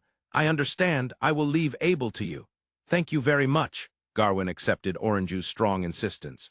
In fact, Garwin was only fixated on defeating Rio. But I will not allow losing. I will defeat Rio, and Orenju will defeat Abel. Only when those two are achieved can we say that we have overwhelmed the Negotiator Kingdom left behind by Richard. Of course. I will not lose. A fierce light shone in Orenju's eyes. He faced Abel head-on. However, that did not mean he intended to be satisfied with putting up a good fight or giving it his all. He would fight head-on and defeat him honorably. That was Orenju's wish. The chief's office of the Bardil Principality in the capital, Hacienda, the army has suffered defeat and the chief has been captured. This is a matter concerning the survival of the nation.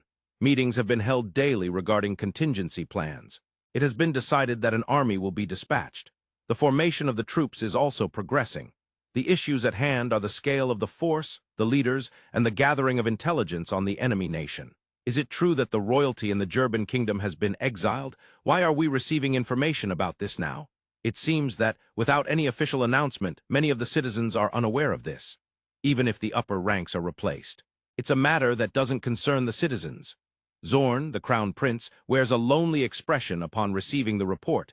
They are desperately trying to manage the country, despite working tirelessly day and night to bring happiness and prosperity to the citizens. It is not resonating with the busy hearts of the people. Even though he knows it is unavoidable, the truth is that it still feels lonely. So what is the name of the new king? I don't have a clear understanding. To think that we sent our troops into battle without even acquiring such information, and to make my father a figurehead. Zorn's expression twists as if he has bitten into a bitter bug due to the lack of intelligence gathering by the generals. However, he shakes his head slightly. It would be wrong to blame the generals. After all, everything about this war is strange. A sudden attack by a small nation, simultaneously against the two major powers on the northern coast. And before that, the royalty was supposedly replaced. To top it all off, it is said that the enemy's fighting force consists of just a few hundred. And it was these few hundred that managed to defeat 40,000 troops from the Western Nations Federation. What is happening? No one can answer Zorn's murmuring. As long as they do not understand the enemy, they cannot move, nor should they. They must thoroughly gather information. However, the situation would not wait for them. A new report arrives. The Jerdan Kingdom's army has begun moving north. What? What about my father? It seems that the chief has also been confirmed to be among the troops heading north. Are they planning to prepare nothing for us? Zorn mutters bitterly. This indicates that there is no time to gather information. We cannot allow them to reach Hacienda. Zorn understands that much. If the enemy army lines up outside the walls and the captured chief is prominently displayed, what would the citizens think if they saw that? Trust in the nation would instantly crumble. They would realize that they lack even the strength to retrieve their captured leader. Even if they manage to repel the enemy forces by relying on the castle walls, regaining the trust of the citizens, once lost, will not be easy. Those who would take advantage of such a situation would undoubtedly emerge. Not only is the Jerdan Kingdom involved, but they also do not know what the Western Nations Federation is up to. And what about the movements within the eastern provinces? The Bardil Principality is merely one of the nations that make up the eastern provinces. While they are currently at the center, that does not guarantee they will remain at the center forever. Under no circumstances should the enemy forces reach Hacienda. Meanwhile, the delegation from the Negotiator Kingdom continues their stay at the guest house. It seems we lost the last battle. I heard that new troops have been dispatched. That seems to be the case. The Jerdan Kingdom's army is reportedly moving north. Does that mean they are making a move to prevent this capital from becoming a battlefield? That would be my guess. While walls are certainly useful for defense during a siege, it would mean the citizens in the city would have to stand at the forefront. War is truly undesirable. Indeed. Rio lets out a sigh and Abel nods in agreement.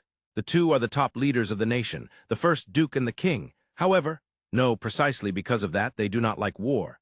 They would much rather lounge on a sofa reading books with the occasional slice of cake and coffee. That would be thousands of times more preferable. I hear that Chief Baduzan has become a prisoner of the enemy. Is that so? I doubt the people in town know about that.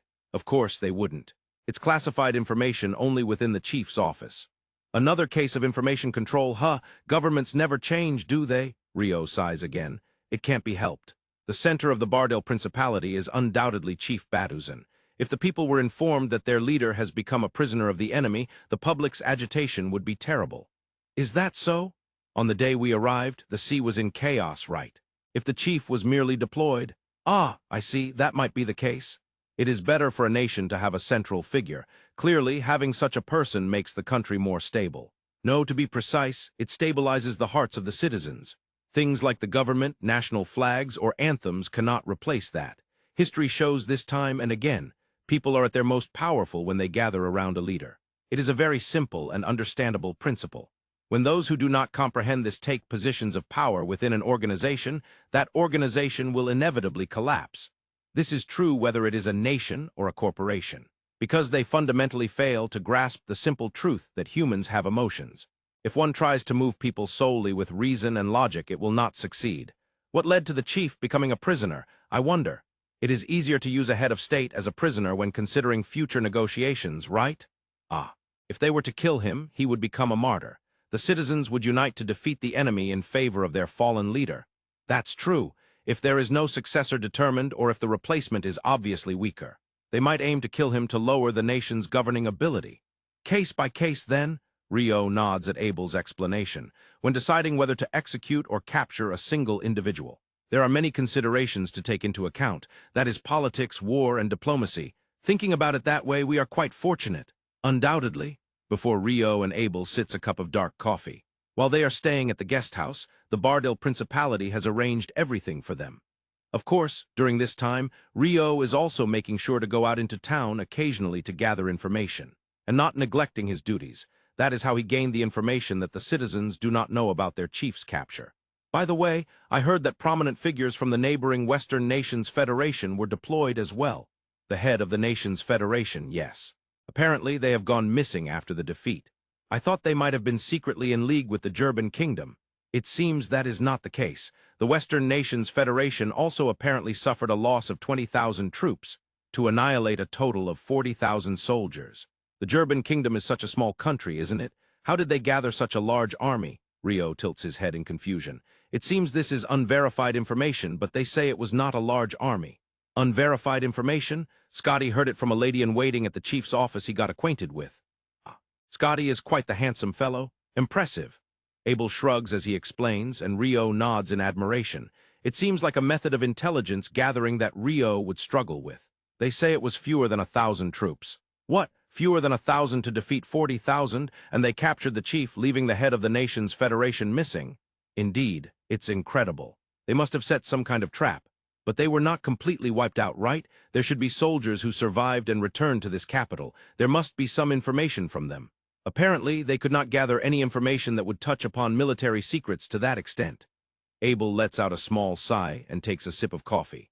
Rio also takes a sip following suit. Well, no matter how they did it, they are undoubtedly a troublesome opponent. That's true. The next battle, the army that just left the capital, will be a significant point of contention. If they win, that's good, but if they lose, they will have to defend this capital with the remaining forces. If they lose twice, it will be impossible to make any further advances from there. The decisive battle for the capital. Both Abel and Rio wish for the Bardel Principality to win. Of course, they know almost nothing about the Jerdan Kingdom. However, judging from the information they have heard, it feels like the Bardel Principality has the righteousness on its side, probably in some vague sense. At the very least, it is certain that they are treating the kingdom's delegation, including the two of them, with great hospitality. What if the Jerdan Kingdom's army surrounds this capital where we are? Well, if the Bardel Principality desires it, we might lend a hand. That would mean doing so without having signed any treaties, right? Wouldn't that constitute interference in internal affairs? Honestly, it's a delicate situation. As the king, if I get involved, I could argue we should assist. While it may not be interference since the other nation is asking for help, I really don't know. Such cases are quite rare, Abel shrugs. Yes, diplomatically it might just barely pass. Maybe. Of course, the simplest and most certain way to avoid issues would be for the Negotiator Kingdom delegation to leave before it becomes a battlefield. That said, the reason I came this time is to ultimately explore the possibility of trade with the Dark Continent. Considering the situation where a deep relationship could be built with the Bardel Principality, the center of the eastern provinces, I think it would be best to stay rather than withdraw diplomatically. However, I have a bad feeling about this. Abel frowns as he speaks. Seeing this, Rio also frowns. Rio knows how sharp Abel's intuition can be. It is not something to be taken lightly. The Oasis Nation moving north certainly possesses formidable military strength. After all, they have defeated the combined 40,000 regular troops of the east and west. That's right. Really, I wonder what is coming up from the north. A few days after Rio and Abel exchanged such conversations, the group from the Negotiator Kingdom was still at the guest house. It's been a while since the Second Army was deployed, and we haven't received any updates, have we? None. Why is that? Isn't the battle already over? I can't say. They might still be facing off on the battlefield. Ah, that is a possibility. Rio read the magic formula reflected on the ice plate, while Abel read a book he borrowed from the Royal Palace Library. Both of them were avid readers. Since their conversation was alongside their reading, it was rather casual. It seems that no detailed information has reached the military command either. So the people at the Royal Palace are not aware if both armies clashed or what the battlefield is like. At this point, Rio finally looked up. The lack of frontline information reaching the headquarters was not a good sign. In the Central Nations, messengers and birds send information, but I don't know how things are on the Dark Continent. There may be monsters that prey on birds, I suppose. Rio nodded at Abel's words. Ah, that is a possibility. Did you mean something else? As I said, I just don't know the circumstances. I overestimated you, Abel. Rio sighed and shook his head lightly. He thought it was amazing, honestly. You mentioned earlier that no information had reached the military command, right? I did. Is that information from Scotty, the one he got from the lady-in-waiting? Yes, but it seems he heard it from the deputy of some general, not a lady-in-waiting. Is that deputy? Perhaps a woman? Apparently so. That's impressive, Scotty. I couldn't do that. I couldn't do it either. Both Rio and Abel shook their heads slightly. In many ways, Scotty was a valuable asset. That Scotty was a friend of Abel from his time at the Royal Academy. Abel, during your time at the Academy, you did nothing but bad things, right? Bad things? You sneaked out of school and hung out with delinquents, causing trouble for the good citizens of the royal capital, didn't you? No, I didn't do that. Occasionally skipping class to read books was all I did, and that was on school grounds. Rio looked at him with skeptical eyes while Abel shrugged. Scotty and Zack were incited by you to commit bad deeds, right? They had no choice but to comply since it was the second prince. Yes, did you listen to what I said? I didn't do any bad deeds. Skipping class is a bad deed. Oh, well, that. If Prince Noah skipped class, would you praise him? No, I wouldn't. See, before they realized it, Rio had crossed his arms in front of him, looking very self-important. While the two of them were having such a trivial conversation, there was a knock at the door and the squad captain, Scotty, entered. Your Majesty, Crown Prince Zorn has arrived. Let him in. Crown Prince Zorn was the prince of the Bardel Principality, where the group was staying. And currently, with the chief of Batuzan deployed, he was the one in charge of the royal palace. The guest house where they were staying was located on a corner of the royal palace grounds. Thank you for taking the time, Your Majesty Abel. No, Crown Prince Zorn, please don't mention it. The two sat on the sofa. Zorn's bodyguard stood diagonally behind him, so Rio stood behind Abel, trying to give off a guard-like atmosphere. It was undeniable that he was curious about the content of their conversation. You may have already heard, but we have not been able to contact the defensive army for the past few days. Yes, we've also sent out confirmation troops from the royal palace, but we haven't been able to contact them either. Zorn's expression was exactly what one would call anguish, and seeing that, Abel found himself at a loss for words. Abel understood his feelings. He was in a position that had responsibilities towards many people.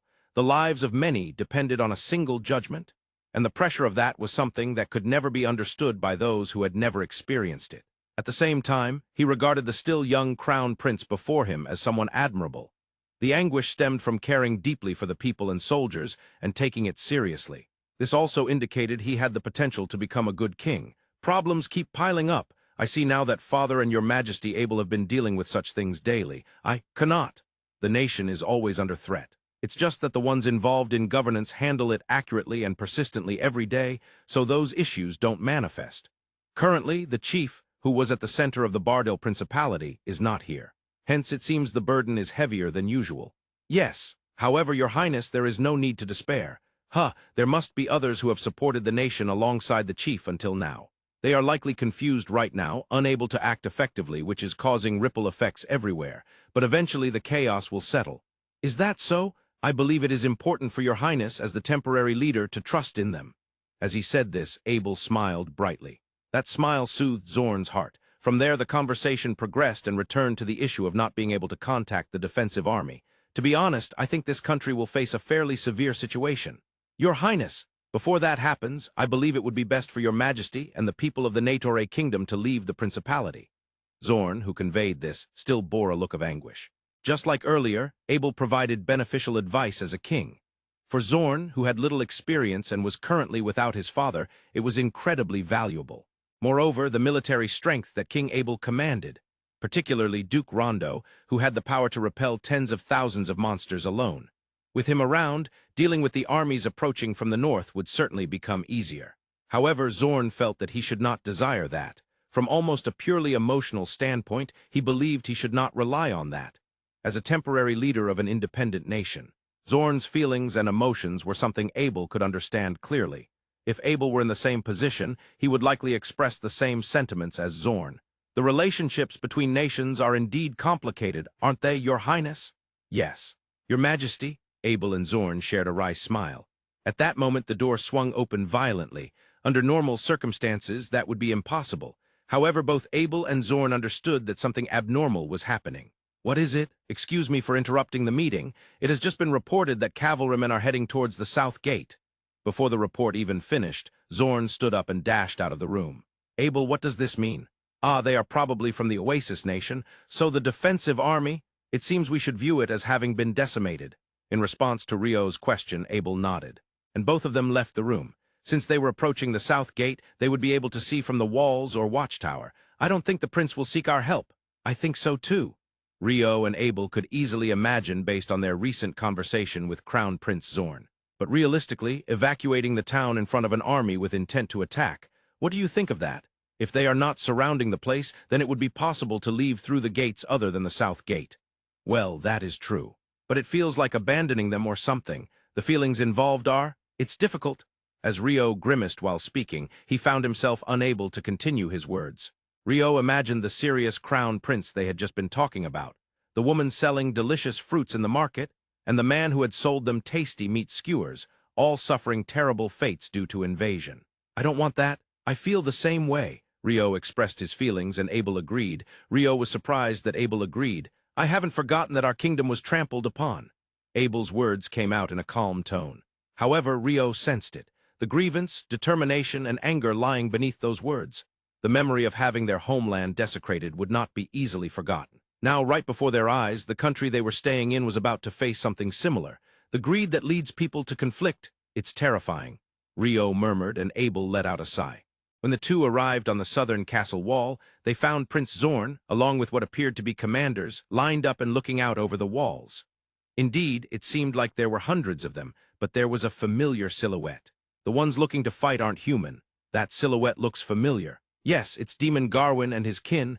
This is the Dark Continent, right? Why are they here? Just as we were transported to the Archipelago Sea region, they may have been sent to this Dark Continent.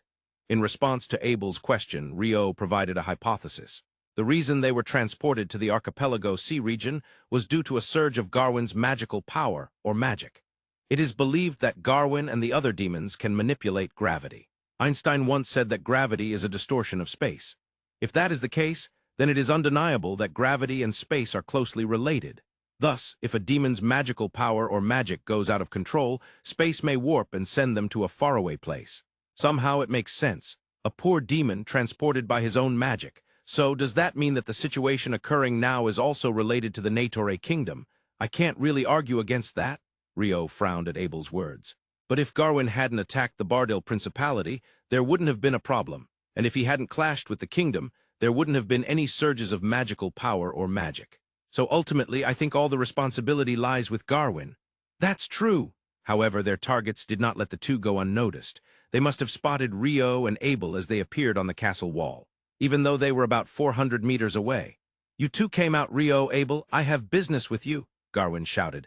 His voice, impossible for a human to produce, clearly reached the top of the castle wall. "You're mistaken," Rio reflexively retorted. Though it wasn't a very loud voice, it seemed Garwin had good hearing. "I'm not mistaken. I couldn't deceive you." "Of course not." Abel shook his head slightly at Rio's report. However, those on the castle wall were surprised to hear the exchange between Rio and Garwin. Among them, Prince Zorn, whose expression was particularly astonished, spoke up. "Excuse me, but do you know Duke Rondo, that invader?" "Oh, Rio hesitated on how to respond and glanced at Abel. "Prince Zorn, that is the demon Garwin who has rampaged through our Natore kingdom as well." "A demon?" Abel's response shocked Zorn. "A demon, one from the legends, one who turned half the continent to ashes, stopped the destruction after being persuaded by the wise man Endon and retreated into the depths of the continent. But that wasn't named Garwin, right? In any case, he's not someone humans can defeat." The people on the castle wall exchanged such conversations. "It seems there are legends of demons even in the Dark Continent. Your Majesty just said earlier he rampaged through the kingdom. Has that demon been in the Central Nations?" "Yes, Your Highness. A year ago, our kingdom mobilized all its forces to subjugate that demon Garwin. Ultimately, the magic released by Garwin went out of control, and Duke Rondo and I were transported to the Archipelago Sea region. To put it simply, the Eastern Nations." "I see. We also received reports that the demon and his kin vanished at the same time. They must have been transported to this dark continent," Abel explained. After hearing that, the people on the castle wall fell silent.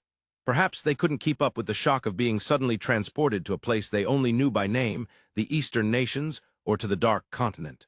While the state of confusion reigned on the castle wall, it was irrelevant to the ones attacking. "Here, there is a chief from your country." As Garwin said this, Chief Baduzan of the Bardil Principality was pulled to the front. Chief, upon seeing this, all eyes on the castle wall focused on him. Indeed, he was the chief who had been reported captured. "Father," Zorn murmured. The pulled-out Chief Baduzan was neither bound with ropes nor showed any signs of torture. "I am treating him well as a prisoner," Garwin declared. "Your Highness, even if he demands that the city gates be opened in return for my father's release, I cannot accept." "Yes," such a conversation exchanged between Zorn and his aide. When a target important person is treated as a prisoner and brought to the forefront, it is usually to be used as a bargaining chip. Among such instances, the most likely scenario would be to negotiate the opening of the city or to recommend surrender. However, as the Crown Prince, Zorn's reasoning was clear. He would protect the city above all else, even over his father, Chief Baduzan's life. Considering many civilians are in the city, it is somewhat of a given. But making that decision is not easy. To likely pressure him into meeting demands, they might demonstrate torture right before his eyes. It would not be an exaggeration to say they are keeping him alive for that reason. Using him as a bargaining chip implies such things, yet Zorn declared to his aide, having taken all of that into consideration. "I cannot accept." And then Demon Garwin spoke once more. "I can return this prisoner as is." "What?" Zorn expressed his skepticism. "My demand is simple. Rio, Abel, fight us." "What?" Rio blurted out in confusion at Garwin's words. Abel was silent but frowned. The others on the castle wall looked bewildered. It seemed no one yet understood the meaning behind his words. "If you fight, I will unconditionally return him. Moreover, if you win, we will withdraw our army." They could hear Garwin's voice. The castle wall buzzed with commotion. "Abel, he just said something outrageous." "Indeed," Abel shrugged in response to Rio's words. "Your Majesty, Duke, can you defeat a demon like that?" Zorn asked with a hopeful expression. "A demon. At least that Garwin has revived even after being completely destroyed." "Huh! How can one be considered to have won against such an opponent?" Zorn expressed his surprise, while Rio tilted his head in confusion. Abel next to him frowned before speaking up. "His kin, if Garwin wants to, they can revive without end. It's inherently an incredibly unfair fight." Rio shook his head slightly. That said, both understood that there seemed to be no option to not fight. They were being held hostage by the enormous hostage of attacking the city and the nation. "We have no choice. I'll try negotiating." "Negotiating?" Rio murmured, while Abel tilted his head. "Garwin, I have something to say to you." Rio raised his voice from his stomach. It carried quite a distance. "Rio, go ahead," Garwin prompted him. "You can't defeat a demon. Even if you cut it apart and obliterate it, it will just regenerate. That's unfair." "Even so," Rio pointed out, and Garwin shrugged. "Don't you want to fight me? If that's the case, the conditions should be equal." Rio, do you understand? I could just attack that city right now, yet I'm going out of my way to stop and offer you a fight. Even if you attacked the city, I wouldn't feel a thing." Of course, it was a lie. While waiting for the chief's return, Rio had gone out to the city many times. There, he connected with many of the citizens. It was impossible not to have feelings about the city being attacked now. However, this was a place of negotiation. He understood that fighting was unavoidable. If that were the case, he had to draw out the most favorable victory conditions. If that was possible through negotiation, Rio would lie. If you want to fight me, then the conditions must be equal. Understood, if you sever my head, that's your victory, Rio repeated, and Garwin, who was frowning, presented his condition. That's not enough. Garwin, if you lose, promise that you won't attack this Bardil Principality for the next 10 years. Well, I can agree to that. That's not two-faced, right? Not at all. Understood, then I will accept. Rio nodded vigorously. The conditions were set. Rio, are you sure about this? The conditions I can pull out are limited to that. It can't be helped. Are you okay, Abel? My opponent is his kin. Probably Orenju, so I will manage with this sword. Saying that, Abel tapped his beloved sword. During the Demon Great War, Abel had once defeated Orenju. A sword, huh? That makes sense, Rio muttered, then drew Murakumo from its sheath, and he called out, Murakumo, please activate the ice-binding sword like you did during the last battle with Garwin. As Rio called out, the hilt of Murakumo glowed faintly for just an instant. Rio nodded with a satisfied expression. In contrast, Abel looked puzzled. What was that just now? I asked for the activation of the secret sword. Ice-binding sword? Secret sword, you asked? Abel couldn't grasp its meaning. It's like a special effect of Murakumo. If you ask the sword, it can do that? Yes, Rio nodded in response to Abel's question. Abel kept tilting his head in confusion. In my homeland, it said that all things are inhabited by spirits. If that's true, then my partner Murakumo, especially the sword given to me by my master, must surely have a soul. Okay. With confidence, Rio stated this, and Abel felt pressured to accept it. Of course, Abel completely trusted his own beloved sword. He would entrust his life to it in battle. What else should a swordsman believe in if not his sword? So, while Abel couldn't help but understand Rio's feelings about trusting his sword, there's so much strange stuff in the world. Abel's muttering didn't reach Rio. We've wrapped up the foreshadowing of the transported demon and its kin. Finally, I've been waiting for you, Abel. I'm not particularly waiting, you know. Orenju and Abel, with their swords drawn, the two face off. It's been a year, however. What is this guy? No, it's Abel, I can tell that. I understand, but he's so different from a year ago. Orenju takes a deep breath and exhales slowly. He was so overwhelmed that he couldn't maintain his composure without doing so. Abel isn't doing anything. He's just holding his sword, he's not even applying any pressure. But, too different from a year ago, Abel is human, right? Can a human change this much in just 1 year, just by confronting him? Am I trembling? No, I'm a kin of Lord Garwin. Orenju takes another deep breath and exhales deeply. What's wrong, Orenju? Abel asks. At that question, Orenju flinches. It feels like his heart has been grabbed, like his throat is being constricted. An inexplicable sense of pressure. I see you've changed in a year. The words come out of Orenju's mouth without thinking. He said it. He couldn't help but say it. He had to voice it in order to escape that feeling of pressure. Is that so? I guess I've certainly been swinging my sword every day. Abel replies, nodding enthusiastically. He doesn't seem burdened at all. I don't think it's just something superficial like that. Even if you say that, Orenju squeezes the words out, but Abel seems completely unfazed. In reality, Abel feels almost no change. He has regained the desire he once had in the eastern region to want to become stronger. That much is certain. However, he also knows that you don't become strong in just a year or so. It's only recently that he's resumed his efforts. Results will come in a few years, or maybe a dozen years later. Honestly, it would have been better to have our rematch a little later. What did you say? I mean, I wanted to fight after becoming a bit stronger. Abel suddenly invades the distance between them. Clang, the sound of swords colliding rings out. Abel's consecutive strikes begin. Orenju is desperately on the defensive. Abel is human, and Orenju is the kin of a demon. Normally, the kin of a demon should possess overwhelming strength and speed compared to humans. Even in the current situation, Orenju should have more strength and speed than Abel. Yet, Abel is pushing forward. Why? Because Orenju is being overwhelmed emotionally by Abel. In human combat, emotion plays a significant role. Rio always says so. Taking away an opponent's calm is the very basics of combat. Angering them is not the only way to strip away their calmness. Instilling fear can also rob them of their composure. When calmness is lost, what is affected the most? Is it strength? Speed? No, it's technique. Orenju's wounds are increasing rapidly. He hasn't taken any fatal blows. His hands and feet are moving without any issues. His combat ability itself hasn't decreased. But the significant damage isn't visible. It's within his heart. Why? Why has such a gap opened up? Such thoughts are unsettling Orenju's mind. In reality, the gap isn't as large as Orenju thinks. Rather, Orenju actually has the upper hand in strength and speed. There isn't an astonishing gap in technique either. However, because his heart is lagging behind, that gap is affecting his technique, leading to more injuries. Abel, on the other hand, doesn't fully understand all of this. He can just feel that he's anticipating Orenju's moves more smoothly than usual. He can also feel that his body's movements are flowing better than usual. Somehow, it seems like his sword is shining whiter than red today.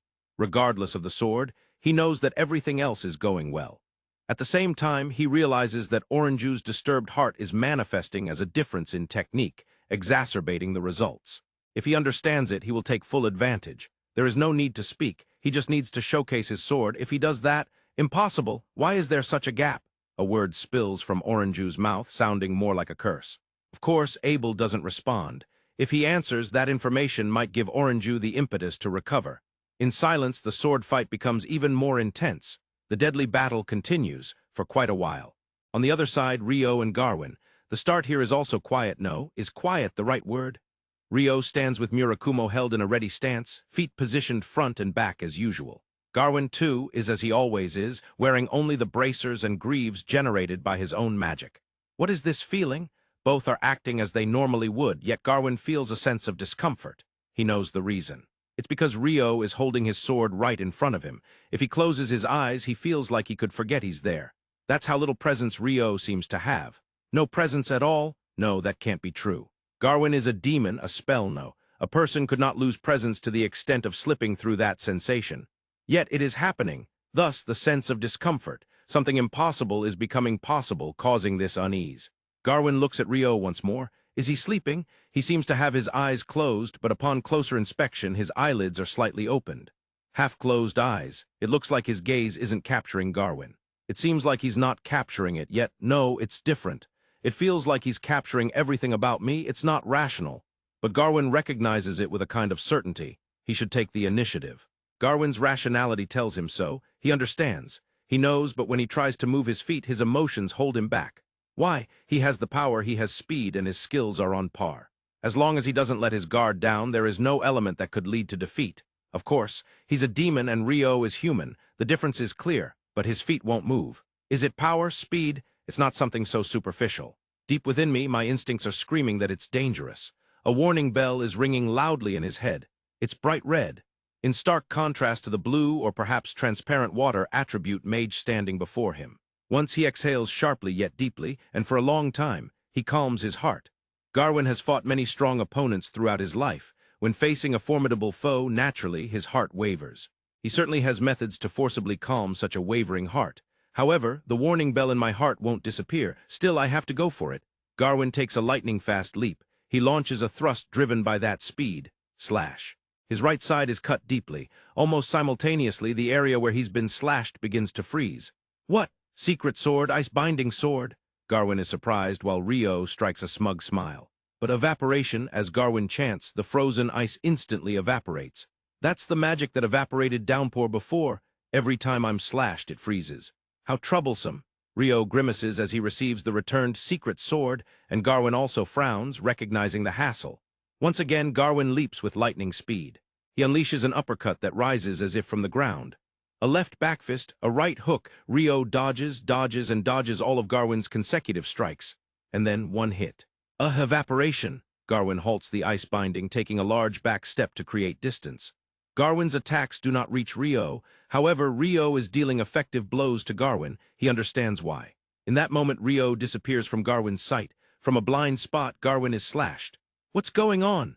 Garwin cannot comprehend why this is happening.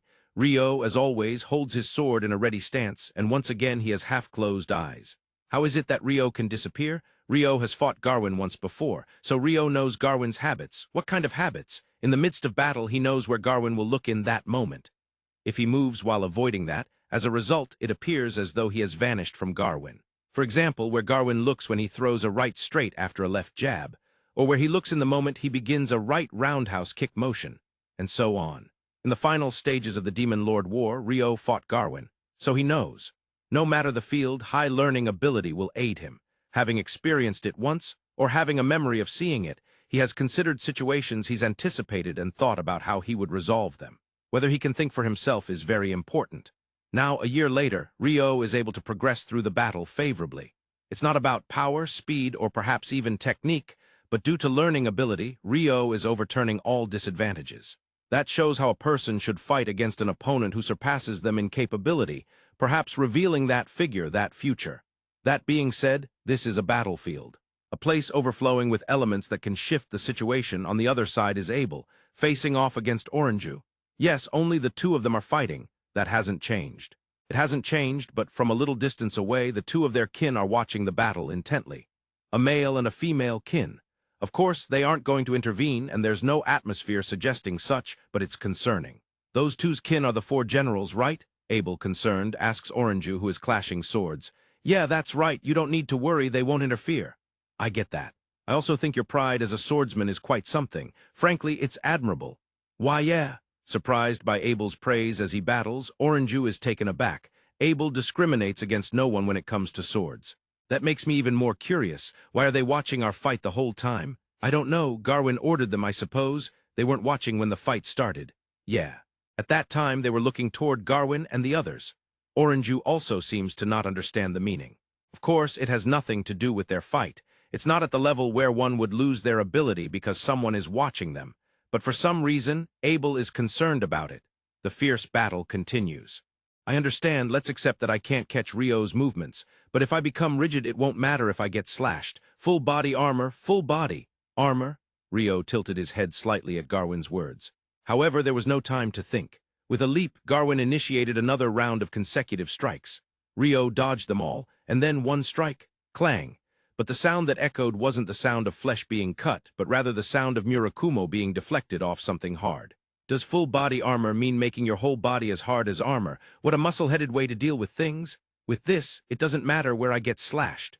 Rio was astonished while Garwin smirked. Indeed, Garwin's bracers and greaves could stand toe-to-toe with Murakumo. Since they were created by Garwin's magical power, it made sense to cover his entire body with that. It's the principle behind it. Then you should have done that from the start. Why now? It was a valid question Rio had. The first reason that came to mind was that it couldn't be maintained for long. The supply of energy is a limiting factor that follows everything. The next reason is that it is inconvenient to use. If it becomes hard to move, then constantly maintaining it isn't feasible. Those two reasons were the first that came to mind.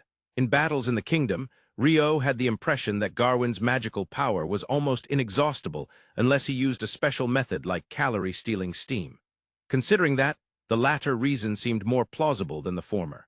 To confirm, I have no choice but to test it. This time, Rio began the sword fight with a leap. However, the offense and defense quickly switched, with Garwin attacking and Rio defending. That was just as Rio had anticipated. Garwin, whose weapons were his hands and feet. Smaller weapons are easier to maneuver. This means he could take the initiative and continue attacking. Thus, unless he considered the distance, it was natural for Garwin to attack while Rio defended. That was where Rio's learning ability shone.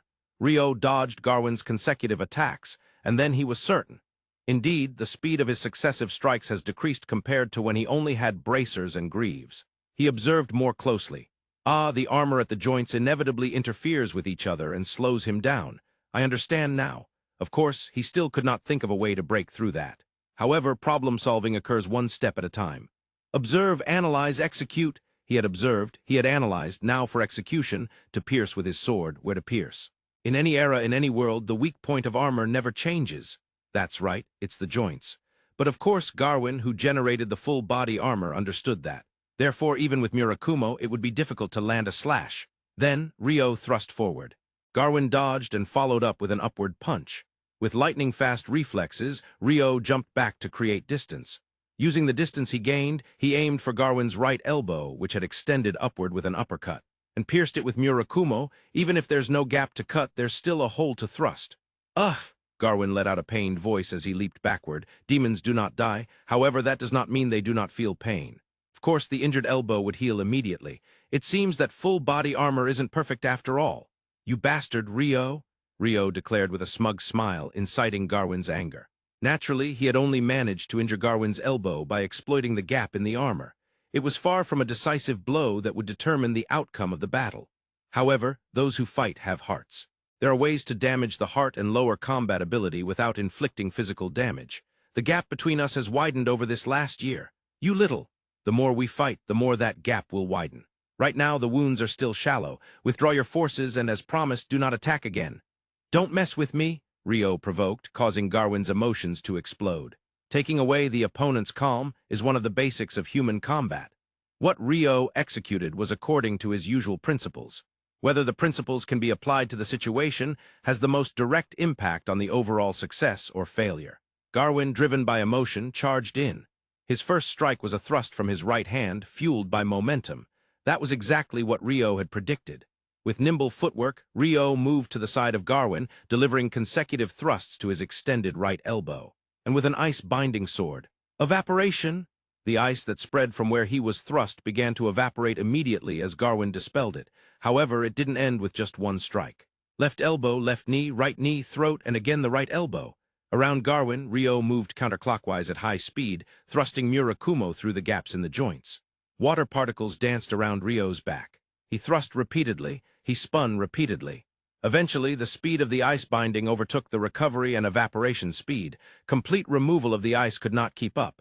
Garwin focused more on removal. That was Rio's intention. Spin, spin, spin, aiming for Garwin's throat from the front. But this time was different from before. He thrust and pushed further, piercing through to the depths of the throat along with the ice that hadn't been completely removed.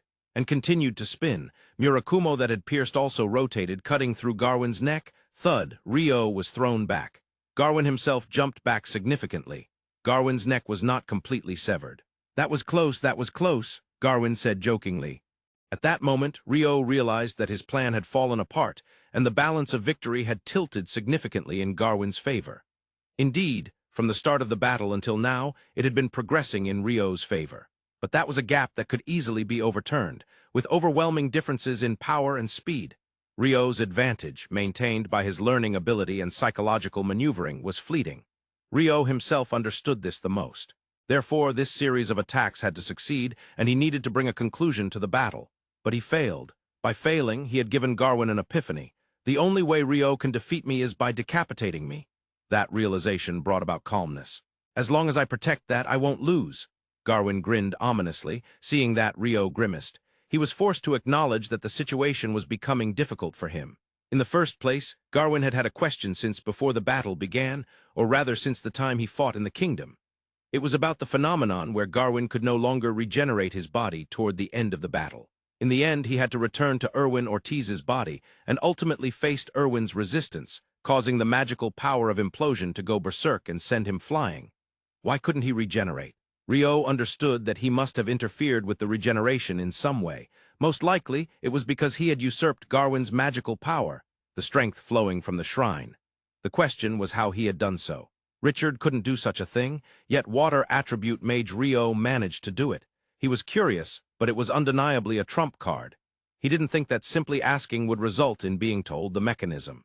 Sometimes he traced the flow of his magical power. In that regard, the magic from that time had not been activated.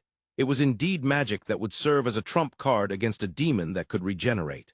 So why hadn't it activated? It was obvious. It was because the conditions for activation had not been met. What were those conditions? He didn't know. Even if he asked, he wouldn't be told. Then what to do? I guess I have no choice but to try. Garwin grinned ominously, and then he chanted, "Fill it up, gravity rod." In the next moment, countless black needles floated, filling Rio's field of vision. They were needles that exerted gravity, and they were significantly larger than sewing needles, about 20 centimeters long and as thick as chopsticks. In any case, the tens of thousands of black needles pulled Rio in every direction. As a result, Rio could no longer move. "Indeed, you're unleashing that magic," Rio muttered with a grimace. When he fought in the kingdom, he had continuously drained Garwin's energy with calorie-stealing steam to prevent his regeneration. As a result, even these black needles could not be maintained. However, now he couldn't use calorie-stealing steam. Of course, that was not a problem caused by Rio. Even if he drained Garwin's energy, the issue was where that energy would go. During the fight in the kingdom, the coffin had been the destination for that energy. Inside the coffin was a fallen being, a presence that could store energy almost inexhaustibly in this three-dimensional world. Thus, he could drain as much as he wanted from Garwin, but now there was no such convenient presence. Even at that time, while he could drain the magical power needed for Garwin's regeneration and Erwin's repairs, he had not been able to drain everything. That was precisely why, at the very end, Garwin had tried to unleash implosion using the magical power that remained inside Erwin's body. Garwin's gravity rod filled Rio's entire field of vision. It was the epitome of a saturation attack. The number surpassed Rio's dynamic steam mine. I'll chop them all up. Water Jet 2048, 2,048 streams of water moved around Rio, who couldn't move. It seemed that one water jet could slice through 10 gravity rods. Water Jet 2048, Water Jet 2048, Water Jet 2048, one after another, streams of water were replenished. I'll break through from the front. How interesting, go for it. And in the empty space. Dynamic steam mine II, using the water vapor in the air as mines, this magic freezes any spells or objects that collide with it. Gravity rod, Garwin chanted again. The mines and black needles collided, emitting thousands of lights of annihilation. Rio and Garwin launched saturation attacks against each other. In the end, both Garwin and Rio were muscle-headed. Magical combat is harsh. However, Rio recognized it, assuming neither he nor his opponent would suffer mana depletion. He couldn't foresee a future where the battle would be resolved through magical combat. At the very least, he didn't see a future where he would be victorious, piercing through the heart by exploiting the opponent's openings, freezing them, annihilating them. None of these methods were effective against Garwin. The only potential victory condition was to sever his head, but I've been noticed. When he thought that, the path to victory became completely obscured. Even if he couldn't outline the path in most cases, he could see the general direction. If he continued to defend, wouldn't a crack form if he disturbed the opponent's heart? Wouldn't the battle situation turn in his favor? If he bought time, wouldn't something happen? Even if he didn't know exactly what changes would occur, there are often instances where he could discern, if I keep doing this, it might be effective. But now he couldn't even see that. Indeed, not being able to sever the neck during that spin was painful. However, there was no point in dwelling on what was over. He had to switch gears. If he didn't, he would lose his own life. He thought again. Magical combat was difficult. Then there was no choice but to settle it with a sword. How could he bring the situation to a conclusion with the sword? Not a long-range magical battle, but close-quarter sword fighting. If the magical battle was at a long distance, he needed it to be close for a sword fight. Even if he closed the distance unilaterally, if the opponent had no intention of engaging in close quarters, they would create distance. Ideally, he needed to make the opponent think that close combat would be better for them as well. Currently, the magical combat was evenly matched. Rio knew that Garwin was not particularly patient. That's right, he was quite short-tempered. If Garwin thought that the battle wouldn't resolve while they were engaged in magical combat. Damn it, I guess magic won't solve this. Garwin spat out, almost as if throwing it away. Then what will you do? Rio took the bait. Of course, close combat. I agree, Garwin said with an ominous grin, and Rio nodded in agreement with a smile. Garwin closed the distance all at once. Rio braced to meet him. However, Garwin was cunning. Rio's movements slowed. In an instant, he realized that gravity rod had been generated at his feet, blocking his movements. He understood. He understood, but it was too late. Garwin's right fist, sharp and aimed at him, entered his field of vision. It was meant to slash Rio's neck. Rio prepared to sacrifice his left arm. He would defend his neck with his left arm and counter Garwin's neck with the Murakumo held in his right hand. That was his decision, and then Rio's arms were severed. He had discarded his left arm. By allowing it to be severed, he shifted Garwin's fist and protected his own neck. In exchange for that, he aimed to decapitate Garwin with just his right arm. That was Rio's plan. However, that right arm was also cut off. The one who severed it was not Garwin's sword. The moment his right arm was severed, Rio understood. Godspeed step, purple lightning flash. Literally, a sword flash like a lightning bolt cleaved through Rio's right arm. Why, he knew. Such a sword flash was unparalleled. No one else possessed it. He had experienced this before. As the dust settled, that person. No, the phantom being revealed itself. Marie, a moan escaped Rio's lips. It's been a while, Rio. You really are more charming without your arms. Oh, you have no arms at all. I only cut off your right arm, though. Garwin took the left arm and Marie took the right. Oh my, Marie shrugged. Yes, when Rio fought against Marie in the Eastern nations, he had lost an arm to her sword-drawing technique. And now, once again, the bleeding had stopped. Rather, he had connected the blood flow of his lost arms and was forcing it to circulate within his body. I jumped in impulsively when I sensed Rio was here and cut off your arm. But you were in a fight, weren't you? What do you mean by that? Marie explained, and Rio responded with a frown. He thought it was inappropriate to greet someone by jumping in and severing their arm.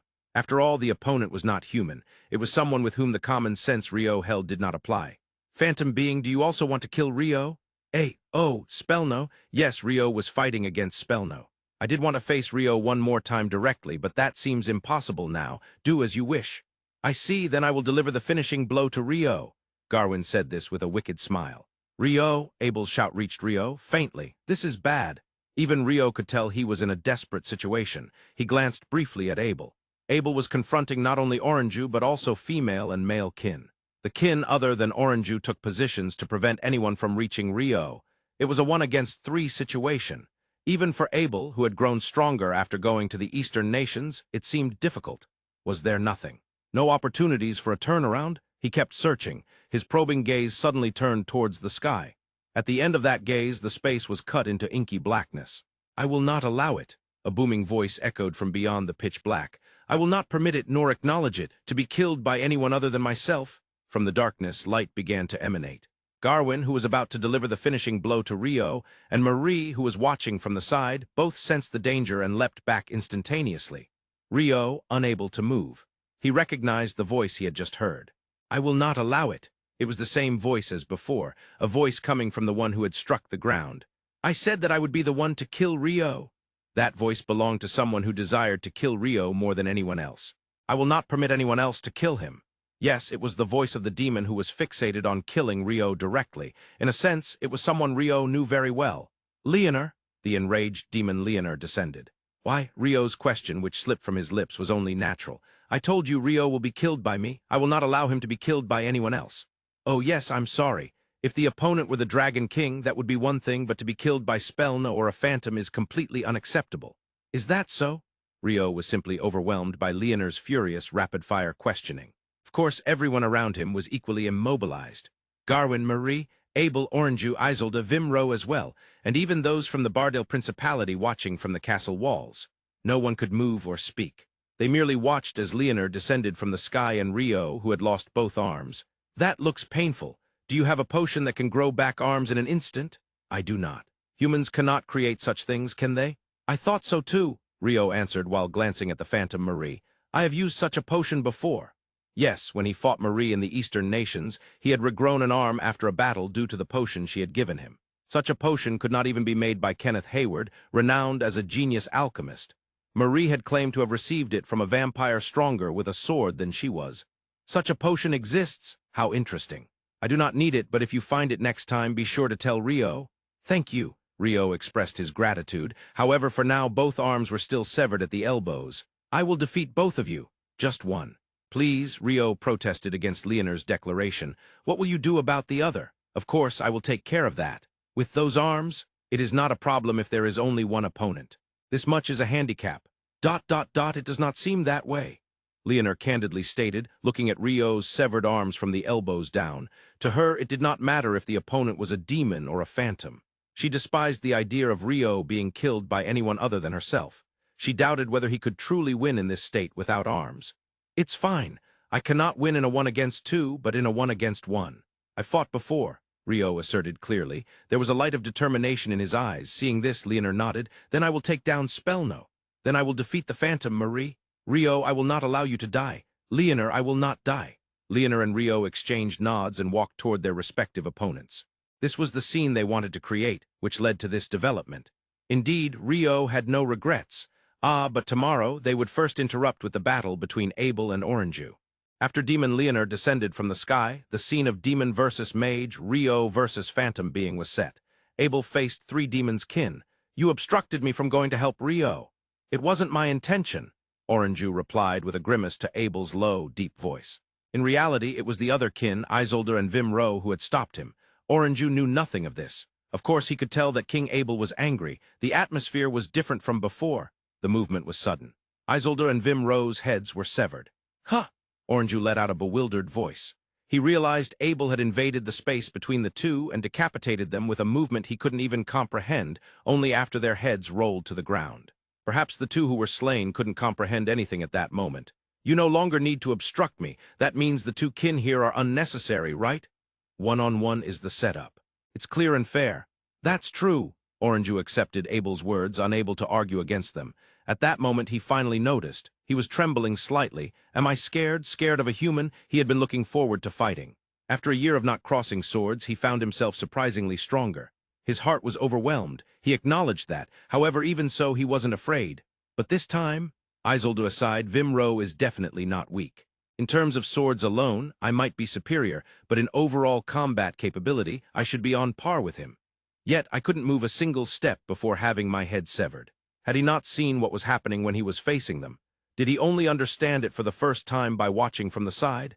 He didn't know. He might be trembling because he didn't understand.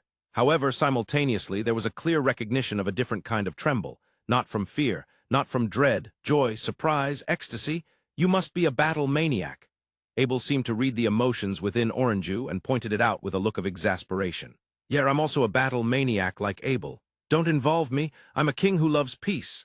That way of speaking was undoubtedly influenced by some water attribute mage. The king fights in place of the people to bring them peace, right? I never said I wanted to fight. To swiftly sever kin in an instant, you say that so easily. World peace is truly difficult. Abel, where does world peace even come into your character? What a terrible thing to say, Abel protested with an expression that clearly showed he was insulted by Orenju's words. That desire for battle that wells up from the depths of your heart, as I said earlier, you could frame it as protecting the people, right? Don't create such a strange impression. I've been saying that I love peace. Anyone can say anything. That's true, but, Abel, give it up. Why do I have to be labeled as a battle maniac by a demon's kin? Abel shrugged. Well, fine, we should settle this, shall we? Abel muttered. Then he took his stance with his sword. That was all he did, just that. Orenju became aware that his breathing was quickening. At the same time, he felt sweat trickling down his back. This is it. During the time I was talking, there was none of this. But the moment he took his stance, I felt pressured. Orenju also readied his sword. However, his five senses screamed.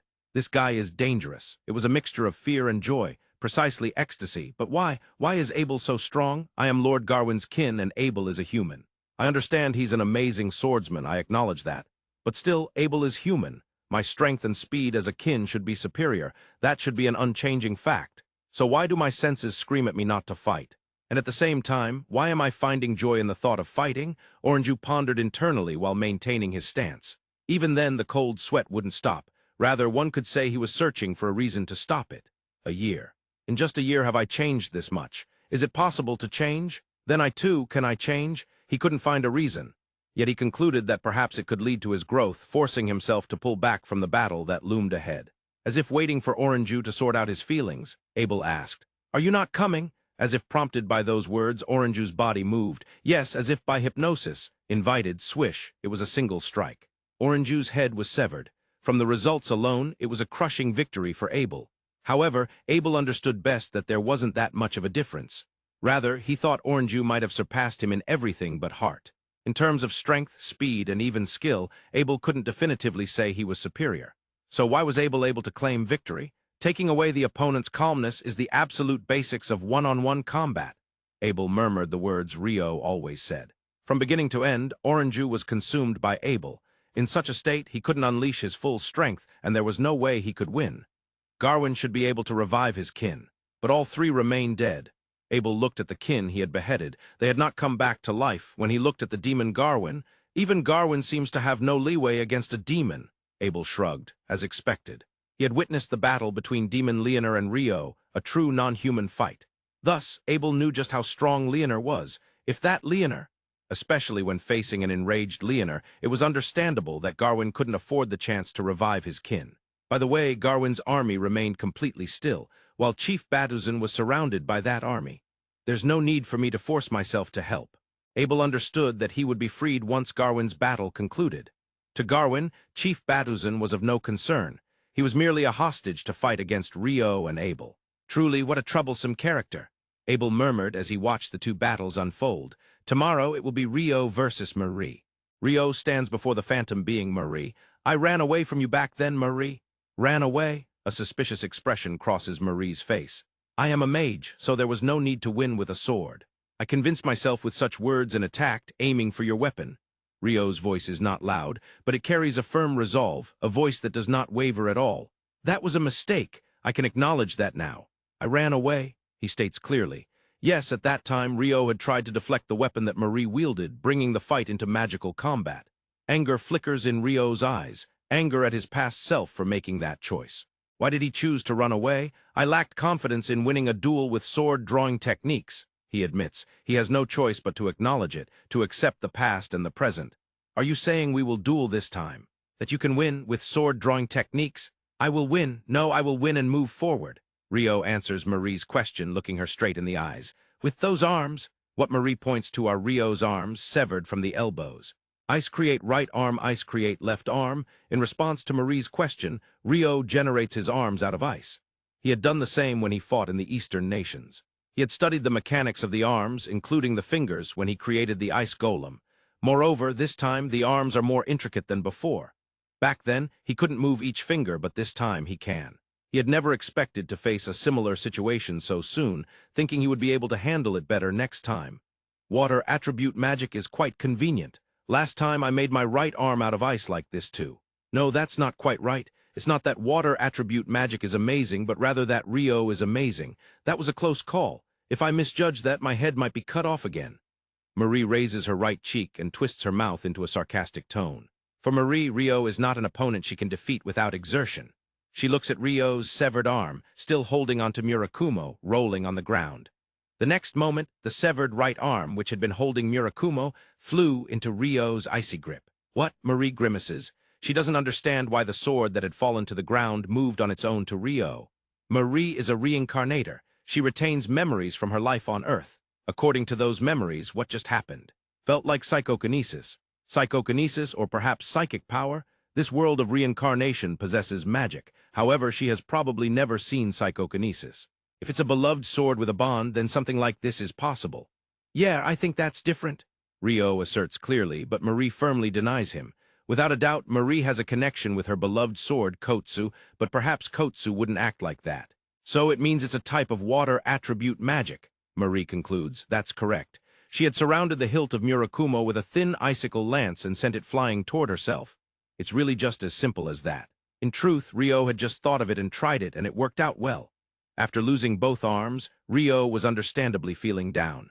However, since he could come up with such a playful idea, it seems he has mostly recovered. I can just heal the severed arms later with extra heal. He makes such a rational decision. It would be a big deal if this were Earth, but in this, there is magic. Sending Murakumo flying was also done through magic. The healing of his arms will also be thanks to magic. Rio is a mage who uses such magic. However, he will settle this with a sword against Marie. Of course, in a duel of sword-drawing techniques. That said, Rio doesn't believe he can win purely with sword techniques from the front. It won't be an attack aimed at the opponent's weapon like last time. It will be a direct duel using sword-drawing techniques, with all his might. Rio will pour all of his strength into it with all his might. Rio's companion is Murakumo, a sword with an ice blade. In terms of visual shape, it curves like a typical Japanese sword, so it is suitable for sword-drawing techniques. However, there is a significant problem. That is the sheath. The sword-drawing technique relies on the blade sliding within the sheath to gain speed, which may be hard to understand. Simply put, it compensates for the motions of the arms when drawing the sword. Thanks to that, the movements connecting the shoulder, elbow, and wrist create a circle at the tip of the sword.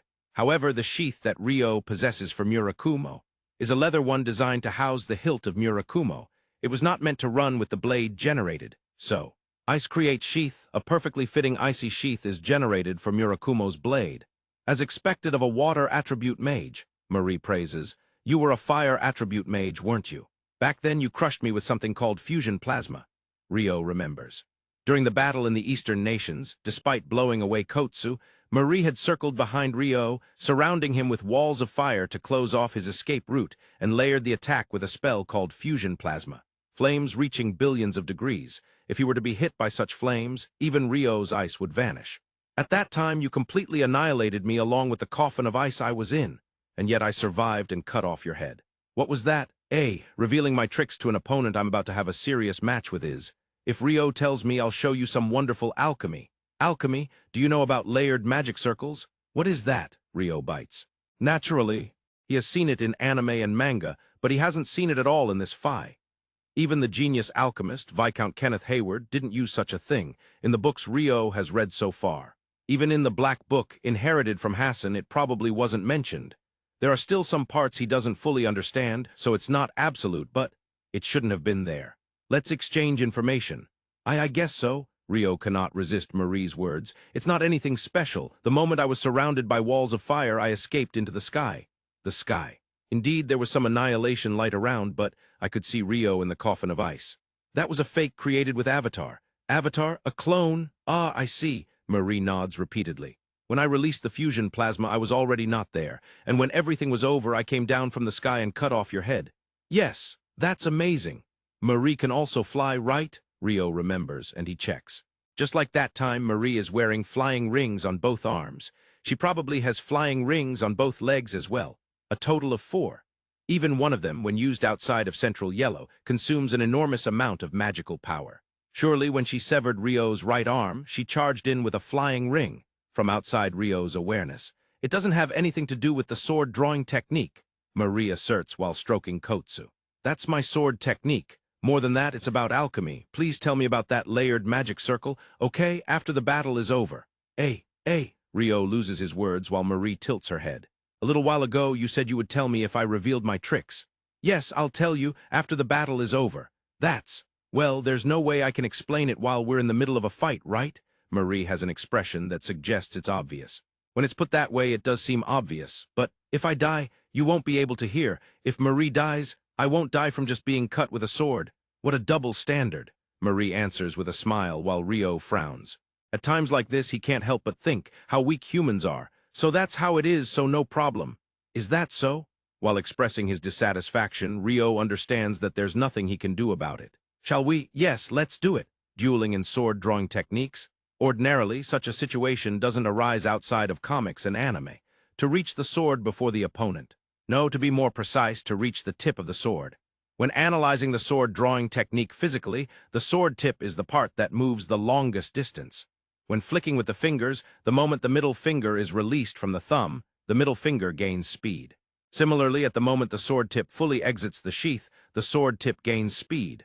While flicking involves the middle finger bending, the sword-drawing technique involves the right arm bending. That consciousness is essential. After struggling against Marie's sword-drawing techniques in the Eastern nations, Rio has analyzed sword-drawing techniques several times. He has analyzed it, but he still can't reach Marie. He acknowledges it. He will accept it. But he wants to win. He wants to defeat her from the front. So what will he do? Rio's answer. Using water jet thruster to increase all speed and power in combat. From Sira's wind attire, he creates the water attribute version called water attire. However, since it's not at the same level of completion as Sira's, it's at best simple water attire. While Rio can mimic the movement of the body that wind attire provides, what's incredible about Sira is that she also uses it for offense and defense. She casts spells almost completely unconsciously, to increase the speed and power of sword swings. Even this single matter becomes extremely difficult when attempted in practice. When swinging a sword, the acceleration applied to the upper arm, elbow, and fist, each has varying speed. The movement distance between the shoulder joint and the fist is different, right? Since the arm describes a circle, that's natural. Precise adjustments are necessary for everything. Among those, the most difficult parts are the wrist and the fist gripping the sword. Those two spots are particularly where the acceleration of the water jet thruster collides with the impact when the sword strikes the opponent. It's also the point where shocks from both directions overlap. With ordinary arms, Rio thinks his wrist would not hold. That's because he still lacks confidence in achieving perfect ultrafine control like Sira. But right now, fortunately, Rio has arms made of ice. Yes, fortunately, I'll phrase it that way, he can handle a bit of strain. Rio has completely steeled himself. Marie also calms her breathing. The two spread their legs and lower their centers of gravity. Rio gently places his right hand on the hilt and grips the sheath with his left hand. Both of their concentration increases. The air grows heavy and sinks. Silence envelops them. The scenery fades away. Only Rio and Marie remain. Leaving behind the sword, sheath, and arms, they both disappear. Everything converges and bursts forth at the same time. Two streaks of light are unleashed. Rio's right arm is severed. Marie's head is cut off. Tomorrow it will be Leonor versus Garwin. Demon Leonor stands face to face with Demon Garwin. Then, Spellno, let's fight. Withdrawing his sword, Leonor stands before Garwin. By the way, Spellno refers to demons. Demons call themselves Spellno. The term demon seems to have been assigned by humans. Are you a demon? Indeed. Garwin grimaces as he asks, and Leonor nods. Why would a demon ally with Rio? Don't misunderstand. I am not an ally of Rio. Rio is my target to kill. Huh, I am saying that Rio is my prey. You tried to snatch him away. Leonor pauses for a moment before continuing. With eyes filled with rage, he glares at Garwin and declares, therefore I will not forgive you. No matter if you are a demon or whatever, if you stand in my way, I will defeat you. Can you do that? Huh, you are Spellno and I am a demon. That alone determines the outcome, doesn't it? Garwin glares silently at Leonor's words. Spellno, it is true that if one thinks normally, you are strong. Stronger than vampires and for some reason the female phantoms on the Dark Continent. However, you are weaker than us. You know, don't you, the reason your numbers have dwindled so much? You were devoured by dragons and us demons. Exactly. At that moment, Leonor smiled for the first time. However, it was a smile that instilled fear in those who beheld it, a terrifying grin. Well, the dragons were punished because you overstepped, but we are different. Hunting you is enjoyable. That's why I actively pursued it.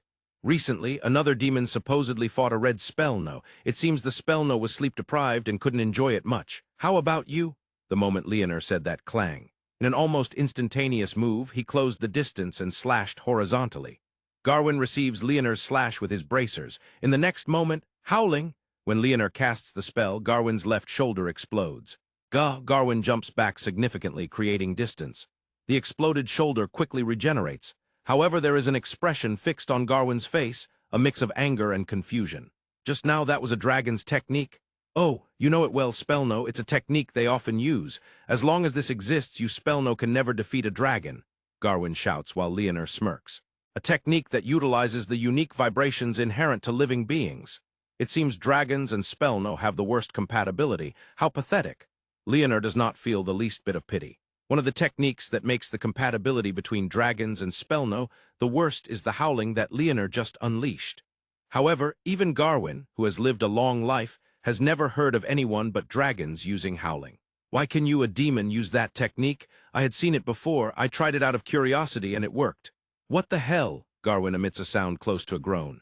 Dragons are without a doubt the pinnacle of their kind. Even Garwin does not think he can absolutely win, even against an ordinary dragon.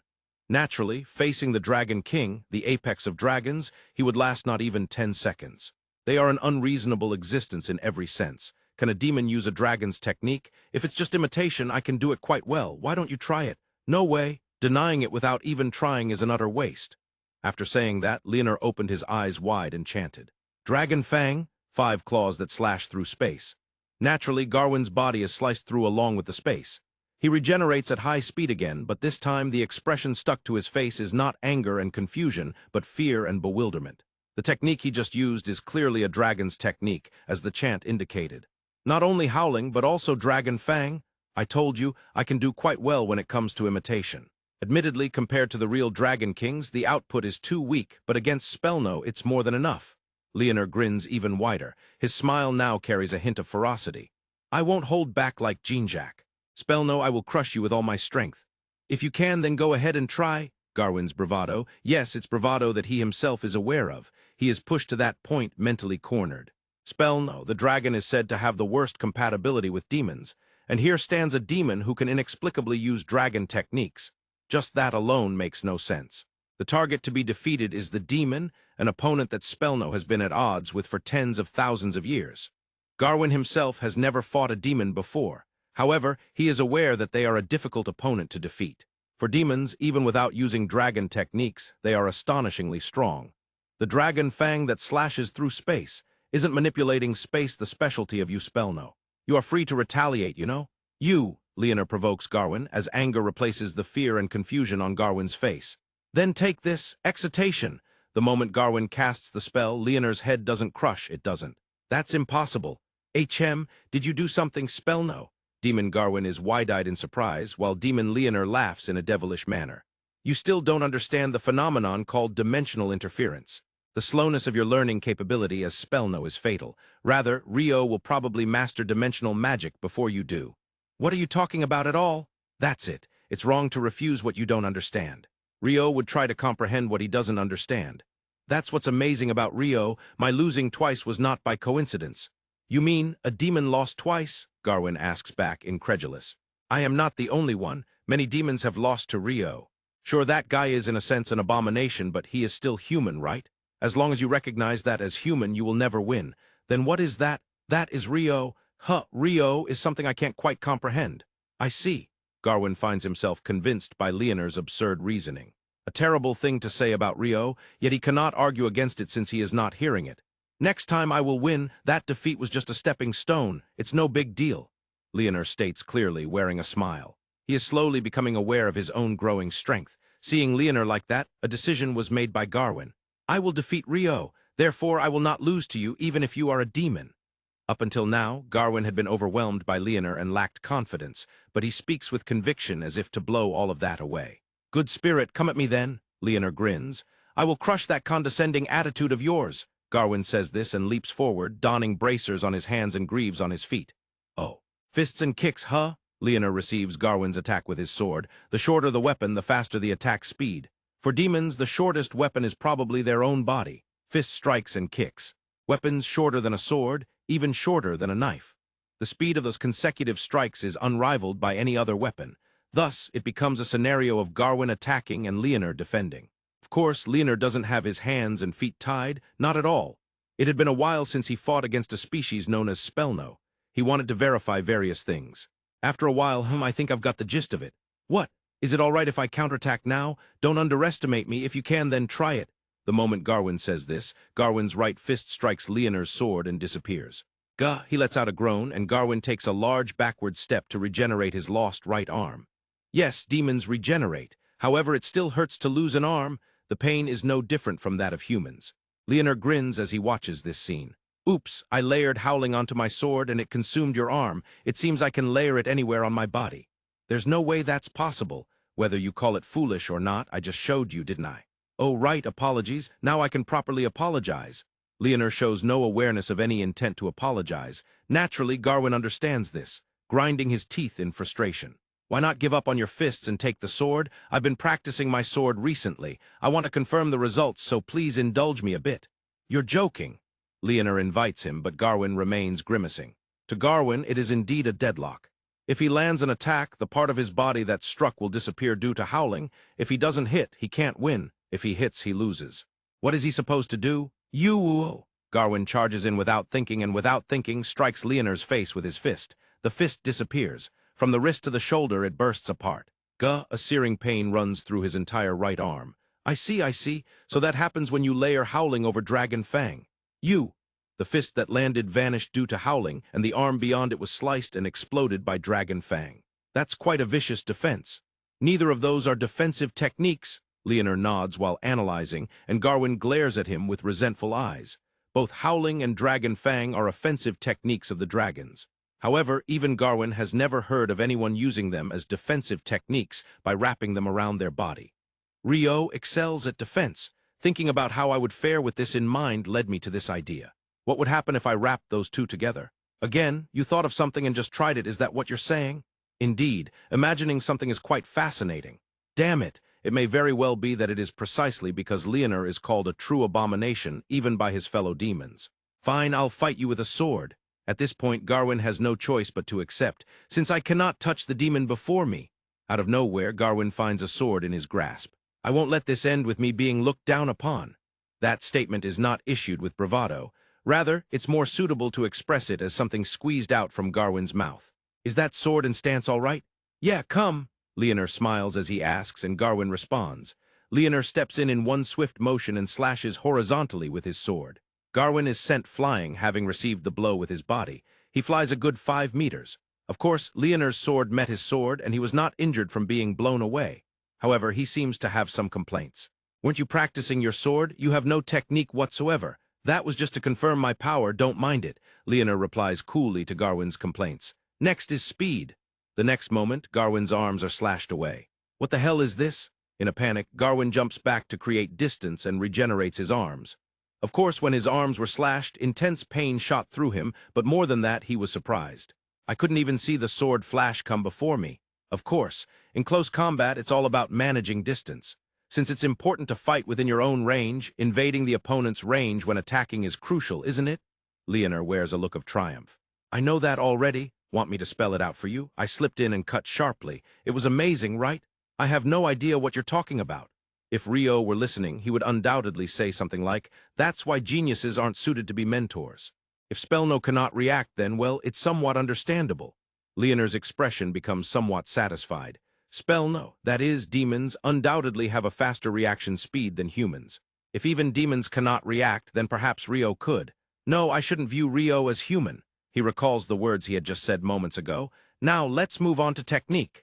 Leonor says this and begins to swing his sword toward Garwin. Clang, clang, clang, he swings down, cuts upward, slashes crosswise, slashes diagonally, rightward, leftward. He swings the sword as if confirming every possible motion of the sword. It is certainly not fast. Well, compared to the speed of a sword swung by a human, it is incomparable, but one could say it is slow compared to the speed that Garwin couldn't even see earlier. However, there is no roughness or wobbliness to it at all. This is not a sword relying on innate power or ability. It is a sword that has been honed through continuous effort. No, a sword that is still continuously striving. Spellno, you may counterattack now. I know that, Leonor says with a smile, and Garwin yells back. Garwin has also been looking for an opportunity to counterattack. His speed is not as great as when he had his arms sliced off before. So, however, he cannot find a way to counterattack. This sword's combinations are unbelievably smooth. There are no openings. It is neither just power nor just speed. It is a technique that has been continuously honed and built up. Whether it be a demon, or even a human, it makes no difference. It shows that he is sincerely facing the sword. Feeling a strange emotion akin to frustration, Garwin continues to receive Leonor's sword. All right, I'll raise my power and speed a little, Leonor declares. Wait, Garwin hurriedly says, and the next moment. The sword that had been striking him until now suddenly jumps upward. He hurriedly tries to return to his stance, but it is too late. His right arm is sliced off. With a returning sword, his left arm is sliced off. Further, his right leg, left leg, and then his neck is severed. Demons do not die even if their necks are cut off. Even if they are chopped into tiny pieces, they regenerate. Even so, it hurts to be cut. I told you to wait. You should speak in a louder voice. We are in battle after all. Garwin shouts in anger as he regenerates while Leonor shrugs. What's this? With that power and speed, you can't keep up anymore. You're underestimating me. Rio would respond to something like that, you know, don't you think so? There is a possibility. Garwin begrudgingly agrees with Leonor's words. Both of them have fought Rio, whether it be magic or sword, an opponent who should not be viewed within the framework of human, a being that is not a human, Rio. Thinking this way, it does not seem unreasonable that he might be able to respond. That guy, Rio, was good at intertwining magic with his sword. Ah, indeed. Leonor nods vigorously in agreement with Garwin's recalled words. The technique of spouting water from his back and moving in an instant is troublesome. There was also a sword that froze us every time it touched. That combat art which fuses swords and magic to that extent is rarely seen. In the past, Richard also developed close combat that fused swords and magic, but it reached a comparable level of completion. Leonor and Garwin's hands come to a halt. Before they knew it, they were researching their battles against Rio. I prefer close combat more than distant magical combat where I can see my opponent's eyes and be within striking distance. Ah, that's more thrilling. All right, Spellno, I will conclude my battle with you and fight Rio. What do you mean by that? I will cut you apart and make you disappear. Don't mess with me. Garwin leaps backward dramatically. However, it was too late. Before he could land, a horizontal slash cuts off Garwin's legs. From there, a flurry of strikes follow. When Leonor sheathed his sword, just as he declared, Garwin had vanished. Regenerate somewhere else if you must. Perhaps Garwin heard Leonor's words. At that moment, he did not regenerate, and all of Orenju, the phantom soldiers, and all his kin disappeared. Leonor approached Rio with a happy expression. It seems like you've finished as well, Rio. Yes, thank you for your cooperation, Leonor, Rio bowed politely. Of course, he knew that Leonor was not helping him out of goodwill. She just wanted to defeat and kill Rio with her own hands. Still smiling, Leonor was about to challenge Rio to a rematch when she noticed his arms. Indeed, both arms had been severed, and now he had arms made of ice. That reminded her. I suppose it would be impossible to fight me like this, she said sadly. The drastic change in her expression from joy to sadness was quite significant, and even though she was trying to take Rio's life, he felt a little sorry for her. That being said, he didn't feel like fighting her right now. He needed to treat his arms. He then turned his gaze to the ground. The body of the phantom being Marie, whose head he had severed, stood up and placed her head back on her body. It's always unreasonable. I feel the fleetingness of human life. Well, the phantom beings are quite formidable foes for humans. Leonor nodded in agreement to Rio's murmur. Do you know Marie, Leonor? The phantom being? Yes, from the east. I believe it's called the Eastern Nations, a native species from there. They have an extremely bad matchup against Spellno and should have greatly reduced their numbers during past conflicts. Native species. Wait, are there really matchups between species?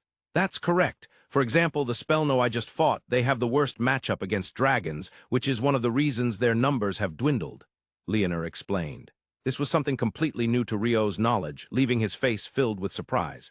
How about humans? What is their matchup like with other species? There aren't any species that have an absolutely terrible matchup against humans. Oh, they're too weak for such discussions to even matter. Oh, I see. With Leonor stating it so clearly, Rio, feeling like a representative of humanity, let out a sigh. As the two were sharing such trivial conversations, Abel approached them. At the same time, a pitch-black square appeared in the sky once again. From it, a man descended. Hey, Leonor, hurry up and come back. Opening the door multiple times is tiring for me too. The devil Jean-Jacques came out, immediately complaining to Leonor. Jean-Jacques, it was because you didn't hurry to open it that it took so long to save Rio. Not even a word of thanks for the effort I put into opening the door. Of course, I appreciate that. No, wait. Leonor turned to Rio as if recalling something.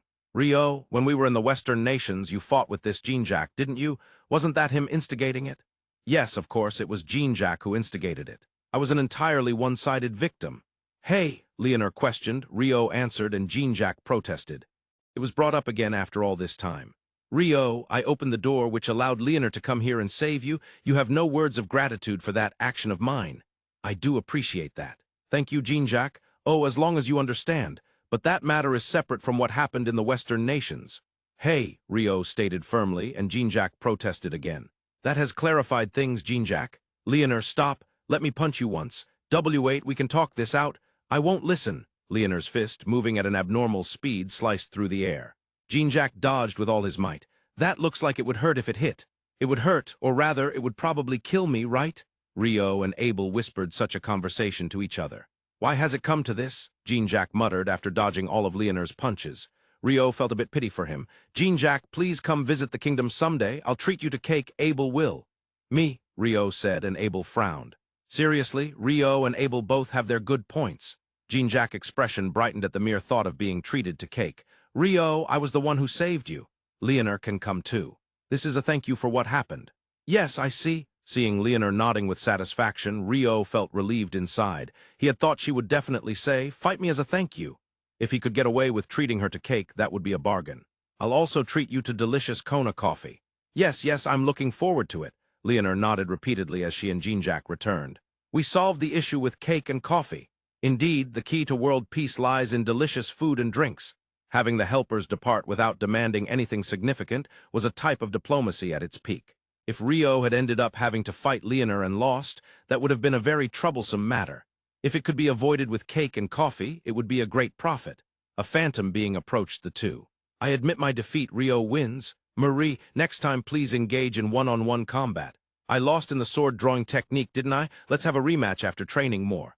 That's certainly appreciated, but at that point Rio remembered. The layered magic circle? You said you would show it to me later. You remembered, Marie smiled. She sat on the ground and pulled out a sheet of what looked like paper from her pocket. That isn't paper, is it? It's neither cloth nor. It's a thin metal like gold leaf. It might be a bit thicker than gold leaf, though. There was nothing drawn on the surface. Marie held both ends of the metallic foil and channeled magical power through it. Then an image floated in the air. A hologram? It's amazing, isn't it? This is the layered magic circle. Surprised, Rio agreed with Marie. It's incredibly complex. A magic circle? Rio openly professed his love for alchemy, stating it was his hobby. However, even to Rio, the magic circle depicted in midair was incomprehensible at first glance. Moreover, it had two layers. As Rio was astonished, Marie delivered an even more shocking statement. Theoretically, it said that you can stack the magic circles infinitely. He didn't understand the meaning. Theoretically, it said that one can connect magic circles infinitely. He still didn't understand. Theoretically, it seems possible to cause magical phenomena of all attributes. He understood the meaning, but no, he still didn't comprehend the full significance. Isn't there a downside to this so-called layered magic circle? Only that a large amount of magical power is consumed. A large amount of magical power? Is it something ordinary people can't manage? Ordinary people. If it's humans, if about 10,000 of them squeezed out their magical power to the point of depletion, maybe they could do it once.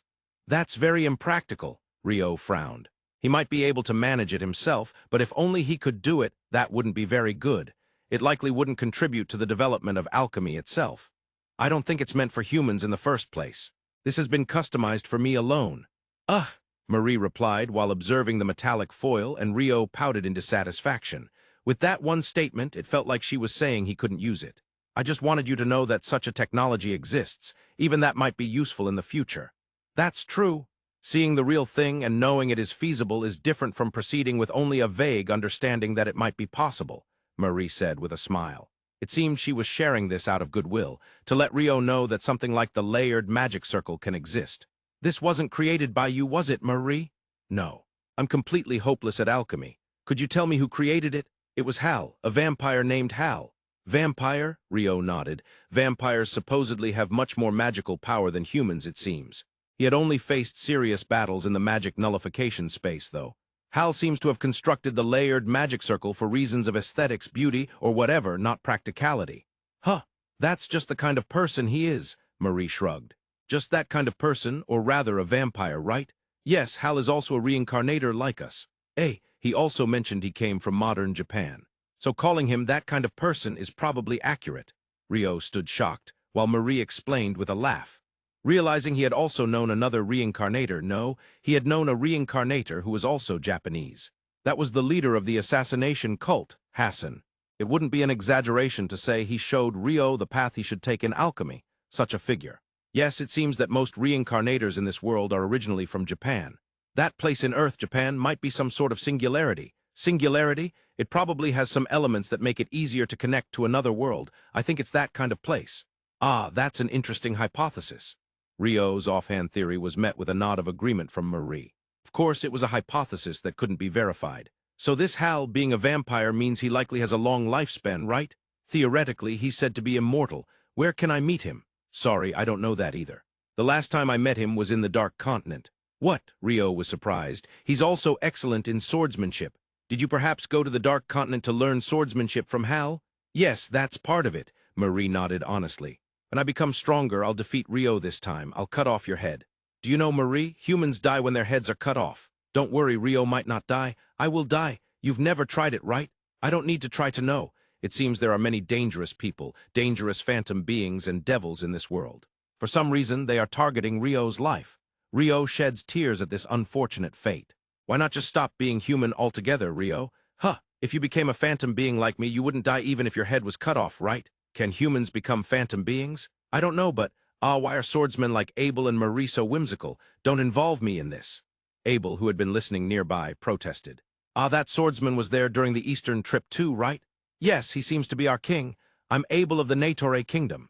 Marie recalled. Rio gave a casual explanation, and Abel introduced himself. During the time Rio and Marie fought in the Eastern nations, Abel had been watching along with Emperor Tsuin from inside a building. Wow, you have an interesting sword, Marie commented on Abel's sword. Since he named his sword Kotsu, Rio thought Marie must like swords, and it seemed that was indeed the case. Rio's sword is an ice sword and quite rare, but the king's sword at first glance looks like a magic sword but is something else, Marie said while nodding several times.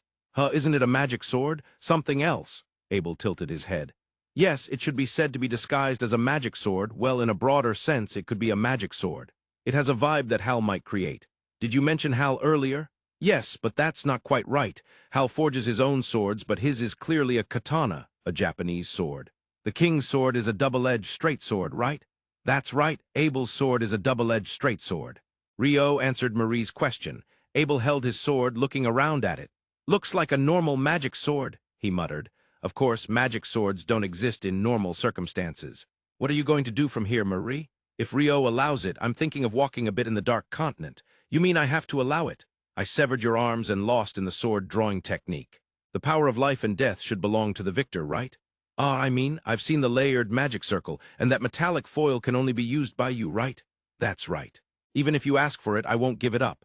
I won, though. Then I'll swiftly cut off Rio's head and escape. Please don't do that. Marie pretended to place her hand on the hilt, and Rio shook his head, grimacing. If a person has their head cut off, they die. Marie, have you been to the central part of the Dark Continent? No, I haven't, just the coastal area. Well, I think I might go this time. After answering Rio's question, Marie nodded several times. It seemed she found another purpose besides searching for Hal, and she looked excited. All right, I'll be going, until we meet again sometime, somewhere. With that, Marie departed, and Rio waved goodbye. Rio and Abel were left behind. They noticed a kind-looking man, probably a priest or healer, approaching them, seemingly uncertain about how to speak to Rio. As he came closer, it seemed he couldn't decide what to do. Could it be extra heal? Yes, I was told by His Highness the Crown Prince to regenerate your arms. That's right, Rio's arms were still missing. He had completely forgotten due to the excitement from Marie's layered magic circle. Thank you for waiting. Please proceed with the regeneration.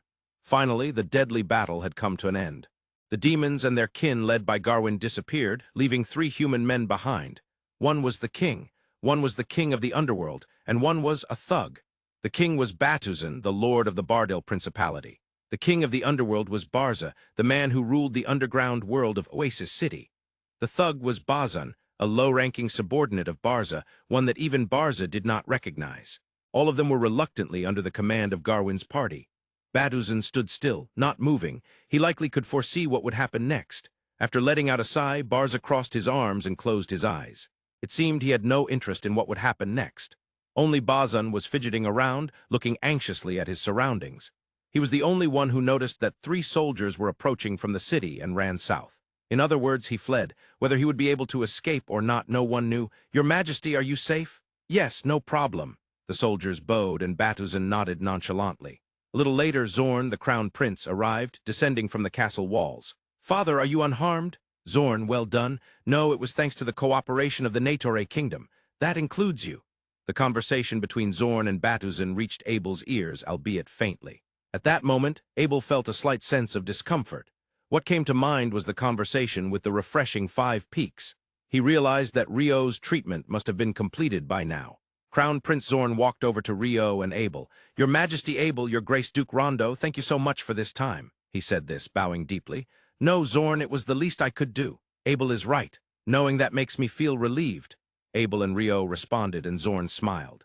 For just a moment, there was no one there who noticed that Abel's eyes glinted sharply. "The issue is not with the Crown Prince." Abel's mutterings were unheard even by Rio beside him. His gaze was directed at the approaching chief. "Your Majesty Abel, it is an honor to meet you. I am Batuzan, the Lord of the Bardil Principality." "Lord Batuzan, I am King Abel the First of the Negotiator kingdom." Batuzan and Abel exchanged greetings. Of course, Abel's eyes showed no hint of sharpness. Instead, he even wore a smile. However, that smile felt somewhat off to Rio, who had a long relationship with him. It was a smile that suggested something was being hidden, a sense of unease. Yet Rio did not let that question surface on his face. "Father, the one who fought alongside your Majesty Abel just now was His Grace Duke Rondo." "Nice to meet you, Lord Batuzan," Zorn introduced, and Rio performed a formal greeting in the Central Nation style. It was a flawless display, even to Abel, who had once taught him. After that, the party moved to the royal palace in the capital of Hacienda. Once at the royal palace, it was Crown Prince Zorn who welcomed the Negotiator kingdom's party. "I am sorry, your Majesty Abel. My father Batuzan is unable to properly entertain you due to the fatigue from being a captive." "Zorn, please do not worry about it." Abel nodded with an air of nonchalance. However, the truth was that the words Zorn had received from Batuzan were not of that nature. As soon as he returned, Batuzan had said this. "Leave before I am forced to take your words as binding." "Father," Zorn questioned his father's words in disbelief. "Isn't it true that no treaty has been concluded between the Negotiator kingdom and our nation?" "That is certainly true, since you are not here, my lord. Then it would be best for you to return home as is." "Even though there is no treaty, your Majesty Abel and His Grace Duke Rondo fought for us, didn't they? And yet, of course, it won't be for free. I will give you the appropriate compensation." "That's not the issue," Zorn frowned. He understood very well. His father, Batuzan, was an astonishingly pragmatic man. That is why he was able to unite the eastern provinces and become the central nation. But even so, isn't that a bit much? "Don't you want us to leave quickly, Lord Batuzan?" Abel's words struck Zorn. "And no, that's not the case." "No, it's fine. I didn't mean to corner you, Zorn," Abel said with a smile. "I anticipated this." "Anticipated?" Zorn tilted his head. "Right, let's depart tomorrow.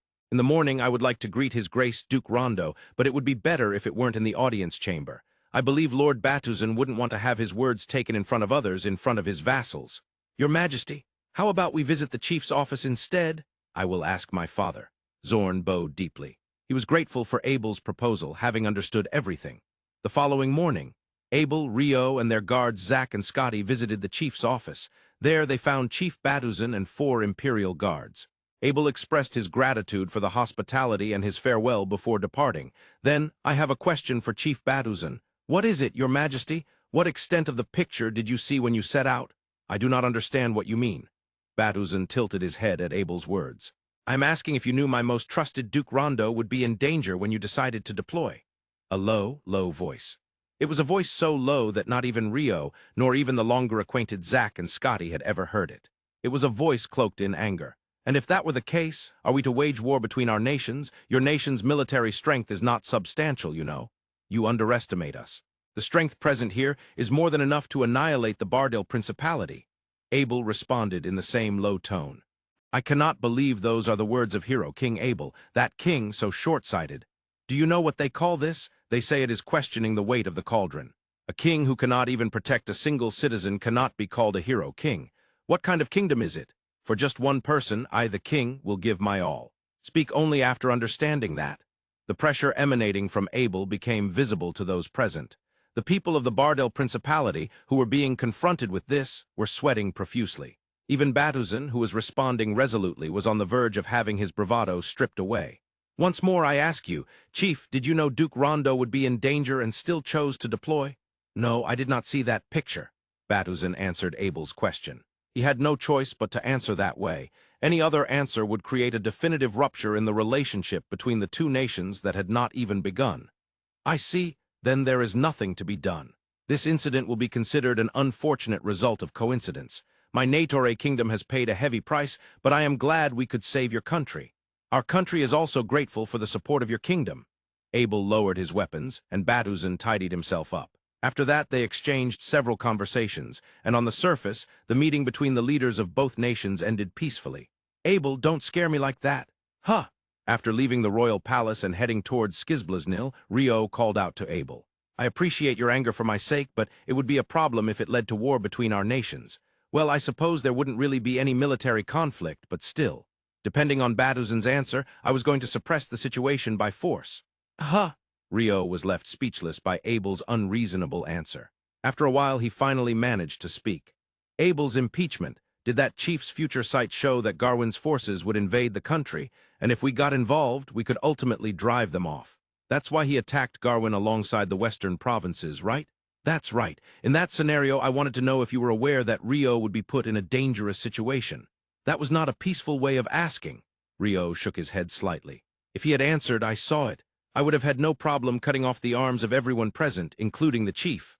That would be a problem. Rio opened his eyes wide and protested. After everything is over, I would just use extra heal to restore them back to normal. The relationship between nations won't be restored that easily. That kind of common-sense statement doesn't sound like you, Rio. I am a reasonable person, Abel shrugged, not convinced, while Rio persisted. Getting your arms cut off is excruciatingly painful. Yeah, but that's not the point. If both of my arms were cut off, I'd have to endure that pain twice. That's true, but still, I think that's not the point. I somehow reclaimed my role as the comic relief. I see, so you were up to your usual antics. After all, I feel more comfortable when I play the fool and Abel plays the straight man. Well, I'm glad to hear that. It seems that the division of roles is important. Jokes aside, it is worrisome when the king says things that put the relationship between our nations at risk. Did I say something like that? Are you joking again? Rio puffed out his cheeks in protest. No, however, Abel's expression turned serious as he continued. Diplomacy can be redone, but once a person's life is lost, that's the end, right? Even so, I will take responsibility for it. Therefore, I will not allow anyone to complain. Looking into Rio's eyes, Abel declared firmly, Before I am a king, I am a person. As a person, it is natural to cherish my friends, right? Abel, Rio shook his head slightly, but his expression showed a hint of happiness. Honestly, Chief Batuzan is someone to be wary of, but I think Crown Prince Zorn has a straightforward and serious character. It would be good for the kingdom to have a good relationship with someone like that. Exactly. Neither Rio nor Abel excelled in intrigue and stratagem. Both of them were aware of that, so they found someone like Chief Batuzan to be challenging. Crown Prince Zorn is still young, but I think he will become a fine monarch in about 10 years. Yes, I think so too. If by then a route opens between the kingdom and the Dark Continent, I'm looking forward to it. Both Rio and Abel nodded happily. 10 years. Given such a distance, it would take that long to establish a safe route. It is not at all slow for diplomatic relations to be established between nations from their first meeting to solidifying their ties. In fact, it might be considered quick. Although the chief was like that, knowing that there is a serious crown prince is already a harvest. Abel silently nodded at Rio's conclusion, and Skizblaznil departed from the capital of the Bardale Principality, Hacienda. On the deck of Skizblaznil, a first duke made a declaration of determination. I have suffered a great defeat. It could be called a historic loss. Is it really that dramatic? His Majesty the King appeared rather unconcerned. You don't understand, Abel. I have resolved myself. I will never lose again. Regardless of who it may be, I will never bend my knee. Well, this time there were multiple strong opponents, so it's understandable, isn't it? I must be capable enough to face 100 of Garwin and 100 of Marie at the same time. While Abel shrugged, Rio spoke with a stern expression. However, a delightful aroma wafted through the air. Lunch is fried chicken. Rio-san, how does that sound? Chef, of course I'll have some. As Rio took a bite, his mouth and expression relaxed instantly. What happened to the serious declaration from just a moment ago? Oh, I will try harder starting tomorrow.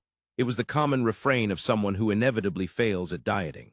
But it couldn't be helped. When delicious food is in front of you, everyone ends up saying, they will try harder tomorrow. Is that really okay? Abel, you must not say something so tactless. Before delicious food, everyone is destined to lose. That sounds only natural. Yes, the title of the world's strongest must surely be seized by delicious cuisine. Rio's logic took a leap, and he armed himself with nonsensical theories. His eyes were firmly fixed on the fried chicken. Dominance through the strongest will create peace. Pax gourmet cuisine it is. Well, the latter part makes no sense, but as long as people eat delicious food, they will be happy. If that happens, they probably won't go to war. Even if Abel did not know of Pax Romana or Pax Americana, he might have understood the essence of war and peace. Peace is the best, isn't it? That's for sure. Normally, Abel would argue with Rio's statements, but today he seems to accept them. Hey, Rio, what is it, Abel? Are you planning to confess a sin? What do you mean, confess a sin? You know, saying something like, I did something bad, please forgive me. It's a confession. Yeah, that makes no sense. Abel shakes his head slightly. Don't tell me you secretly ate my cake or something. Rio would notice that, right? That's true. Rio thinks for a moment and nods. There's no way he wouldn't notice. So what is it then? Is there anything else you have to apologize for? Is cake the only important thing? No, the fact that I have to apologize is the real mistake. Abel, you really aren't honest, are you? Well, I don't distort the truth as much as you do. Saying that, Abel shakes his head once more. Rio, you fought against that phantom being. What was her name, Marie, right? You had a duel with her using the sword-drawing technique, didn't you? Yes, I did. You were watching while I quickly defeated Orenju. Ah. The sword-drawing technique is the technique of drawing the sword quickly and cutting the opponent in one motion, right? Yes, you're correct on that. Since his logic isn't wrong, Rio affirms it. It's hard to understand why that technique is powerful or fast unless you actually try it. In the Eastern nations, Rio fought without putting the sword in the sheath. But this time, you went so far as to create an ice sheath and mimic Marie's stance and movements. That's correct. I don't think drawing the sword from the sheath can be faster than swinging the sword while it's unsheathed. Abel poses a straightforward question. It's a natural and common-sense conclusion. It should be faster to swing the sword without the hindrance of the sheath. Rio thinks it's natural for anyone who wields a sword to feel that way. However, for someone who has mastered the sword-drawing technique or Ai technique to a high degree, it's different. They are fast. This could be partly due to the curved nature of the Japanese sword. There's also the skill of moving the sheath with the left arm, not just the right arm that swings the sword. But those techniques are hard to convey through words. More than anything, Rio is aware that he doesn't understand the sword-drawing technique well enough to explain it. It might be better to think there's a school of swordsmanship that focuses on that. A school of swordsmanship? Well, Abel, you seem to follow the Hume school or whatever it is, right? Something along those lines. Oh, a school based on the sword-drawing technique. So swords wielded by those practitioners would be faster if drawn from the sheath. I'll remember that. Abel seems to have interpreted and understood it in his way. He nods several times. Perhaps because of that conversation, Rio recalls the battle earlier. At that time, he had his arms cut off, so he used his ice arm to attack. That's why, in a sense, he was able to exert himself. If it had been his real arm, Rio's unrefined sword-drawing technique might not have been able to contend with Marie. I need to acquire powers that don't solely rely on the sword-drawing technique, along with my research on it. Rio mutters and nods repeatedly. The Skizblaznil, carrying the party from Negotiator Kingdom, is heading west offshore from the northern shore of the Dark Continent. Your Majesty, our next port of call is in 3 days. Captain Paulina explains the docking schedule. The port of call will be Jerdan Port in Jerdan Kingdom, which is also the capital. Jerdan? I'm sorry, that's a country I don't know. Abel clearly states what he doesn't know. It's a country between the eastern provinces and the western nations, recognized as one of the buffer states by the western nations. A buffer state? I see. Abel nods at Captain Paulina's explanation. Hearing such a conversation, Rio silently shakes his head slightly. To place a country whose national power is kept so low that it can't oppose either of the great nations between them is a political strategy that has existed for thousands of years even on Earth. When great nations share borders, friction is inevitable. Friction generates heat. That heat emerges at the center of the nation and also among the citizens. Eventually, that heat can lead to an explosion or runaway, developing into armed conflict with neighboring countries, in some cases. The heat generated at the center of the nation can be controlled by reason. However, the heat among citizens is emotional and therefore uncontrollable. Thus, it is optimal to prevent heat from being generated in the first place. To do this, it is necessary to intentionally maintain buffer states. Sometimes great nations create them. However, buffer states also have their own citizens. For them, honestly, it probably isn't something interesting, living at the convenience of the great nations. After Captain Paulina left, Rio whispered to Abel, "There may be resistance organizations against both great nations." "Resistance organizations against the eastern provinces and western nations?" Abel doesn't nod readily to Rio's words. "We are free, we won't be toyed with by the great nations. Now is the chance to escape the shackles of both nations." That's the feeling. Yeah, that's completely Rio's delusion. How rude. I merely vocalized a possible scenario. I see, that's what you call a delusion. Abel shrugs his shoulders. The Skizblaznil carries a considerable amount of food. This is because there are over 100 people on board, including the crew. Normally, one might think it would be fine to catch fish from the ship, but in this world, that is not recommended. Experienced fishermen know where it's safe, so it's not a problem, but ordinary ships shouldn't meddle with the sea creatures. Because the moment they do, the sea turns into an enemy. Sea monsters may attack. Therefore, food is acquired by docking at the port. Even so, this time, the Skizblaznil has it easy regarding supplies. That's because there's no need to load fresh water. Yes, that's because there's a mage with the water attribute who can generate endless water. Water attribute mages are really convenient. Right, not having to worry about water takes away the biggest concern on a journey. You could express your gratitude towards me with cake privileges, you know? Was it a monthly cake privilege? WL, I don't remember. Oh, it was a cake privilege every 6 months. That's not right, don't tell lies. It's monthly, see, you remember after all. I've fallen into Abel's trap, Abel says with a smile, and Rio murmurs regretfully. That said, there probably isn't any cake on the Dark Continent, right? Yes, it didn't appear even at the royal palace of Bardil Principality. If it doesn't come out even for state guests, then the expectations of finding it in town should probably be lowered. At least it's hard to believe that there would be multiple cafes in the town. As scheduled, 3 days later, the Skizblaznil entered Jerdan port in Jerdan Kingdom. Of course, they tried to inform the port officials that the King of Negotiator Kingdom was aboard before docking. "I don't know about that, just park the big ship over here for now. The port office is that building, so tell the big shots over there." Thus, they were able to dock safely. While Captain Paulina and Zack went to the port office, the royal party, including Abel and Rio, disembarked. In front of the port was a square, which was quite bustling. It is the capital of the country and likely has a thriving shipping industry. Not only sailors, but there were also merchants who appeared to be wealthy and nobles in the square. The square had many buildings, among the names of several shops. That one reads cafe, doesn't it? Ah, yes, it does. It looks like there are about 4 cafes just in this square. Although he had only learned the Dark Continent language as a half-hearted attempt, Rio was able to read it, and his teacher, Abel, agreed. Even though they said there wouldn't be many cafes on the ship. Moreover, the sign in front of the store had the menu written on it. However, there's no cake, only coffee. Really, it was just cafe. I suppose cafe refers to coffee, right? Yes, that's correct, Rio nods. There are only tough shops that don't sell sweet things like cake. Tough. These shops are going all out with just coffee. Okay. Eventually, I must try the authentic dark coffee, Rio says gravely. You drank it at the Bardil Principality's royal palace, didn't you?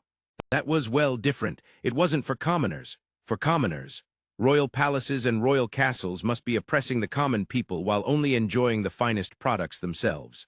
That kind of thing cannot be called the authentic dark coffee. For some reason, Rio passionately speaks. The essence that reaches the mouths of each individual in the nation. That's what authentic means. What we seek is that kind of thing. I don't quite understand, but I definitely want to try it. Although Abel does not grasp Rio's enthusiasm, he seems eager to drink coffee since he likes it. After a while of talking about that, a middle-aged man rushed in from the port office. Behind him, Captain Paulina and Zack were also running to catch up. Is something wrong? Who knows? Rio tilts his head, and Abel does the same. The middle-aged man came rushing up to Abel, so Scotty tried to step in, but Abel quietly restrained him. He could tell the man wasn't intending to cause harm. I am Yolter, the harbor chief of Jerdan Port.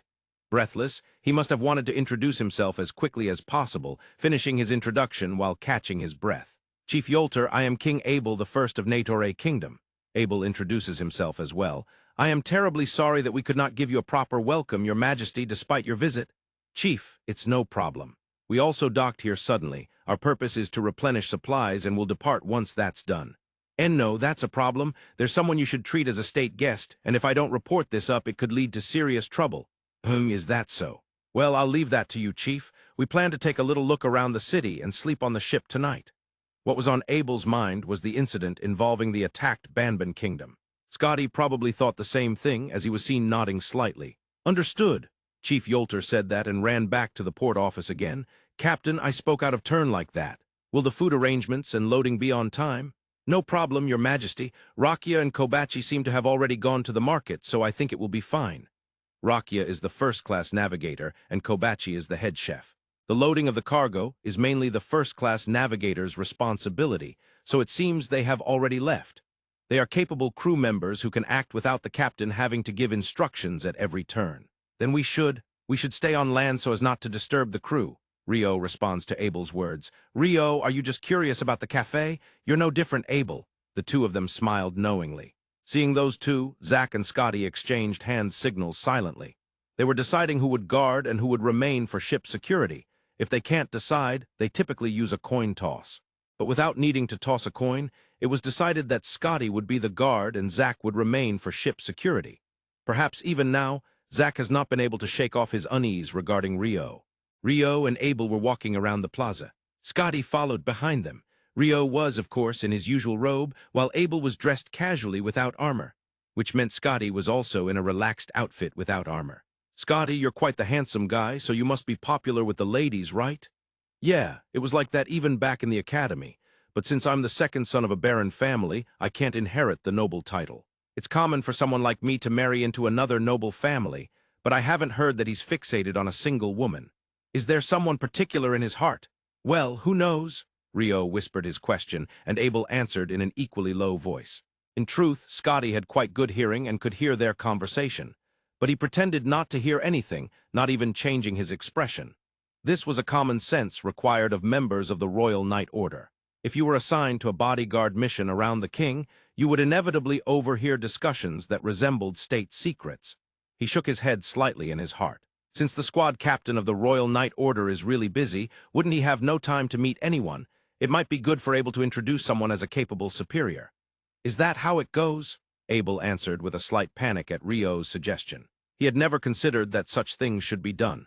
However, when he thought about it, Scotty was indeed quite busy.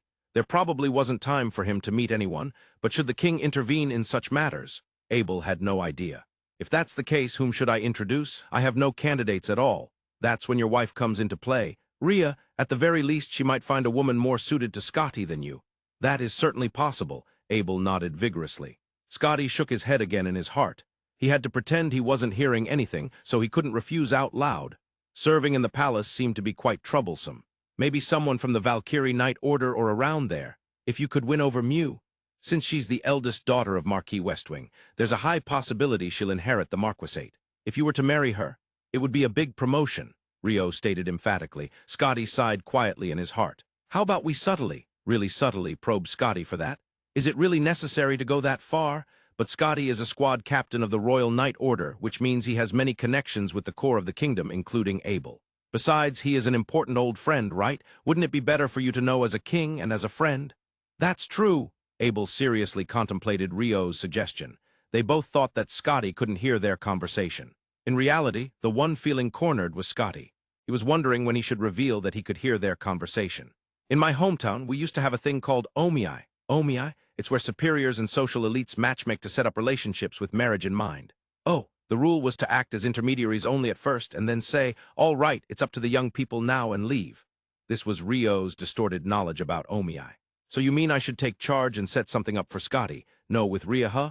Yes, as your superior. But meddling in matters of love, huh? I don't think there's any need to worry about Scotty. He should be fine on his own. That's because you were fortunate, and that's why you think that. Fortunate? Abel tilted his head at Rio's words. You managed to marry without much struggle because you formed a party with a wonderful woman like Ria. What else would you call it but fortunate? Oh, I'm sorry. I understand Lynn and Warren, both are wonderful people, but a personality like Abel's, a self-absorbed swordsman, being able to win over a woman as lovely as Rhea was just because you were in the same party. That's it. Ah, I see, that's quite harsh, but Scotty hasn't formed any parties. Well, that's because he's in the Royal Knight Order, so it should be Abel and Rhea. I see, Abel pondered. But then the person in question finally reacted. I'm very sorry, but I really don't need that kind of thing. Scotty quietly interrupted from behind with a voice matching theirs. The two were so surprised they almost jumped. They genuinely thought Scotty couldn't hear them. What do you mean by that? Lord Rio, I don't need an Omi Ai or anything regarding me. So you were listening. Rio shook his head slightly. Abel did the same. Once the key term was mentioned so clearly, they had to accept that he had heard everything. Well, anyway, let's go into this cafe. It feels rude to be standing and talking in the plaza. Why, yeah, let's go in together. The king and the first duke diverted the topic and entered the cafe. Scotty let out a small sigh and followed them in. Abel and Rio sat side by side at a table for four, with Scotty sitting across from them. Why this arrangement? The main topic of conversation in the cafe is about Scotty. In response to Scotty's question, Rio replied seriously. Naturally, Abel had sat first, followed by Rio, which meant Scotty ended up sitting across from them. Everything was Rio's scheme. Having their private conversation overheard by the person in question left them at a disadvantage, but they needed to recover somehow. No matter the circumstances, Rio always aimed for a comeback. The three ordered dark coffee. There were only 3 options on the daring menu: strong dark coffee, and weak dark coffee. So, Scotty, what do you mean by saying you don't need an Omi Ai? If you don't plan on getting married yet, how about just widening your circle of acquaintances? Abel initiated the conversation. He seemed to think that Omi Ai was a good idea. Even if it wasn't immediate, he felt it would help Scotty expand his future options. Of course, there was also the king's intention of strengthening royal authority by elevating capable individuals into nobility. No, it's not like that, Scotty hesitated. This was an extremely rare sight. Even Abel, who knew him since academy days, could say he hadn't seen Scotty like this much. I have a woman I'm close to and have feelings for. Really? Abel and Rio were shocked at Scotty's words. Unrequited love. Well, it must be easy for a handsome guy like Scotty to catch a woman's attention. I mentioned earlier that while Scotty is popular, he hasn't really been in a relationship. Perhaps he has dated hundreds of women without you knowing. This is Scotty we're talking about? He seems serious, so maybe not. Abel and Rio argued in front of Scotty. Scotty sighed again. Their questions were directed at him. Where did you meet this woman? I met her, on the battlefield. What? Scotty answered simply to Abel's question while Rio was astonished. You met her on the battlefield. A woman, right? Yes, that really narrows it down. Abel thought for a moment and then seemed to have an epiphany. Could it be Miss Face from Silverdale? Oh, a duke's daughter. She's a stunning beauty. No, that's not correct, Abel asked. Rio chimed in and Scotty denied it. Which battlefield? It was during the retreat from the Battle of Deathborough. Ah, Abel grimaced and nodded at Scotty's answer. Deathborough? Rio didn't remember. It was the first battle where the Empire invaded the kingdom. Wasn't that when all the northern nobles betrayed us? Exactly, Rio recalled, and Abel confirmed it. The army of northern nobles we thought were allies turned traitor. I've heard the retreat was hell. Abel shook his head slightly. It was a battle before Abel ascended to the throne, and at that time he was in Southern Run. Still, after his ascension, he had many opportunities to hear about it, and it was said that the retreat was extremely harsh. Zack and I were the lords of the Royal Knight Order. We saw that woman and Lord Arthur from the Magic Association fighting as lords, so we cooperated. That was the beginning, I believe. Literal battle comrades, Scotty explained shyly, surprising Rio. Then Scotty thought for a moment before opening his mouth. That woman is Lady Natalie Schwarzkopf. We have been getting along well. Natalie, the water attribute mage, Rio confirmed, startled. She is currently the head of the Schwarzkopf family. What? Rio was astonished by Abel's words. Natalie had visited the city of Run after the Great Tsunami as one of the members of the academic research group from the Royal Magic Guild. At that time, she had sought Rio's help to rescue Abel and others who had been forcibly transferred deep into the dungeon. So to Rio, she could be considered an old acquaintance. The Schwarzkopf family also holds a count title in the western part of the kingdom. Oh, Natalie has inherited the count title. A female count. How cool, Rio was excited. He knew of a certain female marquise residing in some vampire nation, but it seemed he was a bit pleased that an acquaintance had become a female count. Wait, wasn't Natalie quite young? Isn't she around 18 or 19 now? She inherited the count title at a young age. During the War of Kingdom Liberation, all the direct descendants of the Schwarzkopf family except for her perished. I see, Rio nodded. In the Negotiator kingdom, there is no issue whether a man or woman inherits noble titles. The head of the family may designate the next head in advance or name them upon death. However, if various circumstances prevent either from occurring, since she achieved merit during the Liberation War, I acknowledge Natalie as the head of the Schwarzkopf family as king, even though she was still a minor. Abel, you do sometimes do good work. What's that supposed to mean? Rio patted Abel's shoulder for some reason and praised him, while Abel grimaced. When it comes to the first duke and the king, who is superior? From how it looked, it seemed the first duke had the upper hand. If a non-noble becomes Natalie's husband, what status would he hold? Legally, the count title would belong to Natalie, but the one who becomes her husband would also hold a status similar to that of a count. At least that's how it is decided in the kingdom. What if, just hypothetically, they were to divorce, the former husband would? Of course he would cease to be a noble. Right, receiving Abel's answer, Rio grimaced. Then the two looked at Scotty. You're getting ahead of yourself, we're not even officially dating yet, Scotty answered while shaking his head slightly. But knowing that, Abel, you made a big mistake. A big mistake? You brought Scotty here to this dark continent. There's a chance Natalie might resent Abel back home. Even if you say that, Abel panicked slightly at Rio's remark. Of course, had he known the story he just heard while still in the country, he would have removed Scotty from the bodyguard detail. Of course, Scotty is competent, and they've known each other for a long time and have a comfortable relationship. Above all, he is a trustworthy knight. However, if you're asking whether he was an irreplaceable presence for this mission, not to that extent. For example, he wasn't someone irreplaceable like Rio. When he thought about it that way, he couldn't help but feel maybe he should have left him back home. No, Your Majesty and Lord Rio, I'd like you to stop worrying about such things. Yes, I take pride in being a member of the Royal Knight Order. I consider it an honor to be chosen as the escort for Your Majesty's foreign travels as squad captain, so I'd like you to refrain from overthinking things from now on. Oh, what a noble sentiment. Scotty spoke clearly, pushing Abel back with that pressure while Rio praised him. At this point, Abel suddenly had something on his mind. It might have been because he knew about Scotty's partner who was infatuated with another person, an elf. How much does Zack know about Scotty and Natalie? Abel's question seemed unexpected. Scotty hesitated. After about 10 seconds of thought, he answered, I don't know anything at all. I see. Abel nodded once. Rio noticed the heavy atmosphere that suddenly flowed between them. However, he had no idea why. He speculated just a little. Just because they're partners doesn't mean they know everything about each other. Wouldn't it be fine to tell him when the opportunity arises? Rio recognized that it was awkward that Scotty had not yet informed Zack. Of course, that was true, but Abel and Scotty's perceptions were slightly different. The two knew that Zack had a crush on Sira, but it seemed that Sira liked Rio, who was here. Rio also appeared to have feelings for Sira. With that in mind, the fact that Scotty hadn't informed Zack about his relationship with Natalie would surely shock Zack when he found out. Well, we're not even officially dating yet. Yes, we're just getting along. In other words, friends. Everyone has some friends, right? Yes, exactly. For some reason, Abel was making excuses and Scotty agreed.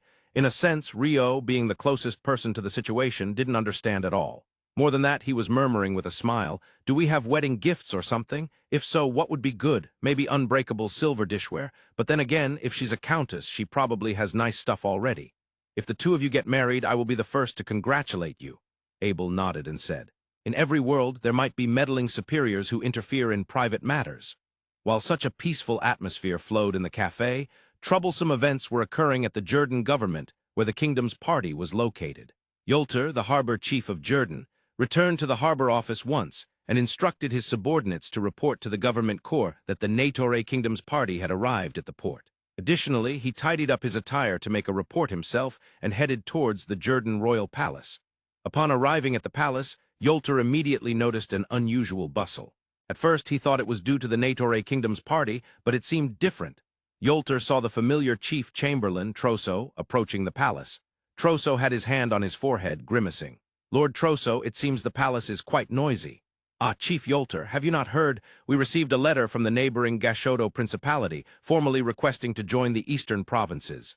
Formally join the eastern provinces? Yolter honestly didn't understand the meaning. Indeed, the Jerdan kingdom did not belong to either the eastern provinces or the Western Nations Federation. This was not due to any fancy declaration of independence. The Eastern Provinces and the Western Nations Federation were implicitly allowed to exist to prevent complications from arising at the borders.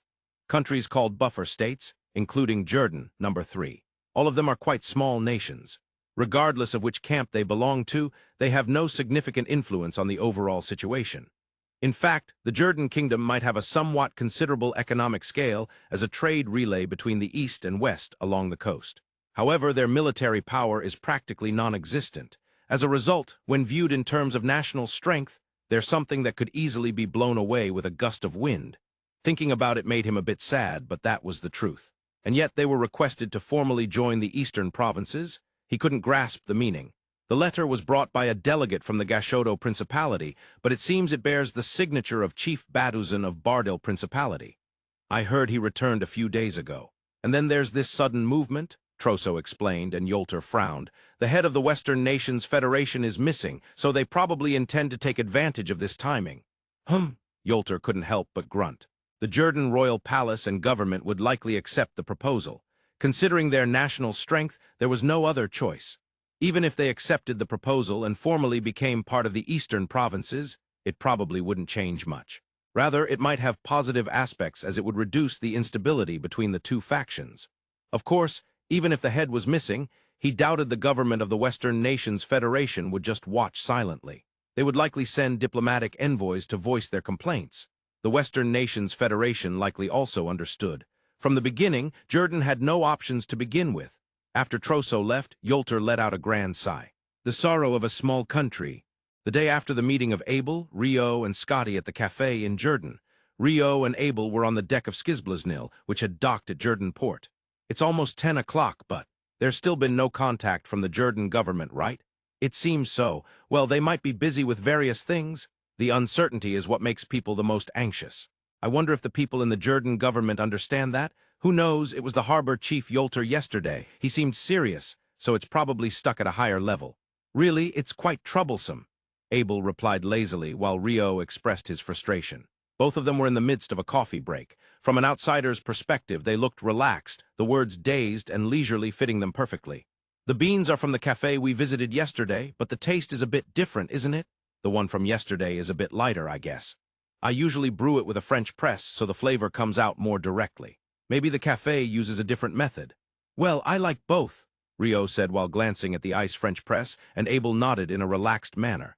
As the two exchanged such conversations, it seemed a report had come in from the Royal Night Order stationed at the port. Captain Paulina approached after receiving the report. Your Majesty, the harbor chief Yolter, who visited yesterday, is here. May I grant him an audience? Ah, let's meet. Yolter stepped onto the deck of Skizblaznil. Your Majesty, it's a pleasure to see you. Ah, Chief Yolter, we are on a ship. Let's skip the formalities. Saying this, Abel offered the ice chair across from him. Forgive me. This is a beautiful chair and table. Yolter noticed the ice chair and table that seemed so out of place on the deck. They were created by our mage. Ice, but the chair isn't hard. I'm not sure if fluffy is the right word, but it's very comfortable to sit on. Rio stood behind Abel, pretending to be composed, but inwardly he was pumping his fist in triumph.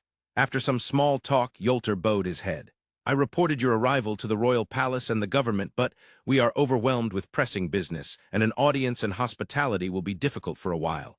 Ah, don't worry about it. Your Majesty, we made you wait for no reason. As I said yesterday, it was our convenience that we docked here. You don't need to bow your head over that. Abel nodded in a relaxed manner. In fact, Abel wasn't fond of banquets, so he even thought it was convenient. If you could wait a few days, I can assure you. Ah, no. Well, I want to take a look around the market. Can I have your permission for that? The market? Yes. Since Jerdan belongs neither to the eastern provinces nor to the Western Nations Federation, it feels like a trading city where goods from both sides arrive. Indeed, that might be the case. There are many types. However, the trading volume isn't very large. That's fine. Abel seemed to have something in mind. Rio couldn't figure it out from behind. I understand. The market around the harbor is under the jurisdiction of the harbor office. If you need guidance or have any questions, please come to the office. I understand. Yolter bowed his head multiple times and then left the ship. Abel, what do you want to see at the market? I thought there might be something coming from the east and west of the Dark Continent. Something? The Mitriro Ore, you know. Oh, Rio struck his right fist against his left palm. That was a realization. Mitriro Ore was used in Sira's sword and was said to only be found in the Dark Continent. It was the ore that Abel had been told would be a great find during his trip to the west. The concealed bracelet Rio brought back from the Western Church and the fusion magic brooch utilized Mitriro Ore, making it a very important component. It was said that due to the very limited transactions of this ore on the Dark Continent, mass production was extremely difficult. Shall we check it out in the afternoon? I'll accompany you.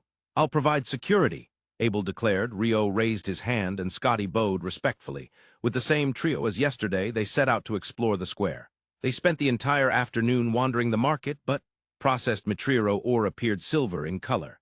Rio could identify it through sonar reflection, but it was impossible to distinguish it when it was in its raw form and mixed with other stones. Of course, they asked for Mitriro Ore by name in shops, but it was nowhere to be found. Moreover, in one shop, I haven't seen any trades for the last 10 years along the coast. What do you mean? Originally, Mitriro Ore is produced much further south. It was brought to this coastal area, processed, and then sold to the western nations across the sea. But the production has ceased. It has ceased. It's either because they've mined it all out or because neighboring countries have collapsed, leading to poor security. But the actual reason is unclear. I seldom go to the southern part of the continent.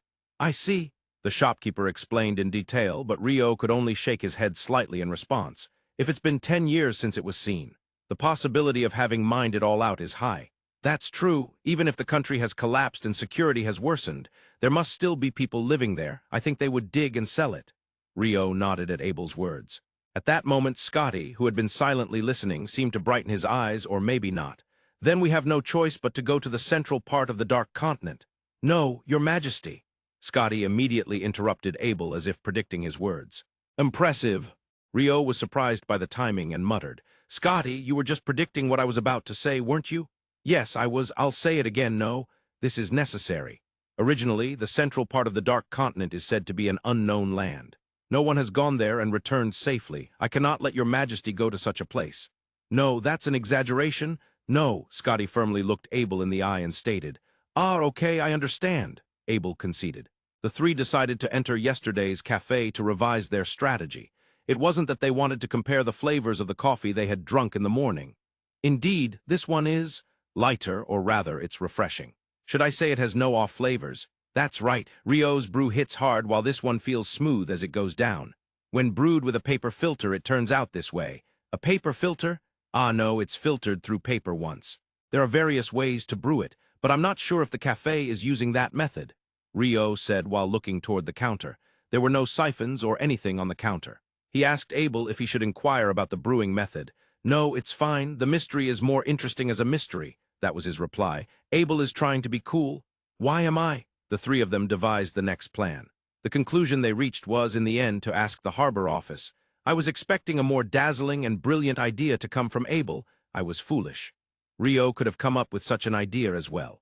Putting yourself on a pedestal. I just didn't say it on purpose to elevate Abel. No one will believe that. That's not true. Hey, Scotty. Rio looked at Scotty, but Scotty silently averted his gaze. Give it up, Rio. I didn't lose to Abel. I lost to the power structure of the king. Rio pretended to cry. Abel shook his head slightly. Scotty wisely remained silent. It was corrected at 2111. I accidentally put in 757. I'm sorry. Thank you to everyone who contacted me. As the three were enjoying their conversation, 5 adventurers entered the room. Among them, Rio quickly recognized a woman with light blue hair. Wait, Kinmi is here. That's from the refreshing 5 Peaks.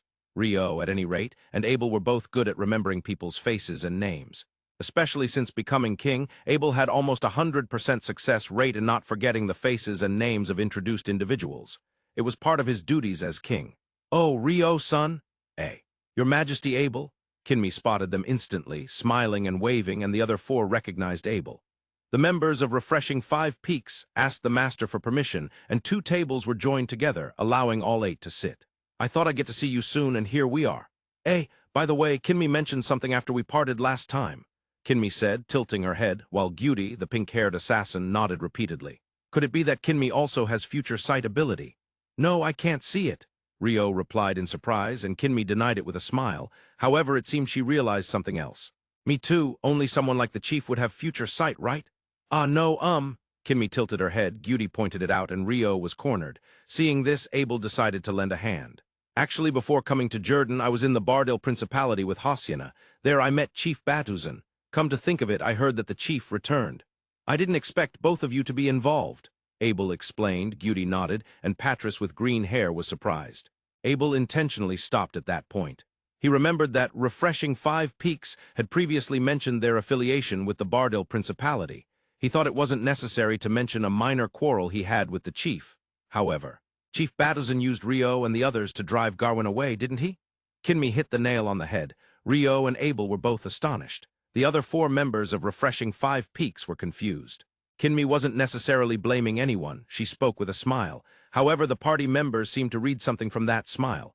Is she a little angry? Patris and Gyudi pointed out, while Toko and Mao exchanged fearful glances in silence. I'm not angry. I actually wanted to avoid getting involved, so I told everyone to do work away from Hacienda.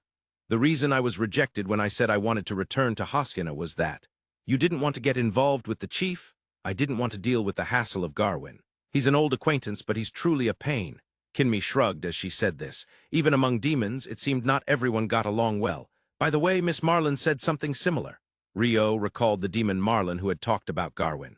Ah, that's right. The one in red probably also doesn't like Garwin. I can understand that. Kinmi nodded vigorously. When an old acquaintance becomes troublesome, it's the same everywhere. Hey, why are you saying that while looking this way? Gyudi said, and Patris frowned as he complained. The two were childhood friends as well. But the return of Chief Baduzin means that you guys won against Garwin, right? Impressive. Well, that aspect is a bit complicated. Rio hesitated slightly.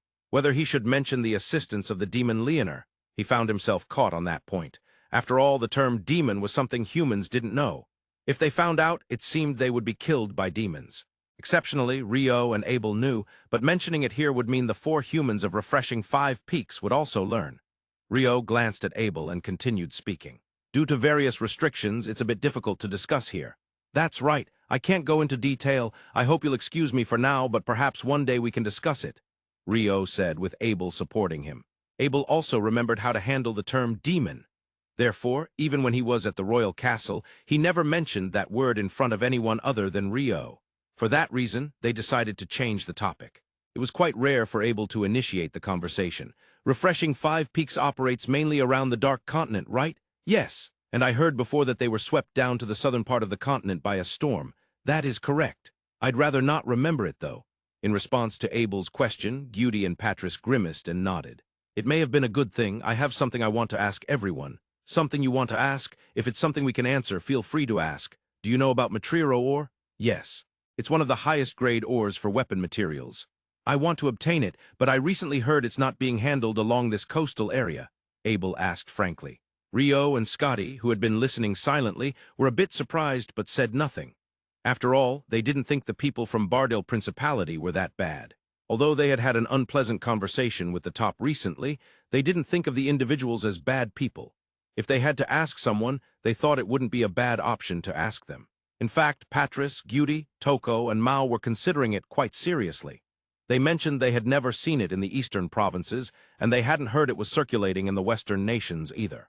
They also noted that the ore mined in the past was all sold to the western nations. It seemed the information the Natore Kingdom's group had obtained was mostly factual. After a while of smiling at Rio, Kinmi spoke up. When we were swept down south, we passed near a Mitriro Ore mine. Hey, no way. Where? You remember it well, Kinmi said, and Patris, Gyudi, Toko, and Mao were surprised. It was right near where we escaped from a group of Kraken, an abandoned port. If I remember correctly, there was Newton's port, so they probably used to transport the mined ore from that port by ship. But since a group of Kraken settled nearby, they stopped coming this way. Kinmi deduced, and Patris agreed. Recently, there have been more Kraken in the waters around the Dark Continent. The ore transportation must have naturally been done by ship, so it couldn't reach the coastal area anymore? Abel nodded. The basic method for large transportation is by sea. Generally, it takes less time than land routes, and depending on the size of the ship, large quantities can be transported at once. Especially since you can't enter the central area of the Dark Continent. The inhabitants of the Dark Continent can't enter either? Correct, they cannot. Abel asked Gyudi, who nodded while Patris added. There are huge cliffs that seem to prevent any further advance. It wasn't some magical barrier. Rio had a somewhat disappointed expression for some reason. Noticing this, Abel shook his head slightly. He remained silent, but his mouth seemed to say, as expected, if you could fly, it should be possible to overcome the cliffs.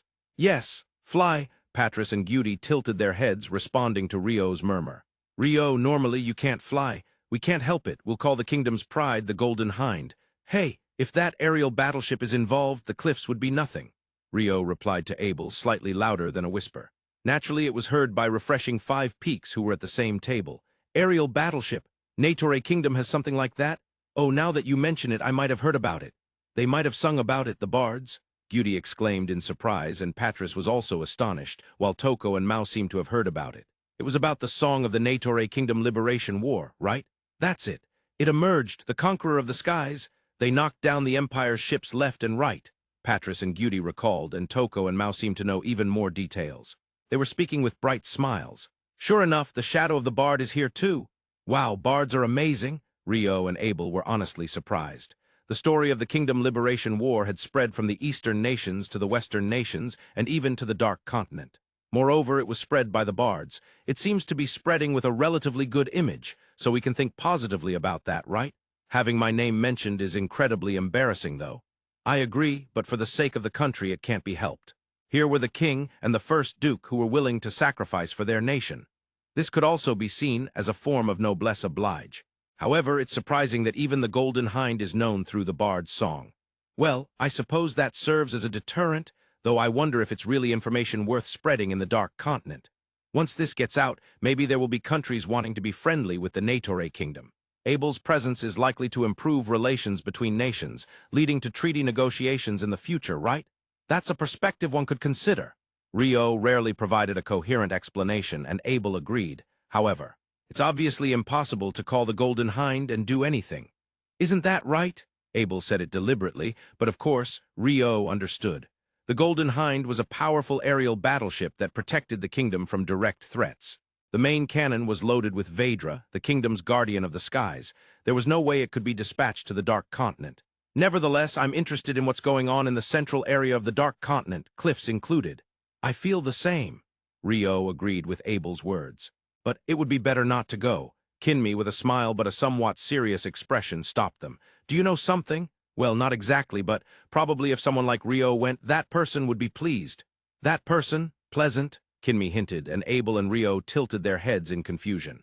Even as they waited, Kinmi didn't provide any further explanation. Rio pondered. There was undoubtedly a troublesome presence in the central area of the Dark Continent. It seemed that there were many people in this world who liked to fight. Moreover, they were beings that wouldn't die even if their heads were cut off. Rio thought he would die if he got his head cut off, so he didn't want to engage in such an unfair fight. And yet, for some reason, he was called a battle maniac. It was truly unfortunate. This must all be Abel's fault. Yeah, I don't understand what you're talking about at all, but I can tell that it's completely wrong. It's strange, isn't it? That's a prejudice against me. I completely agree, but I have no intention of eliminating that prejudice now. Why not? As far as Rio is concerned, it's often more accurate to judge based on prejudice. How unreasonable, Rio lamented. Kinmi watched with a smile. The other 4 members of Refreshing 5 Peaks listened silently, some with wry smiles. Scotty continued to follow behind the 2, expressionless and silent. Afterwards, peaceful and friendly conversations continued. It seemed that Refreshing 5 Peaks wouldn't be returning to the capital Hosyana of Bardil Principality for a while, as they had several jobs to complete. Then the group parted ways. Unlike the adventurers in the kingdom, you take on multiple jobs simultaneously. Indeed, I recall you mentioned it's a guard party. There might be various differences in that regard. How about hiring them as guards, Abel, with royal knights and Rio around, when Bardil Principality comes for revenge and tries to take Abel's head?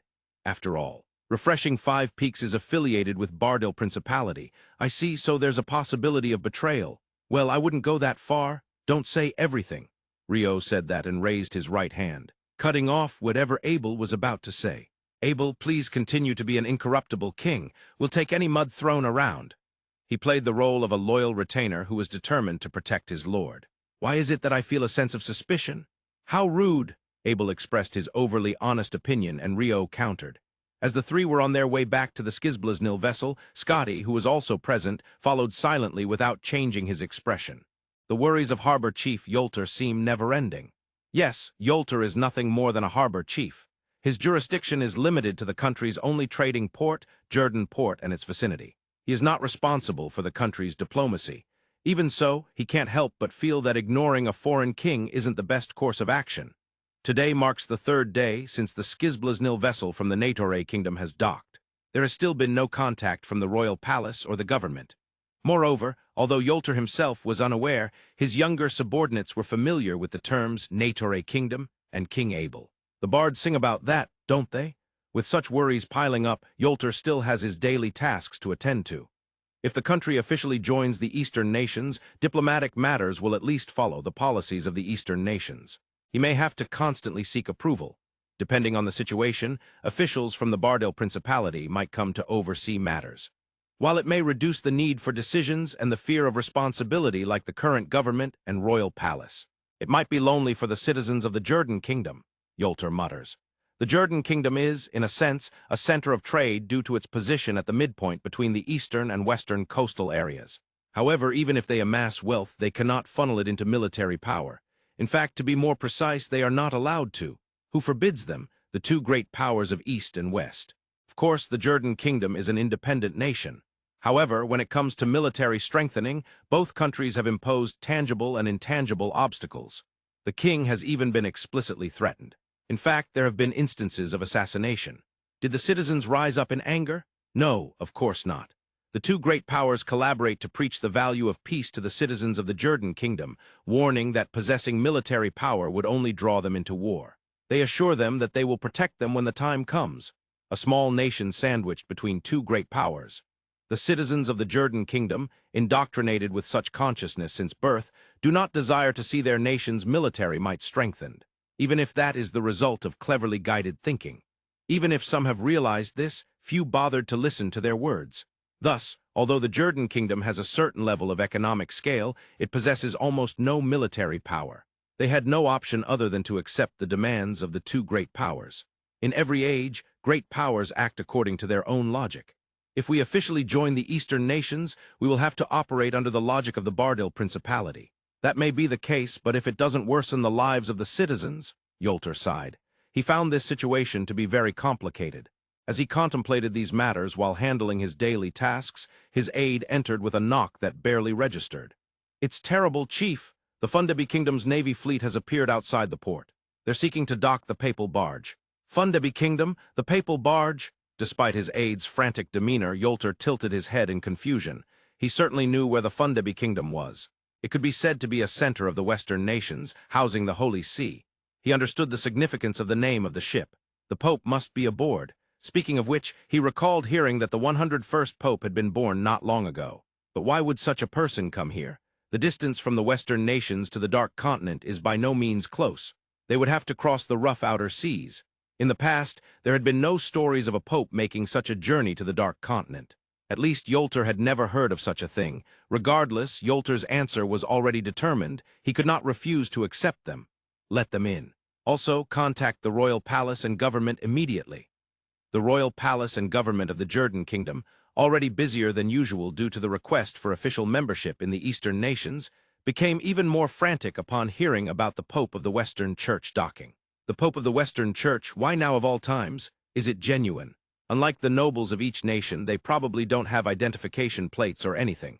I haven't heard of a pope setting foot on the Dark Continent in the last few hundred years. Will the believers of the Western Church start causing a fuss again? And with a fleet of 20 ships, are they going to wage war? With whom? All questions converge into one. What is the purpose? The current lord of the Jerdan kingdom is King Bohos, 48 years old. He has governed the Jerdan kingdom for 10 years without any major issues. However, he is currently troubled. He has been requested to officially join the Eastern nations. Of course, he has no choice but to accept. The Jerdan kingdom cannot refuse the demands of the Bardel Principality, which is at the center of the Eastern nations. In fact, rejecting those demands would yield no benefits at all. There are unlikely to be any significant disadvantages in accepting the official membership, or so it seems. However, King Bohos is troubled regarding the relationship with the Western Nations Federation. As soon as a notification from the Eastern nations arrived, he sent information to the Western Nations Federation. He thought there might be some reaction. Perhaps the Western Nations Federation would clearly protest to the Eastern nations. As a result, the Jerdan kingdom could maintain its status of not siding with either camp, as it had done until now. There was certainly such an expectation. However, 3 days passed, and there was no response. The movements of the Western Nations Federation were sluggish to an alarming degree. The head of state of the Federation.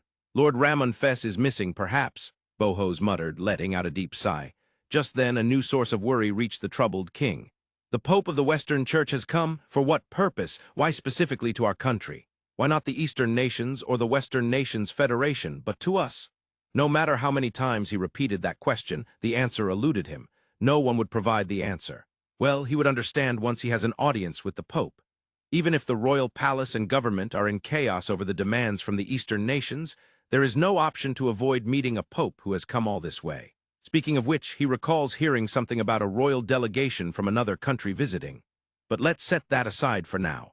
Thinking along those lines, Bohos stepped into the audience chamber. In the Jerdan royal palace's audience chamber, the throne isn't situated high above. In a sense, it's the sorrow of a small nation. When high-ranking officials from the Eastern Nations or Western Nations Federation arrive, it would be quite inappropriate for the king of the Jerdan kingdom to meet them from an elevated position. Bohos knows that there are nobles who lament this situation. However, Bohos himself doesn't particularly mind. Both his predecessor and the one before that had used this very audience chamber. He accepted it as inevitable both rationally and emotionally. This audience chamber without steps. Bohos sits on the throne, and the ceremonial officer calls out, "The Pope of the Western Church, His Holiness Pope Graham." At the same time, the front door opened, and a man dressed in the Pope's ceremonial robes walked in. He held a staff in his left hand and wore a papal crown, walking slowly. He did not do anything particularly special. He simply walked in, yet despite just walking, Bohos felt short of breath. It seemed the assembled courtiers felt the same, as he could hear the sound of them swallowing hard. Even though it was suffocating, he couldn't look away. The more he looked, the more it felt like his neck was being tightened, yet he couldn't avert his gaze. Overwhelmed, all present were overawed by just one person. Thus, even after Pope Graham came to a halt before Bohos, no one could move for a while. Graham is the Pope, the top of the Western Church. This meant that, as the leader of those who believe in the Western Church, even in the audience chamber, he would not bow his head. So he simply stared intently at Bohos. Bohos was completely consumed. The first to return to his senses was the Secretary of State, who stood beside Bohos. Unable to speak, he poked Bohos' shoulder from behind. After several attempts, Bohos finally regained his composure. "Why, Your Holiness Graham, thank you for coming such a long way. Your Majesty Bohos, I apologize for the sudden visit without prior notice." "No, not at all. There are many who believe in the Western Church even on the Dark Continent. Your Holiness's visit will surely bring them peace." After exchanging greetings, a seat was prepared for Graham as well.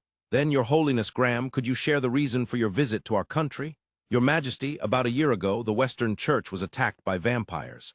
"Ah, during the papacy election. After that, you ascended to the papacy. That news was announced throughout the Western nations, so it reached even this dark continent. If that's the case, things will be quick. The vampire who was at the center of the attack introduced himself as Marquis Shinkadinulesco." "A marquis. I never expected such a significant figure to still be around." Bohos was surprised. He knows, too. The higher the noble title, the stronger the vampire. However, even encountering a Count-class vampire is rare. And yet a marquis. It has been confirmed that Marquis Shinka is based on the Dark Continent. "No way," Bohos involuntarily muttered at Graham's words, but that mutter escaped the lips of the courtiers present as well. "So, why to our country? Could it be that this vampire has a base in our nation?" What Bohos said struck the courtiers with even greater shock than before. If that were true, they would turn the Western Church into an enemy. At the very least, it wouldn't end without consequences. After all, the Pope has come all this way. "No, that's not the case," Graham replied in a calm voice that brought sighs of relief from Bohos and the courtiers alike. "I've received reports that the most stable location along the Dark Continent's coastline is the Jerdan Kingdom. Therefore, I would like to establish a base for investigating vampires here." "A stable location?" Bohos tilted his head. He perceives it rather as the most unstable location. "I've heard that currently, neither the leaders of the East nor the West are present in their respective countries, the Bardel Lord and the head of the Federation." "Ah," Bohos found Graham's words convincing. "However, the truth must be conveyed. Your Holiness, actually, the chief of Bardel Principality, Chief Baduzan, returned to the royal palace 5 days ago." "I see. It seems the situation has changed while I was at sea." Graham nodded with a smile, seeing that Bohos contemplated for a moment, and then spoke. "Your Holiness, I wish to change the room to discuss something." Only Graham and Bohos entered that room. 3 days ago, a letter arrived from the Eastern nations requesting us to officially join." "Oh, 3 days ago, you say? So that's 2 days after Chief Baduzan returned? How quick? The moves are fast." Graham nodded while smiling. "I understand your position of having no choice but to accept. However, you're referring to what happens after we accept." "Exactly, Your Holiness. The Eastern nations will likely collide with the Western Nations Federation." Graham answered as if it were a matter of course, with a cloud beginning to form over Boho's words. With the head of the Federation, Lord Ramon Fess, missing, and not just any head, but a rare hero who united the disjointed Western nations in less than 20 years. There won't be many chances for the Eastern nations like this. That's why Chief Baduzan, just back, is likely trying to expand the Eastern nations' borders even at great cost. A clash between East and West is something we do not wish for as a nation. That is only natural. If such a thing were to happen, Jerdan would become the battlefield for both camps. That would be troublesome. If you are searching for vampire marquises, wouldn't such a clash also be troublesome for the Church? Indeed, that would certainly be a hassle. Thus, I seek your assistance. I see. You want us to intervene and delay the official membership request from the Eastern nations. Perhaps during that time, Lord Ramon Fess might return, and the balance of power could be restored. Graham accurately unraveled Boho's thoughts. While nodding, Graham recalled a point that needed confirmation. I'd like to know how Chief Baduzan returned. I had received reports that the area around the capital was about to become a battlefield. Yes, it seems there was a clash right in front of the capital. However, it appears those from the Bardale Principality defeated the enemy's general. That led to Chief Baduzan's release. Interesting, Graham pondered for a bit. The investigation by Adolfido suggested that it was a species led by a vampire or something even more powerful. But they were repelled. I had thought it might have been Marquis Shinka, but that seems incorrect. At the center of Graham's thoughts is the subjugation of vampires. This time around, it involves Marquis Shinka, who had previously attacked the Church. There was a slight consideration that Chief Baduzan and his crew might have been captured by Marquis Shinka. If that were the case, establishing contact with the Bardale Principality through the Jerdan Kingdom wouldn't be a bad idea. However, Chief Baduzan has returned. Moreover, the bandits were repelled. Seeing that Bohos did not mention this detail, it appears those bandits were not vampires either. I need to set up a base in Jerdan and conduct my investigation with a bit of caution. In that case, a war would certainly be problematic. Graham nodded understandingly and opened his mouth. I acknowledge your thoughts and concerns, Your Majesty. We also wish to conduct our vampire investigations in a peaceful manner. Then, yes, I will directly reach out to the Bardale Principality. Oh, how can I express my gratitude? Bohos stood up, grasping Graham's right hand with both hands to show his appreciation. As the party from the Western Church exited the royal palace, they arrived at the Jerdan Church located in the city of Jerdan. Although the history of the Jerdan Kingdom is not very long, and its national strength is not particularly high, the history of the city of Jerdan is ancient. Located on the northern coastal area of the Dark Continent, and at the exact midpoint of East and West, it has developed as a trading city since long ago. In fact, because of this, both the Eastern and Western nations have made the Jerdan Kingdom centered around the city a buffer zone. Such has been the history. Because it is such an ancient city, the Jerdan Church houses the only archbishopric of the Dark Continent. Many on the Dark Continent believe in the 6 great deities.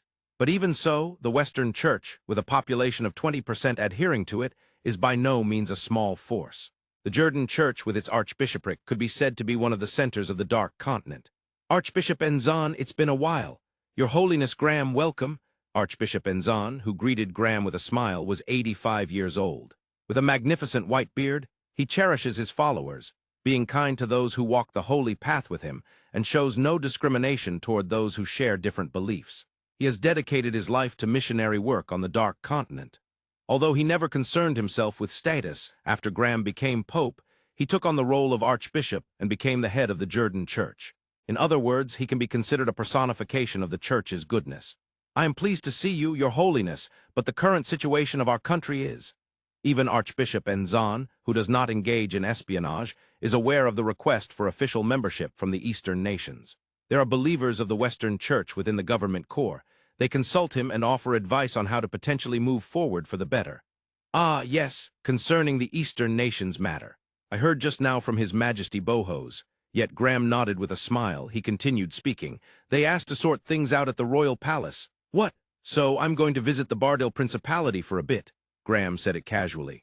Enzan opened his eyes wide in surprise upon hearing this, but he quickly remembered. The man before him is the Pope, known for his reputation as a vampire hunter.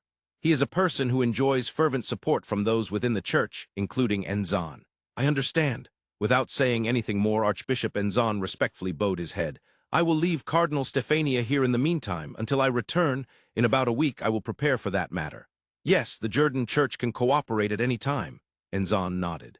Though he did not inform the Jerdan government, he had previously conveyed to Archbishop Enzan that Graham would be coming directly. Of course, that content included. When it comes to a vampire with the title of Marquis, even ordinary clergy, let alone inquisitors, would find it difficult to fight back. It's easy to imagine that only Graham, who is known as a vampire hunter, would be able to contend with them. After finishing the usual greetings, Graham called to Stephania, who had been standing behind him. "I'll leave 50 inquisitors here, also 2 ships. Use them as you see fit." "Understood." Stephania bowed respectfully at Graham's words. Even now, having risen to the rank of cardinal, she still serves as the head inquisitor. In a way, she can be considered a subordinate who he has raised. However, the one whom the inquisitors revere the most, both now and in the past, is still Graham. Get in touch with those that Adolfido sent previously and share information. There might be some leads on Marquis Shinka, and while it's fine to have the official base at the Jerdan Church. Yes, I will secure a research base within the city. Ah, I appreciate that. Stephania perfectly understood Graham's rapid-fire instructions. Because of his position as Pope, it's likely that he will be staying at the Jerdan Church upon his return. However, if many inquisitors who are at the center of the investigations come and go, it might disturb the monks of the church. Among them, inquisitors are feared. I will avoid involving Archbishop Enzan. Please do so. Graham nodded at Stephania's words, but after nodding, he chuckled wryly. I've heard that Archbishop Enzan's missionary work has been more challenging than we thought, so he probably won't be easily shaken by minor matters. Missionary work on the Dark Continent is entirely different from that in the Western nations. For the people of the Dark Continent, it remains a religion that came from outside, no matter how long time passes. In some places, they still experience clear persecution. Even so, the clergy of the Western Church continue their missionary efforts. They do not force conversions. They show the lost ones that there is also a light called the Western Church. If they choose that, great. If they decide against it and choose another path, that's fine too. That is the stance of missionary work on the Dark Continent. Founder Nayu emphasized the freedom of faith, murmured Graham as he left the Jerdan Church. Rio, Abel, and Scotty returned from the cafe to the Skizblaznil. At that moment, they noticed a quite large ship docked at the port. Skizblaznil is a massive clipper ship. Many ships that sail back and forth along the coast of the Dark Continent are moored at this port, and some even travel across the sea to the Western nations. Those ships are large. However, compared to them, Skizblaznil is more than a size larger. There was a ship that is almost as large as Skizblaznil. That one came in while we were at the square. It's huge. Abel expressed his honest thoughts.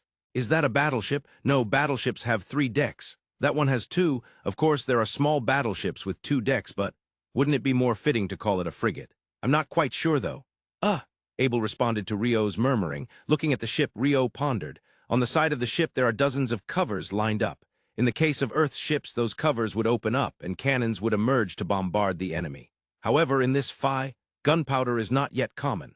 From what he heard in the Western nations and from experiences in the Archipelago Sea region, he thought that a mage would launch attack magic from there. Well, anyway, it's a warship. Oh, but there hasn't been a single warship in Jerdan Port, right? Yes, we haven't seen one since we docked. Besides, that warship seems like a foreign ship since it has people stationed on land. As Rio murmured, he went up to the deck. While Rio and Abel sat on ice chairs on the deck, Zack, who had remained on the ship, came to report. That's said to be a ship of the Western Church. Hearing what Rio and Abel were concerned about, he went to confirm it. Western Church, moreover, there's a fleet outside the port. Are they preparing for war? Abel frowned at Zack's report. After finishing his report, Zack was called by a Night Order member and left. Once again, Rio and Abel were left alone. I wonder if there are branches of the Western Church in the Dark Continent? Rio's simple question. Those who live on the Dark Continent are said to be half devoted to the 6 great deities, about 20% to the Western Church or its factions. At least that's what I learned previously at the Royal Castle. Here we go again, Prince's education, Rio pointed out sharply. Well, that's true, but it would be bad not to know such things as a member of royalty. Is that so? Rio, being common folk, didn't quite understand. If we were to come to the Dark Continent and acted in a forbidden manner or spoke forbidden words, it could lead to problems, right? It might be acceptable for commoners who don't understand local circumstances, but for a king or royal family representing a nation, that's not allowed. Oh, I see. Rio agreed. A king or royal family is a person, yet not a person. Of course, they are not gods either. They are symbols of the nation. Precisely because they are symbols, it is natural for them to receive the best education and to attain the highest culture. That's how it's perceived. Every action and gesture of theirs is constantly scrutinized. Ordinary people wouldn't be able to endure it for a week. Being royalty is tough, isn't it? Well, that's one of their roles. Abel shrugged at Rio's common perspective. Abel seemed to have accepted, or rather given up on various things. Rio decided to understand it that way. Anyway, back to the topic. Yeah, what are the 6 great deities? It seems to be something many people on the Dark Continent believe in, but Rio had no knowledge of it. When one doesn't know something, it's best to ask. After all, right in front of him is the king, who is a source of answers. The 6 great deities are the gods that govern each of the 6 attributes. They are worshipped by people in the kingdom's temple. Like the goddess of light? Exactly. They continue the flow of worship of the 6 great deities from the past. Abel nodded. That said, there are no statues or pictures of the gods, and the magic of each attribute is said to be something given to humans by each respective god. In a sense, it might be what you could call a primitive religion. Rio matched Abel's explanation with words he could understand. In Japan, there is a belief that many things are inhabited by the 8 million gods, which may be close to that origin. Respect for the things that people fear and revere. In Phi, that might be considered magic. Therefore, in the Dark Continent, what you might call religious powers have little influence. Those who heal injuries and illnesses are called healers, and like other attribute mages, they earn compensation by healing those who are injured with magic. I see. I'm a bit interested in the worship of the 6 great deities. Oh, really? Well, you know, there was that priest using dark attribute magic who bothered us when we returned from the royal capital to run. It seems like it's similar to that, right? Yeah, I remember that. Abel nodded in recollection. Ultimately, Rio ended up fighting an intense battle with the demon Leonor, who appeared for some reason. In the Central Nations, there are hardly any people using dark attribute magic, but what's the situation on the Dark Continent? Ah, I only learned it as knowledge, so I don't know how it is now or how the people actually worship. Is that good enough? Even if you say that. Most importantly, the important people always make excuses about not having time, Rio accused. As usual, Abel didn't seem to be bothered at all.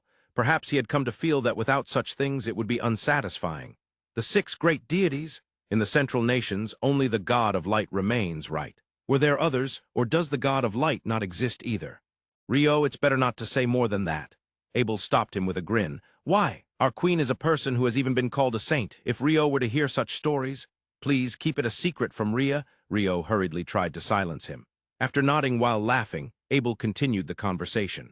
By the way, I've heard that in some old villages in the Central Nations, there are those who worship gods other than the goddess of light, Abel said as if recalling something. Hearing that, Rio remembered something too. It might be the case with Nil's village. Is it a village with a guardian beast? Yes, it seems like they have a belief in either wind or earth, according to Edo. Rio didn't remember the details, but once a god-slaying event occurred. What? That's a legend. Gods fought among themselves and perished, except for the one who did not fight, the goddess of light. Thus only the goddess of light is worshipped now. I see, Abel explained simply, and Rio nodded. It's likely akin to a myth on Earth. In Earth's myths too, gods killing gods or gods consuming gods is often depicted. The Greek myth of Saturn devouring his children is well known. Kronos swallowed his own children, Hestia, Demeter, Hera, Hades, and Poseidon. If even the gods fight, it might be inevitable for people to wage wars against one another. Is that so? After all, gods must be more intelligent than humans, right? If even they fight to the extent of mutual destruction, then it's unavoidable for the less wise humans to go to war. That's an unpleasant conclusion. Indeed, it is. Abel grimaced as he said so, and Rio agreed. It's an unpleasant conclusion, but that doesn't mean they condone war, of course. Someday, people will definitely evolve through that wisdom into a species that does not engage in war. Evolve. Without such evolution, it's certain they cannot escape from war. That's still an unpleasant conclusion. Abel could very well be the first one. A species that doesn't wage war, huh? Yes. I'm convinced that you can do it, Abel. Rio nodded with surprising strength. Abel looked at Rio with suspicion. What's with that look? Nothing, really. It's not nothing. Besides, just now you shrugged while saying it's nothing. If you have complaints, you should speak clearly. Then let me ask, how exactly do we evolve? I don't know. Hey, Rio stated it clearly, and Abel felt exhausted from the sheer assertiveness. There's no way to simply figure that out. It would require you to put in tremendous effort, scour through all the literature in the world, and after much interaction with other species, maybe then there's a possibility of evolution. Possibility. Maybe, and you want me to put in the effort. Are you suggesting that while you're trying to evolve the species, you'll make others do the work? That's quite tyrannical. Even if you're a king, doing such things isn't right. Yeah, I never said I wanted to evolve. The conversation between the mage and the swordsman might not be aligned. By the way, Zack mentioned earlier that there's a fleet outside the port. Ah, he did say that. It's most likely the fleet of the Western Church. What's it for? Are they going to intervene in the situation of the Dark Continent? No, I don't think so. But 20% of the people on the Dark Continent believe in the Western Church or its factions, right? It's historically common to intervene under the pretext of protecting them. Rio knew this. There are countless instances where military intervention was justified. Protection of one's own citizens, protection of an ethnic group. There aren't many known cases of military intervention cited for religious reasons. Maybe the Second Crusades and onward were like that, Rio murmured. However, it wasn't started for just one or two reasons. The research concerning the Crusades has become complex over time among historians. Even Rio, who has only dipped his toes into the world of history, knows this. When religion and economics intertwine, it becomes quite complex. Rio said, shaking his head slightly. The best thing would be to ask those who came from the Western Church directly, if possible to the commander or someone in charge. Abel, you're making unreasonable demands again. Unreasonable? Are you telling Scotty and Zack to go and kidnap that commander? I'm not saying that. Why would we kidnap anyone? In the midst of their casual exchange on the deck of Skizblaznil, they saw people from the Western Church returning. The two observed from a distance. Rio tilted his head slightly and then struck his right fist into his left palm, a gesture indicating I see or I remembered. He then raised both hands high to appeal. He could tell that they recognized him. Even from far away, it was clear they were visibly surprised, then said something to the people following them and walked towards Skizblaznil. The person ascended the gangway of Skizblaznil and reached the deck.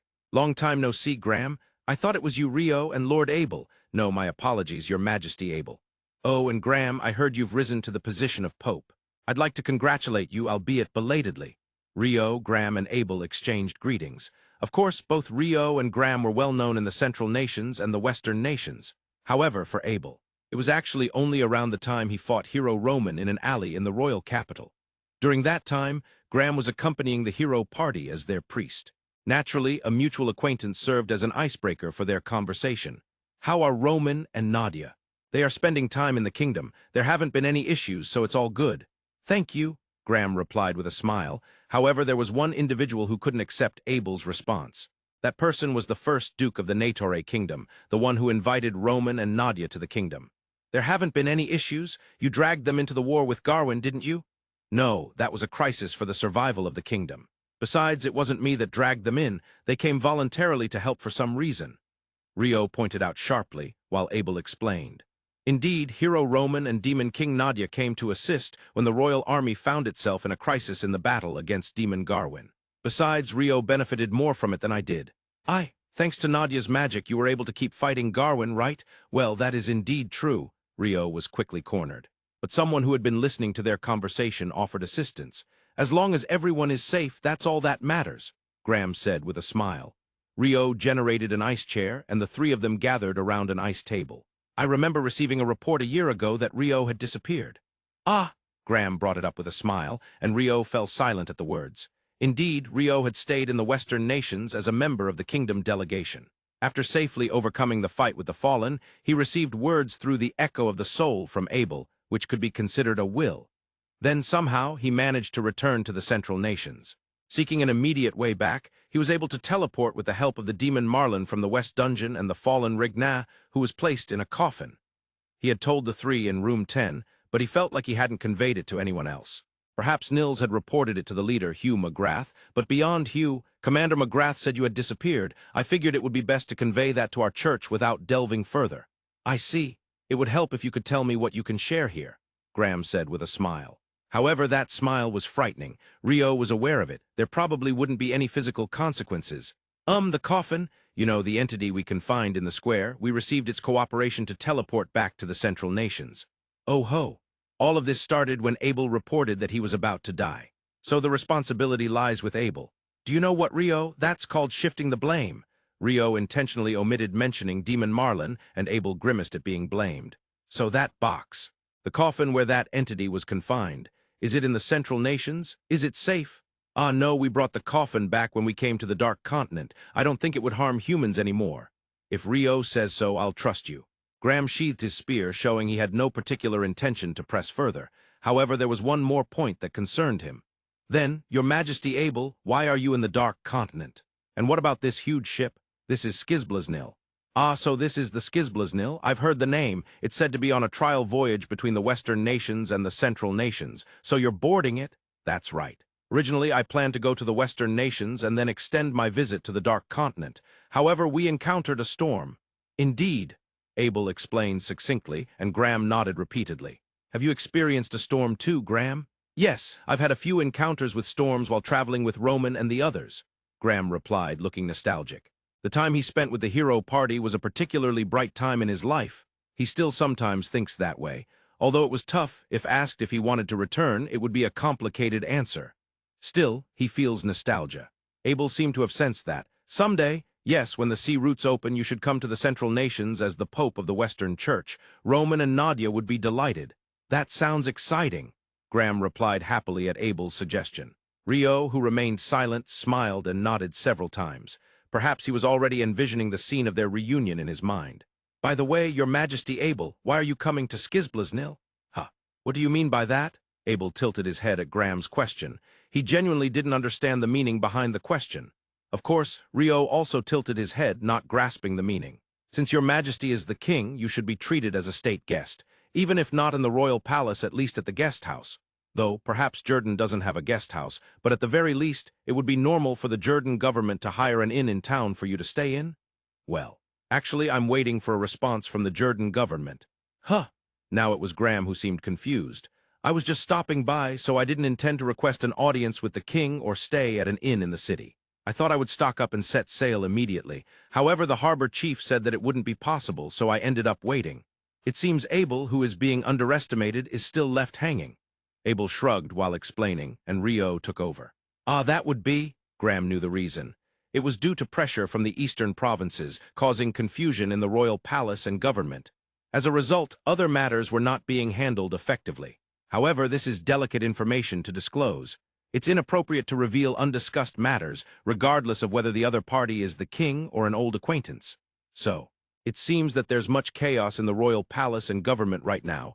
I haven't received an explanation, but I can imagine that's the case. Actually, related to that, I'm heading to the eastern provinces now. I see. Abel pondered for a moment before nodding. It seemed he could imagine something. Meanwhile, Rio tilted his head once before suddenly having a flash of insight and nodded vigorously. Fundabi Kingdom is on the path to become a hegemonic state, he murmured. Abel understood that there was a misunderstanding, but for now he decided not to say anything. Suddenly he caught sight of Graham's ship. That's the flagship. It's the ship the Pope rides on, right? It's huge. Yes, it's the papal barge Archangel. Archangel? Graham answered Abel's question, but it was Rio who showed an intense reaction. Rio immediately ran to the edge of the deck and stared at the Archangel. Though it had 2 decks, it was no smaller than the 3-deck battleship he had seen under construction in the Mafalda Republic. Due to its lower center of gravity compared to 3-deck ships, it appeared to have a lot of freedom in design. No, more importantly, the ship's name. Rio ran back to Abel and Graham and asked, "Why is it called Archangel?" Yes, Archangel translates to the leader among angels on earth. In other words, the namer could possibly be a reincarnator. The name of the papal barge has been Archangel for generations, dating back to founder Nayusama's era. What? Graham answered with a smile, and Rio was further surprised. Abel, who couldn't follow along, what's so special about Archangel? He tilted his head, confused. No, Archangel is the name of a legendary ship, meaning it's the name of the mothership from a famous anime legendary. However, it seemed Graham didn't fully comprehend that explanation. Well, that's to be expected. Since the name has been in use since Nayu's time, it means the name Archangel has been passed down for thousands of years. No one would know how it was when it was first named. As Rio's thoughts advanced to that point, he suddenly remembered. Don't they call angels angel in the Western Church? At Rio's question, Graham's eyes widened in surprise. That's quite an old. Yes, it seems like there was a time in the era when Nayu lived when angels were called angels. However, even among the clergy, many don't know this, so it's impressive that you know, Rio. Well, I just heard it somewhere. Graham's explanation and Rio's evasion. After that, the conversation continued without Graham pressing him further. After exchanging more information among the three, Graham returned to his ship. The papal barge Archangel set sail 10 minutes later. The two watched as the papal barge Archangel departed. Rio, you were just talking about the hegemonic nation's path, weren't you? Oh, did you overhear? I just had a flash of inspiration about why the Fundabi Kingdom is leading the fleet to the eastern provinces. I think that's probably incorrect. Abel denied it, but Rio didn't seem to hear him. The Fundabi Kingdom, which has conquered the Western nations, is finally embarking on the conquest of the Dark Continent, right? Rio confidently presented his theory for some reason. To obtain everything and ultimately achieve world peace. It's a rather muscle-headed thought process, but it seems similar to Nobunaga's unification of the realm under military might. However, this will directly clash with your desire for world domination through military might, Abel.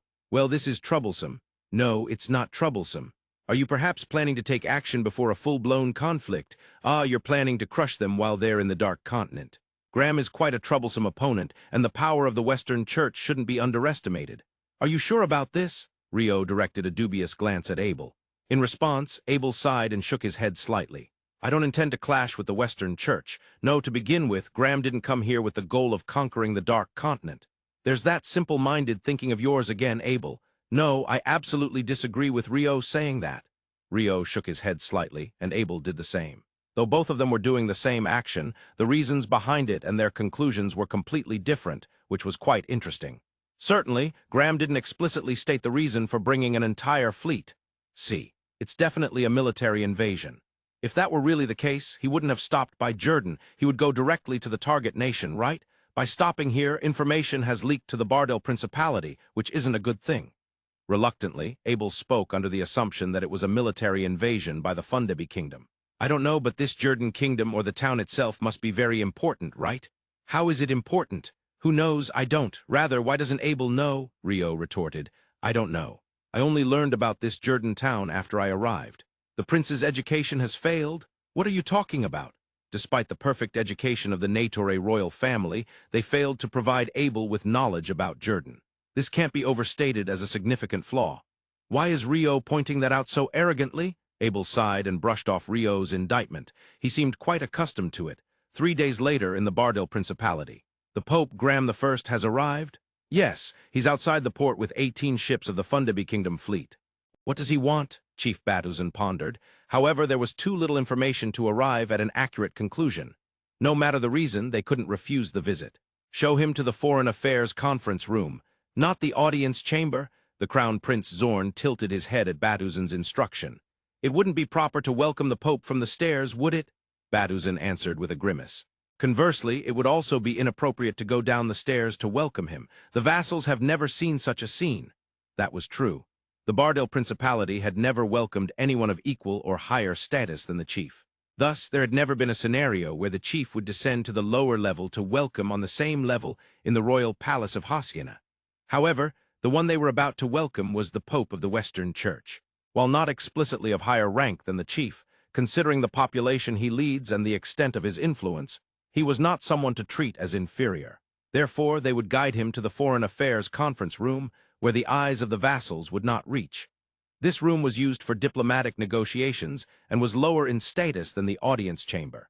But Baduzan thought that if the chief welcomed him personally, it would be acceptable. Inside the Foreign Affairs conference room, where Pope Graham and his aides were brought, a large table was set in the center, with chairs arranged so that 7 representatives from both nations could sit facing each other. Just from this, Graham could perfectly deduce Baduzan's thoughts. Of course, he wasn't belittling him. The position of chief is quite troublesome in various ways. That was the extent of his thoughts. On the surface, he showed no signs of change. Chief Baduzan, thank you for taking the time out of your busy schedule to meet with me. No. It is only natural for your holiness from the Western Church to visit. Graham and Baduzan exchanged a very formal greeting. Both had 7 representatives present, including themselves, only aides. A year ago, I was also invited to the former Pope's inauguration ceremony. I was able to escape the assembly early. I see. It's fortunate you weren't caught up in that. Graham nodded. Yes, Baduzan had been invited as a guest to that event. However, he successfully evacuated outside the venue at an early stage when the commotion began.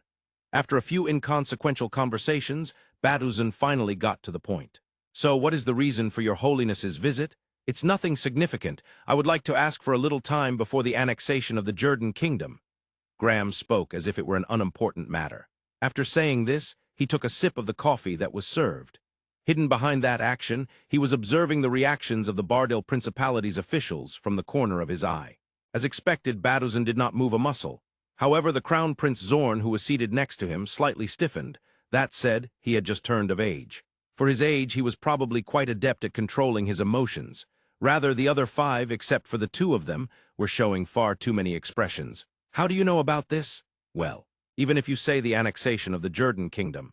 Oh, I apologize. I must use precise language. I mean the request sent to the Jerdan kingdom to formally join the eastern provinces. I would like a little time. Time, you say? How long? Until we can defeat the vampire, Marquis Shinka? Vampire? Even Batuzan seemed taken aback by that word. Actually, a year ago, the Holy See was attacked by vampires. The one who led that attack was Marquis Dinulesco Shinka. It has been revealed that his faction is creating a base on this dark continent. The vampires are on the dark continent. It is believed that he commands a considerable number of vampires.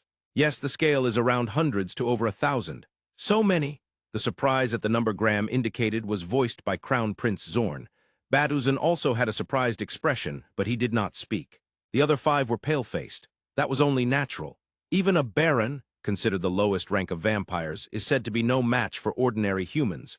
In fact, for the past 100 years, there has hardly been any conflict between humans and vampires. Or so it has been said, but it seems that was not the case. When I heard that Chief Batuzan had gone to the battlefield and was captured, I wondered if the opponent was a vampire. No, that's not correct. Indeed, it seems it was not, Graham nodded. However, they were non-human beings. Yes. If you don't mind, could you tell me what they were? Graham's tone was polite. There was no pressure. However, the Pope of the Western Church himself was asking, could you tell me? Unless it was a national secret that absolutely could not be leaked, this was not one of those cases. Rumors were already circulating in the capital of Hasyana. It was a demon and its kin, Chief Batuzan stated clearly. Upon hearing that answer, surprise first appeared on Graham's face, an expression that had remained unshaken since entering this conference room. Of course, Graham knew what a demon was, however, only as a tale from legends. He was also aware that there had been past research in the church suggesting that the red-clothed monsters who are always present in the Demon King's army may be demons. Even that was a story from hundreds of years ago. Yet now a demon from that legend had appeared, and the chief right in front of him had been captured. Yes, captured, in the past tense. I heard that you repelled them in the defense of Hasyana. I understand that you were freed because of that? Yes. Excuse me, but how did you come across someone like that, who seems to be from such legends? Graham asked straightforwardly. There are those who saw it, and it's something that can be understood with a little investigation, so I will speak honestly. At that time, there were some individuals staying in Hasyana. Some individuals who just happened to be staying? Batuzan's words were something too improbable. Graham doubted for a moment. However, for some reason, the mystery was solved without further thought. I see, so that's why they were in Jerdan. That whisper barely reached Batuzan's ears. However, before Batuzan could react, Graham spoke again. It was King Abel of the Negotiator kingdom and Duke Rondo, correct? That statement was enough to stir even Batuzan's previously unmoving expression. Crown Prince Zorn and the other 5 were left speechless, their mouths agape. Why would your holiness? Because I met them recently at the port of Jerdan. Are you acquainted with them? Yes, I know them well, Graham replied with a smile. He was reading Batuzan's expression. It seemed that they had made quite an impact on the chief during their stay in Hasyana. That was an opportunity not to be missed. When I was part of Hero Roman's party, I also had the chance to visit the Central Nations. There I could meet King Abel, though he wasn't a king at the time, and I became acquainted with Lord Rio, the Duke. Oh, by the way, Lord Rio and I even defeated a vampire count together over there. Furthermore, at the inauguration ceremony a year ago, where the chief was also in attendance, Lord Rio was present as a guest from the Negotiator kingdom. It was he who delivered the final blow. I was not aware of that. Batuzan's expression was sour. He realized that there was too much information he was unaware of. Right now, that group is also staying in the Jerdan kingdom. Returning to the beginning, Chief Batuzan, could you wait a little to officially annex the Jerdan kingdom into the eastern provinces? Graham began with a conclusive statement. It implied whether he was prepared to take on both their group and the Negotiator kingdom as enemies. To meddle with the Jerdan kingdom now meant that. It was said like that. I don't wish to make you wait forever. Just until we can defeat Marquis Shinka. How does that sound? Graham spoke in a gentle voice. Naturally, Batuzan could not decide immediately. He did not want to turn the two powers of the Western Church and the Negotiator kingdom into enemies. However, the reason he made the decision to act now was that the head of the Western Nations Federation was missing. An organization without leadership is fragile. Swallow the Jerdan kingdom and expand directly into the Western nations. Such a blueprint was drawn up. To discard that would be... Batuzan's hesitation was perfectly clear to Graham. In such cases, the final push is crucial. By the way, Chief Batuzan, have you ever seen a golem? Yes. Batuzan was taken aback by the sudden change of topic. He was surprised for a moment, but quickly understood. Of course, there were no golems in the Bardale Principality, but he had heard of their power. Moreover, the strongest golem legion among the Western nations belonged to the Fundibi kingdom. This time, since we're facing vampires, I've brought the golem legion from our homeland. What? Because of that, we ended up coming with a fleet of 20 ships. Saying that, Graham smiled brightly. That information became the decisive blow. Your Holiness, Graham, I will accept your request regarding the Jerdan kingdom. I expected you would say that. Thank you, Your Majesty. Thus, the request for the official annexation of the Jerdan kingdom into the eastern provinces was postponed. 2 days after Rio and Abel spoke with Graham, King Abel had yet to be summoned by either the Jerdan royal palace or the government. The authority of the Negotiator kingdom has really fallen.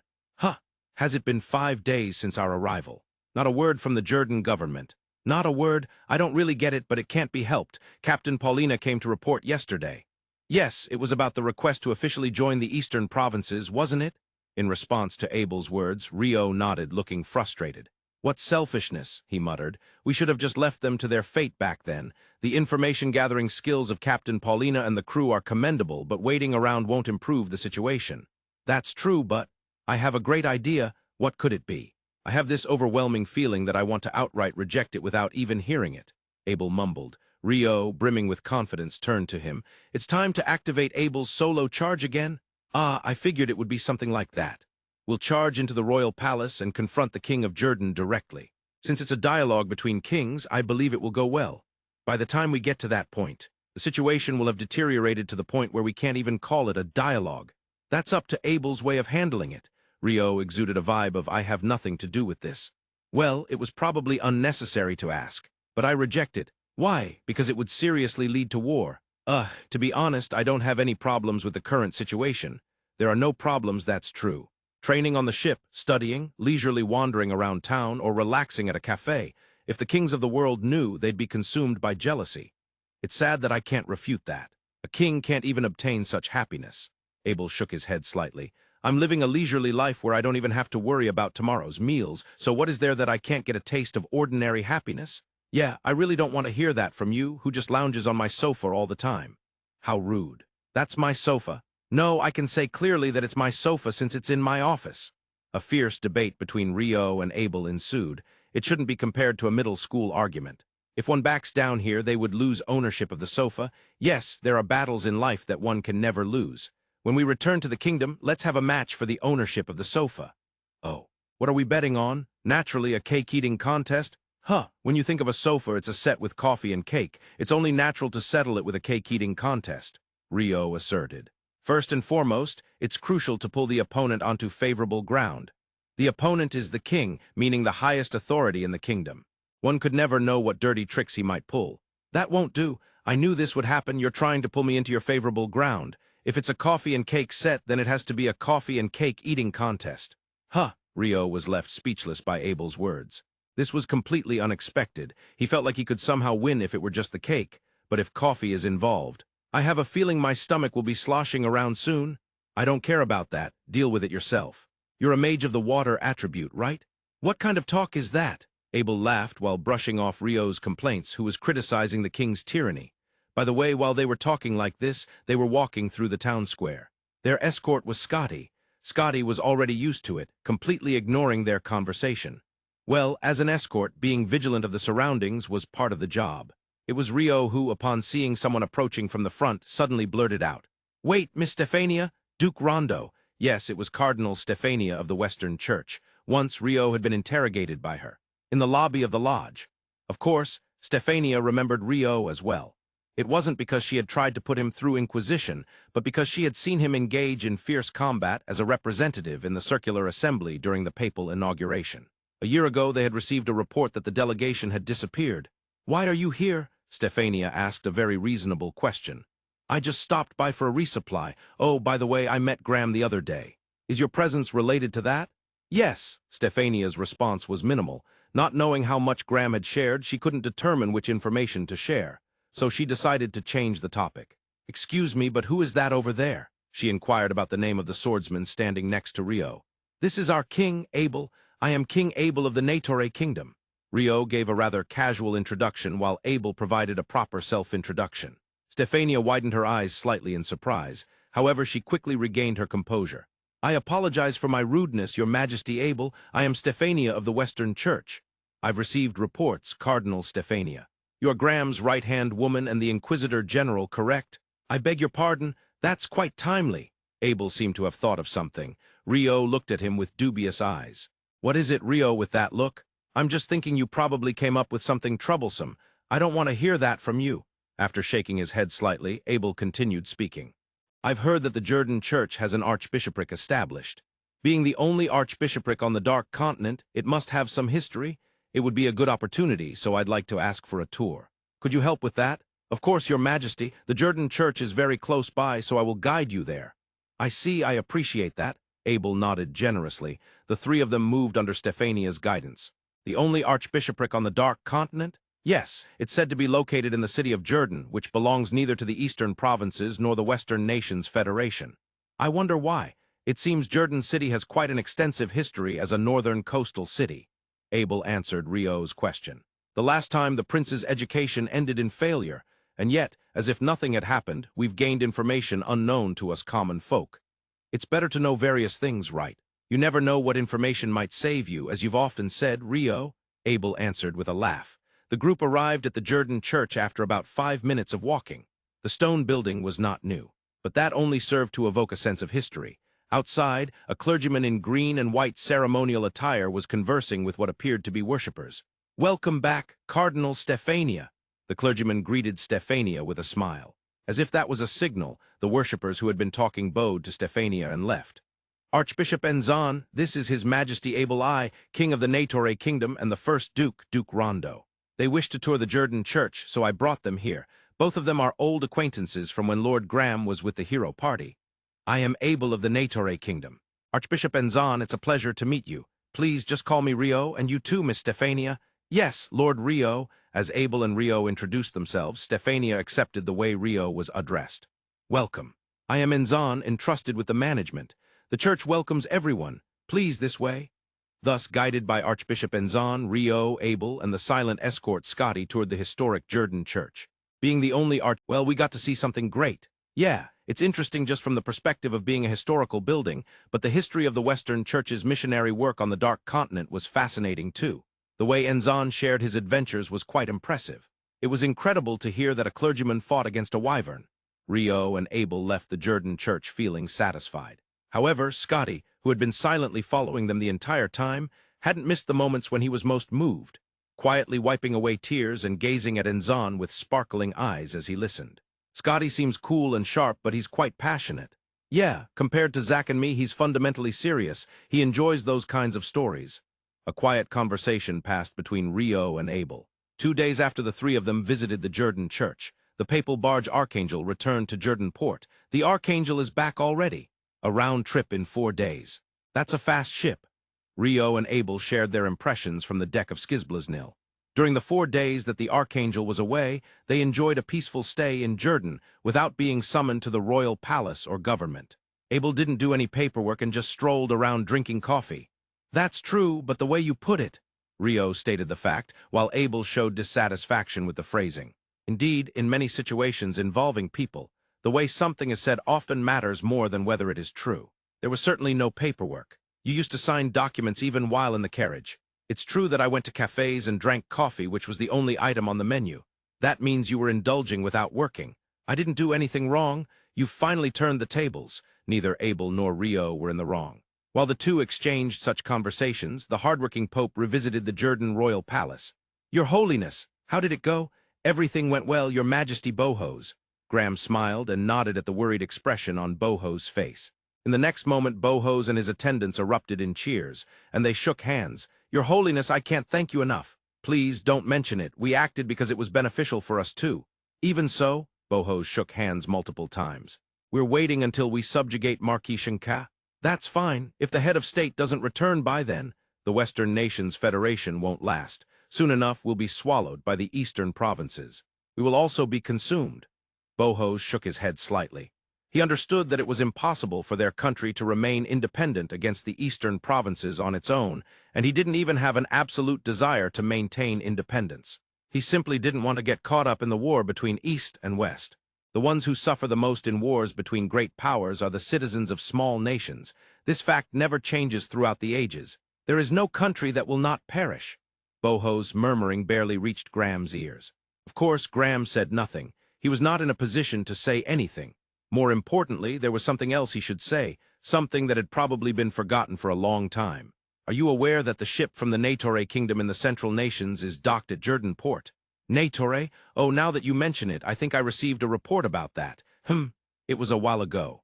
Wait, is it still in the port? Yes. Why? I was told to wait for His Majesty the King to arrive. What, the King? Is His Majesty on board? Yes. Bohos was surprised, while Graham maintained his composure and nodded.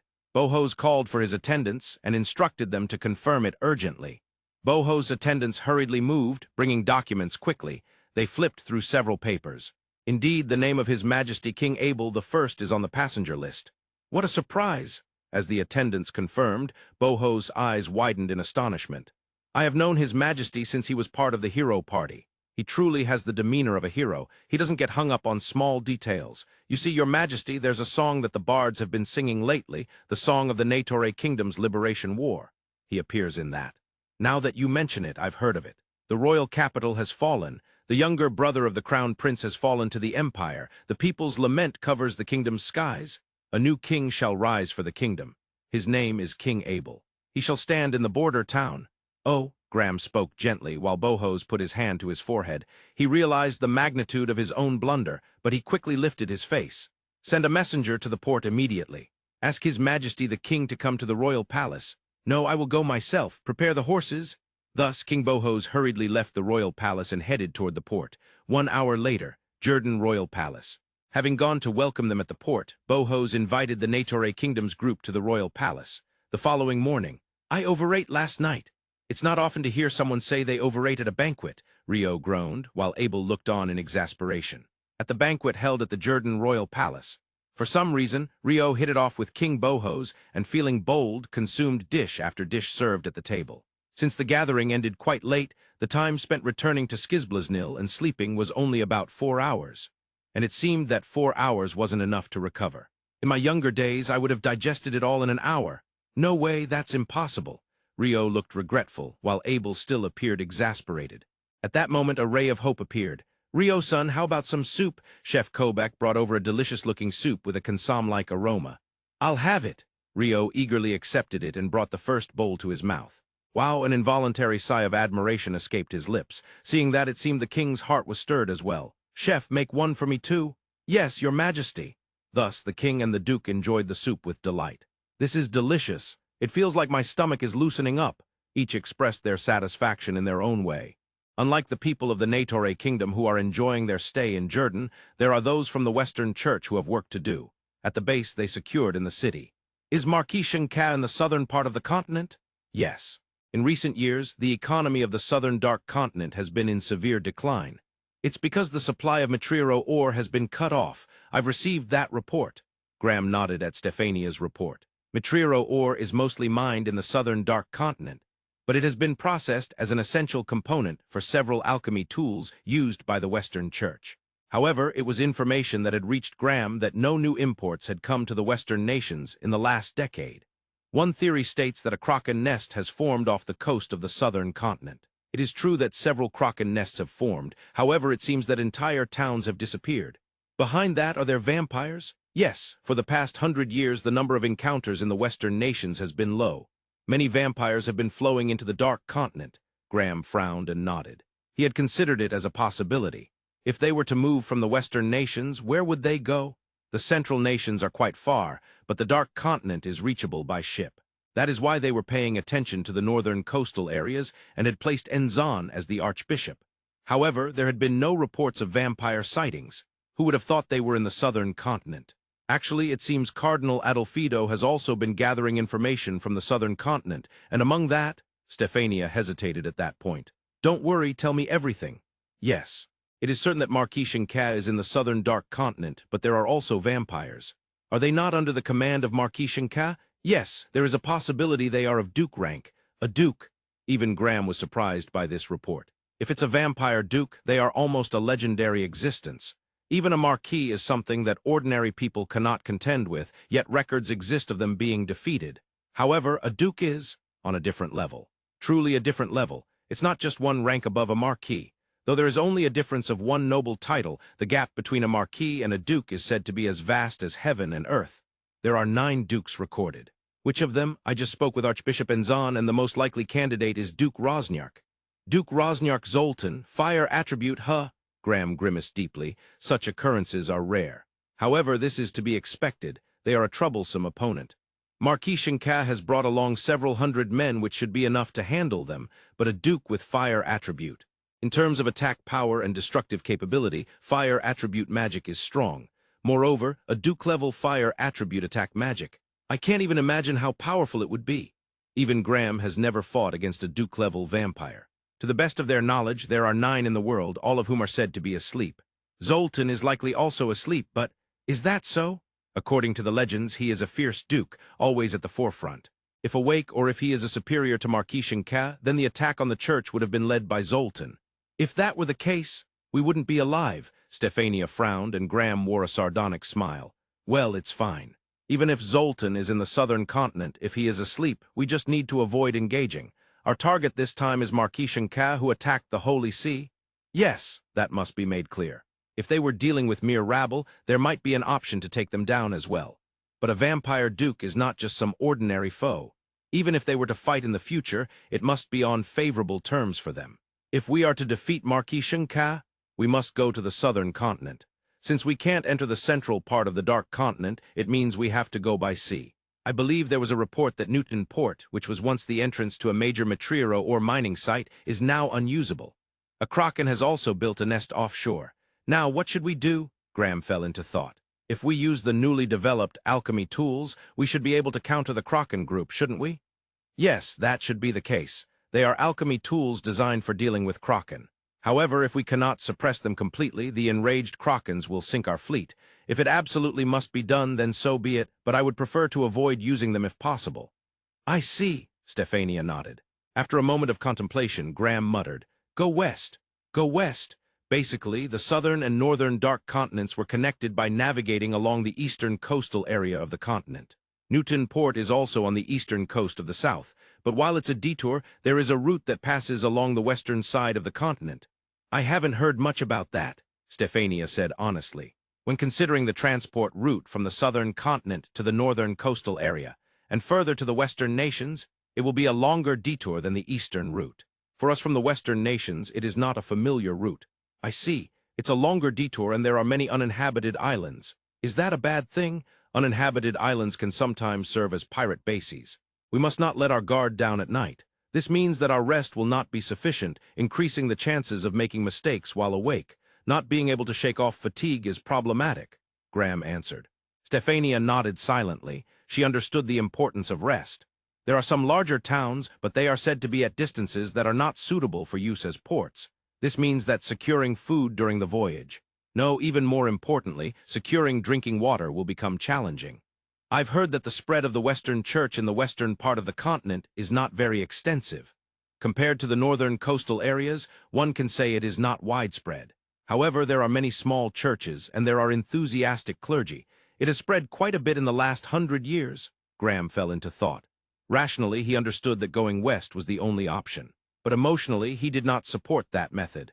A lot of information has gathered under Graham. Among them is information from the Western Dark Continent. Most of it is unrelated to this subjugation, but some could be relevant. Rationally, even considering those, he could conclude that westward was the way to go. But still, his emotions wavered. Seeing her troubled superior, Stephania tried to change the subject. What about the middle, neither east nor west? Is it really impossible to pass through the central part of the continent? First of all, there is no information. No one has gone and returned. If we proceed along the western shore, we might be able to see it from the sea. I believe the central part was protruding to the west. The central part is protruding to the west? Stephania tilted her head. She did not understand the meaning of Graham's expression. Graham did not explain in detail. We will likely go west so we can see it when we get there. He said that. Is there anything else that needs to be reported? The group from the Negotiator kingdom that is porting here has one of its objectives to obtain Mitriro Ore. Oh, Graham thought for a moment at Stephania's report, but it quickly clicked into place. Lord Rio has been acquiring things like bracelets. Are they considering mass production of those? Are they the bracelets used for concealment? I don't know the details, but I've heard that Mitriro Ore is one of the important components. Indeed. It is said that Mitriro Ore can only be found in the Dark Continent. Moreover, for the past decade, exports have almost ceased, and it has not entered the Western nations. Graham pondered again. This time it was a bit longer. It's not desirable to introduce uncertain factors, I understand that. Such a mutter slipped from Graham's lips. Stephania remained silent. She could not grasp what Graham was thinking. In such moments it was not her place to speak. Rationally it is undesirable, but emotionally my heart says to pursue this matter. My own heart is the most difficult, Graham said with a wry smile, then he nodded once. I will invite the group from the Negotiator kingdom. For the vampire subjugation. Stephania was surprised by Graham's words. However, she quickly understood. The group from the Negotiator kingdom would be a reliable force if they became allies. Though she did not know the capabilities of King Abel, Duke Rondo alone might be able to scatter thousands of troops. She had received such a strong impression from the battle in the arena. Still, do you think they would accept? Well, obtaining Mitriro Ore is not something that absolutely must be done right now. Given that the king and the first duke themselves are involved, they would likely face opposition from those around them if they were to go to a dangerous place, though they might want to go regardless. I agree, Stephania nodded. Graham remembered. He recalled King Abel, who had fought Roman one-on-one in the streets of the royal capital. Even though he was not king at that time, he perceived that it was natural for him to lead the charge. He did not appear to be the type to command from behind his comrades. Given that he understood the area was dangerous, he would go himself. That seemed to be his type. Well, we won't know unless we try. Your Holiness, I will go to meet them directly. Are they at the royal palace or at an inn? I heard there was a dinner at the royal palace last night, but they returned to the ship to rest. Skizblaznil seems to be quite comfortable after all, Graham said with a smile. Your Majesty, Pope Graham and Cardinal Stephania of the Western Church have arrived. Let's meet on the deck. Abel nodded in response to Captain Paulina's inquiry. On the deck, the usual ice table was set up. The 2 chairs that were there had quickly turned into 4. The capable First Duke had increased the number of chairs without needing to be told. Graham, Stephania, welcome. Your Majesty, Abel, we have something to discuss. Abel welcomed them, and Graham spoke. The 4 of them, including Rio and Stephania, gathered around the table. Dark Continent-produced coffee was served without delay. The aroma of coffee enveloped the 4 of them, relaxing them. It seems that the matter of the Bardil Principality has gone well. Yes, after explaining everything with sincerity, Chief Baduzan understood. I see, that's good to hear, Graham said with a smile while Abel nodded without changing his expression. Rio thought to himself, could there be such a disingenuous conversation? However, he said nothing. His expression remained unchanged. He kept a cool demeanor throughout. Although he thought it not quite as severe as a threat, he believed they had hinted at the church's military power to keep the chief from acting. If they didn't do so, that chief wouldn't back down, he thought to himself. He was mostly correct. For now, they will hold off on formal membership until we resolve the issue. A relief to avoid war between East and West. However, I am not aware of the issues Your Excellency faces. If possible, I would like to hear about it here, Abel asked without changing his expression. Of course, it concerns the subjugation of the vampires that attacked the Holy See about a year ago. Oh, so you came to the Dark Continent for that reason, meaning those individuals are indeed on the Dark Continent. Yes, in the southern Dark Continent. The southern part is it. How interesting. Abel dodged Graham's jab with a nod, maintaining his expression. You must have brought enough military strength to carry out the subjugation. However, traveling from the northern coast to the south is quite challenging, isn't it? That's right. Since we cannot go through the central part of the Dark Continent overland, we have no choice but to go by sea, but the eastern side. There's a Kraken nest, I hear. Yes. As expected of the Negotiator kingdom, you already have that information. From a certain source. Graham smiled broadly, while Abel utilized the information from the refreshing 5 peaks. In negotiations, it isn't about laying all your cards on the table. However, withholding too much information to the point of not drawing anything out from the other party isn't good negotiation either. Ultimately, it's about whether you can obtain the information you want. On top of that, you have to decide how much information you are willing to share, keeping it within acceptable limits. As a result of various considerations, we decided to head south around the west of the continent. Oh, really? Abel feigned surprise. In truth, he was surprised. He remembered hearing that the main trade route connecting the north and south was along the eastern side of the continent. However, he didn't know what the route around the west of the continent was like. If it's around the west, for instance, there wouldn't be a Kraken nest, would there? No, I can't say for sure. I would prefer not to fight, but if it comes to that, we do have means to counter a group of Krakens. What? It was Rio who reacted strongly to Graham's words. He couldn't help it. I apologize. Please continue your conversation. Of course, Rio quickly regained his composure and held back. If he listened here, he would be able to gather various information, so there was no need to interject. Well, as there are new alchemy tools, I am not overly worried about the voyage. Now I heard earlier that the Negotiator kingdom is eager to obtain Mitriro Ore. Yes, however, Mitriro Ore is only produced in the southern parts of the continent. I have heard that the Krakens have made a nest offshore of Newton Port, which has cut off the sea route. Abel disclosed this information, which he also obtained from the refreshing Five Peaks. Graham nodded silently. After a moment he opened his mouth. Wouldn't the Negotiator kingdom accompany us to the south? I see. Abel nodded slightly at Graham's proposal. Rio was quite surprised by the suggestion, but he tried hard to keep his expression neutral, maintaining his cool demeanor. Your Excellency must have brought enough military strength to confront the vampires, right? So there's no need to invite us. Yes, we have sufficient strength, so if you would allow it...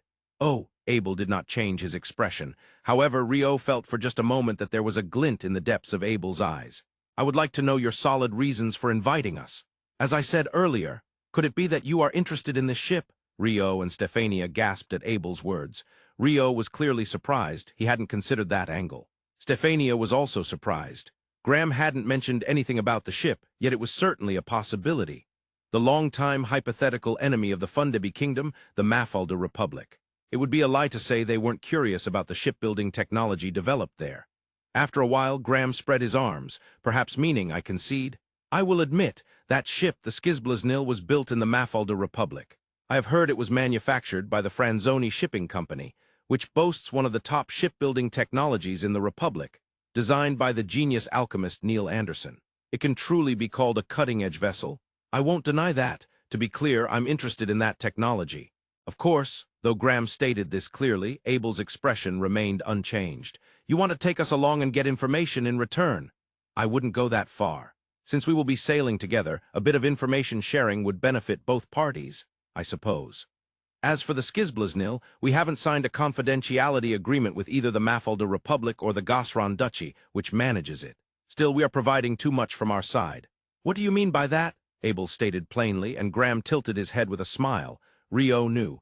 When it comes to negotiations, Abel takes on the face of a king. In certain situations, even his tone can change. Regardless, Rio would be a very effective force when considering the fight against vampires, wouldn't he? Yes, I won't deny that. Naturally, it's unlikely that we would only be facing one marquis. Yes, it would be a group of vampires. That's not right, is it? There may be even more troublesome enemies out there, right? With the demeanor of a king, Abel looked at Graham with a tone that exuded roughness and eyes that allowed no secrets. Graham, caught in Abel's gaze, maintained his unchanged smile and accepted the scrutiny. The confrontation between the king and the Pope. A tension arose in an instant. That tension was released by the Pope. I will admit, there is a possibility that a vampire duke is sleeping in the southern part of the continent. A duke? Abel frowned at the thought. However, there was something to consider in those words. You said there is a possibility that he is sleeping. Yes, I did. There's an 80 to 90% chance he's asleep. If he were awake, the attack on the Holy See would have been spearheaded by Duke Rosniark Zoltan, not Marquis Shunka. I see. However, if that's the case, then it would be a significant advantage for you to bring Rio along. I would even say it's quite substantial. Yet to seek information about the ship as well is excessive. I see, Abel stated unequivocally, and Graham smiled. Victory in negotiations is not about defeating the opponent's arguments. It's about arriving at a mutually agreeable outcome. It's beneficial for leaders and the core members to move between organizations for smooth operations. Therefore, I think it's not a problem for Pope Graham or Cardinal Stefania to visit the Skizblaznil during the voyage or while in port. Likewise, Rio and I will likely visit your ship as well. How does that sound? That sounds fine. Without missing a beat, Graham answered Abel's proposal, as if it settled into the anticipated place with remarkable speed. Let's finalize the details starting tomorrow with the practitioners involved. For today, I will take my leave. Ah, understood, Graham and Abel shook hands. Thus, the entourage of the Negotiator kingdom, along with the Fundebi kingdom fleet, was set to head south along the western side of the Dark Continent. The Skizblaznil deck, after Graham and Stefania had left. We were held hostage at Skizblaznil during the negotiations. That's something that person excels at, isn't it? However, Abel minimized the damage through his negotiations. I think Graham probably assumed from the very beginning that this was where we would settle. What do you mean? That's why he responded so quickly, right? Sure enough, Rio nodded as he recalled the events. Then he remembered something else. Abel, even though it was a sudden offer, isn't it a huge undertaking to go to the Fundabi Kingdom fleet and the southern region?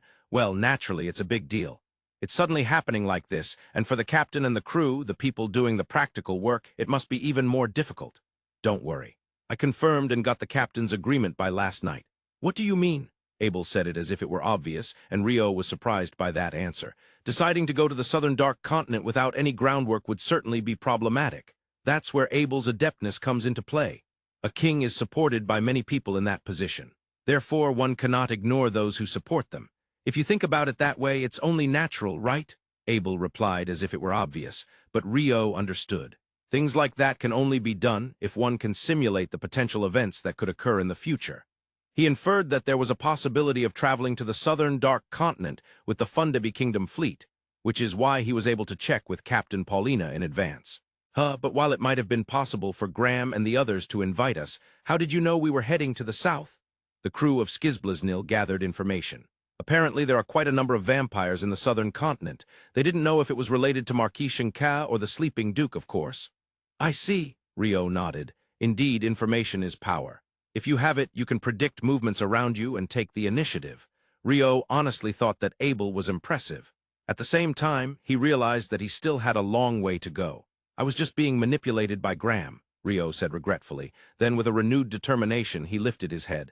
I also need to learn about intrigue and stratagem. From today onward, please call me Machiavellist Rio. Isn't Machiavellist related to that person named Machiavelli that Rio often mentions? You're quite sharp, Abel. You remembered well? Yes, in my hometown, a Machiavellist refers to a person who will do whatever it takes for their goals, a practitioner of intrigue and stratagem. Rio said this with a mischievous smile. It was, however, a very exaggerated actor-like smile. I really don't think you're suited for that. I know, but I have to at least try a little. Well, good luck, Abel said. The next moment, Kobachi, the head chef, came out onto the deck and called out, Rio-san, I made plenty of curry-flavored fried chicken for today. Of course, you're the head chef, Kobachi. I'll eat a lot. Seeing Rio genuinely happy from the bottom of his heart, Abel was convinced. Rio is not suited to be a Machiavellist. The power of a water attribute mage in the sea, I will show them thoroughly. On the Skizblaznil deck, a certain first duke raised his fist to the sky and declared that the Fundabi Kingdom fleet is our ally. The king, the duke's superior, gently admonished him, or perhaps he did not. The Skizblaznil they were aboard was in the center of the Fundabi Kingdom fleet. It departed from Jerdan port early that morning. It was advancing alongside the flagship, the Papal barge Archangel. However, since there was sufficient distance between the ships, even if Rio shouted a little, the other ships probably wouldn't hear him. That afternoon, Rio fully showcased the power of a water attribute mage to the Fundabi Kingdom fleet. He created ice bridges, moving from ship to ship, and replenished fresh water as he went. Of course, he had informed Graham beforehand. It was merely executed as planned. As a result, the Fundabi Kingdom fleet began to regard the Negotiator Kingdom's party with a sense of respect. A mage capable of generating such a large amount of water had emerged. As for pure military capability, they could understand it intuitively. I showed them the power of water attribute magic and our Negotiator Kingdom. Good job, Rio reported, and Abel praised him sincerely. That kind of showcasing is fine. It's beneficial to the other party. Right, I've been thinking of various things and evolving every day. I don't think it's quite that grand. Abel's muttering didn't reach Rio.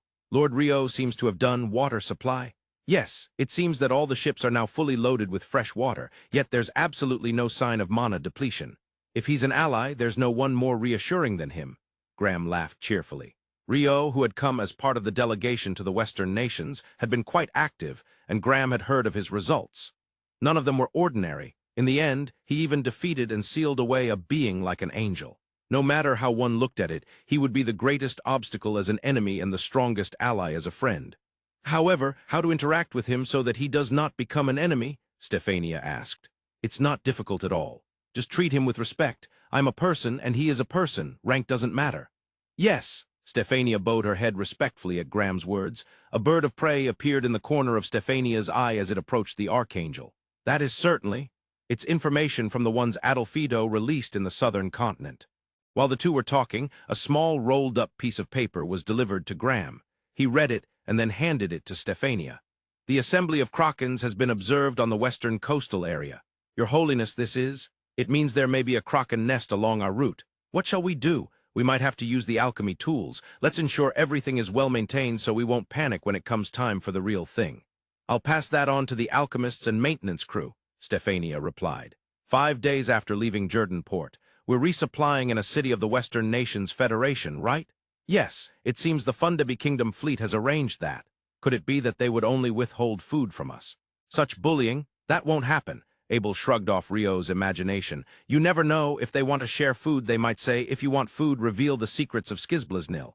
There's no way. It's a possibility. It's not zero. It's zero. If that happens, I'll be prepared to clash with the Fundabi Kingdom fleet. Stop stacking imagination on top of imagination. Abel shook his head slightly at Rio's fantasies. If it comes to that, I'll build an ice bridge to the Archangel so Abel you can charge in, take Zack and threaten Graham's throat with a sword. Ask him, which would you prefer, to give up food or your life? I have a recollection that Pope Graham is quite skilled with a sword, isn't he? Yeah. More like a swordsman than a clergyman. He's more suited to the title of Holy Knight. He has astonishing sword skills. He must have gone through quite a bit of hardship from a young age. Oh, it seemed Abel was interested in Rio's words. He's a former Inquisitor General and was known as a vampire hunter, right? Yeah, apparently he killed quite a number of vampires alone. By the way, he was furious the moment he heard the name of the Count of Vampires defeated near Kona village, Count Haskir Kalanikos. How do you know that when you weren't even there, Abel? As Abel named the Count, Rio was surprised. I told you I have a recollection of reading the report. You really remember what you've seen once in a report, don't you? Rio recalled what Abel had said before. How terrifying. I probably remember. I'm not consciously trying to memorize anything. It's just that when it comes up in conversation, I recall that I've seen it. Even so, it's terrifying. You can't do anything bad, can you? Whether I remember or not is irrelevant. You shouldn't do anything bad. Your reasoning is sound. In any case, the sword technique that took down that Count was amazing, maybe even on par with Abel. Is that so? Abel laughed at Rio's words. I'm curious about what kind of past led to such sword skills. Indeed, he must have been raised by powerful vampires. Huh. In the vampire village, he was the only human and was terribly bullied, so he had no choice but to strengthen himself with the sword. That's how he must have acquired such sword skills. For some reason, Rio nodded repeatedly. He seemed satisfied with the story he had fabricated. Yes, of course, it was Rio's creation. Why would vampires raise a human? Understanding that it was Rio's fiction, Abel asked. Abel was a kind guy. Therein lies the complex circumstances of this story. With confidence, Rio nodded vigorously and continued his tale. Graham was born to a vampire and a human. However, such a precedent did not exist in that vampire village. Therefore, he was bullied terribly. What about Graham's parents? When his mother gave birth to Graham, she died, and his father also passed away not long after, so Graham was raised by a sort of village elder. But the bullying towards him did not stop. Oh, but Graham didn't give up. Even while cursing his origins, he understood that crying wouldn't solve anything. The only thing he could rely on was the sword. He must have engraved in his young heart that he would live by the sword and die by it. However, eventually, the village elder, who had been Graham's last line of defense, also passed away. As a result, Graham was to be expelled from the village by vote. At first, the villagers tried to take Graham's life, but the dying elder mustered his last strength to plead for mercy. Oh, yes. As Rio mimed wiping away tears, Abel nodded with a complex expression. Expelled, Graham vowed revenge against those vampires who tormented him and drove him out. He thought about how he could achieve that revenge. The conclusion he reached was to throw himself into the Western Church. After that, it was simple. He belonged to the church and hunted vampires, and thus the legendary vampire hunter was born, Rio concluded with a satisfied expression. Once again, Rio's imagination is astounding. How rude. I would prefer you call it the power of imagination. It's the same thing. Abel shook his head slightly. Someday I'll publish it as the War Chronicles of Graham. I'm pretty sure it would be banned. An unknown past of the Pope. A documentary of the birth of a vampire hunter. We could add some enticing lines, right? It's not a documentary, it's Rio's fantasy. It could be true, no one can say it's a mistake. Except for Graham himself. I'll give Graham 1% of the proceeds and tell him to keep quiet. There's no way the Pope would agree to such a deal, Abel shrugged.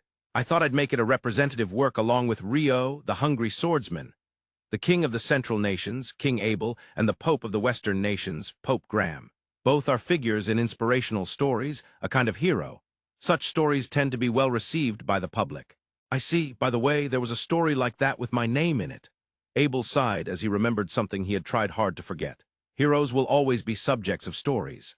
While that might be true for a third party to say, it feels a bit odd coming from the person who created the story. As they exchanged such conversations, the Fundabi Kingdom fleet, including the Skizblaznil, arrived at the port of Van in the Western Nations Federation. What a tremendously large port. It seems that not just the Skizblaznil and Archangel, but the entire Fundabi Kingdom fleet can enter the port.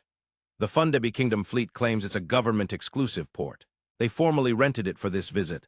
Of course, it's the Pope personally making an appearance. Captain Paulina answered Rio's question. We're spending a night in this city, right? Yes, Your Majesty. If you so wish, there's accommodation reserved in the city. I don't desire that, Abel replied immediately. I'll sleep on the Skizblaznil. If they ask, just tell them that. Understood. Paulina nodded at Abel's answer. However, you want to explore the city. Rio doesn't want to. Is that so? Then just you and Scotty. Of course I want to, Rio immediately replied to Abel's words. Eating delicious food from the land is the essence of travel. And near large ports, there are usually big squares where delicious food stalls are lined up. Abel is being mean, trying to monopolize the delicious food. He's not fit to be a king. What's that supposed to mean? Rather, a king should treat the people to delicious food.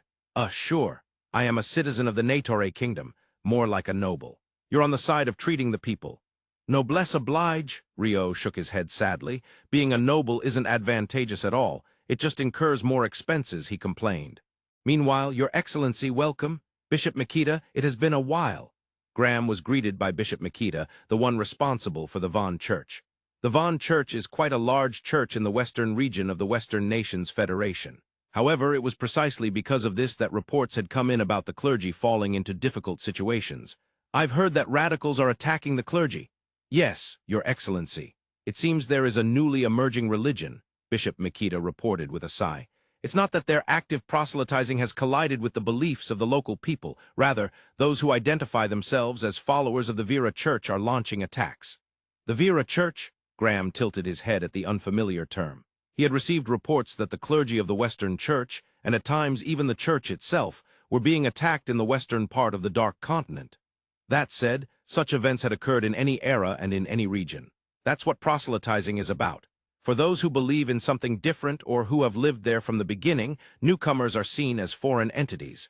Graham understood this. He knew that founder Nayu advocated for freedom of religion. One should not forcibly impose their faith on those who do not believe in the teachings of the Western Church. When those who have yet to become believers come of their own accord, it is then that they should be welcomed and helped to find peace of heart. That has always been the stance of the Western Church as stated by Nayu. Of course, over time, the Western Church has changed. This transformation within the Church is self-evident, but it also extended to its proselytizing efforts. As the faith of the Western Church spread, friction with those who do not believe in its doctrines increased. Friction arises, physical conflicts occur, and catastrophe follows. Throughout its thousands of years of history, such unfortunate events certainly exist. There were times when the Western Church became the aggressor and times when it was the one being attacked. However, recently, the Church itself had been steering towards reducing the pressure of proselytization, resulting in a decrease in external friction. In proportion, one could say that internal friction within the Church had increased. It seems that the Vira Church followers believe in something not human, something supernatural. It appears that those dispatched to Cardinal Adolfido are investigating. I see, Graham nodded. Adolfido is the person among the high-ranking clergy of the Western Church who is best at using cunning methods. The fact that he has taken an interest means it might not be an ordinary new religion. Graham bestowed blessings upon the clergy and followers of the Van Church and moved to the lodging secured by the French fleet. Upon entering the lodging, Stefania, who had been gathering information earlier, arrived. Your Excellency, I have information from Cardinal Adolfido's people regarding the Vira Church. Oh, let me see. Graham received about 20 reports. He finished reading them in about 2 minutes.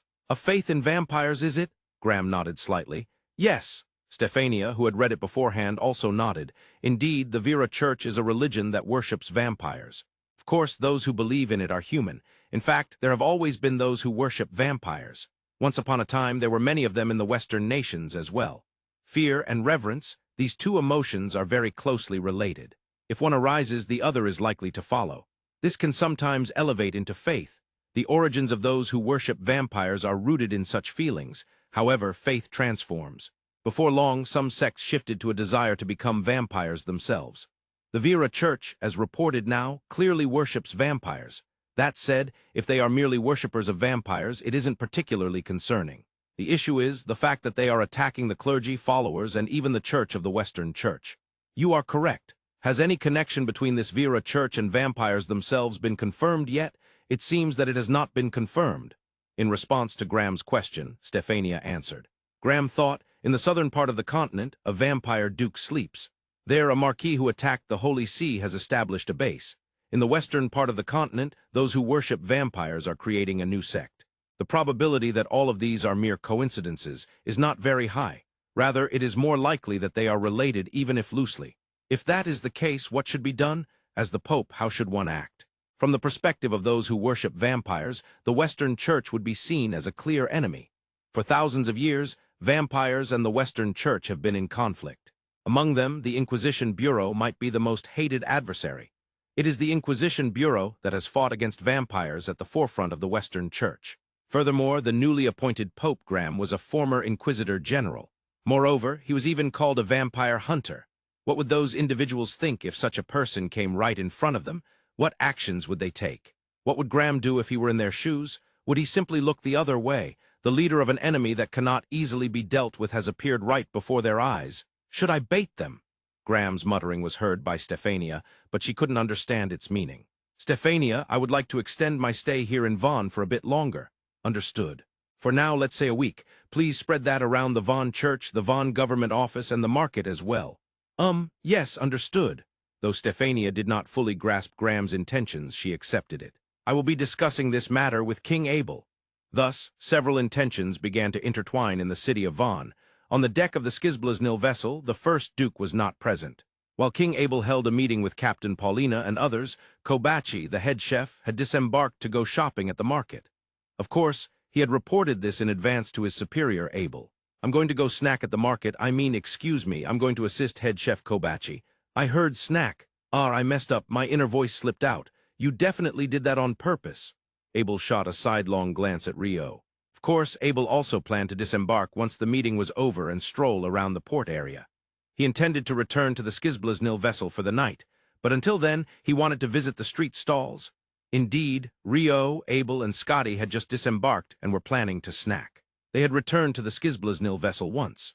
However, when Kobachi and the others said they were going shopping, Rio followed them and disembarked again, plotting to snack once more. Just after Rio disembarked with the kitchen staff, the meeting with Captain Paulina and others concluded. Your Majesty, Lord Graham has arrived. I see, let him in. Thus, yet another top-level conference was held. Your Majesty, Abel, I have something I would like to discuss. I was supposed to stay in this city for just one night, but I would like to extend my stay for about a week. A week? Abel tilted his head at Graham's proposal. There are some matters within the church that need handling. Is it something that the Pope himself should take on? Yes, it is an issue troubling the local clergy and believers, and my presence might expedite the resolution. I see. Abel glanced briefly at Captain Paulina, who stood behind him. Without a word, Paulina nodded. She understood without needing to be told why she was looked at. Understood. The Skizblaznil vessel will follow the French fleet, so if the fleet remains, we will comply. I appreciate it. Graham smiled gratefully at Abel's words. However, yes, could I request that you prioritize food procurement here to some extent? Food procurement? Yes, our first Duke is quite particular about these matters. We want to avoid any disturbances from him. Understood. As Abel said it playfully, Graham agreed with a smile. Even now, head chef Kobachi and the kitchen staff were out at the market, gathering ingredients. The first Duke accompanying them had the goal of snacking, but Abel aimed to reduce that burden a little. Of course, even if basic ingredients were sent from the French fleet, head chef Kobachi would still go to the local market to buy what he deemed suitable. That is fine as well. The situation where nothing could be obtained at all would no longer arise. It's better to have a safety net. Thus, the procurement of food for the Skizblaznil vessel was assured, all thanks to sacrificing a single mage. The unfortunate one, named Rio. To wrap the world in peace, King Abel has arrived, singing such a song. The first Duke returned to Skizblaznil. Behind him, a cart carrying the purchased ingredients was being transported by magic. Following closely behind were head chef Kobachi and the kitchen staff, surprised by the magic of the cart. Chef, is this area suitable? Yes, I truly appreciate it, Rio-san. Rio cheerfully asked, and Chef Kobachi expressed his gratitude. The ingredients transported by the cart were taken into the ship's hold. Abel, I have completed my task magnificently. I saw that. It was wonderful, but what was that song earlier? It's a song called King Abel Has Arrived. I made it up on the spot as we were returning. Should I sing it all from the beginning? No, that's fine. Rio had been helping with the purchase of ingredients for the Skizblaznil. Specifically, he assisted in carrying the items purchased using the cart magic. Since Von City had quite a large market, the Skizblaznil decided to stock up on a good amount of supplies. However, we will be staying in this city for about a week. Why is that? Graham came by earlier. It seems there are matters to be dealt with by the church. Matters to be handled by the church. In this city with the French fleet? Rio tilted his head at Abel's explanation. But after 3 seconds, he struck his right fist against his left palm. It was a gesture indicating that he had a flash of insight. I understand now, Abel. I think I don't even need to ask, but go ahead and say it. You plan to crush the pirates that attacked this city with the French fleet. Yeah, I told you before that pirates attacking the city is unlikely. It could happen, you know. This is the Dark Continent. I'm worried that your conventional thinking, being tied to the norms of the Central Nations, might one day trip you up. Why are you always so confident? Instead of justifying his theory, Rio attacked the one denying it, while Abel shook his head slightly. By the way, it's almost unheard of for pirates to attack cities even on the Dark Continent. Abel's perception is accurate. Another possibility is discovering that the leaders of this city are persecuting the clergy and believers of the Western Church and intending to eliminate them. This isn't the Western nations. If they do that, it would rapidly worsen relations between countries. Even so, as the Pope, I would have to fight for my believers even if it breaks my heart. For some reason, Graham ends up fighting with a heavy heart. If it were Graham, he wouldn't tackle it head-on, right? That's true. Wouldn't he try to avoid causing a stir? Does that mean an inquisitor would assassinate the leaders of the city? That's a possibility. How terrifying. For some reason, Graham ends up issuing assassination orders. Abel, please be careful. Me, why? If you end up opposing Graham, there's a possibility you could be assassinated by an inquisitor while you sleep. At that time, Rio would protect me, right? If I can't protect you, I'll take revenge on the rival. Just make sure to protect me first. I'll do my best. For some reason, Graham is set up to be plotting Abel's assassination. Human imagination knows no bounds. The group of the Western Church, led by the rumored Pope Graham, had established their base at the rented-in Western Droplet Inn. The main reason the Western Droplet Inn was chosen as the base was its proximity to the Von Church. It was less than 100 meters in a straight line. Graham himself, being the Pope, stayed at the Von Church during the day.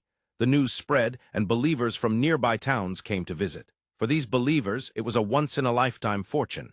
They returned home and passionately shared their newfound luck with acquaintances. It seems there has been movement among the Vira believers. They have been seen more than ever in various places around Von City. My stay here seems to have had some effect. Graham nodded slightly at Stefania's explanation. Graham was planning to use himself as bait. Spread the word that I will return to the Western Droplet Inn at night. Although I've allocated half of our defenses to Von Church, I want to avoid them being attacked. Understood, Stefania replied thus, but it was evident she hesitated. What's wrong, Stefania? Your Holiness, is it truly all right? Is it necessary to go this far and put yourself in danger? It is, Graham answered immediately without changing his expression. After this, we will head south. That means this area will be the rear. We cannot embark on an expedition with uncertainties in the rear. We must secure an escape route in case anything happens. While the Inquisitors should be fine, other clergy might become unsettled, don't you think? Yes. The south is home to vampires, and we have our own vampires here. I want to eliminate them one by one with certainty as we advance. I spoke out of turn. Please forgive me. Stefania bowed deeply. No, that's not the case. Your opinions are always valuable. I want you to continue sharing them. Your Holiness, I am not infallible. I make mistakes and overlook things. In those times, it is a relief to have someone who can speak plainly. Graham said this and smiled faintly. He knew the fate of those in power who could no longer listen to opinions from others. Even though he was conscious of not becoming one of them, he also knew how difficult it would be. Power corrupts. Absolute power corrupts absolutely. That is, it remains as a saying of Founder Nayu-sama. However, it turns out that Founder Nayu himself heard it from someone else and etched it in his heart. It's a saying that truly pierces the truth of humanity. At that moment, Graham smiled and looked straight at Stefania. Stefania, you will one day sit in the Pope's chair. When that time comes, I want you to remember these words. Graham-sama. Power is indeed a troublesome thing. Humans are weak, therefore they can corrupt unintentionally. If one holds power, that speed of corruption only increases. The erosion into the heart becomes deep, very deep, to the point where even realizing it won't bring one back. If at that time there is someone beside you who speaks plainly to prevent that from happening, cherish them. They are a precious existence. Yes, I understand. Stephania thanked him from the bottom of her heart.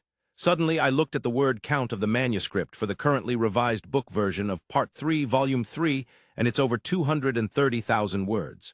It's the part concerning the so-called Basanta Kingdom, but in the Naru version, it's only 100,000 words. I certainly remember thinking, I'm going to add a lot when I started. In other words, I added over 130,000 words. It's a new record in the history of Water Attribute Mage. This means that more than half of the book's content consists of new, never-before-seen material. Please look forward to it. Before that, the book version of Part 3, Volume 1 will be released on March 19th. I have added a lot there as well, so please look forward to it. Able power corrupts, and absolute power corrupts absolutely? Huh, there is a saying like that in my hometown. Rio crossed his arms in front of his chest and spoke in a surprisingly arrogant tone. Abel, who had been reading some documents, looked up to see Rio. Since Abel is an absolute ruler, he will definitely corrupt. I see, that would be a problem. There is a wonderful way to not corrupt. Are you going to freeze me? Then I wouldn't rot, right? The corruption I'm talking about here is metaphorical. Please don't take away my role as the comic relief, Abel said with a laugh, while Rio looked indignant at having his role usurped. I am willing to speak frankly so that the ruler Abel does not fall into corruption. Yes, I dare say so, with a heart of stone while crying inside. Okay. I think Abel should be grateful to me for that. I am grateful. Gratitude must be shown through actions. Otherwise, it won't reach the other party, Rio emphasized strongly. At this point, Abel somewhat understood what Rio was getting at. Is there something you want? While it may be possible at the royal castle, it's not feasible to have a weekly cake privilege in Skizblaznil, you know? I know. That's not it. I want your cooperation for persuasion, or rather explanation. Explanation? Abel tilted his head. Yesterday, I went to the market to help the head chef, remember? Ah, yes. At that time, I wasn't sure, but I just went again a little while ago, Rio said, opening his right hand. There in his palm was rice. They have rice in the Dark Continent too, huh? Yes. When I asked around, it seems that it's quite widespread because it's easy to preserve. Indeed, storing it in paddy rice or brown rice has been done since ancient times. Well, it seems it can't be grown all over the continent, but it's quite abundant in the western regions, and the price is low. I see. So you want me to persuade Captain Paulina to buy rice? That's not all. It's also for Kobachi, the head chef. The head chef, too? Abel tilted his head. The one responsible for the ship is Captain Paulina. Therefore, it is natural to seek the captain's permission regarding the cargo loaded onto the ship. He thought Rio wanted help with that persuasion, but actually, I have a dish I want them to make. You know the head chef makes that curry-flavored fried chicken, right? Yeah, if we have that spice and this rice. Curry, as always, Abel's pronunciation of curry sounded cool. Rio knew it was influenced by his older brother, the late Crown Prince Cain. We will establish curry in the Dark Continent, and with our hands erase this barren land of curry. Rio spun a grand vision. Here, a new religion was about to be born. Its name was the Curry Religion. Both Rio and Abel were devout curry believers. Let's conquer the Dark Continent with curry. Sounds interesting. Abel decided to play along with Rio's scheme. While a new religion, the Curry Religion, was about to emerge in Von City, two other religions were on the brink of conflict in the same city. However, one of the key figures and leaders, Graham, was smiling as usual, spending his time as a gentle clergyman in the Von Church during the day and at the Western Droplet Inn at night. The faithful seem pleased as they leave. Your Holiness, please take a moment to rest. Thank you. Bishop Makita of the Von Church served coffee produced in the Dark Continent, which Graham accepted with a smile. Since morning, believers from the Western Church had been coming to the Von Church one after another, hoping to catch a glimpse of Pope Graham. Graham answered every single one of their hopes. It was astonishingly impressive stamina from an observer's standpoint. I couldn't meet even half of their hopes like you do, Your Holiness. The enthusiasm of the faithful is due to the long years of evangelism by Bishop Makita and his colleagues, demonstrating the Church's teachings in their daily lives. I am the one who feels humbled. No, it's not like that, Bishop Makita replied shyly to Graham's words. Since Bishop Makita was over 70 years old, there was a generational gap between him and Graham. However, they were both a bishop and a pope, after all. Even for someone young, praise from the Pope was incredibly rewarding for Bishop Makita, who had dedicated his life to evangelism on the continent. Moreover, despite his youth, the Pope before him was also a vampire hunter and had participated in the hero party's subjugation of the Demon King. Even before becoming Pope, he was one of the most famous figures within the Church in a sense. However, Bishop Makita had some concerns. Of course, he did not voice them, nor did they show on his face or actions. In fact, none of the other clergy members spending time with him at the Von Church noticed anything. Bishop, you seem to have something on your mind, Graham asked with a smile, holding his coffee, without any pressure or fear in his tone. It was as casual as saying, "This coffee is delicious." I apologize, Your Holiness." "There's no need to apologize. Perhaps it's regarding the actions I and Cardinal Stefania are taking concerning the Vira Church."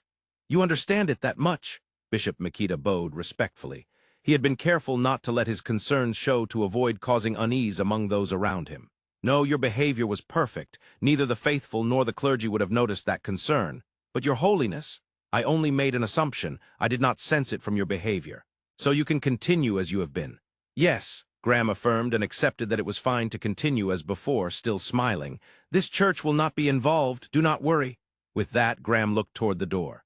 "It seems a new believer has arrived." Saying so, Graham stood up from his chair and walked toward the newcomers. "Indeed, as expected, those who become pope are different." Bishop Makita followed behind him with a wry smile. The incident occurred 6 nights after the French fleet docked at Von City. Knock, knock. Stefania knocked softly. "Come in." A small but clear response from inside, which surprised her as she hadn't expected an answer.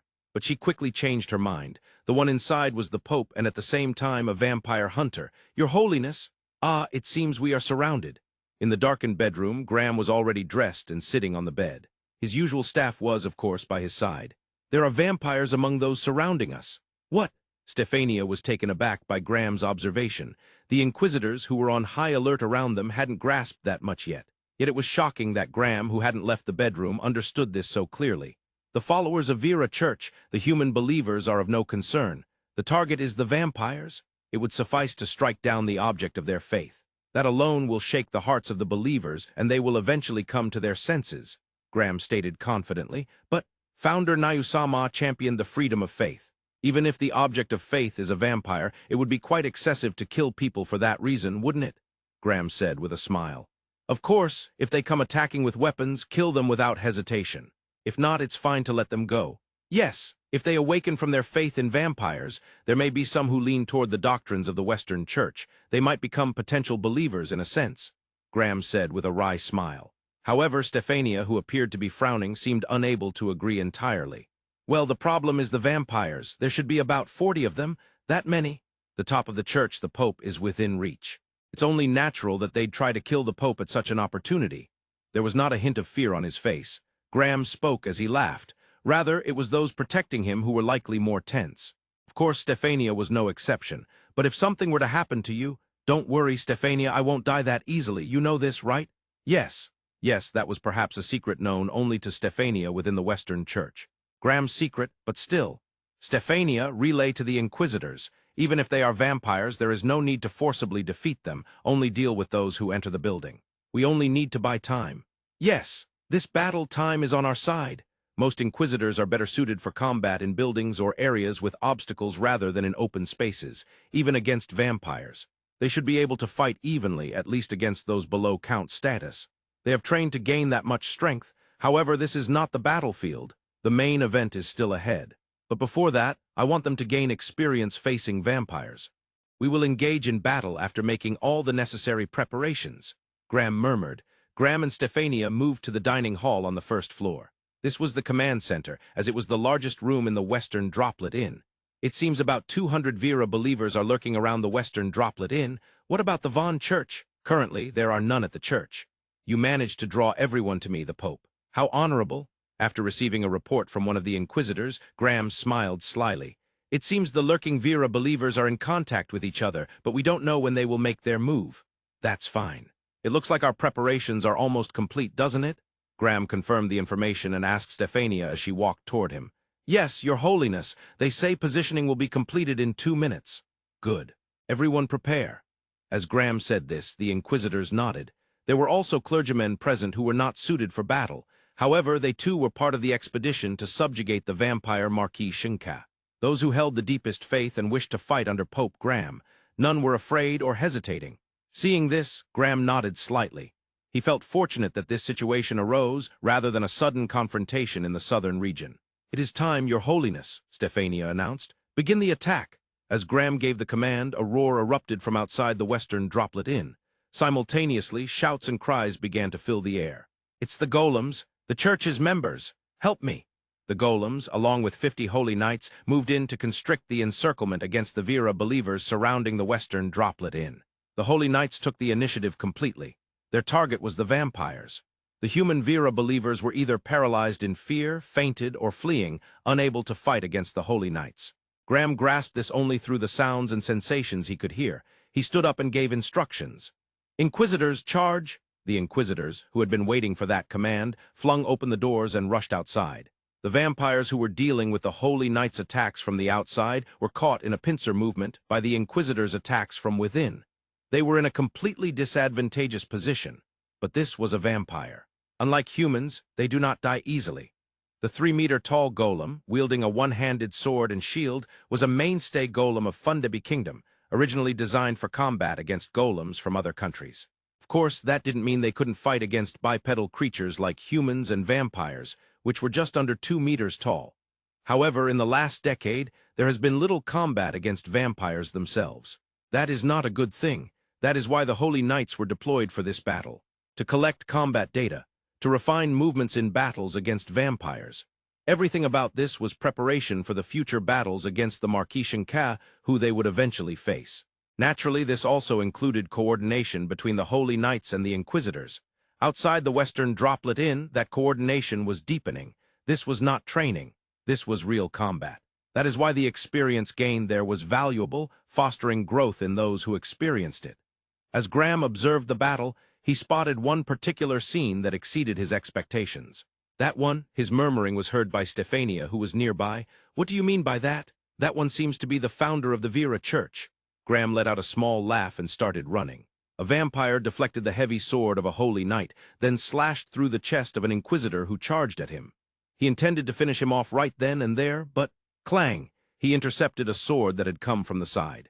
"Don't get in my way, your clothes are different from the others. You're not one of those inquisitors, are you? What, don't you know, the recent vampires lack education? I am Viscount Kubesh Yaroslav. I have no obligation to be lectured on what education is by a mere human." "Oh, really? I never thought I'd meet a Viscount, but I thought that any decent vampire should have some proper education, unlike those so-called vampire wannabes." "What did you say?" Graham provocatively spoke, causing Yaroslav's gaze to sharpen. "Most of the other vampires, I won't say all, but nearly all of them are not true vampires, right? Of course, they aren't Strigo either. They're more like a middle ground between Strigo and vampires. That's what I've suspected since the Holy See was attacked a year ago. I felt that these vampires lacked experience. It's strange for vampires that have lived for hundreds or thousands of years to be inexperienced. It shouldn't normally happen. But since I felt this while crossing swords with them, it can't be helped. Is it something like accelerated cultivation for vampires? I don't know if that's possible or can even be imagined. However, given that the previous pope was created through alchemy, it wouldn't be surprising if vampires acquired similar techniques and were undergoing accelerated cultivation. "Who are you?" Yaroslav asked while holding his sword. "You're asking such questions at this point, which only proves you're lacking in education. By the way, for what purpose did you carry out tonight's attack? Who was the target? You don't need to know that." "Of course, I do know. It's the Pope, isn't it? You attacked to take the life of Pope Graham I, didn't you? Yet you don't even know the face of your target. What, you don't mean you?" "Indeed, I am Pope Graham." As Graham introduced himself, Yaroslav's body trembled at that moment. You are the vampire hunter." "Indeed, vampire. I am the vampire hunter and Pope Graham. I came right here in front of the target. Moreover, it's a one-on-one situation. So what will you do?" "I will kill you." "I see, then give it a try." With hatred in his eyes, Yaroslav, while provocatively laughing, engaged in battle with Graham. The roar reached even the Skizblaznil vessel docked at the harbor. "What happened?" Abel emerged onto the deck. Almost simultaneously, Rio appeared as well. "From the square," Paulina replied. "Just now I saw golems moving from the French fleet," a lookout reported. "The church was attacked." "That is possible." Rio agreed with Abel's words. From the harbor, they couldn't discern the detailed situation. "Zack, Scotty, go check the situation. If necessary, we will assist the French. Hurry and prepare." "Yes," Abel commanded in a tone that brooked no argument. "Captain, leave the ship's protection to me." "Leave it to me?" Paulina nodded.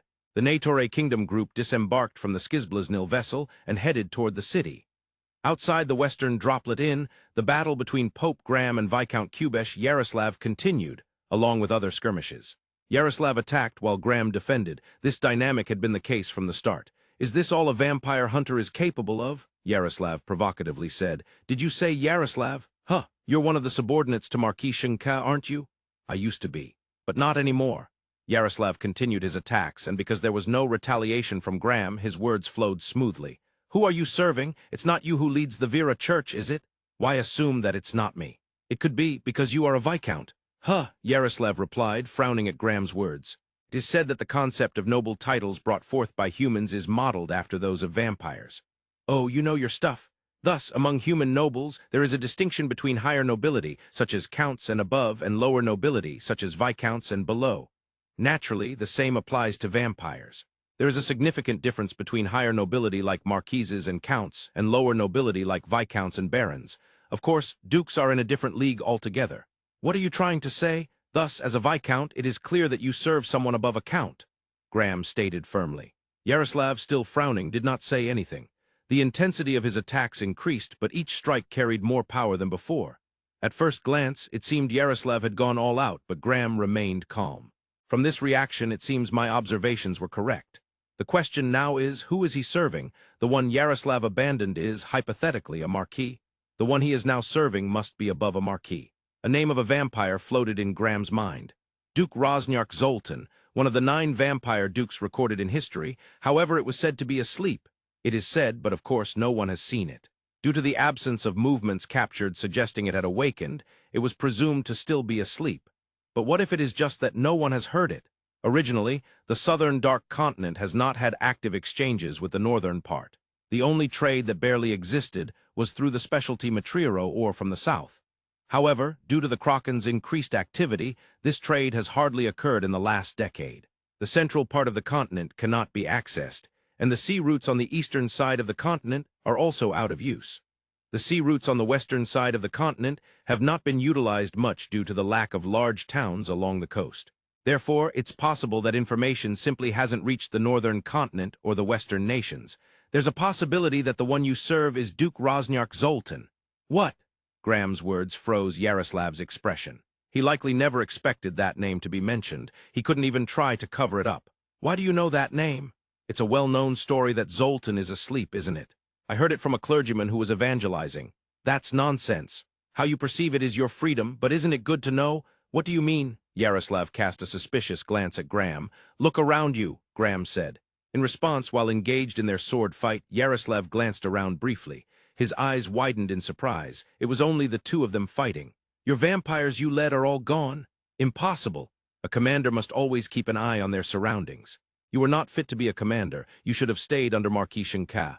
Shut up. Regardless of how many die, it doesn't matter. Graham, if I can kill you, we win. That's correct. However, that is impossible. What? The moment Yaroslav screamed, his right arm holding the sword was severed. Without a moment's pause, his neck was also cut off. And then a sword pierced through his heart. I told you, it's impossible. Graham could have defeated him at any time. He merely wanted to extract information and then deliver the finishing blow while gathering the attention of his allies. A literal blood offering for the upcoming serious battles. With his head severed and heart pierced, Yaroslav vanished. The inquisitors and clergymen present raised their fists and shouted as they saw it. Abel and Rio, leading the Negotiator Kingdom group, arrived just as Graham pierced Yaroslav's heart. We arrived at quite the perfect timing. Graham's sword flash is incredible. Rio sighed in amazement at the timing, while Abel expressed his admiration. That's the Pope, right? What amazing sword skills. Yes, it is your holiness, Zack. While I agree that his sword skills are impressive, Zack and Scotty also whispered their thoughts to each other. After a while, Graham noticed the royal group's presence and walked over. Your Majesty Abel, I apologize for the trouble I seem to have caused. No, it wasn't necessary to come. Was it a vampire attack? Yes.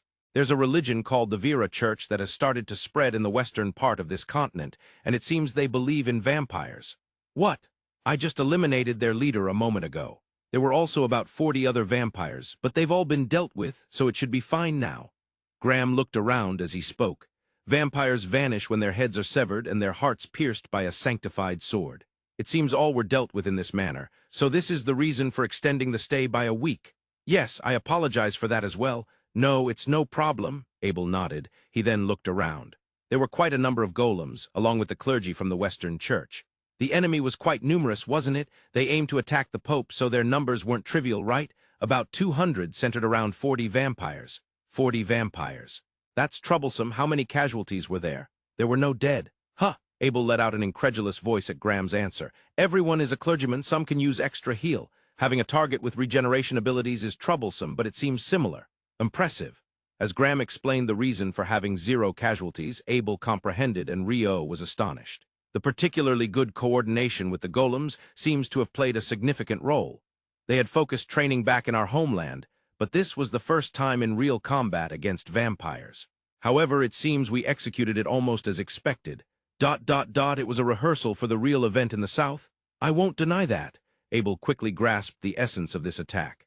Of course, the entire trigger was the Vira Church's attempt to attack. However, if the French fleet had not extended their stay, the attack probably would not have occurred. There might have still been disruptions to the church, but it likely wouldn't have been an attack using so many mobilized forces as it was this time. However, by dangling the alluring bait of the Pope, they prompted the attack to execute. This allowed the French side to gain real combat experience while simultaneously securing a safe zone in the rear. Well, it's not necessarily a bad thing for our kingdom either. Yes, Abel said in a murmuring tone, and Graham nodded. Thus, the Vira Church, which had been causing disturbances in the area, was eradicated overnight. The Fundebi Kingdom fleet departed from the port of Van. At the center of the fleet are the papal barge Archangel and Skizblaznil.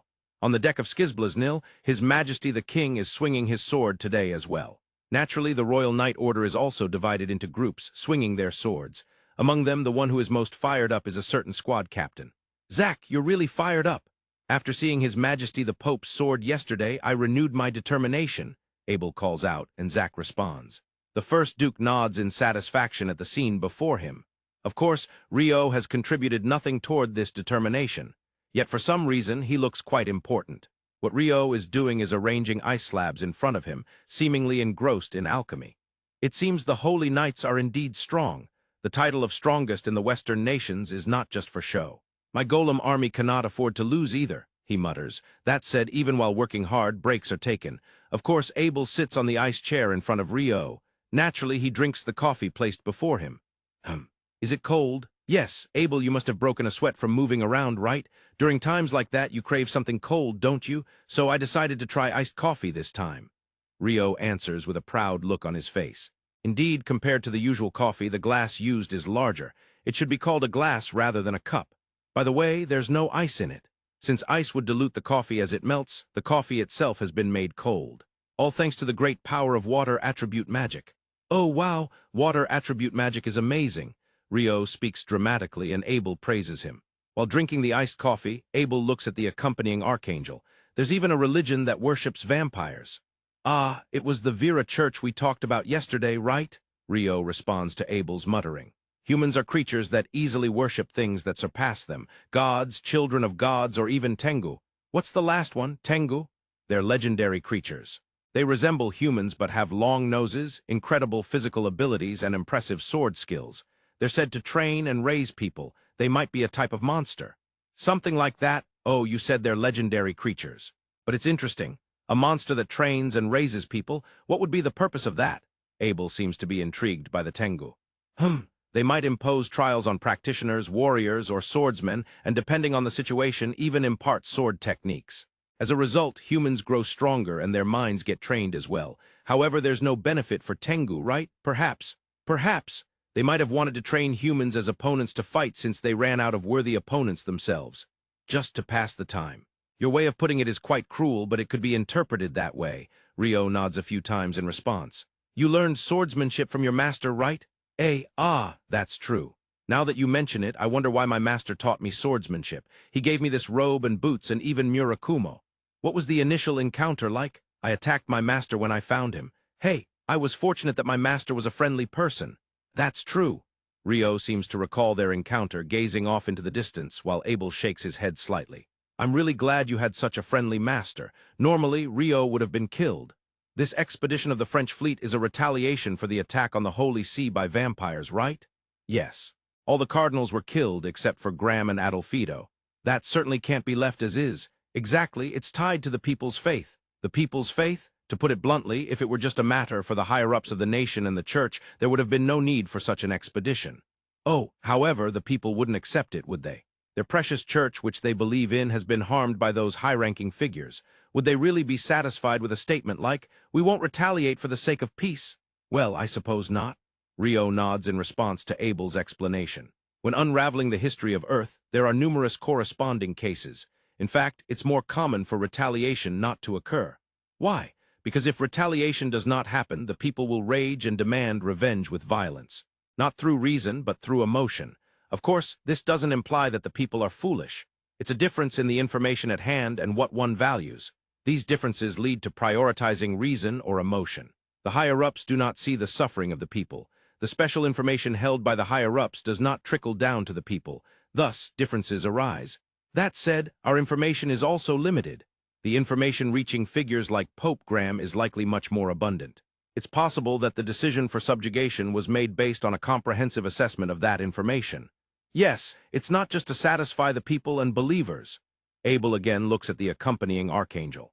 I don't understand Graham's true intentions.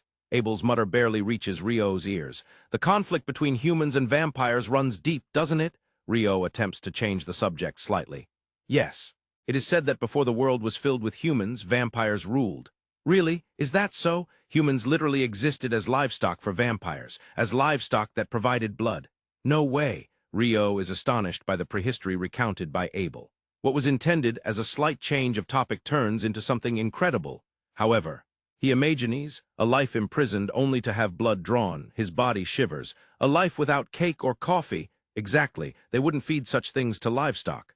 So the reason humans fight vampires is to enjoy cake and coffee. I guess that's one way to put it.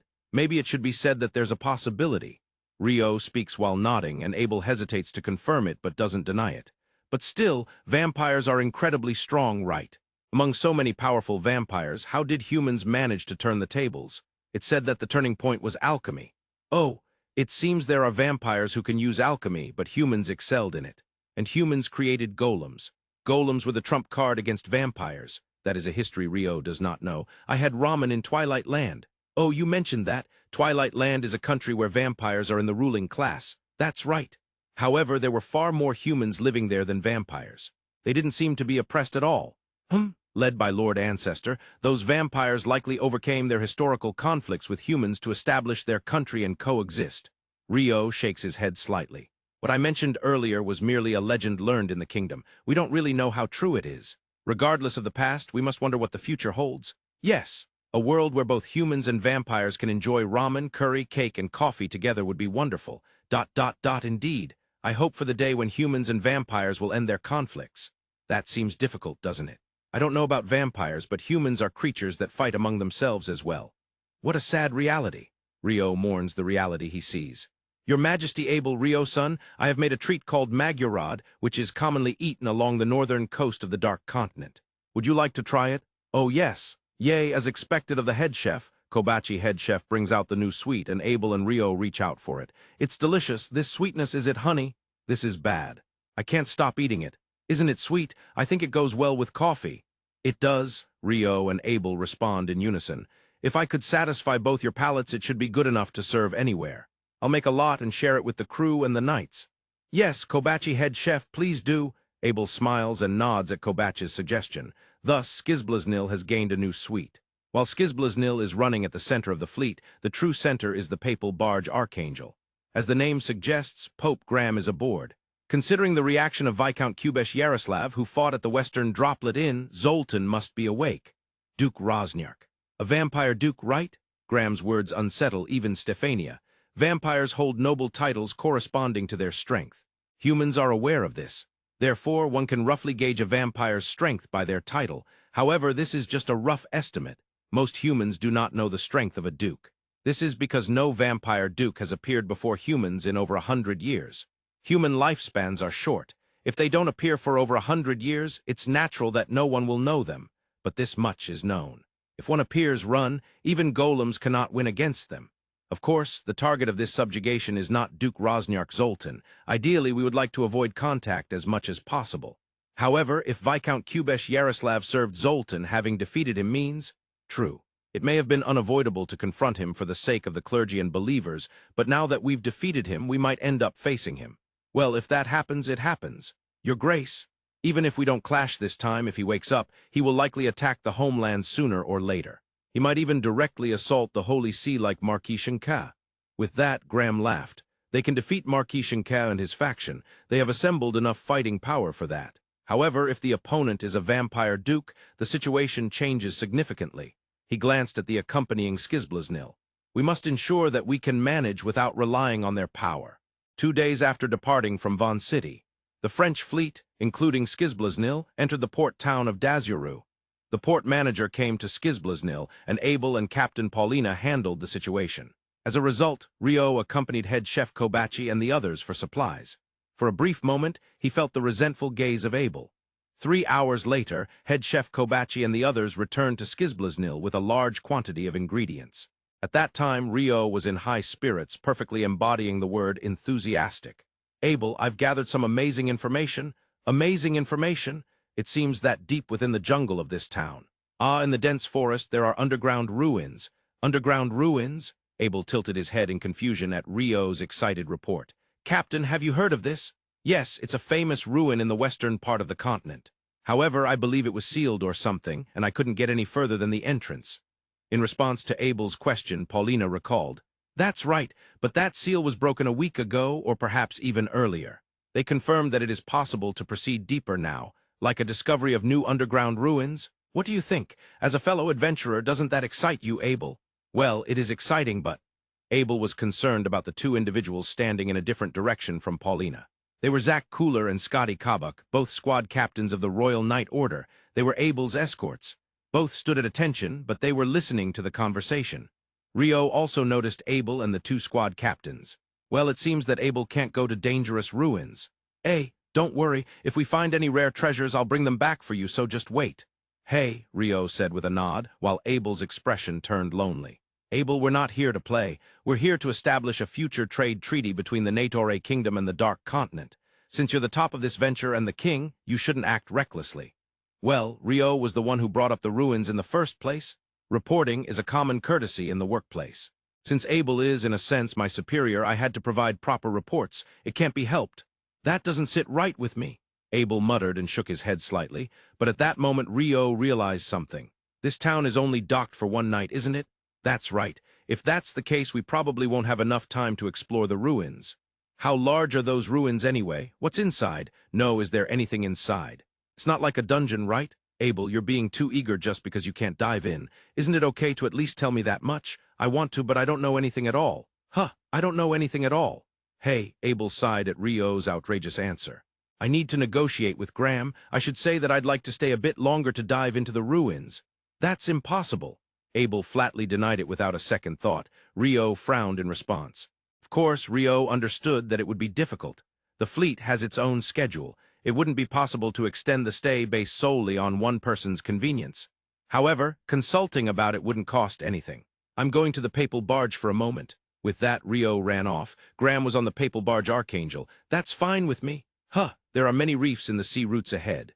While the navigators of this fleet are indeed highly skilled, it was suggested that we should hire a local pilot familiar with the waters to ensure perfection.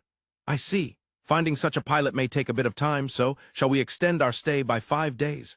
Oh, please. Rio's face lit up with joy. Thus, Rio's hopes were granted.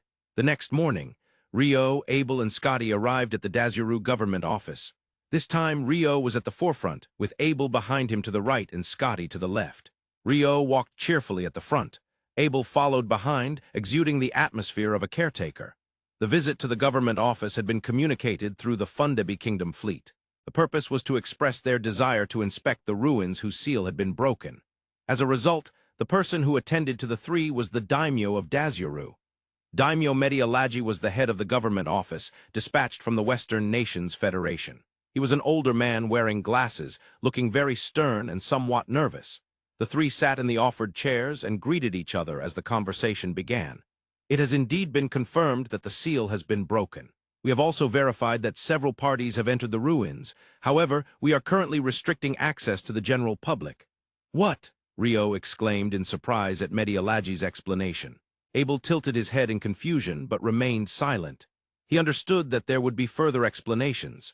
However, before that, a restless water attribute mage couldn't hold back any longer and asked a question. Why is that? We discovered that the interior of the ruins is dangerous. Dangerous? Only one party returned among those who entered. And that was just one person. The others were wiped out, Abel muttered. Common sense dictates that there must be some troublesome entity inside that should not be allowed to come into contact with us, or at least, that's the kind of place it seems to be. Exactly. However, now that the seal has been broken, we cannot leave it unattended as a town of Dazuru. We have reported to the Federation government and are waiting for instructions, but nothing has come yet. About the matter regarding the head of state of the Federation? Are you aware of it? Medialagi nodded slightly in surprise at Abel's words. The head of the Western Nations Federation, Ramon Fess, was still missing. As a result, all movements within the Federation had slowed down, even to the point where the eastern provinces were trying to intervene. Because we have not received a response for far too long, we are forced to take action in the town. The story that the adventure parties have not returned has spread throughout the town. Moreover, if the government office also does not grasp what is happening inside, the residents will become anxious.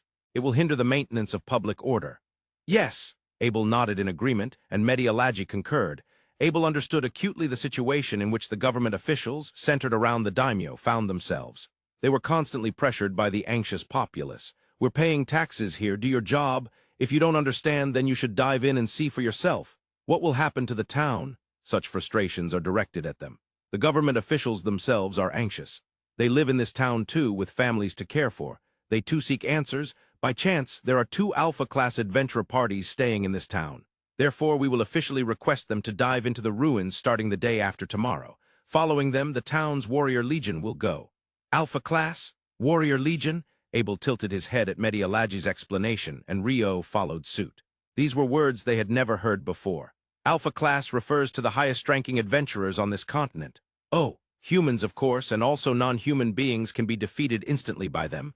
That sounds amazing. For some reason, Rio looked delighted. The Warrior Legion consists of those who protect this town. In the Western nations and Central nations, they might be referred to as station troops. I see, that makes sense, Abel nodded. 50 warriors will enter. Beyond the sealed door there is a small room. From there are stairs leading further down, and we know that there is a large hall paved with stone tiles ahead. That's from the report of the one who returned. Yes. For now, our aim is to reach that large space paved with stone tiles. We need to determine whether there is more beyond that or if something happened there. Medialagi explained. Abel nodded upon hearing this. He recognized that it was a very solid and cautious exploration. However, he had a question. Did the one who returned not report how his companions or other parties were defeated and where? Yes, for some reason, he had lost his memory regarding that matter. While he clearly remembered up to the large stone-tiled space, and his reports were understandable, according to the healer, it's possible that his memory was erased by magic or something. When he touched on the subject of his companions or other parties, he repeatedly shouted, "Don't come!" It seems he indeed encountered something terrifying. Abel frowned in thought, but the conclusion was clear without much thought. It was abnormal. If you really want to dive in, I can allow you to follow behind the Warrior Legion. However, of course, you will need to sign a waiver acknowledging that you are responsible for anything that may happen. Of course, Daimyo, please allow me to think for a moment. If I decide to accompany them, I will contact you later. Just as Rio was about to agree, Abel forcibly interrupted and wrapped up the discussion. Thus, the 3 from the Negotiator kingdom left the Dazuru government office. Abel, why did you stop me? Rio questioned, puffing his cheeks in dissatisfaction as if it were a matter of course. Because it's definitely dangerous. Just having specific memories left and only one person being sent back, that sounds like the work of something with quite a high level of intelligence. Well, when you put it that way, I suppose that's true. We are on a journey to the southern part of the continent. It wouldn't be wise to take unnecessary risks here, especially since we're not in the Negotiator kingdom. Rio couldn't argue against Abel's sound reasoning. Indeed, it was sound reasoning. But it was also undeniable that it was concerning. Isn't Abel a former rank adventurer? Yeah, that's right. Do you know of any monsters that can erase memories? No, I don't, Abel answered Rio immediately. He had been thinking since he heard the story. Among the monsters Abel knew, there were none that fit this description. If there was a possibility, perhaps intelligent beings like vampires. If they use dark attribute magic, then there is a chance. Oh, at Abel's words, Rio's face, which had looked disappointed until just now, lit up a bit. There was some count near Kona village who used dark attribute magic as a vampire, Count Haskir Kalanikos. But he didn't manipulate memories, did he? Indeed, he did not. He did try to bring them under his control, but he did nothing to their memories. The idea that dark attribute magic can manipulate memories is just a hypothesis. Huh. Is that so? How do you know about that, Abel? I learned about it back when I was in the royal castle. It was probably meant as a warning. As expected of the education of the Prince of the Natore Kingdom, Rio frowned while praising him. He acknowledged the greatness of Prince education, but he also felt some envy towards the privileged class. That was the reason for the mix of praise and frowning. Deep down, he might be wishing to experience that Prince education himself. However, at the same time, he recognized that being in a position to receive such education meant that one would not have the freedom to choose their future afterward. There is no freedom to choose a profession. That must be quite tough. A job or work occupies a significant portion of life. Not being able to choose freely would be, of course, many people are working hard at jobs they do not particularly want. He understands that. But still, being denied the chance to choose from the beginning in life feels different. You are amazing for listening to chapters 721 to 820 of Water Magician. If you are enjoying this story, please consider subscribing and supporting the channel.